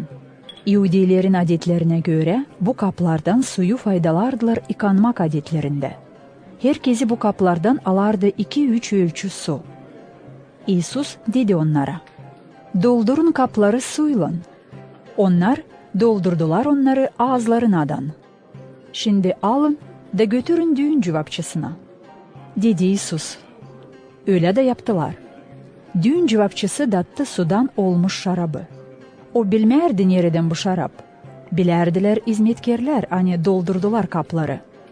Düğün cevapçısı çağırdı güveyi de dedi ona: "İnsan ilkin koyar sofraya iyi şarabı, da konaklar sarhoş olduktan sonra prost şarabı. Ama sen iyi şarabı bırakmışsın şimdiye kadar. İsus yaptı bu ilk nişanı Galilea'nın Kana köyünde. Bununla açtı kendi metinliğini ve öğrenicileri inandılar ona. Ondan sonra anasının, kardeşlerinden hem öğrencilerinden beraber gitti Kapernaum'a. Orada kaldılar birkaç gün. Yahudilerin Paskellisi yaklaşardı. İsus geldi Yerusalim kasabasına. Buldu Ayozbina'nın avlunda öküz, koyun, guguş satanları hem oturukça para değiştirenleri. Tasmadan yaptı bir kamçı da kovladı hepsini dışarı Ayozbina'nın avlundan, koyunlarla hem öküzlerle, dağıttı para değiştirenlerin gümüşlerini, aktardı masalarını. Dedi guguş satanlara, alın bunları buradan da benim babamın evini panayıra çevirmeyin. Öğrenicileri aklına getirdiler hani var yazılı. Havizlik senin evin için beni kemirir. Yahudiler bunun için dediler ona. Ne nişanla bize göstereceksin? Hani var doğruluğun bunu yapasın. İsus dedi. Yıkın bu Ayozbina'yı. Da ben 3 güneden yeniden kaldıracağım. Yahudiler dediler. Lazım oldu 46 yıl yapılsın bu Ayozbina. Da sen yapacaksın onu 3 günde mi? Ama o diyerek Ayozbina kendi güydesi için laf ederdi. Açındirildi yölüden öğrencileri aklına getirdiler hani o söylediydi bu lafları. Da inandılar Ayoz yazıları hem İsus'un sözünü. Açan İsus Paskelle yurtusunda Yerusalim kasabasındaydı. Çok insan inandı ona. Zira görerdiler miraklı nişanları hani yapardı. Ama kendisi İsus umudunu onlara koymardı. Zira tanıyardı hepsini. Onun yoktu lazımlıklı ki bir kimseyi anlatsın insan için. Zira o, kendisi bilerdi ne var insanın yüreğinde. Yuhan 3. bölüm. Fariseylerin arasında vardı bir adam, adı Nikodim, bir Yahudi öndürücüsü. O geldi İsus'a gece vakti da dedi, öğretici, biz biliriz hani sensin öğretici, Allah'tan gelmez zira kimse yapamır o nişanları, hani yapırsın sen, eğer olmarsaydı Allah onunla. İsus dedi ona, doğru söylerim sana, hani her bir adam doğmarsaydı yeniden, yok nasıl görsün Allah'ın padişahlığını. Nikodim dedi, nasıl var kolay doğusun yeniden bir ihtiyar adam? Acaba var mı nice o yeniden doğusun kendi anasından? İsus cevap etti. Doğru söylerim sana. Hani eğer doğmarsaydı bir kimseyi sudan hem duhtan, o yok nasıl girsin Allah'ın padişahlığına? Ne doğulmuş yetten, o yet. Ama ne doğulmuş duhtan, o duh. Şaşma buna hani derim, lazım duasınız yeniden. Rüzgar esir, nereye ister? İşitirsin onun uğultusunu ama bilmirsin nereden gelir, hem nereye gider. Hep öyle olur herkesinden, kim duhtan doğulmuş. Nikodim dedi, nesi var nasıl bu olsun? İsus cevap etti ona. Sen İsrail'in öğreticisi bunu mu bilmirsin? Doğru söylerim hani biz laf ederiz ne biliriz, hem şahitlik ederiz ne gördük. Ama siz kabul etmiyorsunuz bizim şahitlığımızı. Laf ederim yerdeki işler için da inanmıyorsunuz. Nasıl inanabileceğiniz eğer laf ederseydim gökteki işler için? Kimse göke kalkmadı, ondan kare kim gökten indi. Budur Adamoğlu hani gökte. Nice Moise'yi kaldırdı yılanı çoğu yerde, hep öyle lazım kaldırılsın Adamoğlu da, ki kim inanacak ona, kaybelmesin ama diveç yaşasın. Zira Allah öyle pek sevdi bu dünyayı hani, verdi biricik oğlunu, ki herkesi, kim inanacak ona, kaybelmesin ama diveç yaşasın. Hakkına hani Allah yollamadı oğlunu bu dünyaya, ki dava kessin dünyaya ama onun aşırı dünya kurtarılsın. Kim inanır ona, dava olmayacak. Ama kim inanmıyor, o dava oldu şimdiden sonra zira inanmadı Allah'ın biricik oğluna. Dava tutunur bundan hani aydınlık geldi bu dünyaya. Ama insan ta pek sevdi karanlığı ne kadar aydınlığı. Zira onların işleri kötüdür. Zira herkes kim fena yapır, az etmer aydınlıktan hem gitmer aydınlığa ki açılmasın fena yaptıkları. Ama kim yaşayır aslılığa göre, o gelir aydınlığa görünsün diye yaptıkları, hani Allah'ın kuvvetinden yapılı. Bundan sonra İsus öğrencileriyle beraber geldi İudiye yerlerine. Orada onlarla bir parça vakit yaşardı da vatiz ederdi. Ama Yuan vatiz ederdi yanında, yakın Salim'e. Zira orada çok su vardı. Oraya gelirdiler de vatiz olardılar. Çünkü Yuan zindana ta düşmediydi. Bu vakit Yuan'ın öğrencilerin hem Yahudiyelerin arasında kavga peydalandı dincesine paklanmak için. Geldiler Yuan'a da dediler: "Öğretici, o kimseninle de Yordan'ın öbür tarafında, hangisi için sen şahitlik ettin? Şimdi o vatiz eder da hepsi ona gider." Yuan cevap etti: "Adam yok nasıl kabul etsin bir şey eğer bu verilmerseydi ona gökten. Siz kendiniz şahitsiniz benim laflarıma. Ben söyledim hani değilim Hristos ama yollanılmış oldum onun yönü sonra. Kimin var gelini odur güve. Güvenin yanında dostu durur, sesler onu, sevinir hem şenlenir işitip güvenin sesini. Bu sevinmeliyim şimdi tamamlandı. O lazım büyüsün ama ben küçüleyim. Gökten gelen hepsinden üstün. Yerden adam topraktandır. Ercesine işler için laf eder. Gökten gelen hepsinden üstün. O şahitlik eder ne gördü hem ne işitti. Ama kimseyi kabul etmiyor onun şahitlığını. Kim kabul eder onun şahitlığını? Bununla kaviler Allah'ın aslılığını. Kimi Allah yolladı, o Allah'ın sözlerini söyler. Zira Allah kendi duhunu ölçüyle vermiyor. Baba sever oğlunu, onun için verdi hepsini onun yeline. Kim Allah'ın oğluna inanır, diveç yaşaması olacak. Ama kim inanmıyor, yaşamayı görmeyecek. Allah'ın öfkesi onun üstüne kalır. Yuan 4. bölüm. Fariseyler işittiler hani İsus daha çok öğrenci edinir, hem vatiz eder ne kadar Yuan. Aslısı kendi İsus vatiz etmerdi ama vatiz ederdi onun öğrencileri. Açan İsus anladı bunu, bıraktı Yahudiye'yi da yeniden gitti Galile'ye erlerine. Lazım da geçsin Samarya'dan. Te İsus gelir Samarya'da bir kasabaya, adı Sihar. Neresi yanlışık o kırlan hani Yakov verdiydi kendi oğluna Yosif'e. Orada bulunardı Yakov'un pınarı. İsus dingin yoldan oturdu pınarın yanında öyle bir 6. saatte. Geldi bir karı Samarya'dan ki su pınardan çıkarsın. Ver bana su içeyim, dedi İsus. Zira onun öğrencileri gittiydiler kasabaya imelik alma. Samaryalı karı dedi: "Sen Yahudiysin. Ne soy benden Samaryalı karıdan su içme istersin?" Yahudiler bir şey paylaşmıyorlar Samaryalılarla. İsus cevap etti ona: "Eğer bilsen Allah'ın bağışışını hem onu kim senden su ister, sen kendin istersin ondan su içme. Da o yaşamak suyu verir sana." Karı diyer ona: "Sahibi, sen yok neyle çıkarasın su, pınar da diyerin. Ne suyu var nasıl olsun sende yaşamak suyu. Ne sen ta büyüksün bizim babadan Yakov'dan mı? Hangisinden bize kaldı bu pınar? Nereden içti kendisi, oğulları hem hayvanları?" İsus cevap etti: "Kim içer bu sudan, o yeniden susar. Ama kim içecek o sudan hani ben vereceğim, diveç susuz kalmayacak. Ama su hani ona vereceğim, onda bir sızıntı olacak da diveç yaşamaya getirecek." Karı dedi ona: "Çorbacı, ver bu sudan bana, ki susamayayım da gelmeyeyim buradan su çıkarma. Git, çağır kocanı da gel burayı."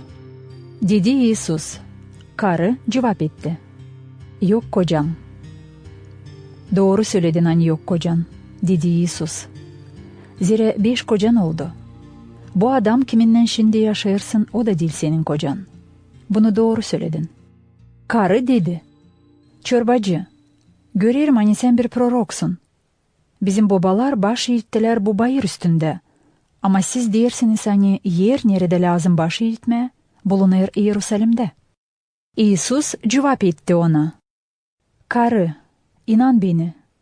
Gelir vakit açan baş eğitmeyeceğiniz babaya ne bu bayır üstünde, ne de Yerusalim'de.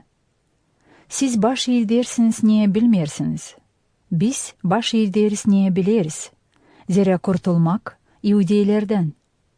Ama gelir vakit, artık şimdiden sonra geldi, açan hakkına baş uğranlar baş eğdecekler babaya duhta hem aslılıkta. Zira bu türlü baş eğdenleri baba arır. Allah duh, kim baş eğder ona, lazım baş vursun duhta hem aslılıkta. Karı cevap eder. Bilirim hani gelecek Messia hangisine denir Hristos. O geldiğinin hepsini bize anlatacak. İsus dedi. Ben hani seninle laf ederim, kendim Messia'yım. Bu vakit geldi onun öğrenicileri. Onlar şaştılar hani o laf eder bir karıyla. Ama birisi bile sormadı ne istersin, ki niçin laf edersin onunla. Karı bıraktı su kabını, gitti kasabaya da dedi insana. Gelin de görün bir adam hangisi söyledi hepsini ne yaptım. Acaba değil mi o Hristos? Onlar çıktılar kasabadan da gelirdiler İsus'a. Bu vakit öğreniciler yalvarardılar ona iyisin deyip. Öğretici, iyi bir şey. Ama o dedi. Bende var bir yemek, hani siz bilmiyorsunuz. Öğreniciler biri birinden laf ederdiler. Getirmedi mi acaba ona bir kimseye yemeği? İsus dedi. Benim yemeğim budur. Yapayım onun istediğini, kim beni yolladı hem işini onun tamamlayayım. Demersiniz mi siz hani var ta 4 ay biçmek vakıdınadan. Ama ben size derim, ya gözlerinizi açın da bakın yekinlere. Onlar şimdiden sonra sarardılar biçmek için. Kim biçer, hak alır, bereket diveç yaşamak için toplayır. Onuştan yekici hem biçici beraber sevinecekler. Onun için doğru o söz hani der, birisi eker ama başkası biçer. Ben yolladım sizi biçersiniz nerede siz işlemediniz. Ama başkası işledi, siz de pay alırsınız onların işlerinden. Çoğu Samaryalılar bu kasabadan inandılar İsus'a karının laflarından. Hangisi şahitlik edip dedi. O söyledi bana hepsini ne yaptım. Onuştan açan geldiler Samaryalılar ona da yalvardılar kalsın onlarda. O kaldı orada 2 gün. Sonra inandılar daha çokluk kendi İsus'un laflarından. Onlar dediler karıya. Şimdi inanırız değil senin laflarından. Ama kendimiz işittik hepsini de anladık. Hani hakkına odur dünyanın kurtarıcısı. Hristos. 2 günden sonra İsus yollandı oradan da gitti Galile'ye. O kendisi şahitlik etti hani bir de prorok değil hatırlanmış kendi doğuma yerinde. Açan geldi Galile'ye, orada onu kabul ettiler zira onlar da yurtuya gittiler de gördüler hepsini. Ne o yaptı? Yurtu vakıdı Yerusalim'de. Onlar da yurtuda oradaydılar. İsus yeniden döndü geri Galilea'nın Kana köyüne. Nerede suyu çevirdiydi şaraba. Kapernaum kasabasında bir padişah hizmetkarın oğlu hastaydı. Bu hizmetkar işitti hani İsus döndü Yudea'dan Galilea yerlerine. O geldi İsus'a da yalvardı gelsin de alıştırsın onun oğlunu hani ölüm döşeğindeydi. İsus dedi. Siz meraklı nişanlar hem şaşmaklı işler görmeyince inanmıyorsunuz. Padişahın hizmetkarı dedi. Sahibi, gel ta ölmediğinin benim uşağım. İsus cevap etti. Git, senin oğlun yaşayacak. O inandı İsus'un sözünü de gitti. Açan o ta yoldaydı, çırakları çıktılar ona karşı da söylediler hani çocuğu sağ. O evi inandılar. Bu 2. nişan. Hani yaptı İsus, İudea'dan Galilea yerlerine döndüler, topallar, kötürümler, angıları beklerdiler su oynamasını. Allah'tan bir angel kimer sıra gelerdi göle de çalkalardı suyu. Kim ilkin girerdi su oynatmasından sonra, kurtulurdu her türlü hastalıktan. Neden hastaydı? Orada vardı bir adam hani hastaydı 38 yıl. İsus gördü onu yatarken, da bilerek hani çok vakittan beri hasta sordu onu. İstersin mi sağ olma? Bu hasta cevap etti. Çorbacı, yok kimseyim su içine salversin beni açan su fokurdur. Ben girince girer başkası benden ileri. Kalk, al döşeğini de gez. Dedi İsus. Birden bu adam sağ oldu. Aldı döşeğini de çekitti gezmeye. Bu oldu bir cumartesi günü. İhudiler bu adama hani sağ oldu dediler. Bugün cumartesi günü. Düşmer taşıyasın döşeğini. O cevap etti onlara. O kim bana sağlık verdi dedi, al döşeğini de gez.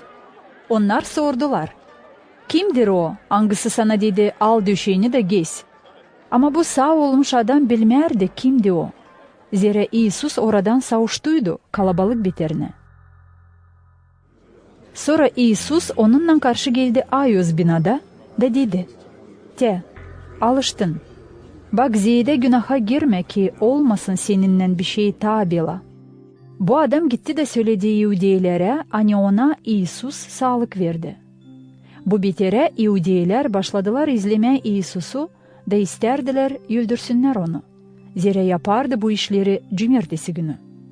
İsus derdi onlara. Babam benim ta işler. Ben de işlerim.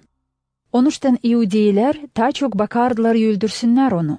Zira değil sadece hani basardı cumartesini. Ama Allah'a derdi, benim babam, koyarak kendini Allah'la bir. Bunun için İsus onlara dedi. Doğru, doğru söylerim size. Hani oğul yok nasıl bir şey yapsın kendi kendinden, görmerseydi babayı yaparken. Hepsini ne yapar baba, oğlu da yapar hep öyle. Zira baba sever oğlunu da gösterir ona hepsini ne yapar. O gösterecek ona daha büyük işlerde. Ki siz şaşbeş kalasınız. Zira nice baba dirildir ölüleri de verir ömür onlara. Hep öyle oğul da verir ömür kime ister. Baba dava kesmer kimseye. Bütün davayı verdi oğluna ki hepsi ikramlasınlar oğlunu nice ikramlayırlar babayı. Kim ikramlamayır oğlu, o ikramlamayır babayı hangisi yolladı onu. Doğru, doğru söylerim. Kim sesler benim sözümü de inanır ona, kim beni yolladı, onun var dileç yaşaması. O gelmiyor davaya, ama geçti ölümden yaşamaya. Doğru, doğru söylerim size gelir vakit, şimdiden sonra geldi, açan ölüler, işitecekler Allah'ın oğlunun sesini. Da işidenler, dirilecekler. Nice babanın var yaşaması kendi kendinde, hep öyle oğluna da verdi yaşaması olsun kendi kendinde. Verdi zabitlik ona, dava kessin zira o, adam oğlu. Şaşmayın buna, zira gelir vakit açan hepsi, kim bulunur mezarlar içinde, işitecekler adam oğlunun sesini. Da çıkacaklar mezarlar içinden. Kim yaptı iyilik, dirilecek ömür için.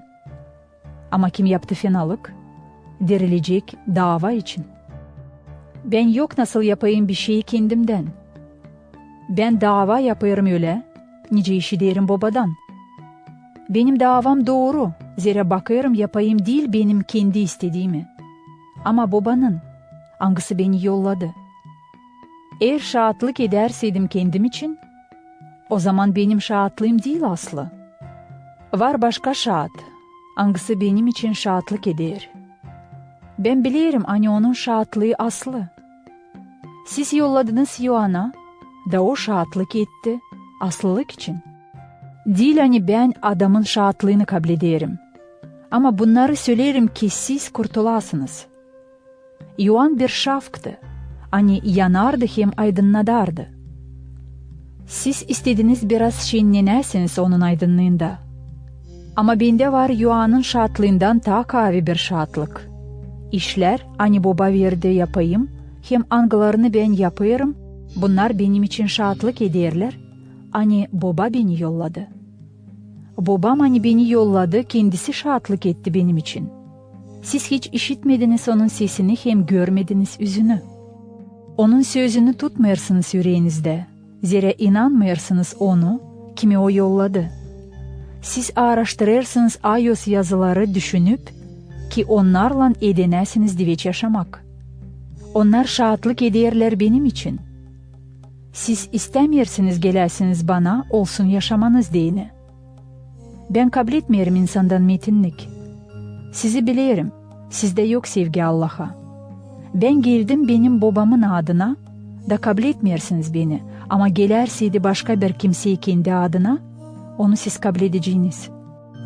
Ne söy var nice siz inanasınız açan ağrırsınız metinlik birbirinizden. Ama ağramıyorsunuz metinliği hani gelir bir Allah'tan. Sanmayasınız hani ben sizi kabahatlandıracağım babanın yönünde. Var kim sizi kabahatlandırsın. Moisey angısına umudunuzu koydunuz. Eğer inanaydınız Moisey'i, inanacaydınız beni de.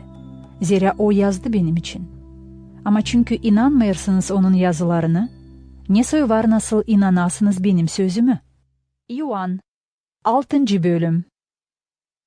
Bundan sonra İsus gitti Galile'ye, Tiberiada gölünün öbür tarafına.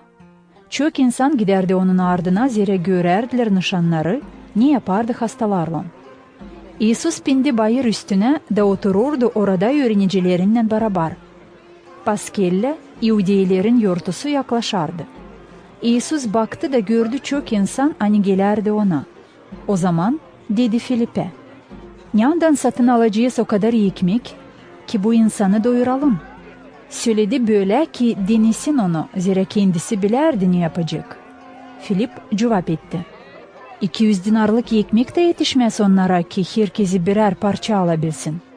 Öbür öğrenici Andrei, Simon Petr'in kardeşi dedi, "Burada var bir çocuk, hangisinde var 5 ekmek arpadan hem 2 balık. Ama nedir onlar bu kadar insana?" İsus dedi, "Söyleyin insan otursun." Orada vardı çok çimen. İnsan oturdu yere. Hepsi vardılar bir 5.000 adamın dolayında. İsus aldı ekmekleri, şükür etti Allah'a, sonra pay etti öğrencilerine, öğrencileri de pay ettiler insana. Hep öyle pay etti balıkları, herkesine kim ne kadar istedi. Onlar doyunduktan sonra İsus dedi öğrencilerine, "Toplayın yemek parçalarını ki bir şey ziyan olmasın." Topladılar da doldurdular 12 sepet ekmek parçasından, hani kaldıydı o yenilmiş 5 arpa ekmeğinden. İnsan için gördü bu nişanı hani yaptı İsus, dedi, "Budur hakkına prorok, hangisi lazım gelsin dünyaya." İsus bilerdi hani niyetlenerdiler gelsinler de zorlayıp yapsınlar onu padişah. Onuştan o savuştu oradan da yalnız gene pindi bir bayır üstüne. Açan akşam oldu, onun öğrenicileri gittiler göl boyuna. Girdiler kayık içine de giderdiler gölün öbür tarafına, Kapernaum kasabasına. Karanlık olduydu ama İsus hep o kadar gelmerdi onlara. Bir sert rüzgar eserdi, göl de dalgalıydı. Açan üzdüler bir 25-30 stadi, gördüler hani İsus gezer su üstünde, da kaya yaklaşır. Onlar korktular. "Bu benim, korkmayın," dedi İsus. O zaman onlar isterdiler alsınlar onu kayık içine. Bundan sonra birden kayık yetişti o yere, nereye onlar giderdiler. Ertesi günü insanlar hani kaldılar gölün öbür tarafında, gördüler hani orada vardı salt bir kayık. Anladılar hani İsus girmedi öğrencilerinden kayık içine ama öğrenciler onsuz gittiler. Geldi başka birkaç kayık Tiberiada kasabasından yakın o yere, nerede idiydiler ekmek sahibinin iyi sözlemesinden sonra. Öyle ki insan görüp hani orada yok ne İsus ne de öğrenciler, pindi kayıklara da gitti Kapernaum kasabasına İsus'u arama. Açan buldular onu gölün öbür tarafında, dediler ona, "Öğretici, ne zaman sen buraya geldin?" İsus cevap etti onlara, Doğru söylerim size. Arırsınız beni değil hani gördünüz nişanları. Ama hani yediniz ekmek de doyundunuz. Çalışın değil geçer yemek için. Ama geçmez yemek için hani diveç yaşamaya götürür. Bunu size Adamoğlu verecek. Zira Adamoğlunu Allah baba nişanladı kendi mühüründen. Onlar dediler, Ne lazım yapalım? Allah'ın işini tamamlayalım diyeni. İsus cevap etti. Budur Allah'ın işi. Ki inanasın ona, kimi o yolladı. Buna onlar cevap ettiler. Ne nişan gösterebilirsin bize ki görelim de inanalım seni? Ne iş sen yaparsın? Bizim babalar idiler manna çölde. Nice vardı yazılı. Verdi onlara ekmek gökten. İsus dedi. Doğru. Doğru söylerim size. Hani Moisey vermedi ekmek gökten size. Ama benim babam verir hakkına ekmek gökten. Zira Allah'ın ekmeği odur. Kim gökten iner da yaşamak dünyaya verir. Sahibi, ver bize her zaman bu ekmekten. Dediler onlar. İsus dedi onlara. Benim yaşamak ekmeği. Kim bana gelir hiç acıkmaz. Kim bana inanır bir sıra bile susuz kalmaz. Nice söyledim size, gördünüz beni de hep o kadar inanmadınız. Hepsini baba bana verir, bana gelir. Kim de bana gelir onu hiçbir zaman uğratmayacağım dışarı. Zira gökten indim değil hani kendi istediğimi yapayım. Ama beni yollayan babanın istediğini tamamlayayım. Beni yollayanın istediği budur. Birini bile onlardan hani bana verdi kaybetmeyeyim. Ama bitki günde hepsine yaşamak vereyim. Budur babanın istediği. Herkesin diveç yaşaması olsun. Kim görür oğlu da inanır, bitki günde onu dirilteceğim. İhudiler mırıldanardılar ona karşı. Zira dedi, benim gökten inme ekmek. Diyerdiler, değil mi o İsus, Yosef'in oğlu, hangisinin babasını hem anasını biz tanıyoruz. Şimdi niçin o diyor, ben gökten indim? İsus cevap etti. Mırıldanmayın birbirinizin aranızda. Kimse yok nasıl bana gelsin, eğer beni yollayan baba onu çekmerseydi. Ona bitki günde ben ömür vereceğim. Prorokların kağıtlarında yazılı. Hepsi Allah'tan öğretilmiş olacak. Hepsi kim babadan işitti hem öğrendi, o bana gelir. Zira kimseyi babayı görmedi ondan kare, kim Allah'tan geldi. O babayı gördü. Doğru. Doğru söylerim size. Kim inanır bana, onun var diveç yaşaması. Benim yaşamak ekmeği. Sizin babalarınız idiler manna çölde da öldüler. Gökten inen öyledir bir ekmek, hani kim onu yer hiç ölmür. Benim yaşamak ekmeği gökten inme. Kim bu ekmekten yer, diveç yaşayacak. Ekmek hani ben veririm dünyanın yaşaması için, kendi güğüdem. Açan Yahudiler bu lafları işittiler, başladılar çekişme birbirinden. Onlar diyerdiler, ne söz var nasıl bu adam versin güğdesini yiyelim. İsus dedi, doğru, doğru söylerim size.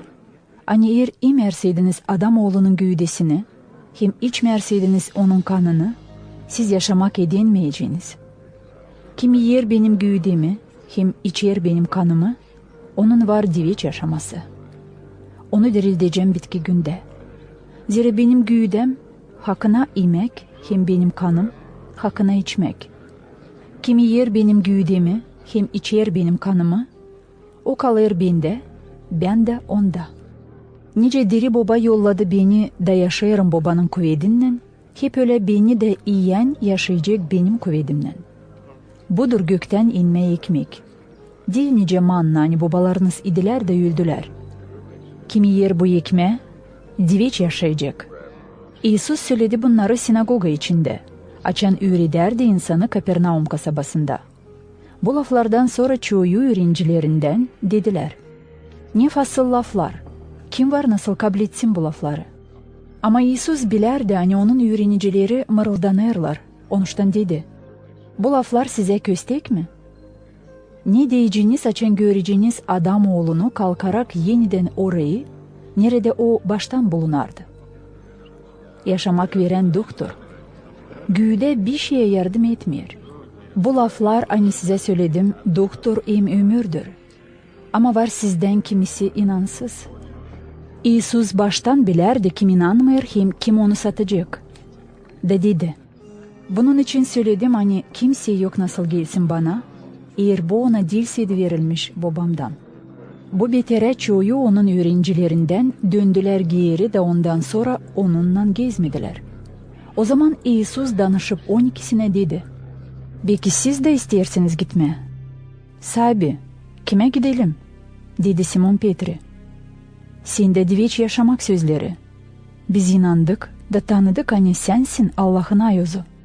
İsus cevap etti: "Ayırmadım mı ben sizi 12'nizi? Ama sizden birisi diyavol." Bunu dedi 12'sinden birisi için, Simon İskariot'un oğlu Yuda için. Hangisi sonda sattı onu. Yuhan 7. bölüm. Bundan sonra İsus gezerdi Galilea'da. İstemerdi geçsin Yudea'da, zira Yudeyler arardılar öldürsünler onu. Yaklaşardı Yudeylerin Borde yurtusu. İsus'un kardeşleri dediler ona: "Çık buradan da git Yudea'ya. Senin öğrencilerin de görsünler ne işler yaparsın. Zira kimse yaptıklarını saklamayır, açan ister açılsın insana. Çünkü sen yaparsın bu işleri.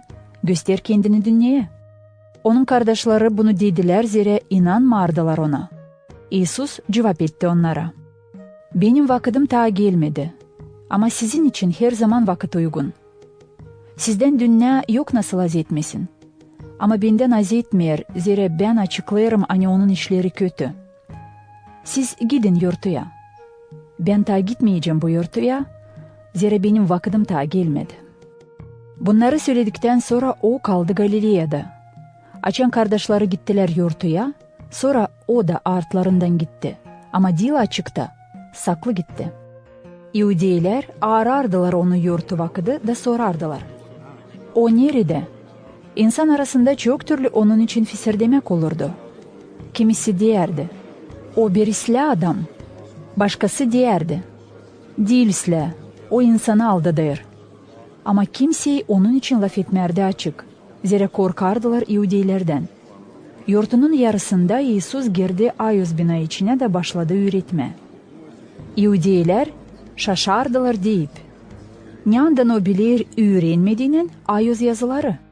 İsus cevap etti: "Benim öğrenmişliğim değil benden, ama ondan kim beni yolladı. Eğer bir kimseye isterse de yapsın onun istediğini, o anlayacak bu öğretmek Allah'tan mı, oysa ben kendimden mi söylerim?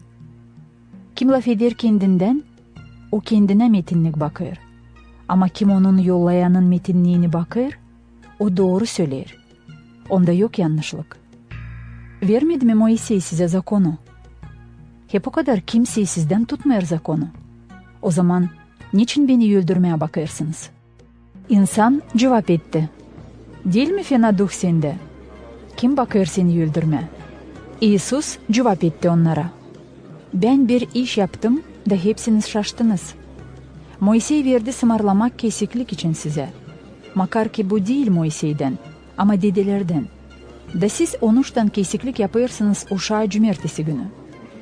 Eğer uşağı kesiklik yapılarsaydı cumartesi günü, ki basılmasın Moisey'in zakonu, niçin bana o kadar öfkelenirsiniz hani cumartesi günü bir adamı hepten sağ yaptım? Dava kesmeyin dışankı duruma göre, ama dava kesin doğruluğa göre." Kimi adamlar Yerusalim'den sorardılar: "Değil mi bu o, kimi öldürmeye ararlar?" O laf eder açıklıkta da kimseyi bir şey ona demir. Acaba kayıl olmadı mı önderciler de hani o Hristos? Biz biliriz nereden o, ama açan Hristos gelecek, kimseyi bilmeyecek nereden.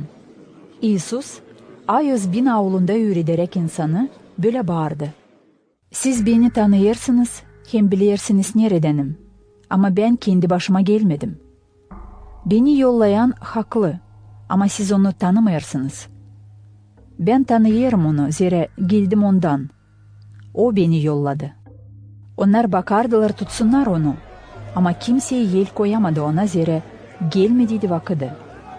Çoğu insandan inandılar ona. Onlar diyerdiler: "Açan Hristos gelecek, niye daha çok mu nişan yapacak? Ne kadar bu adam yapıyor?"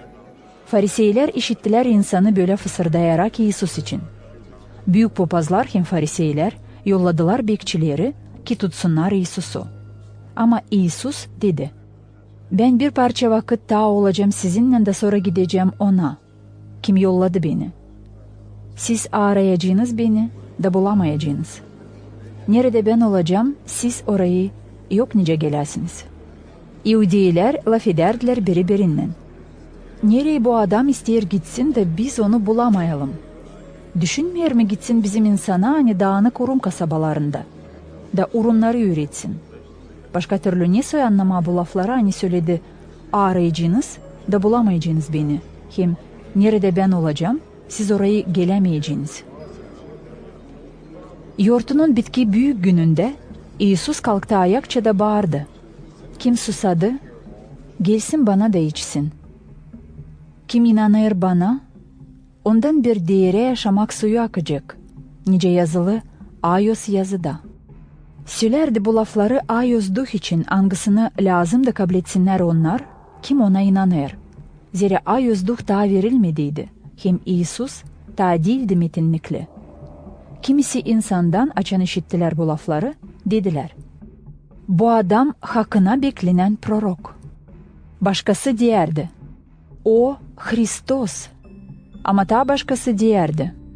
Olur mu Hristos Galilea'dan gelsin? Yok mu yazılı Ayos yazıda hani Hristos gelecek David'in silsilesinden, Viflehem kasabasından, nerede David yaşardı. Öyle ki olurdu çekiş insan arasında İsus için. Kimisi baktılar tutsunlar onu, ama kimse yel koyamadı ona. Bekçiler döndüler geri büyük papazlara hem fariseylere. Bunlar sordular onlara. Niçin getirmediniz onu? Bekçiler cevap ettiler. Kimse bir sıra bile laf etmedi bu adam gibi. Fariseyler dediler. Ne, siz de mi aldandınız? İnandı mı acaba bir önderciye ki bir farisey ona? Bu insan bilmiyor zakonu. O betvalı. Onlardan biri Nikodim, hangisi önce geldi diye İsus'a, dedi onlara. Bizim zakon kabahatlandırır mı bir kimseyi? Ta seslemediğinin onu hem anlamadığını ne yaptı? Onlar cevap ettiler. Belki sen de Galilea'dansın. Araştır de bak, Galilea'dan var mı nasıl çıksın prorok?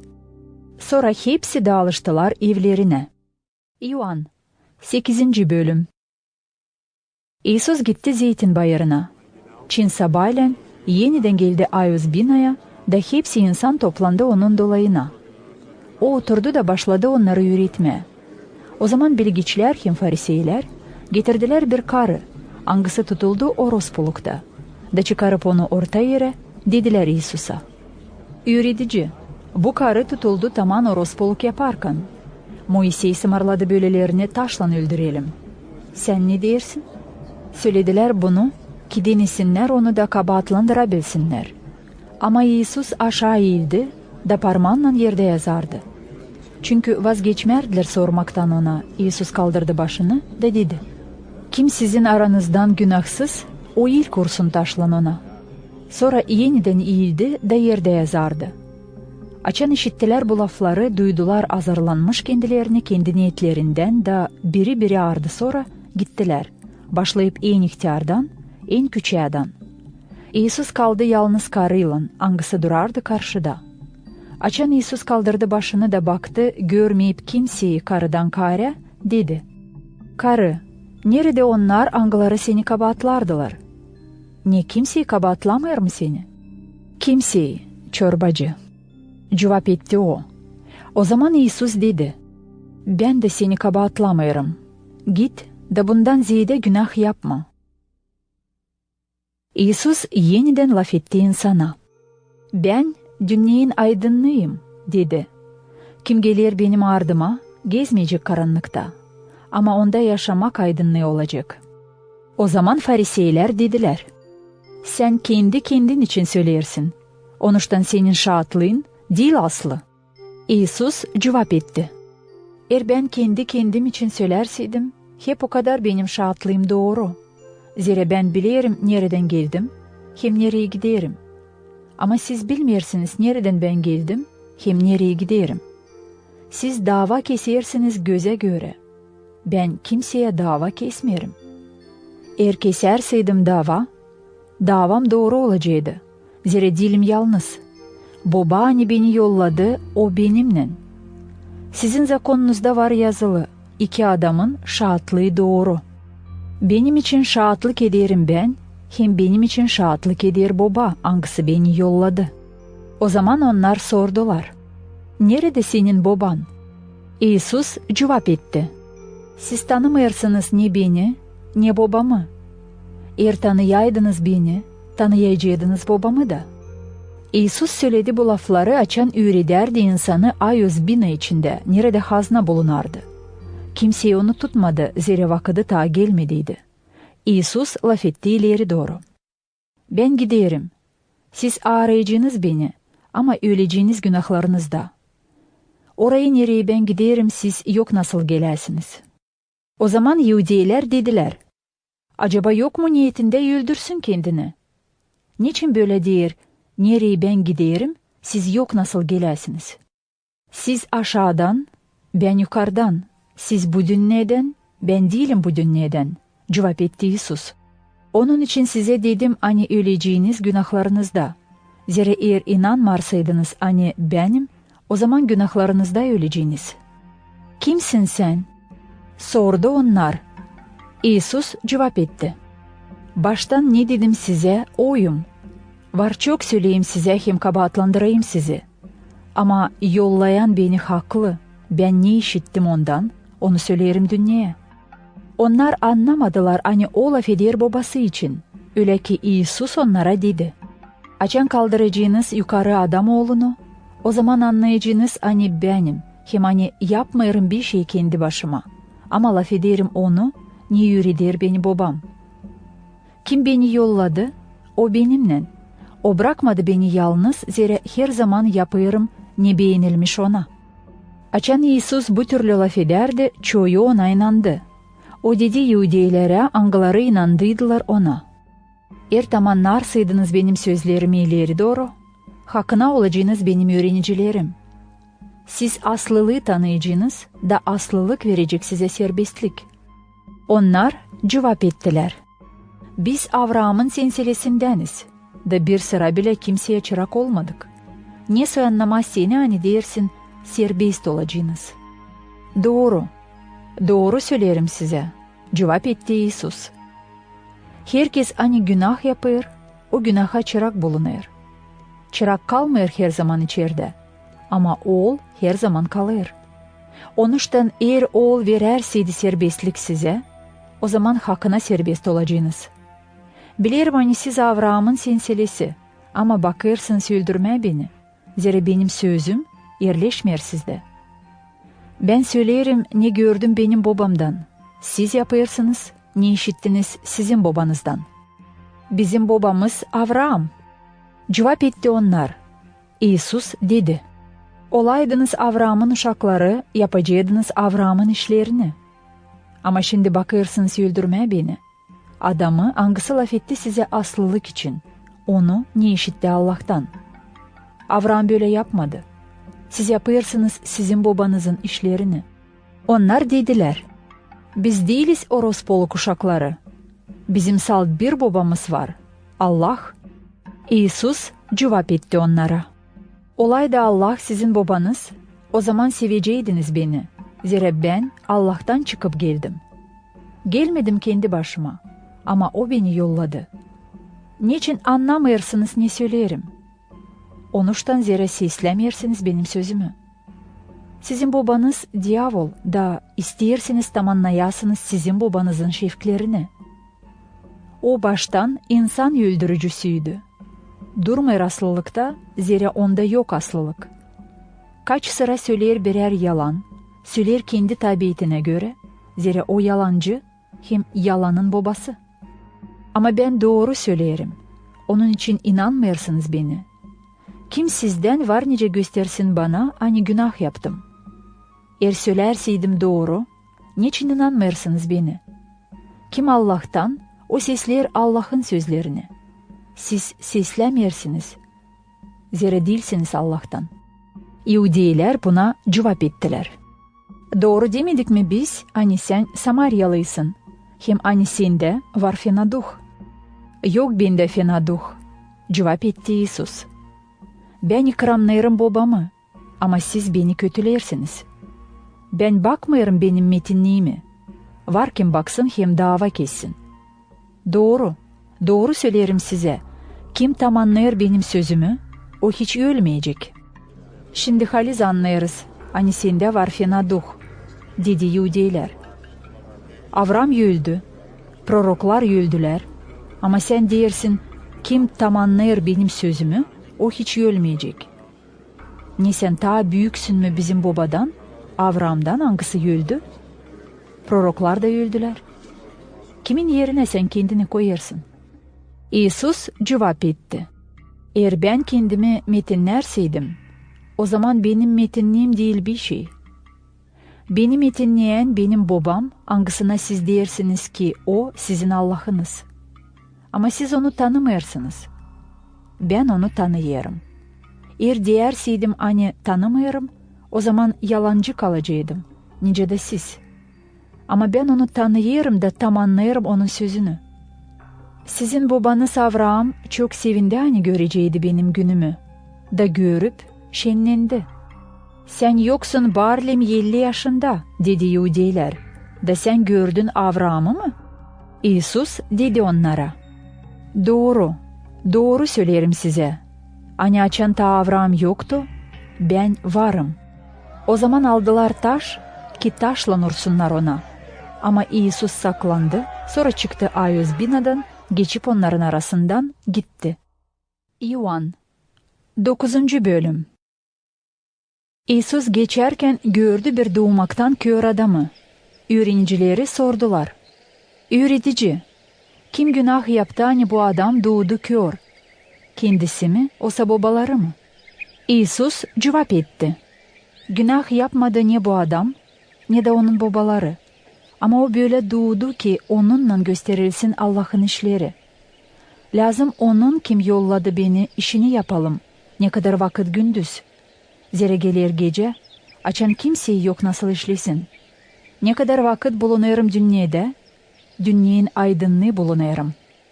Bu laflardan sonra tükürdüğü yere, yaptı çamur, yağladı bu kör adamın gözlerini çamurla, da dedi ona, git yıkan Siloam suyunda. Siloam'ın anlaması yollanmış. Adam gitti, yıkandı, dağçın döndü geri, gözleri görerdi. Komşular hem insanlar hani önce gördüydüler onu dilenerken sordular. Değil mi o hani oturardı da dilenerdi? Kimisi diyerdiler. O kendi. Başkaları diyerdiler. Değil, benzer ona. Ama adam kendisi diyerdi. Ben kendimim. O zaman sordular ona. Niye açıldı senin gözlerin? O cevap etti. O kimin adı İsus, yaptı çamur, yağladı gözlerimi de sonra dedi. Git yıkan Siloam suyunda. Gittim yıkandım da görmek edindim. Nerede o? Sordu onlar. Bilmiyorum. Cevap etti bu adam. Bu adamı hangisi önce kördü götürdüler Fariseylere. O gün açan İsus yaptı çamur da açtı onun gözlerini, cumartesiydi. Onun için Fariseyler de sordular bu adama. Niye başladın görme? O cevap etti onlara. O çamurladı gözlerimi da yıkanıp başladım görme. O zaman kimisi Fariseylerden dediler. Bu adam değil Allah'tan, zira tutmuyor cumartesini. Başkaları diyerdiler. Ne var nice bir günahkar adam yapsın böyle meraklı nişanlar. Onların arasında çekildi kavga. Yeniden sordular adama, hani kördü.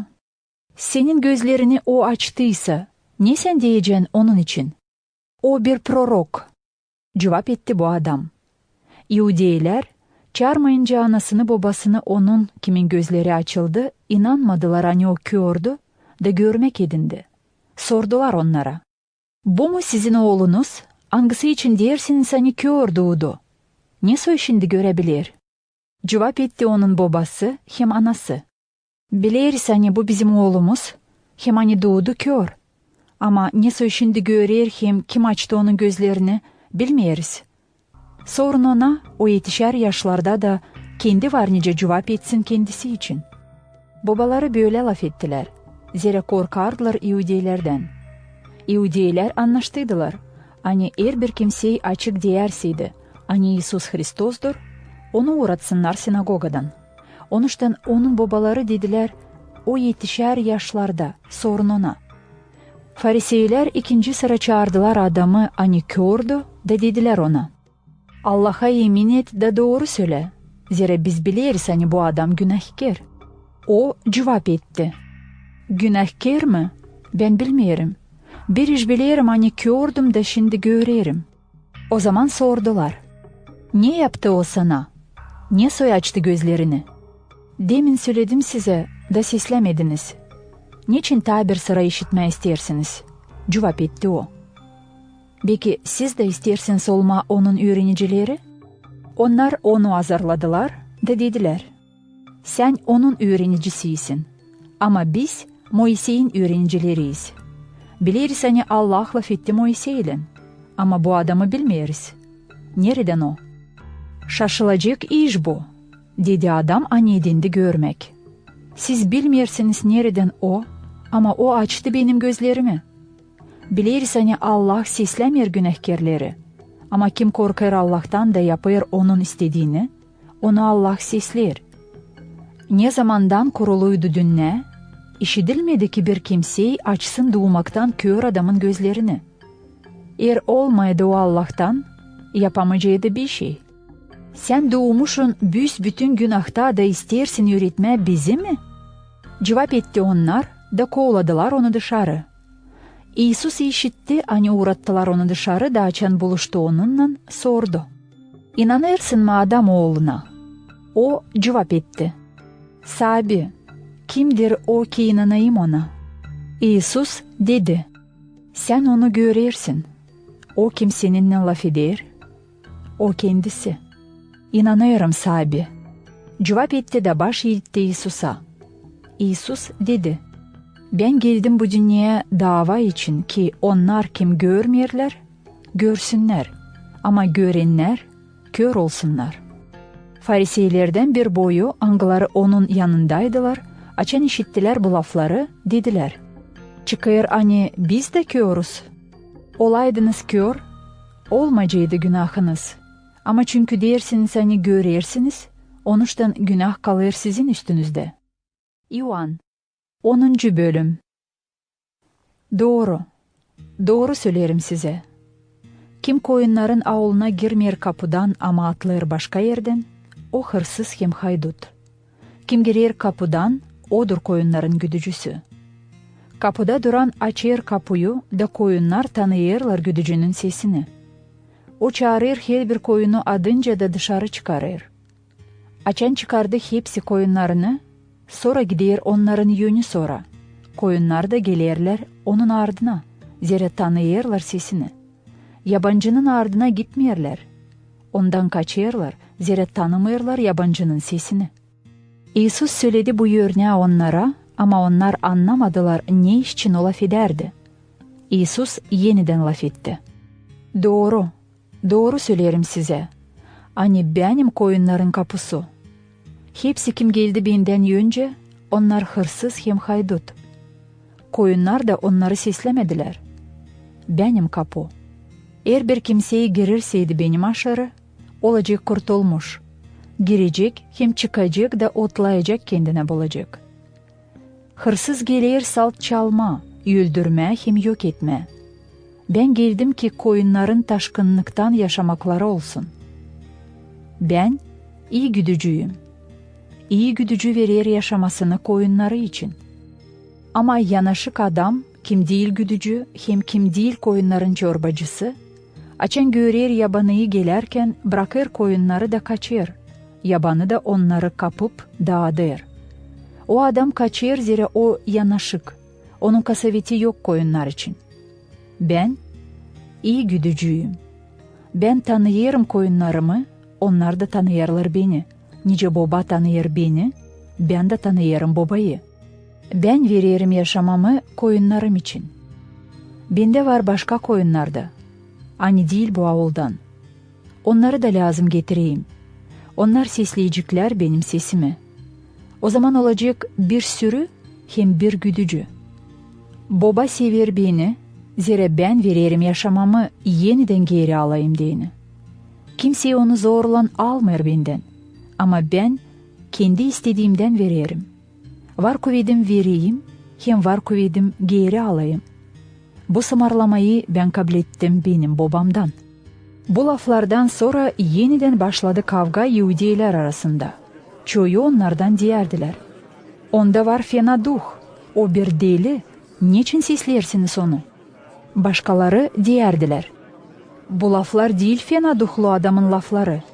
Var mı nasıl bir fena duh, açsın körlerin gözlerini?" O zaman oldu Yerusalim'de yortu Ayos binanın açılmasının anılması için. Kışındı.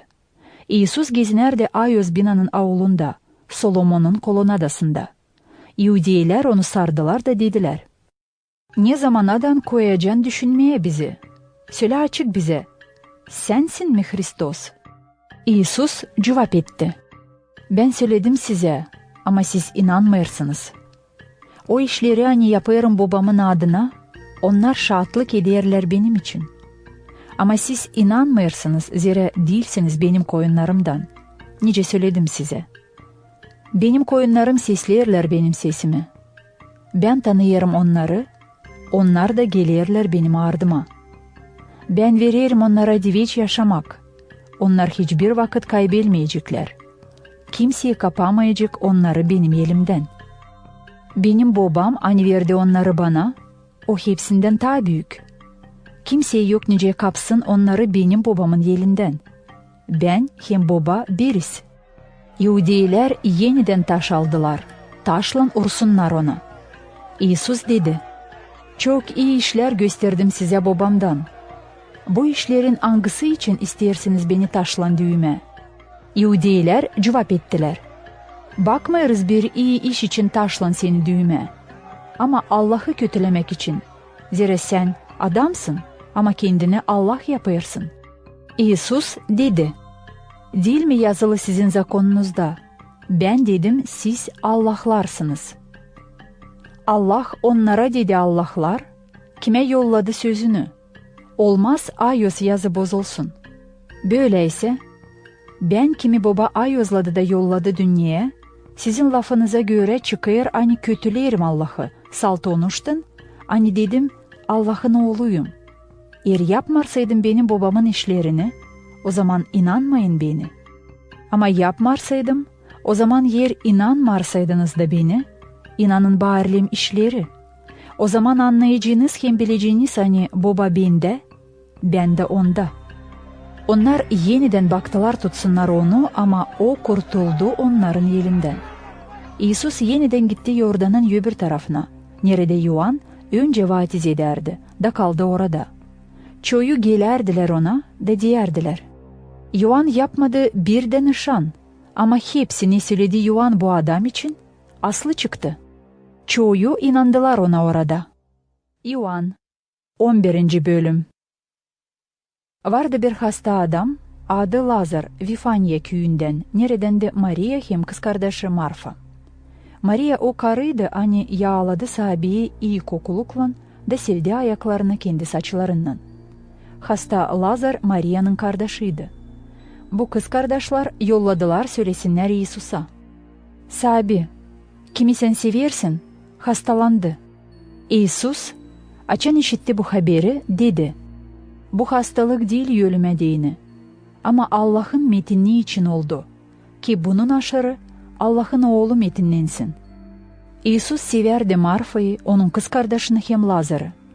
Açan işitti hani Lazar hasta, ta 2 gün oyalandı orada, nerede bulunardı. Sonda dedi öğrencilerine: "Haydi dönelim Yahudiye yerlerine." "Öğretici, şimdi değil çoktan Yahudiler seni bakardılar öldürmeye taşlan. Sen de geri dönersin orayı mı?" dedi öğreniciler. İsus cevap etti: "Bir günde değil mi 12 saat? Kim gezer gündüz, o sürçmer, zira görer bu dünyanın aydınlığını. Ama kim gezer gece, o sürçer, zira onda yok aydınlık." Bu laflardan sonra dedi: "Lazar bizim dostumuz uyudu. Ama ben giderim uykudan uyandırayım onu. Öğreniciler dediler, Sabi, eğer uyuyarsaydı, alışacak. İsus laf ettiydi onun ölümü için. Ama onlar sandılar hani laf eder hakkına uyku için. O zaman İsus açık söyledi. Lazar öldü. Ben sevinirim hani yoktum orada ki inanasınız. Haydi gidelim ona. O zaman Foma, hangisine denir ikiz, dedi kalan öğrenicilere. Haydi gidelim biz de onunla ölelim. Açan geldi İsus, anladı hani Lazar 4 gün işinden sonra mezar içinde. Vifanya köyü yakındı Yerusalim kasabasına. Uzaklığı bir 15 stadi. Çoğu Yahudilerden geldiler Marfa'ya hem Maria'ya iyilendirmeye onları kardeşin ölümü için. Açan işitti Marfa hani İsus gelir, çıktı ona karşı. Ama Maria kaldı içeride.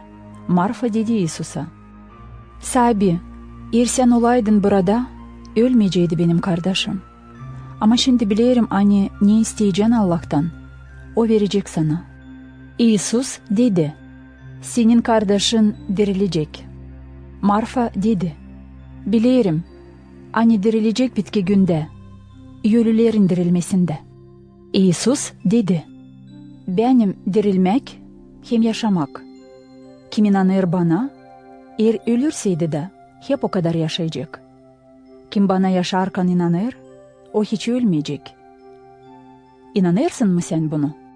Marfa dedi ona, İnanırım Sabi, hani sensin Hristos, Allah'ın oğlu, hangisi lazım da gelsin bu dünyaya. Açan dedi bu lafları, gidip saklı çağırdı kız kardeşini de dedi, öğretici burada, o çağırır seni. Maria işittiği gibi bunu, hızlı kalktı da çıktı İsus'a karşı. İsus köy içine ta girmediydi. O durardı hep orada, nerede karşı etti onu Marfa. İhudiler, hani içeride bulunardılar Maria'yla bile, da iyilendirerdiler onu, görüp hani o hızlı kalktı da çıktı dışarı, gittiler onun ardına. Sandılar hani o gider mezara ağlama.